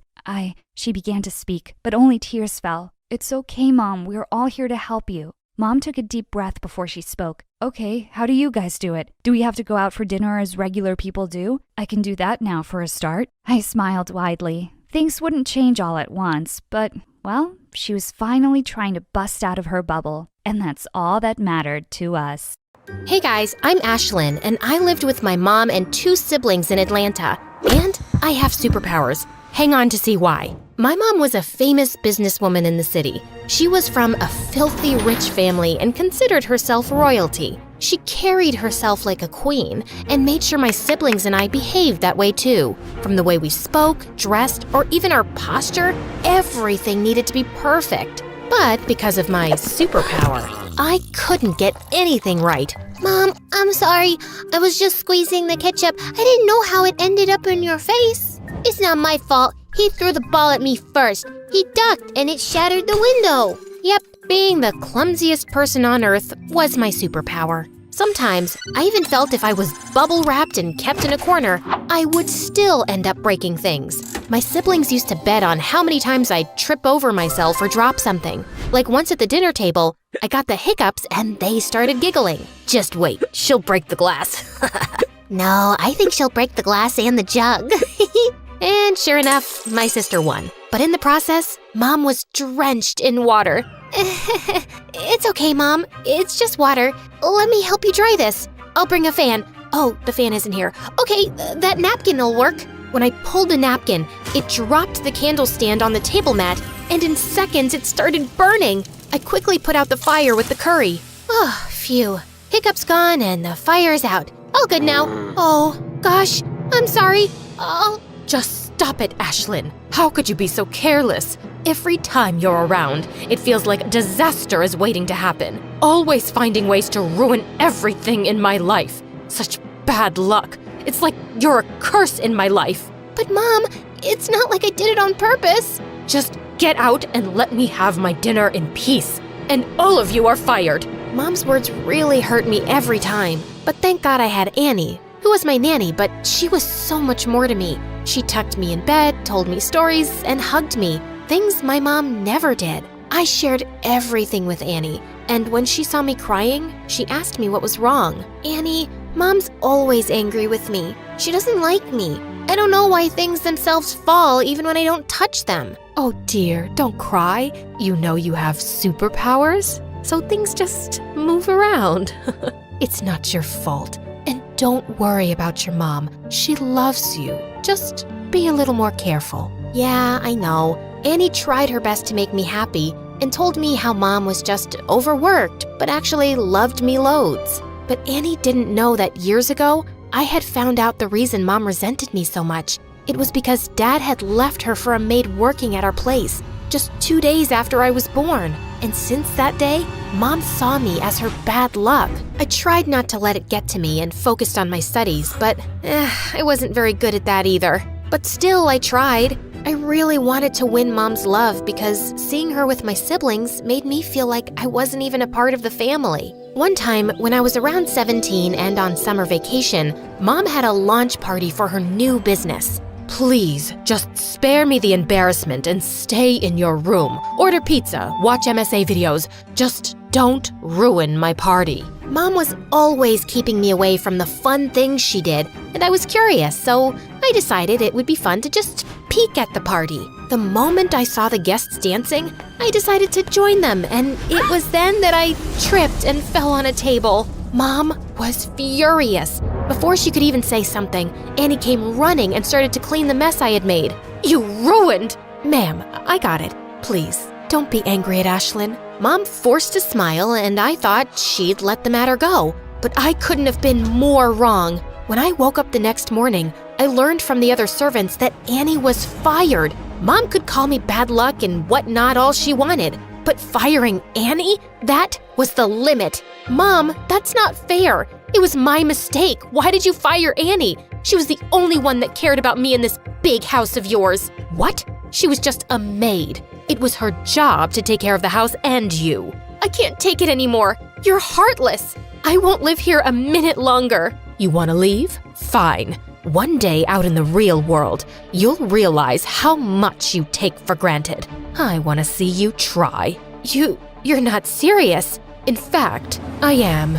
I left the house in a haze and found myself standing at Annie's door. When she saw me, she was worried and tried to send me back, saying how mad my mother would be. But I was determined, and eventually, she invited me into her small house. Have a seat. You must be hungry. I'll get you something to eat. Yeah, I'd like that. But as I sat on the chair, I ended up stuck. Just then, I heard a girl laugh. Bet you never used a chair like that before. No, I didn't. She helped me up and then introduced herself. She was Michaela, Annie's sister, and she was as nice and welcoming as Annie. I really liked their cozy home, even though the things were old and some were even broken. At night, I slept peacefully on the couch, which was far better than my luxurious mattress. But old habits die hard, and the next morning, when I told her I wanted an omelet with a fresh fruit smoothie and a pancake, hearing my words, she looked stunned. Your Highness, this is not your palace, and I'm not your servant. Serve yourself. I'm so sorry. I don't mean it. I can do it myself, but could you please tell me the thing that works like a grrr? What? I just forgot the name of the thing that was used for smoothies. A blender. Princess, here it is. She left me, and after watching a bunch of videos on how to cook an omelet, I couldn't make it and ended up burning my hand. Michaela came running when she heard me scream. Like, why did you even come here? The real world is a difficult place to survive. I don't know why you would give up such a chill lifestyle for this. Yeah, it might be kinda tough, but I'm confident I can work it out. She was kind enough that she made me breakfast and fed me herself. And in no time, we became friends. It had been several days, and although Mom was angry, I still hoped that my being gone would make her realize my worth. But she hadn't called me once, like I didn't exist to her. One day, when Michaela saw me sulk, she suggested we do something fun. I was totally up for it. We ate popsicles and cotton candy, which had previously been a big no for me, and even rode a bicycle. And it was just one more thing where I ended up with bruises all over my legs that I got by falling several times off the bike. A few days later, the summer vacations were over and Annie got me into Michaela's school so I could finish my final year of high school, since I didn't want to go to my previous one where I would have to face my siblings and even Mom when she'd come to drop them off. On my first day, everyone looked surprised to see me. I guess I might have overdressed. Ugh. Oh wow, Michaela, who is she? She looks so pretty. I love that fragrance she's wearing. All of them were really sweet, and everyone gathered around to chat with me. You have a Gucci bag? Is that a real one? No, thrift store. She bought it from there. You want to fit in or stick out like a sore thumb? Fit in? Good. So from tomorrow, don't dress like you're modeling. Michaela was right. I needed to blend in, so I bought new stuff for myself. Things were going well at school, like really well. I even made friends and started to do well in studies. One day, we were walking down the hallway and I noticed a poster for a speech competition with the topic self-esteem. Michaela suggested that I should participate. I decided to give it a shot since it would be the perfect opportunity for me to voice my ideas, something I couldn't do much around Mom. I worked hard for weeks on my speech, practicing in front of my friends. I was still nervous, but I was determined to do my best. On the day of the competition, I kept my eyes on Michaela and Annie as I stepped onto the stage. I was so relieved when I finished my speech, and I knew I had done a good job. The judges were impressed and announced that I was the winner. I was so shocked and excited. To my surprise, the guest of honor was the mayor, and he took a picture of me with the other winners. My picture was in the newspaper the next day. Just a few days later, as I was lost in the pages of my book, Michaela came running and told me how she had seen my mom go to the principal's office. My heart raced with excitement as I thought maybe finally my mom was proud of me and had come to my school. But then I heard my mom's voice from down the hall yelling at the principal. I gave you permission to give her admission, but that didn't mean you could use my name to publicize your school. Putting her picture in the paper and mentioning she's my daughter was a publicity stunt, right? This school runs on my donations. Do you have any idea how humiliating that is? Mom, why are you saying this? I thought you'd be happy, but all you care about is your name? My mom just gave me a nasty look and walked away. At that moment, it finally sunk in that I'd never be enough for her. I was done trying to make her happy. I was done trying to be someone I wasn't. I went to school the next day like nothing had happened, like my heart wasn't breaking. Throughout the day, Michaela and my friends tried to cheer me up. She asked if I could come and watch them practice their cheerleading routine. I'm glad I did because she did a backflip and landed smoothly on her feet. It was amazing. OMG, I can't believe it. I did it. Yay, I did it. Oh, Ashlyn, girl, you are like my lucky charm. You know, I've been trying this routine since like forever, and I could never get it right. Today, you came and I nailed it. Awesome. Congratulations, Michaela. Hey, what happened? Why are you crying? I've been called bad luck my whole life. No one has ever called me their lucky charm. Luck isn't something you're born with. It's something you create. If you focus on the good things in life, you'll be lucky. I stayed with Michaela until we graduated. Then she got a scholarship to a big university while I applied to business school and got in. I was stoked and couldn't wait to start my journey of becoming a business professional. I was in my 3rd year of college when one day, Annie told me how Mom wanted to see me. The company was failing. What? After all these years, she remembers she has a daughter, only when her company is going into the ground? Forget it. But Annie said Mom was sick too and kept insisting I visit her. But I just didn't want to. A few days later, Annie asked me to accompany her for shopping, but she had another idea. And before I knew it, she had driven me straight to Mom's house, and I was so angry. I get why you're mad, but she's still your mom.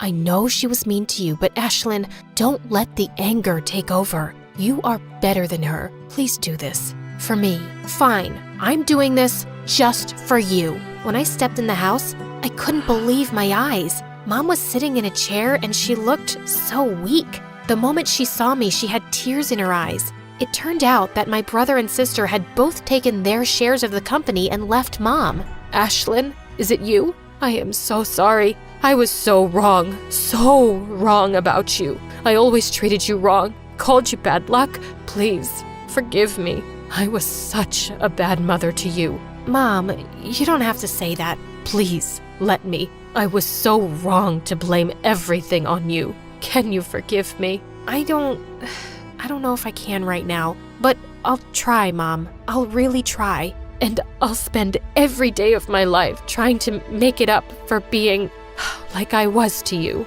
Then Mom and I hugged. She apologized to Annie and thanked her for always supporting me. Mom told me everything about her business and I decided to help her. I spoke to her lawyer and got to know that to save the company, we would need a merger with some big company. I started working there day and night and bagged a meeting with a big company. On the day of the meeting, I was feeling confident and engaged in the discussion. Suddenly, I dropped the pen and it went rolling under the table. Why do I have to be so clumsy? Oops, I'm sorry. Silly me. It's like I have butterfingers.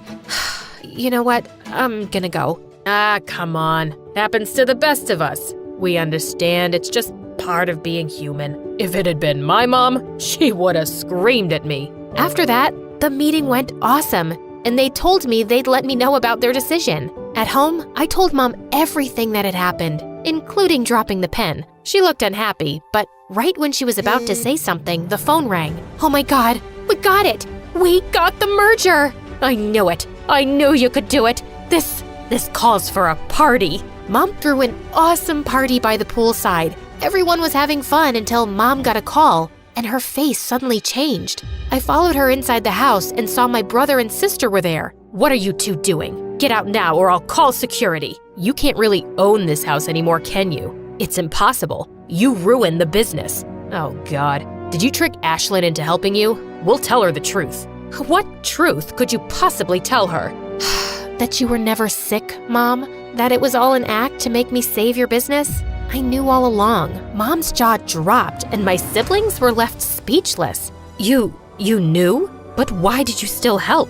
Because someone very important to me told me I'm a better person than you. I turned around with a newfound confidence and walked away, leaving Mom behind.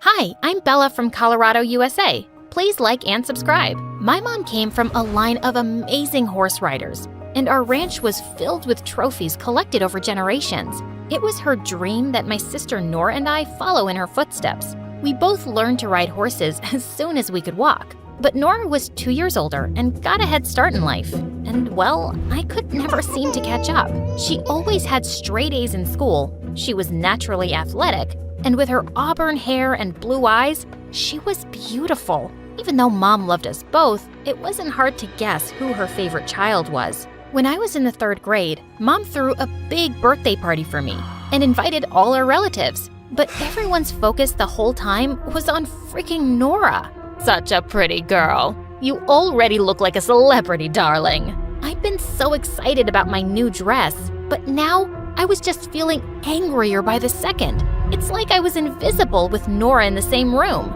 Suddenly, I let out an ear-splitting scream and fell to the ground. Oh my God, I'm in so much pain. My tummy hurts so bad.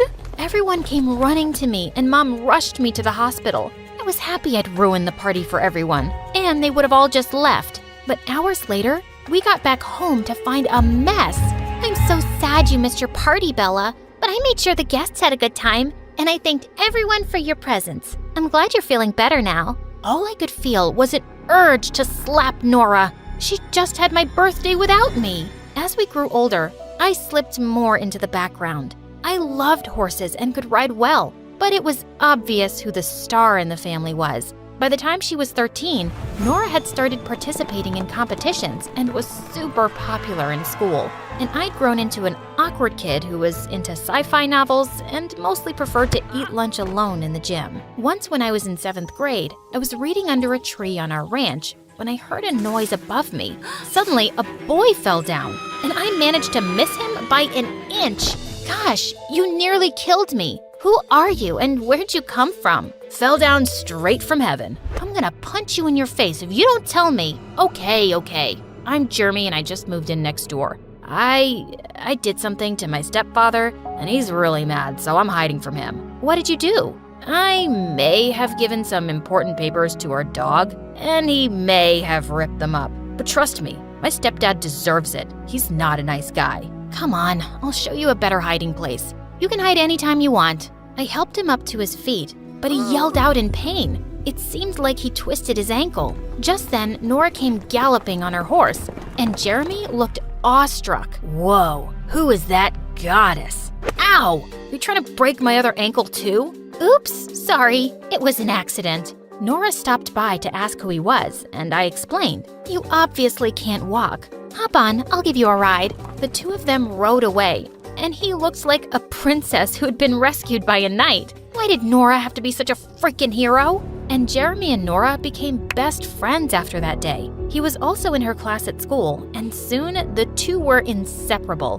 which meant that he was always at our place. And over time, I couldn't help having a crush on him. He was smart and funny, and we had so much in common. And he loved science fiction too, and we could talk about it for hours, if Nora would let us. One day, Nora showed me an expensive bracelet. Isn't it beautiful? Jeremy gave it to me yesterday. You mean on Valentine's Day? Yeah, but just as a friend, of course. Nora, are you dumb? It's so obvious Jeremy's in love with you. What? No, he's not. You wouldn't know because you don't have any guy friends. Or any friends, actually. And you are so self-absorbed. You're completely blind to everyone's feelings. You're giving him the wrong idea by accepting that present. You don't know what you're talking about, geek, so stay out of it. I knew I was right, but there wasn't much I could do. Soon after in 8th grade, I was so excited when I found out about a huge sci-fi convention happening in town. But as I was telling Jeremy about it, Nora spoke up and said they'd already bought the tickets. Oh, that's amazing. I can't wait.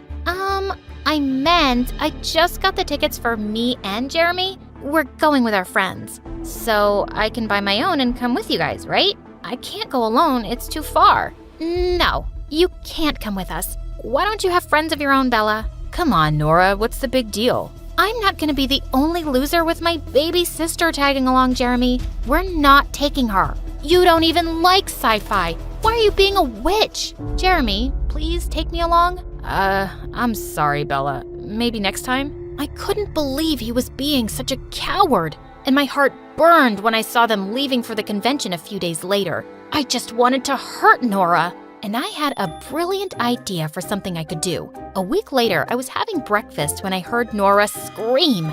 She came running downstairs and waved a calendar at Mom. How could you mess up my schedule, Mom? I had a match this morning, and I missed it. What are you talking about? I woke up to see 20 missed calls from my coach, and he just told me that the first match of the tournament was today. But you've written it here that it's next week. That's because I got a call from the organizers saying it was postponed. I don't understand. How could this have happened? Bella, did you have something to do with this? I don't know what you're talking about. Why don't I believe you? Oh, wait. Yes, I remember something now. Maybe I did pretend to be one of the organizers and called up Mom to tell her the wrong date. It doesn't feel good to miss out on something important, does it? The two stared at me in shock, and then Nora pounced on me. You horrible brat! How could you do this? You made me miss the convention. Who cares about that stupid thing? I'm disqualified for the whole season now. I cared. You shouldn't have been so awful to me. I hate you, Bella. I won't forgive you. Ever. Mom managed to pull Nora away, and she stormed off crying, and I was grounded for a month. For the next few days, Nora acted like I didn't exist. I hadn't realized she'd be disqualified for the entire season. Maybe I'd gone too far. I decided to apologize, but I found out that she'd left for a training camp for 2 weeks. But just 3 days later, we got some bad news. Nora had been in a riding accident. Mom immediately rushed off to camp, and when she returned with Nora, I was shocked to see her on a wheelchair. What happened? I don't want to talk to anyone, least of all you. Nora had badly injured her leg, and the doctor said that her recovery would take months. Mom was devastated, and Nora kept herself shut in her room. I didn't dare go in because I knew she wouldn't see me. One evening, I just couldn't help crying in my room when suddenly I felt someone's arm around me. Hey, why are you crying? Because Nora hates me and she'll never forgive me. I wanted to hurt her, but I never wished for something bad to happen. Of course you didn't. No one thinks that. Nora's just upset about her injury, and once she's better, she'll be fine with you, I promise. But he was wrong. Just a few days later, Mom called me into Nora's room for a talk. Nora's recovery could take up to a year. We cannot miss all the tournaments during this time. She has some modeling contracts too, and we can't lose this money. Someone from our family has to represent us, and that can only be you, Bella. But Mom, I'm not half as good as Nora. She's right about that. You've been riding a horse since you were a child, Bella. We have 3 months to train before the next match, and I believe you can do it. You have to do it. Before I could protest more, Mom left the room. Good luck trying to be me. It's not as easy as it looks, and you don't have what it takes. Nora wasn't wrong about it being hard. The training was tough, and I had a sore butt for weeks. But 3 months later, when I competed in the tournament, I actually came in third. And suddenly, I was the newcomer everyone was noticing. Sure, people just called me Nora's sister at first, but as I kept doing well in matches, more of them knew my name. But I really wasn't looking forward to Nora's modeling contracts. I was awkward, and I didn't have star quality like Nora. After her styling team worked on me, though, I was stunned at the results. I'd never felt so beautiful, and clearly others thought so too. I was receiving a lot of attention on social media, and at school, I was being treated like a completely different person. This is how people saw Nora, and I had to admit, it felt good. Wow, I'm gonna need an appointment soon to talk to you. Yeah, but I'll always make time for you. What do you think of my new look? There wasn't anything wrong with it before, but you do look lovely. For the first time, I felt like he wasn't seeing me as Nora's little sister, and it sent my heart racing. Bella, I've been meaning to ask you something. Yeah? Do you think it's a good time to tell Nora I'm in love with her? I have been for years, but she's never been clear about her feelings, and I just need to know now. My heart suddenly sank. What was I thinking? Of course, you should tell her how you feel. She'd be a moron for not loving you back. Jeremy grinned and kissed me on the cheek and then walked off happily. A few days later, I came home to see Jeremy rushing out of our house, wiping tears on his sleeve. I was a fool to think Nora ever liked me. She said she's never seen me as more than a friend, and she never will. He stormed off, and I felt so mad at Nora for leading him on all this time.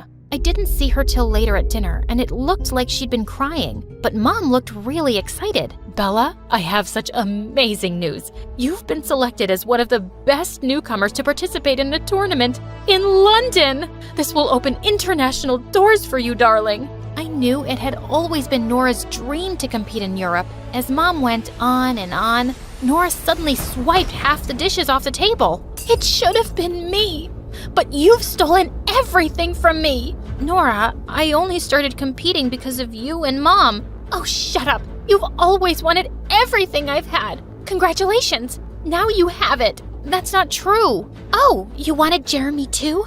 I've seen how you look at him with your puppy eyes. It's embarrassing. Well, it looks like he and I aren't friends anymore, so you're welcome to have him too. That's enough. You know what, Nora? Maybe I did want to know what it felt like to be you, but I've realized that I'm just as talented and beautiful. You're just better at getting whatever you want without caring for anyone's feelings. You've misled Jeremy, and you've always made me feel small. And now I will go to London, and I won't feel bad about it because it has nothing to do with you. Only me and my talent. Jeremy didn't turn up to school the next few days, and then I found out that he'd left the city to stay with his real dad. For good. He hadn't even bothered to say goodbye. And a week later, I left for London. I won first prize in the tournament, and it opened so many opportunities for me. Mom decided that I'd finish high school in London while I kept competing for more championships. I heard Nora was back to training, but she and I didn't talk anymore, and I was enjoying my new life away from her. A year later, I was at the subway station when I spotted someone from a distance who looked exactly like Jeremy. I pushed through the crowd and followed him as he climbed onto the train, and I managed to hop on just as the doors closed. He looked shocked to see me, and we both hugged and laughed. It turned out that he'd joined a university in London. I had no idea you were here too. Of course you didn't. You left without a word and never kept in touch. That was wrong, but I just needed to get away. I'm sorry, and I've missed you. Jeremy and I started hanging out really often over the next few months, and I was happy to have him back in my life, but I kept my feelings in check. I didn't want to fall for him again. On New Year's Eve, Jeremy invited me to a party at his friend's place, and we had the most amazing night dancing away. We all counted down to midnight, and he turned to me with a smile. Happy New Year, Bella. And then he kissed me, and the whole world just faded. But then I pulled away suddenly. I started to walk away. Bella, wait. Did I do something wrong? No, nothing. I just have to go. Please, stop. I've been wanting to tell you for a while now. I think I'm in love with you. Nora turned you down, so you thought you'd settle for me now? As a consolation prize? I've always been second best to Nora in everything, but not anymore. I refused to answer Jeremy's calls or texts the next few days. But then one evening, I got the most unexpected call from Nora. She said she was throwing Mom a big party for her birthday that weekend, and she wanted me to attend. Plus, you haven't even seen my new training school yet. What school? I gave up racing, Bella. My leg's not good enough anymore, but I decided I couldn't stay angry forever, and I had to find another dream. I train other riders on our ranch now. Anyway, I hope you come. I felt both sad and happy to hear that, and I decided it was time to go home and see her. 2 days later, as I was leaving with my bags, I bumped into Jeremy right outside my place. Before you say anything, please listen to me. Yes, I loved Nora for years, but being away from her made me realize that we weren't right for each other. We're better off as friends. And you're not second best to anyone, Bella. If you don't love me, I can accept that. But I just had to tell you how I feel. I love you. Jeremy, I love you too, you idiot. As he pulled me close, he suddenly noticed my luggage. Wait, where are you going? To see Nora. I need to fix things with her. I'm coming with you.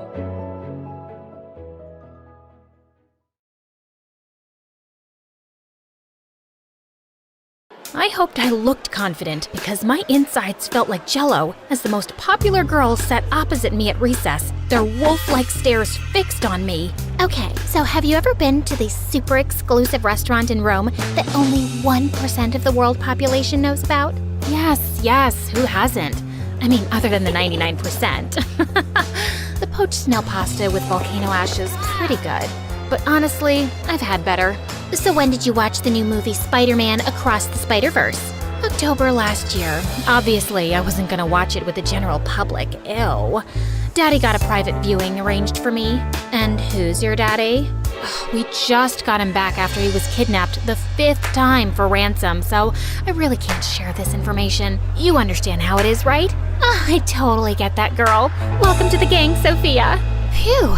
My research on stupid rich people had paid off. Hi, I'm Sally from LA, but for now, just call me Sophia. That sounds like a sophisticated rich girl name, right? Please, don't blow my cover. So, about that, I may look like a normal high school student, but the truth is, I'm actually a journalist. About a month ago, our paper received an anonymous tip that something shady was going on at the most elite private school in the country. Since I'd graduated only a couple of years before, not from this school, I'm not that rich, my editor sent me undercover to investigate. Now, I was in with the most popular kids in high school, and the first thing I noticed was that none of them seemed to study much and were partying every day, but they all had straight A's. The second thing I noticed was a boy named Matthew who didn't seem to fit in here, and he was constantly getting bullied by the popular jerks. I decided to find out why. So one day after school, I followed him. He'd walked several blocks down when suddenly, a flashy red sports car screeched to a halt, and the popular boys jumped out and surrounded him. Their leader, Aaron, grabbed Matthew by his collar.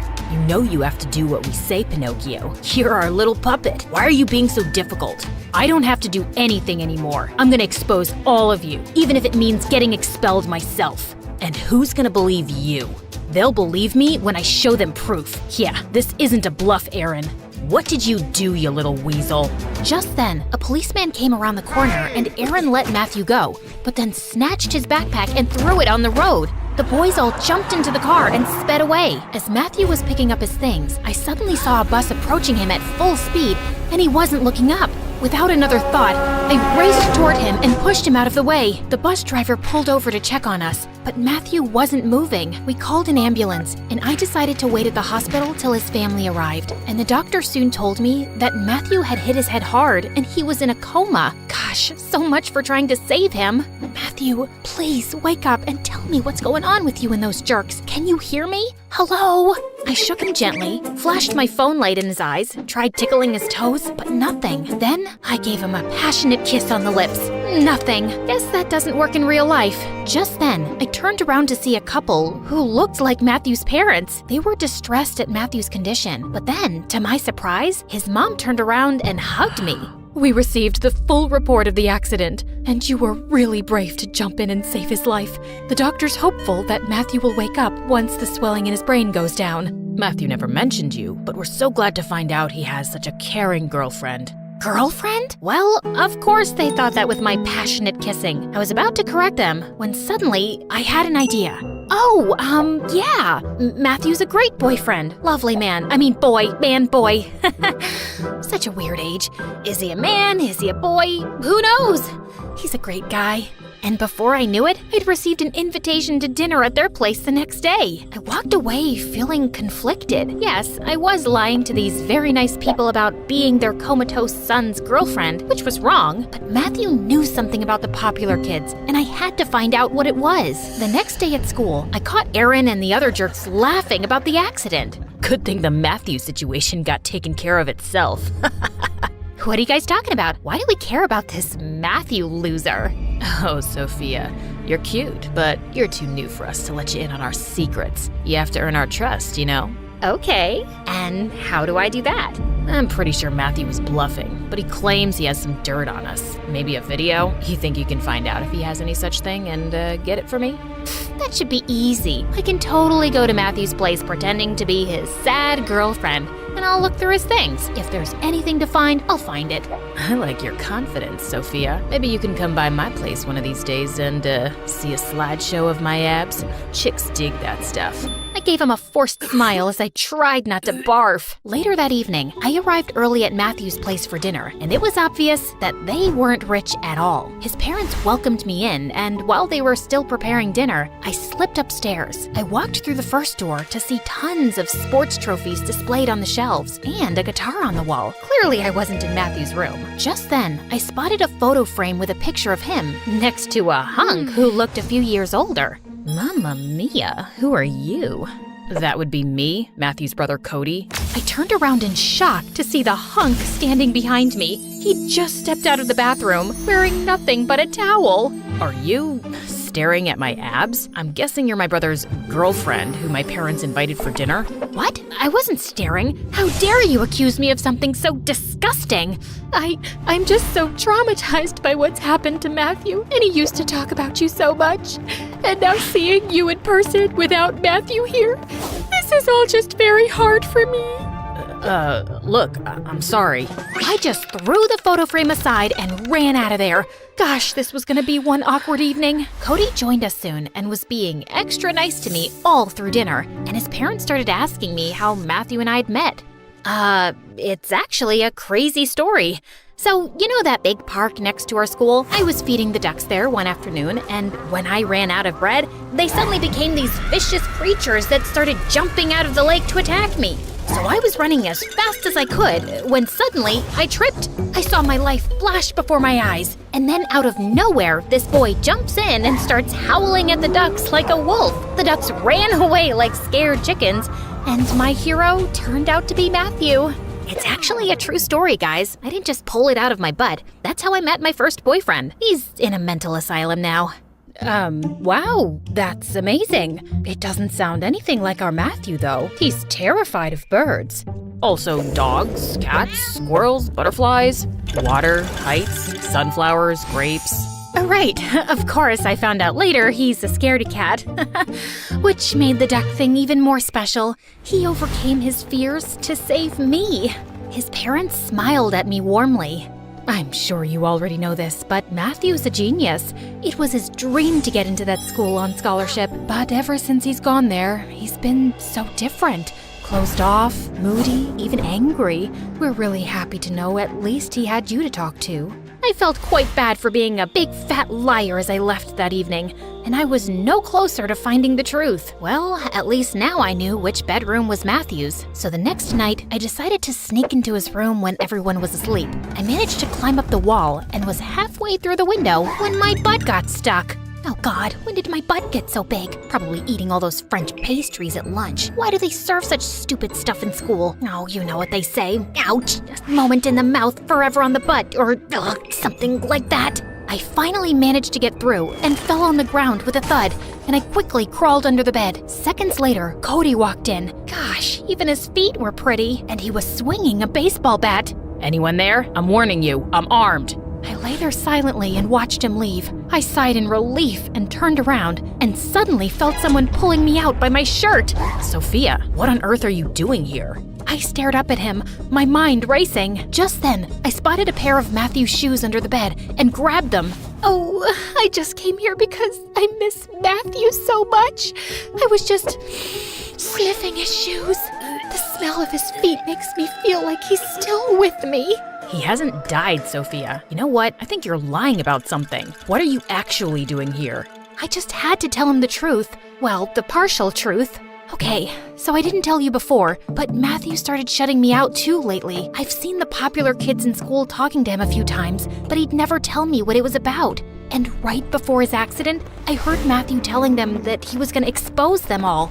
He's involved with these kids in something serious, and I have to find out what. But what were you expecting to find here? The biggest bully, Aaron, seems to think Matthew has something on him, like a video maybe? I need to check his phone and laptop, please. I'll help you. We went through Matthew's phone and laptop, but didn't find anything. We searched all through his drawers and cupboards for any hard drives or any other clue, but turned up empty-handed, except Cody. Since when does Matthew get D's and F's? He looked at the quizzes I was holding up in shock. Never. Matthew's always shown us his report cards with straight A's. These quizzes are a few months old. If he was struggling with his grades, he never mentioned it. Well, he stopped talking to me pretty much since he joined this school. I miss him. You want to sniff his shoes? No, thank you. Come with me to see him at the hospital tomorrow? Of course. We started making hospital visits together, and I could see how much Cody cared for his little brother, and we often found ourselves hanging out afterwards too. At first, we were just talking about Matthew, but soon we were having conversations about everything. He seemed to find me funny, and I loved making him laugh with my silly antics. His parents loved having me over too, and it wasn't long before I had a major crush on Cody.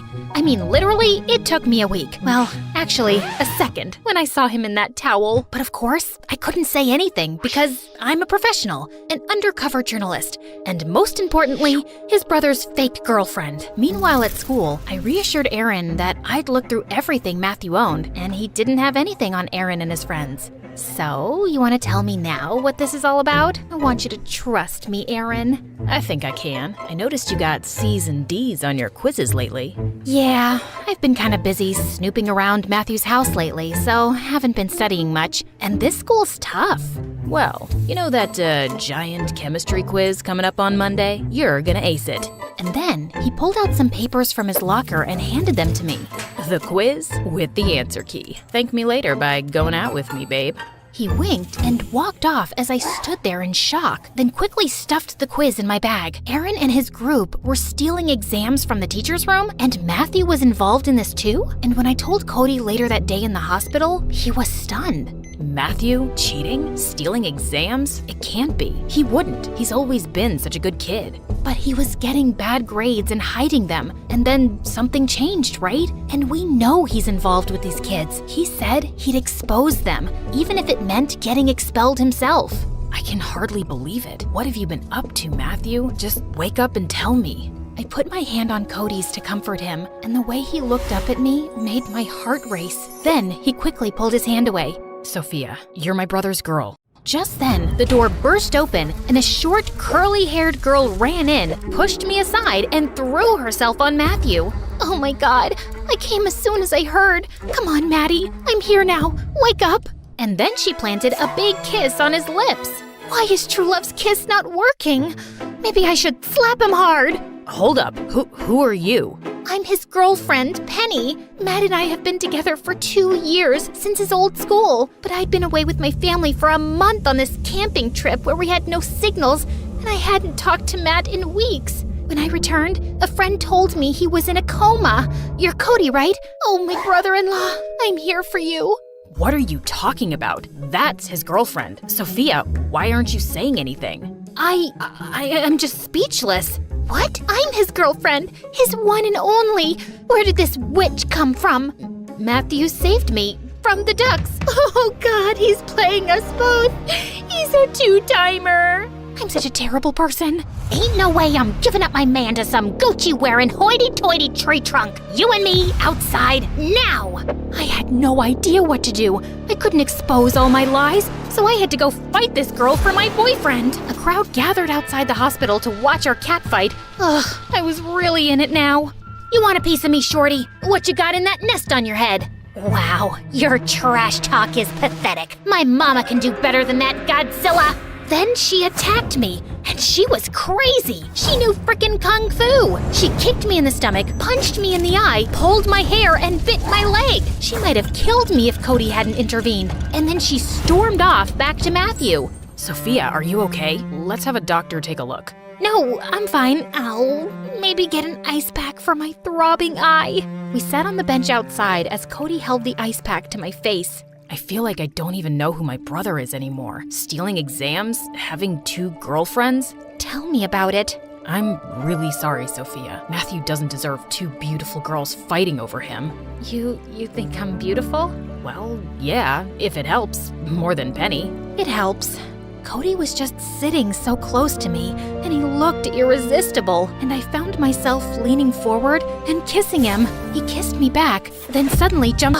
This was getting so complicated. I knew by now that Aaron and his group were stealing papers and getting perfect grades to get into the best universities, and maybe this was enough for my article, but my editor said we needed more solid proof, because it was just my word against theirs. Feeling defeated, I went to visit Matthew at the hospital one day. He was alone, and then the nurse told me that Matthew had been wearing a USB on a string around his neck, which had snapped today. I thanked her as she gave it to me, and then quickly took out my laptop and inserted the USB, and I was shocked to see security footage on it, clearly showing Aaron, his friends, and Matthew stealing exams from the teacher's room. This was all the proof I needed. Just then, Penny walked in with Cody. Good, you're here, Sophia. Or should I say, Sally? I was just telling Cody what I found out about you, you lying tall news reporter. With that, Penny shoved her phone in my face, showing my profile on the newspaper's website. So, let me get this straight. You've been here undercover as a high school student to write some article, and for that, you lied to me and my family about being my brother's girlfriend while he was in a coma, and you made us believe he's a 2-timer? Listen, I know it looks bad, but my parents are on their way here, and I think you should leave. Cody, please. Just go. Suddenly, Penny let out a scream as Matthew's eyelids fluttered open. I quickly left the room, and moments later, I saw his parents walk in, and I could hear everyone's excited voices. I was so happy for them that Matthew was awake. The next day at school, Aaron approached me. Hey babe, you want more of those tests? The first one was free, but it's $200 per test now. Wow, that's steep. Look around you, doll. Everyone here can pay. Well, except for that loser Matthew. He was struggling under the pressure and came to us for help, but he couldn't pay up, so we decided to make him our slave in return. We kept telling him that if we got caught, our rich parents would get us out of this mess, but he'd lose his scholarship and get expelled in a second. Right. It all makes sense now. Thanks, but I won't be needing any more of the tests. How come? I'm dropping out of school. I'd recorded my last conversation with Aaron on my phone, and I got to working on my article on the weekend. By Monday, it was out. By Tuesday, it was all over the news. By Friday, every student involved had been expelled, except for Matthew. I'd made it clear in my article that Matthew had wanted to do the right thing, and the principal decided to be lenient and only suspend him. It was a relief to be Sally again, but I felt bad about how things had ended with Cody. I wanted to apologize to him and his parents, but he wouldn't take my calls. A few weeks went by, and I was surprised to find a card on my desk from Matthew, inviting me to Cody's baseball game. That night, I found Matthew in the stands. Look who it is, my girlfriend. Ha ha, where's your other girlfriend? She's on her way here. You better watch out. I liked your article, by the way. Thanks. How did you get a hold of that security footage? I think the principal was beginning to suspect that someone was stealing papers, because the last time Aaron and his friends made me go with them, I noticed a new camera in the teacher's room. I hacked into the school's security system, retrieved the footage, and put in some fake one. I told Aaron I'd destroyed it, but I hadn't. Right. Also, you're the one who sent the anonymous tip to the newspaper, didn't you? Yeah, I was tired of living a lie. By the way, I'm dropping out of that school and going back to my old one with Penny. What? Why? I was miserable there, Sally. I can't take that pressure. I wish I'd just been able to own up to that earlier and tell my family. I was so afraid of disappointing them that I ended up cheating instead. But thank you for exposing those jerks and making my life better, really. Now, you should go talk to my brother before his game starts. I promise. He's ready to listen. I skipped off to find Cody and burst into the boys' locker room, and I stood transfixed. So many shirtless athletes. Just then, Cody appeared and dragged me out. That was subtle, Sally. Come on, it's just some eye candy. Okay, listen, Cody, I owe you an apology. I'm sorry for lying to you and your parents, but I was just trying to do my job and even helping Matthew. It's not a great excuse for all my lies, but it's not a bad one either, right? I guess not, especially since you helped make things better for Matthew, and you make everyone in my family happy. I think my mom wishes you were still Matthew's girlfriend. And you? Oh, I'm super happy Penny exists, because now I can do this without feeling guilty. And then he pulled me in for a kiss.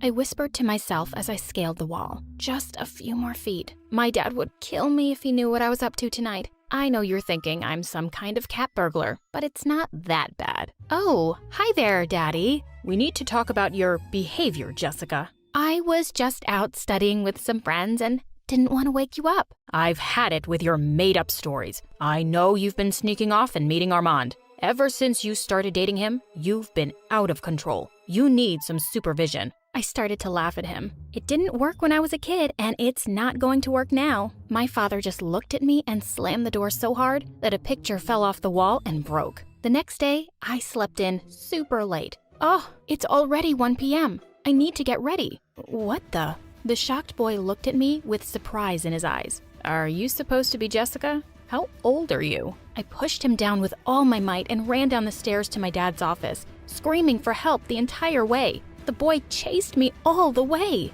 Daddy, help! This guy is trying to kidnap me. He looked over his glasses and chuckled. So, I see you've already met your new babysitter, Liam? Babysitter? I'm a teenager. If it makes you feel better, we can call him your bodyguard. Ugh, I don't have time for this. I have to go meet Lisa at the mall. Great. I hope you 3 have a good time. I thought it was all some kind of sick joke until Liam hopped in the limo with me. And what do you think you're doing? Liam let out a long sigh. I'm following your father's orders and supervising your little trip. Aren't you a little young to be a bodyguard? Who even takes creepy jobs like following teenage girls around? In my defense, the ad made it seem like it was an actual child who needed babysitting. I rolled my eyes at him. Well, then, why don't you just leave? Well, I made a promise. This is a great job and I intend to stick with it. I sank back in my seat. Good luck with that. No babysitter has lasted more than a week with me. Lisa leaned in and whispered to me as she stared up and down at Liam with a judging glare. So, this is your new babysitter? He's my bodyguard, Lisa. Right. Well, I'm not into the whole stalker vibe, so maybe I should just leave. Oh, trust me, Lisa. He won't be around for long if I have anything to say about it. We went into any and every store that guys would find embarrassing. Lisa even held up a pretty pink miniskirt and asked, "Is this your size, Liam?" He was so red in the face, but he never complained. No matter how hard we made fun of him or tried to shake him off by dragging him into girly stores, he stayed.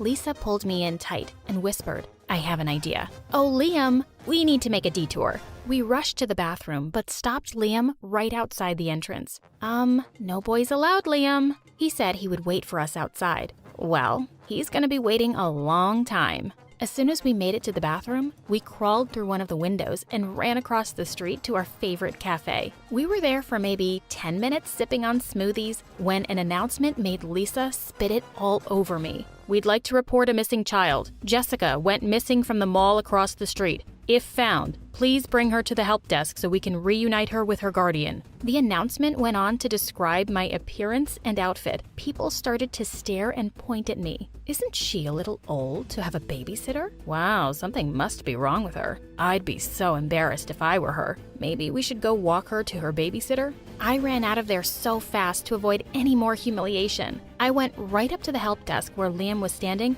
with a huge smile of relief on his face. "That's the girl I'm watching. You can cancel the announcement." The attendant even handed me a balloon, like I was a child, and told me what a smart girl I was to come there. I was about to flip out when Liam rushed over and hugged me. "Your father said I needed to stay with you. I was worried sick. I'm so glad you're okay." It was actually pretty pathetic how worked up he got over a stranger. Maybe losing him was going to be harder than I thought. Needless to say, Lisa said she was done hanging out with me until the Liam fiasco was taken care of. No matter what crazy things I did or how horrible I was, he stayed. One time, I stole a penguin from the local aquarium and let it loose in the gift shop. I mean, I tried everything. I made him come with me to this super sappy rom-com movie night at the local theater. I thought any boy would run straight out. Liam, he just cried. I was about to go crazy from how nice this guy was, until my prayers were answered by a little text from Armand at 2 a.m.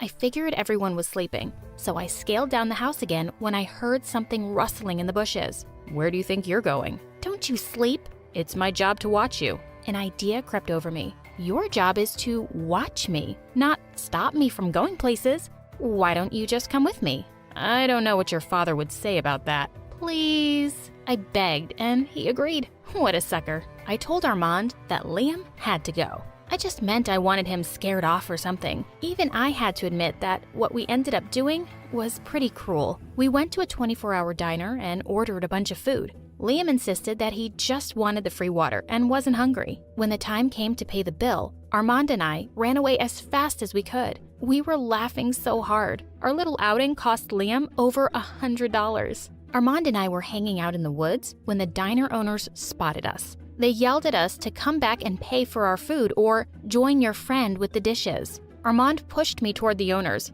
It was her idea. I stood there shocked as he scurried away like a bug. Armand just yelled that it was my idea, pushed me over, and ran. Unfortunately, when he pushed me over, he pushed my wallet into the lake too. That meant Liam and I had to do the dishes all night to pay for our meal. Ugh, this is taking forever. Why don't you just pay the tab? You've seen my Lamborghini collection. I promise to pay you back with interest. Liam shifted uncomfortably for a bit before muttering, "I can't." "What do you mean you can't?" "I don't have enough money in my bank account right now." I nearly fell over. You're kidding, right? That was like a tenth of my allowance when I was 5. You have a job? Are you that stupid and irresponsible you blow your whole paycheck? He got really quiet and said nothing at all the rest of the night. We got home around 4 a.m. and were greeted by my very angry father. I braced for the lecture of a lifetime, but when he started shouting, he was looking at Liam. "What do I even pay you for? You're fired." Mission accomplished, right? It was weird though. I'd tried all that time to get rid of him, but once he was gone, I was super sad to see him go. The house felt so empty without him, especially since I was grounded from seeing Lisa and Armand ghosted me yet again. I decided the least I could do was bring him an apology gift. After all, the guy didn't even have $100 in his bank account. I looked through my dad's pictures and found his address. I nearly fainted when I made it to the house he had listed. It was a dump. I nervously knocked on the door and was greeted by a frail woman with breathing tubes. Phew, I made a mistake. "Can I help you?" "Sorry, ma'am. I was looking for a guy named Liam, but it seems like I had the wrong address." "Oh, honey, you have the right house. Liam is my son. He's out picking up my medicine." She invited me in for a cup of tea, and I felt too bad to say no. She told me all about her kind son who got a job babysitting to help her pay her medical bills. The woman coughed. "I wouldn't get better if it wasn't for him." I'd never felt more horrible. Liam suddenly walked into the room and looked shocked to see me. Okay, upset to see me might be a better description. He pulled me into the kitchen with him and whispered, "Haven't you done enough?" "Oh, I'm actually here to give you your job back." "Are you now? Your father seemed pretty upset." No, Daddy insisted you come back. I'm here because he wanted me to." "I don't know. I don't want your pity." "Don't say that. It's not pity.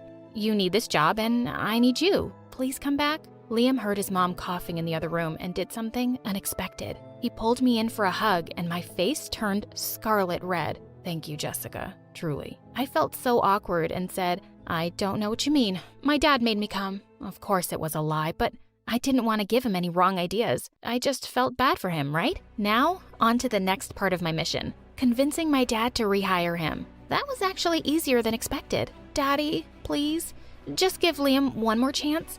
It was all my fault. I'm sorry. An apology? Who are you and what have you done with Jessica? Just please, Daddy?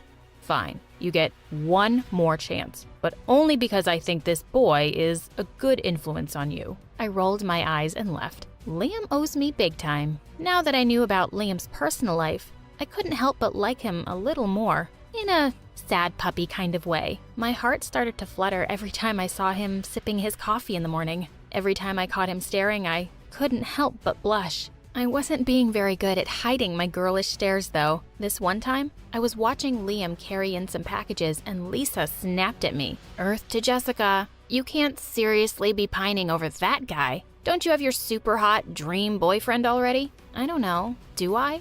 I'm not even sure who's my dream guy anymore. Lisa said Armand and I were just having a rough patch because of the whole dinner thing. I shrugged. When it struck 12 that night, I kept waiting for that loser to message me or call me to wish me a happy birthday. For half an hour, nothing. I went downstairs to get water from the kitchen and saw a nicely wrapped package on the table. I gasped when I opened it. It was a rare, signed edition of Harry Potter. Of course, Liam knew what a huge fan I was. While I was dreaming of Liam and me, my phone beeped. Hey babe, sorry for being missing in action. Meet me at our spot at 2 a.m. I messaged Armand to say I was done with him. Armand reacted pretty horribly, but it was his last text that really hit me hard. Oh, don't tell me you've gone and fallen in love with the help. It was that moment I realized I'd really fallen for Liam. In fact, I loved him. I walked toward his room in the middle of the night to confess. When I heard him talking to another woman, I pushed the door open a bit and saw he was sitting on the bed, hugging a very attractive young woman. I was filled with so many emotions. I ran away. I never wanted to see him again. I ran back to my room and called Armand and said I took everything back and wanted to meet him tonight. This time, Liam was too preoccupied to notice me leaving. We hung out at a park and spray painted a wall. Of course, Armand left when the police came, but they caught me. They had to drop me off at my house at 4 a.m. My dad was so mad I thought he was going to explode. He ran over to Liam's room to yell at him and I followed. When he pushed open the door, he saw Liam sleepily getting up off the floor and the surprised woman sleeping in his bed. And you brought a girl here?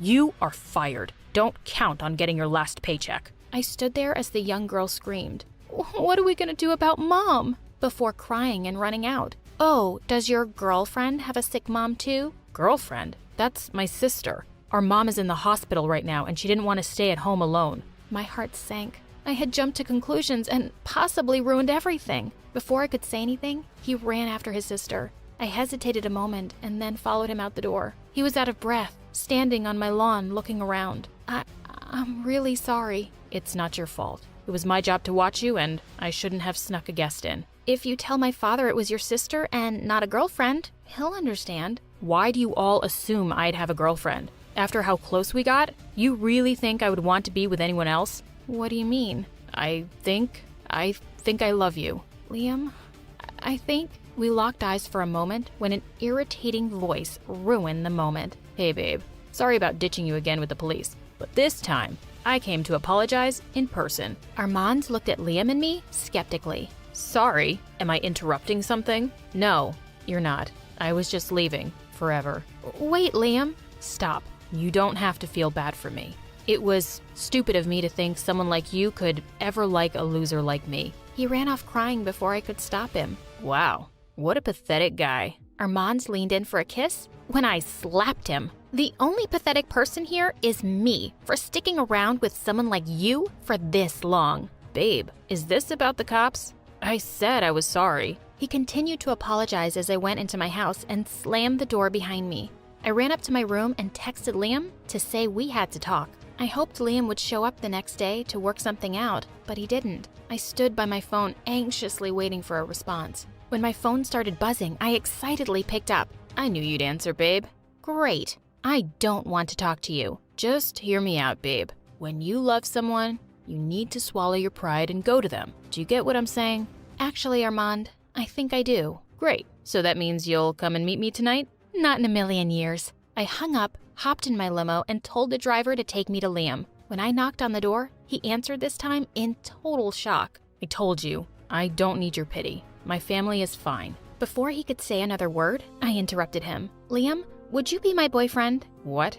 I don't understand. I don't understand either, Liam, but I love you. I love the way you help your family and work hard no matter how horrible I'm being. I love the way you cry at movies and always have my best interests at heart. Now, I'll only ask one more time. Will you be my boyfriend? Nothing would make me happier. We smiled at each other, and he got closer when his sister suddenly said, So, your babysitter is now your boyfriend? We should send this story to My Story Animated. I'm pretty sure people would love it. Hey, I'm Celine, but my dad calls me Cece. My parents were always super rich. They had it all. Huge mansions, fancy cars, even their own helicopter. Mom really believed in keeping away bad luck, so she did all the crazy, superstitious stuff, like avoiding the number 13 and hating black cats. The day I was born, though, Mom almost dropped me when the nurse handed me to her. What is that? Look at her eyes. She's Satan. Get this devil away from me. Well, yeah, my eyes were a little different than others. One was blue and the other was green. But for some reason, my stupid mom thought it was the devil and meant bad luck. Growing up, Mom never really cared about me. Once, when I was 4, I gave my mom an invitation to the party that our teacher was having to celebrate Mother's Day. And Mom said, to celebrate what? Giving birth to the devil? My life was way better before you. Your teacher is stupid and doesn't know what it's like to raise an enemy. Yes, you're my enemy. Just get lost. I went crying and Dad hugged me and said he would attend the party himself. And we had a great time. When I was in the 3rd grade, Dad got me a puppy and I was super happy. But the moment Mom saw her, she took her immediately. This puppy is mine. I need someone to make me feel like a mom since I don't see you as a daughter. She kept the puppy for herself, but a week later, the puppy died. Mom went ballistic and said it was my fault. I got mad and threw my ball at her, but it hit the TV and broke it. Oh God, I told you, this girl is trouble for me. She's cursed. When I was in the 7th grade, she started taking me to shamans to have my curse lifted. I was sick of her nonsense, so I decided to get back at Mom. Before the shaman could start her chants, I climbed on her table and went all Tarzan, screaming something in Latin. Mom got super scared and the shaman ran out of her own freaking house. It was hilarious. But Mom was more convinced than ever that I was evil. She even told my teachers at a parent-teacher meeting, and my classmates' parents told them not to sit with me. I was alone there. When I was in the 10th grade, my parents had set up a new office in LA, so they decided to move there for a couple of years. I was super excited because I wanted a fresh start at school where no one would call me a freak. So the first thing I did was get myself some cool blue contact lenses. LA was so big and lively. I loved it there. On my first day of school, I received a warm welcome and even compliments on my eyes. A couple of days later, I saw the poster for cheerleading auditions and I decided to try my luck. And to my amazement, I got in. The captain of the cheerleading team, Tiffany, was super friendly to me. I want you on the squad, girl. And just like that, I joined the group of the most popular girls in the school. I couldn't believe it. My life was getting better and better over the weeks. That is, until Tiffany offered to drive me home one day, and I happily said yes. But when we got home, we saw Mom outside, and she looked scary. She started calling out to me nonstop. I turned to Tiffany. That's our maid, but Mom fired her because she's a thief. She keeps coming here like a crazy person. Ew. It's okay, Tiffany. You can go now. I'll deal with her. Mwah, mwah. When Tiffany drove off, I walked to Mom. What now, Mom? Did you say to your dad that you liked my new car? You did? That's why it got burned today. You useless, bad luck girl. Mom, that's the stupidest thing I've ever heard. Just leave me alone. I left her screaming and walked away. Just then, I bumped straight into a boy who was also running like crazy. He held my hand and said, "Run!" So I ran as fast as I could. After a few minutes, I stopped him and I said, "Why are we running?" "Oh, from my crazy dad. He thinks I brought him bad luck, and he's furious now, and I just ran away. Oh, by the way, I'm your neighbor." Oh, that's a lot of things we have in common. A crazy parent and the same neighborhood. Oh, yeah, I know your mom. She is... Oh, wow, your eyes. They're so beautiful. I've never met someone with odd eyes before. And then it hit me. My lens must have fallen out. Oh, geez. You don't have to be nice. I know I look like a freak. What? No, you look unique. He then came close to me and gently kissed me on the cheek. Don't worry, I won't tell anyone. It's our secret. I felt butterflies in my stomach hearing his words. And from that day on, Sean and I started to hang out in school too. I found out later that Sean was Tiffany's cousin. Oh, you're hanging with the sexiest cousin I have. Lucky you. I'm also dating this hot college guy, and he's rich. It's not like I'm a gold digger, but I made sure he was rich. Tiffany was such a cool friend, and being with her and the cheerleading squad, I felt on top of the world. We were the queen bees, and I felt invincible. One day, we were in the bathroom fixing our makeup when a girl came in and walked towards a stall, but Tiffany stopped her. Hey, weirdo, leave the bathroom. We're having a private talk here. But I really need to pee. Didn't you hear what I said? Go away. Hey, Cece, was I clear enough? Yes. She said leave. Why are you still here? Because I need to go to the bathroom? No, she said leave. I tried to drag her away, but I forgot that I was still holding the eyeliner in my hand, and I accidentally poked her shoulder with it. She pushed me away, and I pushed her back hard, and she fell on the ground. She held her arm and screamed in pain. Tiffany and I freaked out and ran away. The girl later complained about us, and Tiffany and I were called into the principal's office. To make matters worse, Dad was there. He was so disappointed. You weren't letting that poor girl go to the bathroom? This isn't how I raised you, Cece. A bully? Who are you? His words made me realize what I'd done. I had tears in my eyes, and the way Dad looked at me broke my heart. I didn't mean to. I shouldn't have. Oh, cut it out, Cece. I tried to stop her, but she wouldn't listen.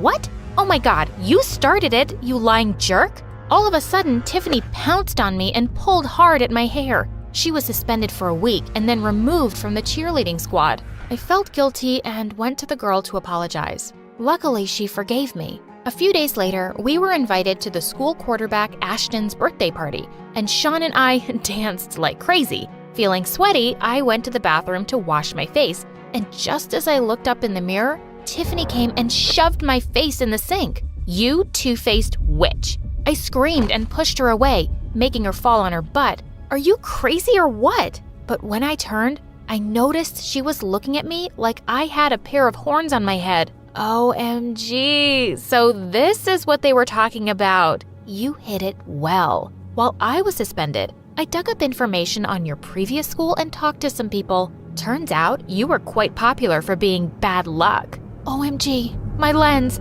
they must have fallen out in the sink. Okay, so here's the deal. Leave Sean and I'll keep your secret. He already knows which, and you have a boyfriend. Why can't a girl have two? He's your cousin. So what? And he knows about the weird eyes, but the rest don't. I talked to your old classmates and they all think you're a freak. It won't be much different here, trust me. I had no choice but to agree. I didn't want things to be like they were at my old school. After that, I quietly left the party. Sean kept calling me on my cell phone, but I didn't pick up. The next couple of weeks were awkward. Sean tried everything to talk to me. He was constantly following me and asking if he'd done anything wrong. I told him to just leave me alone. To convince him that I wasn't into him, I kissed Ashton one day when I knew Sean was watching us. Sean looked defeated. I knew his heart was broken, but so was I. Tiffany was by his side and held his hand with a wicked smirk on her face.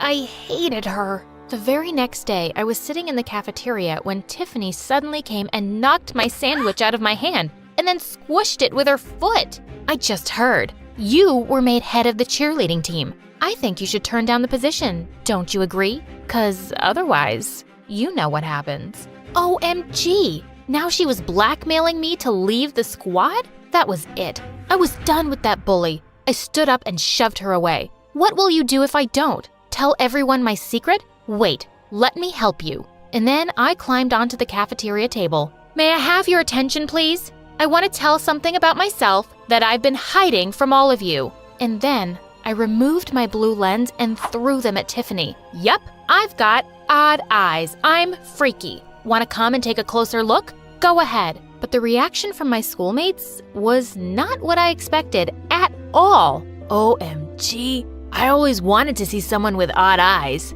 Cece, that's so awesome. It just makes you look 10 times cooler. Everyone complimented my eyes. I was the center of attention, and Tiffany was screaming with anger as she left the cafeteria. But all I could think about was Sean. I searched for him everywhere, and when I found him, I immediately hugged him and started crying. I'm so sorry I hurt you, Sean. I was so stupid and foolish that I let Tiffany blackmail me into driving you away. But it's only because all my life, my mom and other people have made me feel like a freak. Hey, don't cry. It's all right. I told you before, you're not a freak. Cece, you're the most amazing girl I've ever met. And then it happened. I looked up at him and he kissed me. I was back to going around with Sean now, and Tiffany looked crazier than ever. A few days later, we had a soccer match in school. Right at the end of our cheerleading routine, we were in the pyramid position and I was on top when I felt something hit my head.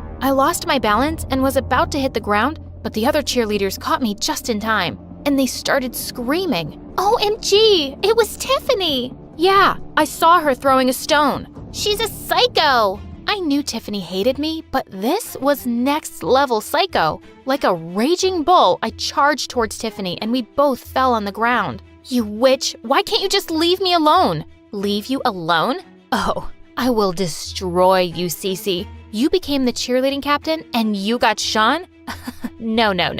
Not on my watch. Sweetie, it's already done. The cheerleading squad had called the principal and Tiffany was expelled. When I got home from the game that day, Mom noticed I wasn't wearing my lens, and she flipped out. You've been going around like this? God knows what bad luck is going to come my way now. Go wear your lens. It makes me sick looking at you like this. You know what, Mom? Don't look at me. In fact, don't talk to me either. Just pretend I don't even exist. I'm just so sick of your stupid nonsense. All my life, you made me think I'm some kind of freak. But the only abnormal person I know is you. How dare you? Mom lifted her hand to slap me, but before she could, Dad caught her hand and pushed her away. Pack your bags and get out. What? Get out before I call the cops. You've hurt my daughter long enough. I'm not putting up with you anymore. Goodbye and good luck. Mom kicked and screamed, but Dad just threw her bags out.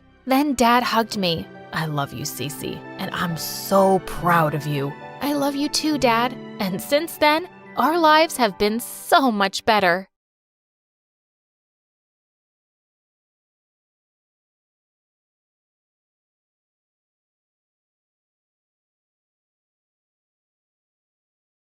Hi, my name is Ray, and I'm from Virginia. Please like and subscribe. My parents were pretty famous singers back in their time, so when I grew up, I became one too. But Mom and Dad had an accident when I was only 6, and ever since then my uncle and aunt took care of me. Both of them spoiled me to bits and always supported me in everything, especially in my singing career. By the time I was 14, I was already doing huge shows and concerts, and it kept me so busy that I always wondered what normal stuff like making friends and going to school would be like. But suddenly, my life took a wild turn on my 15th birthday. Just as I entered my room, I saw my auntie going through Mom's stuff. What are you doing in here? Hey, honey, happy birthday. I was just missing your mom so much today. Came to see these pictures and stuff that belonged to her. I hope you don't mind. Aw, thanks, auntie. And of course not. This belongs to you as much as it belongs to me. After that, she got me to sign some papers for my upcoming show and hugged me tight. We have the greatest surprise party for you, sweetie. You're gonna love it. And it was actually awesome. It was my biggest concert ever, and I was gonna sing in front of my biggest live audience. I was jumping with excitement backstage, and that's when I heard the most shocking thing of my life. Now that we have my cunning sister's real will, and we got that orphan brat to sign the property papers, everything will be ours, honey. Yeah, and all that money she's gonna make, we'll bite on that too. We're gonna be so rich. OMG, who were these people? I pushed the curtain aside and confronted them. You blood-sucking mosquitoes. I can't believe you'd be so greedy and evil. You're gonna what? There's nothing you can do now. We are the freaking owners of everything. Your money, your life, and your soul. Yes, sir, and now you're gonna make more money for us. So get your butt on that stage and do what you trained for. No, there's no way. I'm not gonna do anything you guys say. That's enough. I'm not asking. I'm giving you an order. Security, watch over this room and don't let her out until the show starts. Oh, God, no. I tried to kick her with all my might, but that witch got away. And now I was gonna be trapped in this room with 2 Hulks standing outside keeping an eye on me. I had to do something. I looked at the window in the room, and without a thought, I climbed out of it. I had to run away from these evil people at all costs. But just as I was climbing down, my hand slipped and I fell on something. Ah, my back. I'm so sorry. The guy looked at me super stunned, but he finally spoke. Oh my God. I'm sorry. I'm Noah, super crazy fan. I've heard all of your songs 1,000 times. Suddenly, the guards heard me and they were running down to catch me. I didn't have any time for the introduction, but he had a bike. Get me out of here, now! What? He looked shocked and I didn't have time to explain, so I just kissed him and told him to get me out of here. He went into shock for a few seconds, but then he held me and got me on his bike and we rode off. In no time, we were far away from my evil aunt and her potato head husband. After some time, he stopped and he turned around to me. Is everything okay? Why did you run? Should I call someone? His name was Noah, and he was actually a year younger than me. I told him everything that had happened, and then he offered me his place to stay. What? Are you sure? Yeah, I live with my mom, and you can stay with me. Us, as long as you want. Honestly, I had no other place to go, and I ran from a freaking concert. I didn't want the media or my aunt to find me, so I said yes, and Noah took me to his house. We climbed into his room through the window so his mom wouldn't see us. Once inside, he got me all the food in the house and kept looking at me like I was some kind of alien. What's wrong? Do I have something on my face? I just can't believe you're here. In my room. This is like... I pinched him hard and he squealed loudly. Now do you believe me? Ouch! Okay, I do. And we both burst out laughing. Later, when it was time to sleep, Noah offered me his bed and went to sleep on the floor. Oh God, he was so cute. But the next morning when I woke up, I was startled to see Noah staring at me. What the heck, dude? Oh, I'm so sorry. I didn't mean to scare you. I was just leaving for school and Mom will go to work. She's a lawyer, so you have the home to yourself. Make yourself comfy, okay? He then got me breakfast and a pair of clothes which were obviously his and left. But the next morning, as Noah was getting ready for school, I had a crazy idea. I want to go to school and see what a normal school life looks like. Will you take me? And he straight away denied. No, what if someone sees you? It's too dangerous for you to step out like this. What? So I was again a prisoner? No way! After he went downstairs, I sneaked into his mom's room and borrowed some wigs and some makeup, and then I followed him to school. And public school was nothing like I had imagined. The kids were coming in on buses or bicycles, and everyone minded their own business. That was so freaking awesome. But then I saw a bunch of guys surrounding Noah, and one of them was holding him by his collar. I thought you'd stay at home after the butt kicking I gave you yesterday, nerd. Next time when I ask you to do my homework, don't you dare refuse. Leave me alone. I don't want to talk to you. Sure, I'll do that, but before that, you'll have to lick my shoes. Seriously? I couldn't hold it back anymore. I marched up to him and punched him hard in the face. Oh my God, what are you doing here? Oh, and who is this you got with you, Noah? Your sister? 'Cause I didn't think a scaredy cat like you can get a girl. Ha! He sure can, and here I am. 'Cause you see, he ain't a giant crybaby who has to pick on others to satisfy his tiny ego, and that's why I love him. And then I kissed him again. The guy looked raging mad after this, and he turned to hit me when Noah came in and took the hit. Noah, are you okay? Just then, seeing some of the teachers coming our way, the bullies ran away. And I didn't want to be caught either, so I took Noah's hand and ran too. Wait, what are you doing here? This was crazy. You're crazy. Why didn't you tell anyone you were being bullied? And why did you come in between? Because he was gonna hurt you. Ugh, you didn't have to save me, you dummy. Look at that. It's gonna hurt. But don't you worry. I'm gonna make those jerks pay for what they did. What do you mean? I showed him the phone camera I had on all this time and recorded whatever those jerks did. Later, Noah showed it to the principal and those jerks were suspended for 2 weeks. Later that night, I went downstairs to get some ice for Noah's bruises, but just as I picked up the ice tray, I freaked out to see Noah's mom right behind me. Goodness gracious, where did you come from? Suddenly, Noah came running downstairs screaming, Mom, listen to me. I can explain. "You better!" I didn't want to complicate things, so I told her everything and begged her to let me stay. Just a few more days, and then I'll go back, I promise. She melted and agreed, but Noah had to sleep in the living room, which he was totally fine with. This guy was winning my heart like anything. The next day, Noah's friends were throwing him a huge party for getting into the basketball team, and he asked me to tag along. This was gonna be awesome. When we reached there, Noah and I danced to my favorite song and partied so hard. This is the best day ever. I'm so happy you got onto the team. Yeah, I think I made it because I got my good luck charm. Oh, your good luck charm? The bully guys from school. What were they doing here? How about you share this babe with us too, Noah? What are you even doing this evening, sweetheart? Want to go out with a real player? I was gonna poke my fingers right into his eyes this time. But before I could do that, Noah kicked him hard and he fell to the ground. Both of them broke into a fight and I had to pull Noah apart from him. But Noah looked raging mad. Stay away from my girl or I'm gonna kill you. Whoa, his girl? I was blushing so hard. Noah took my hand and we were about to leave when the bully got up and pulled me by my hair.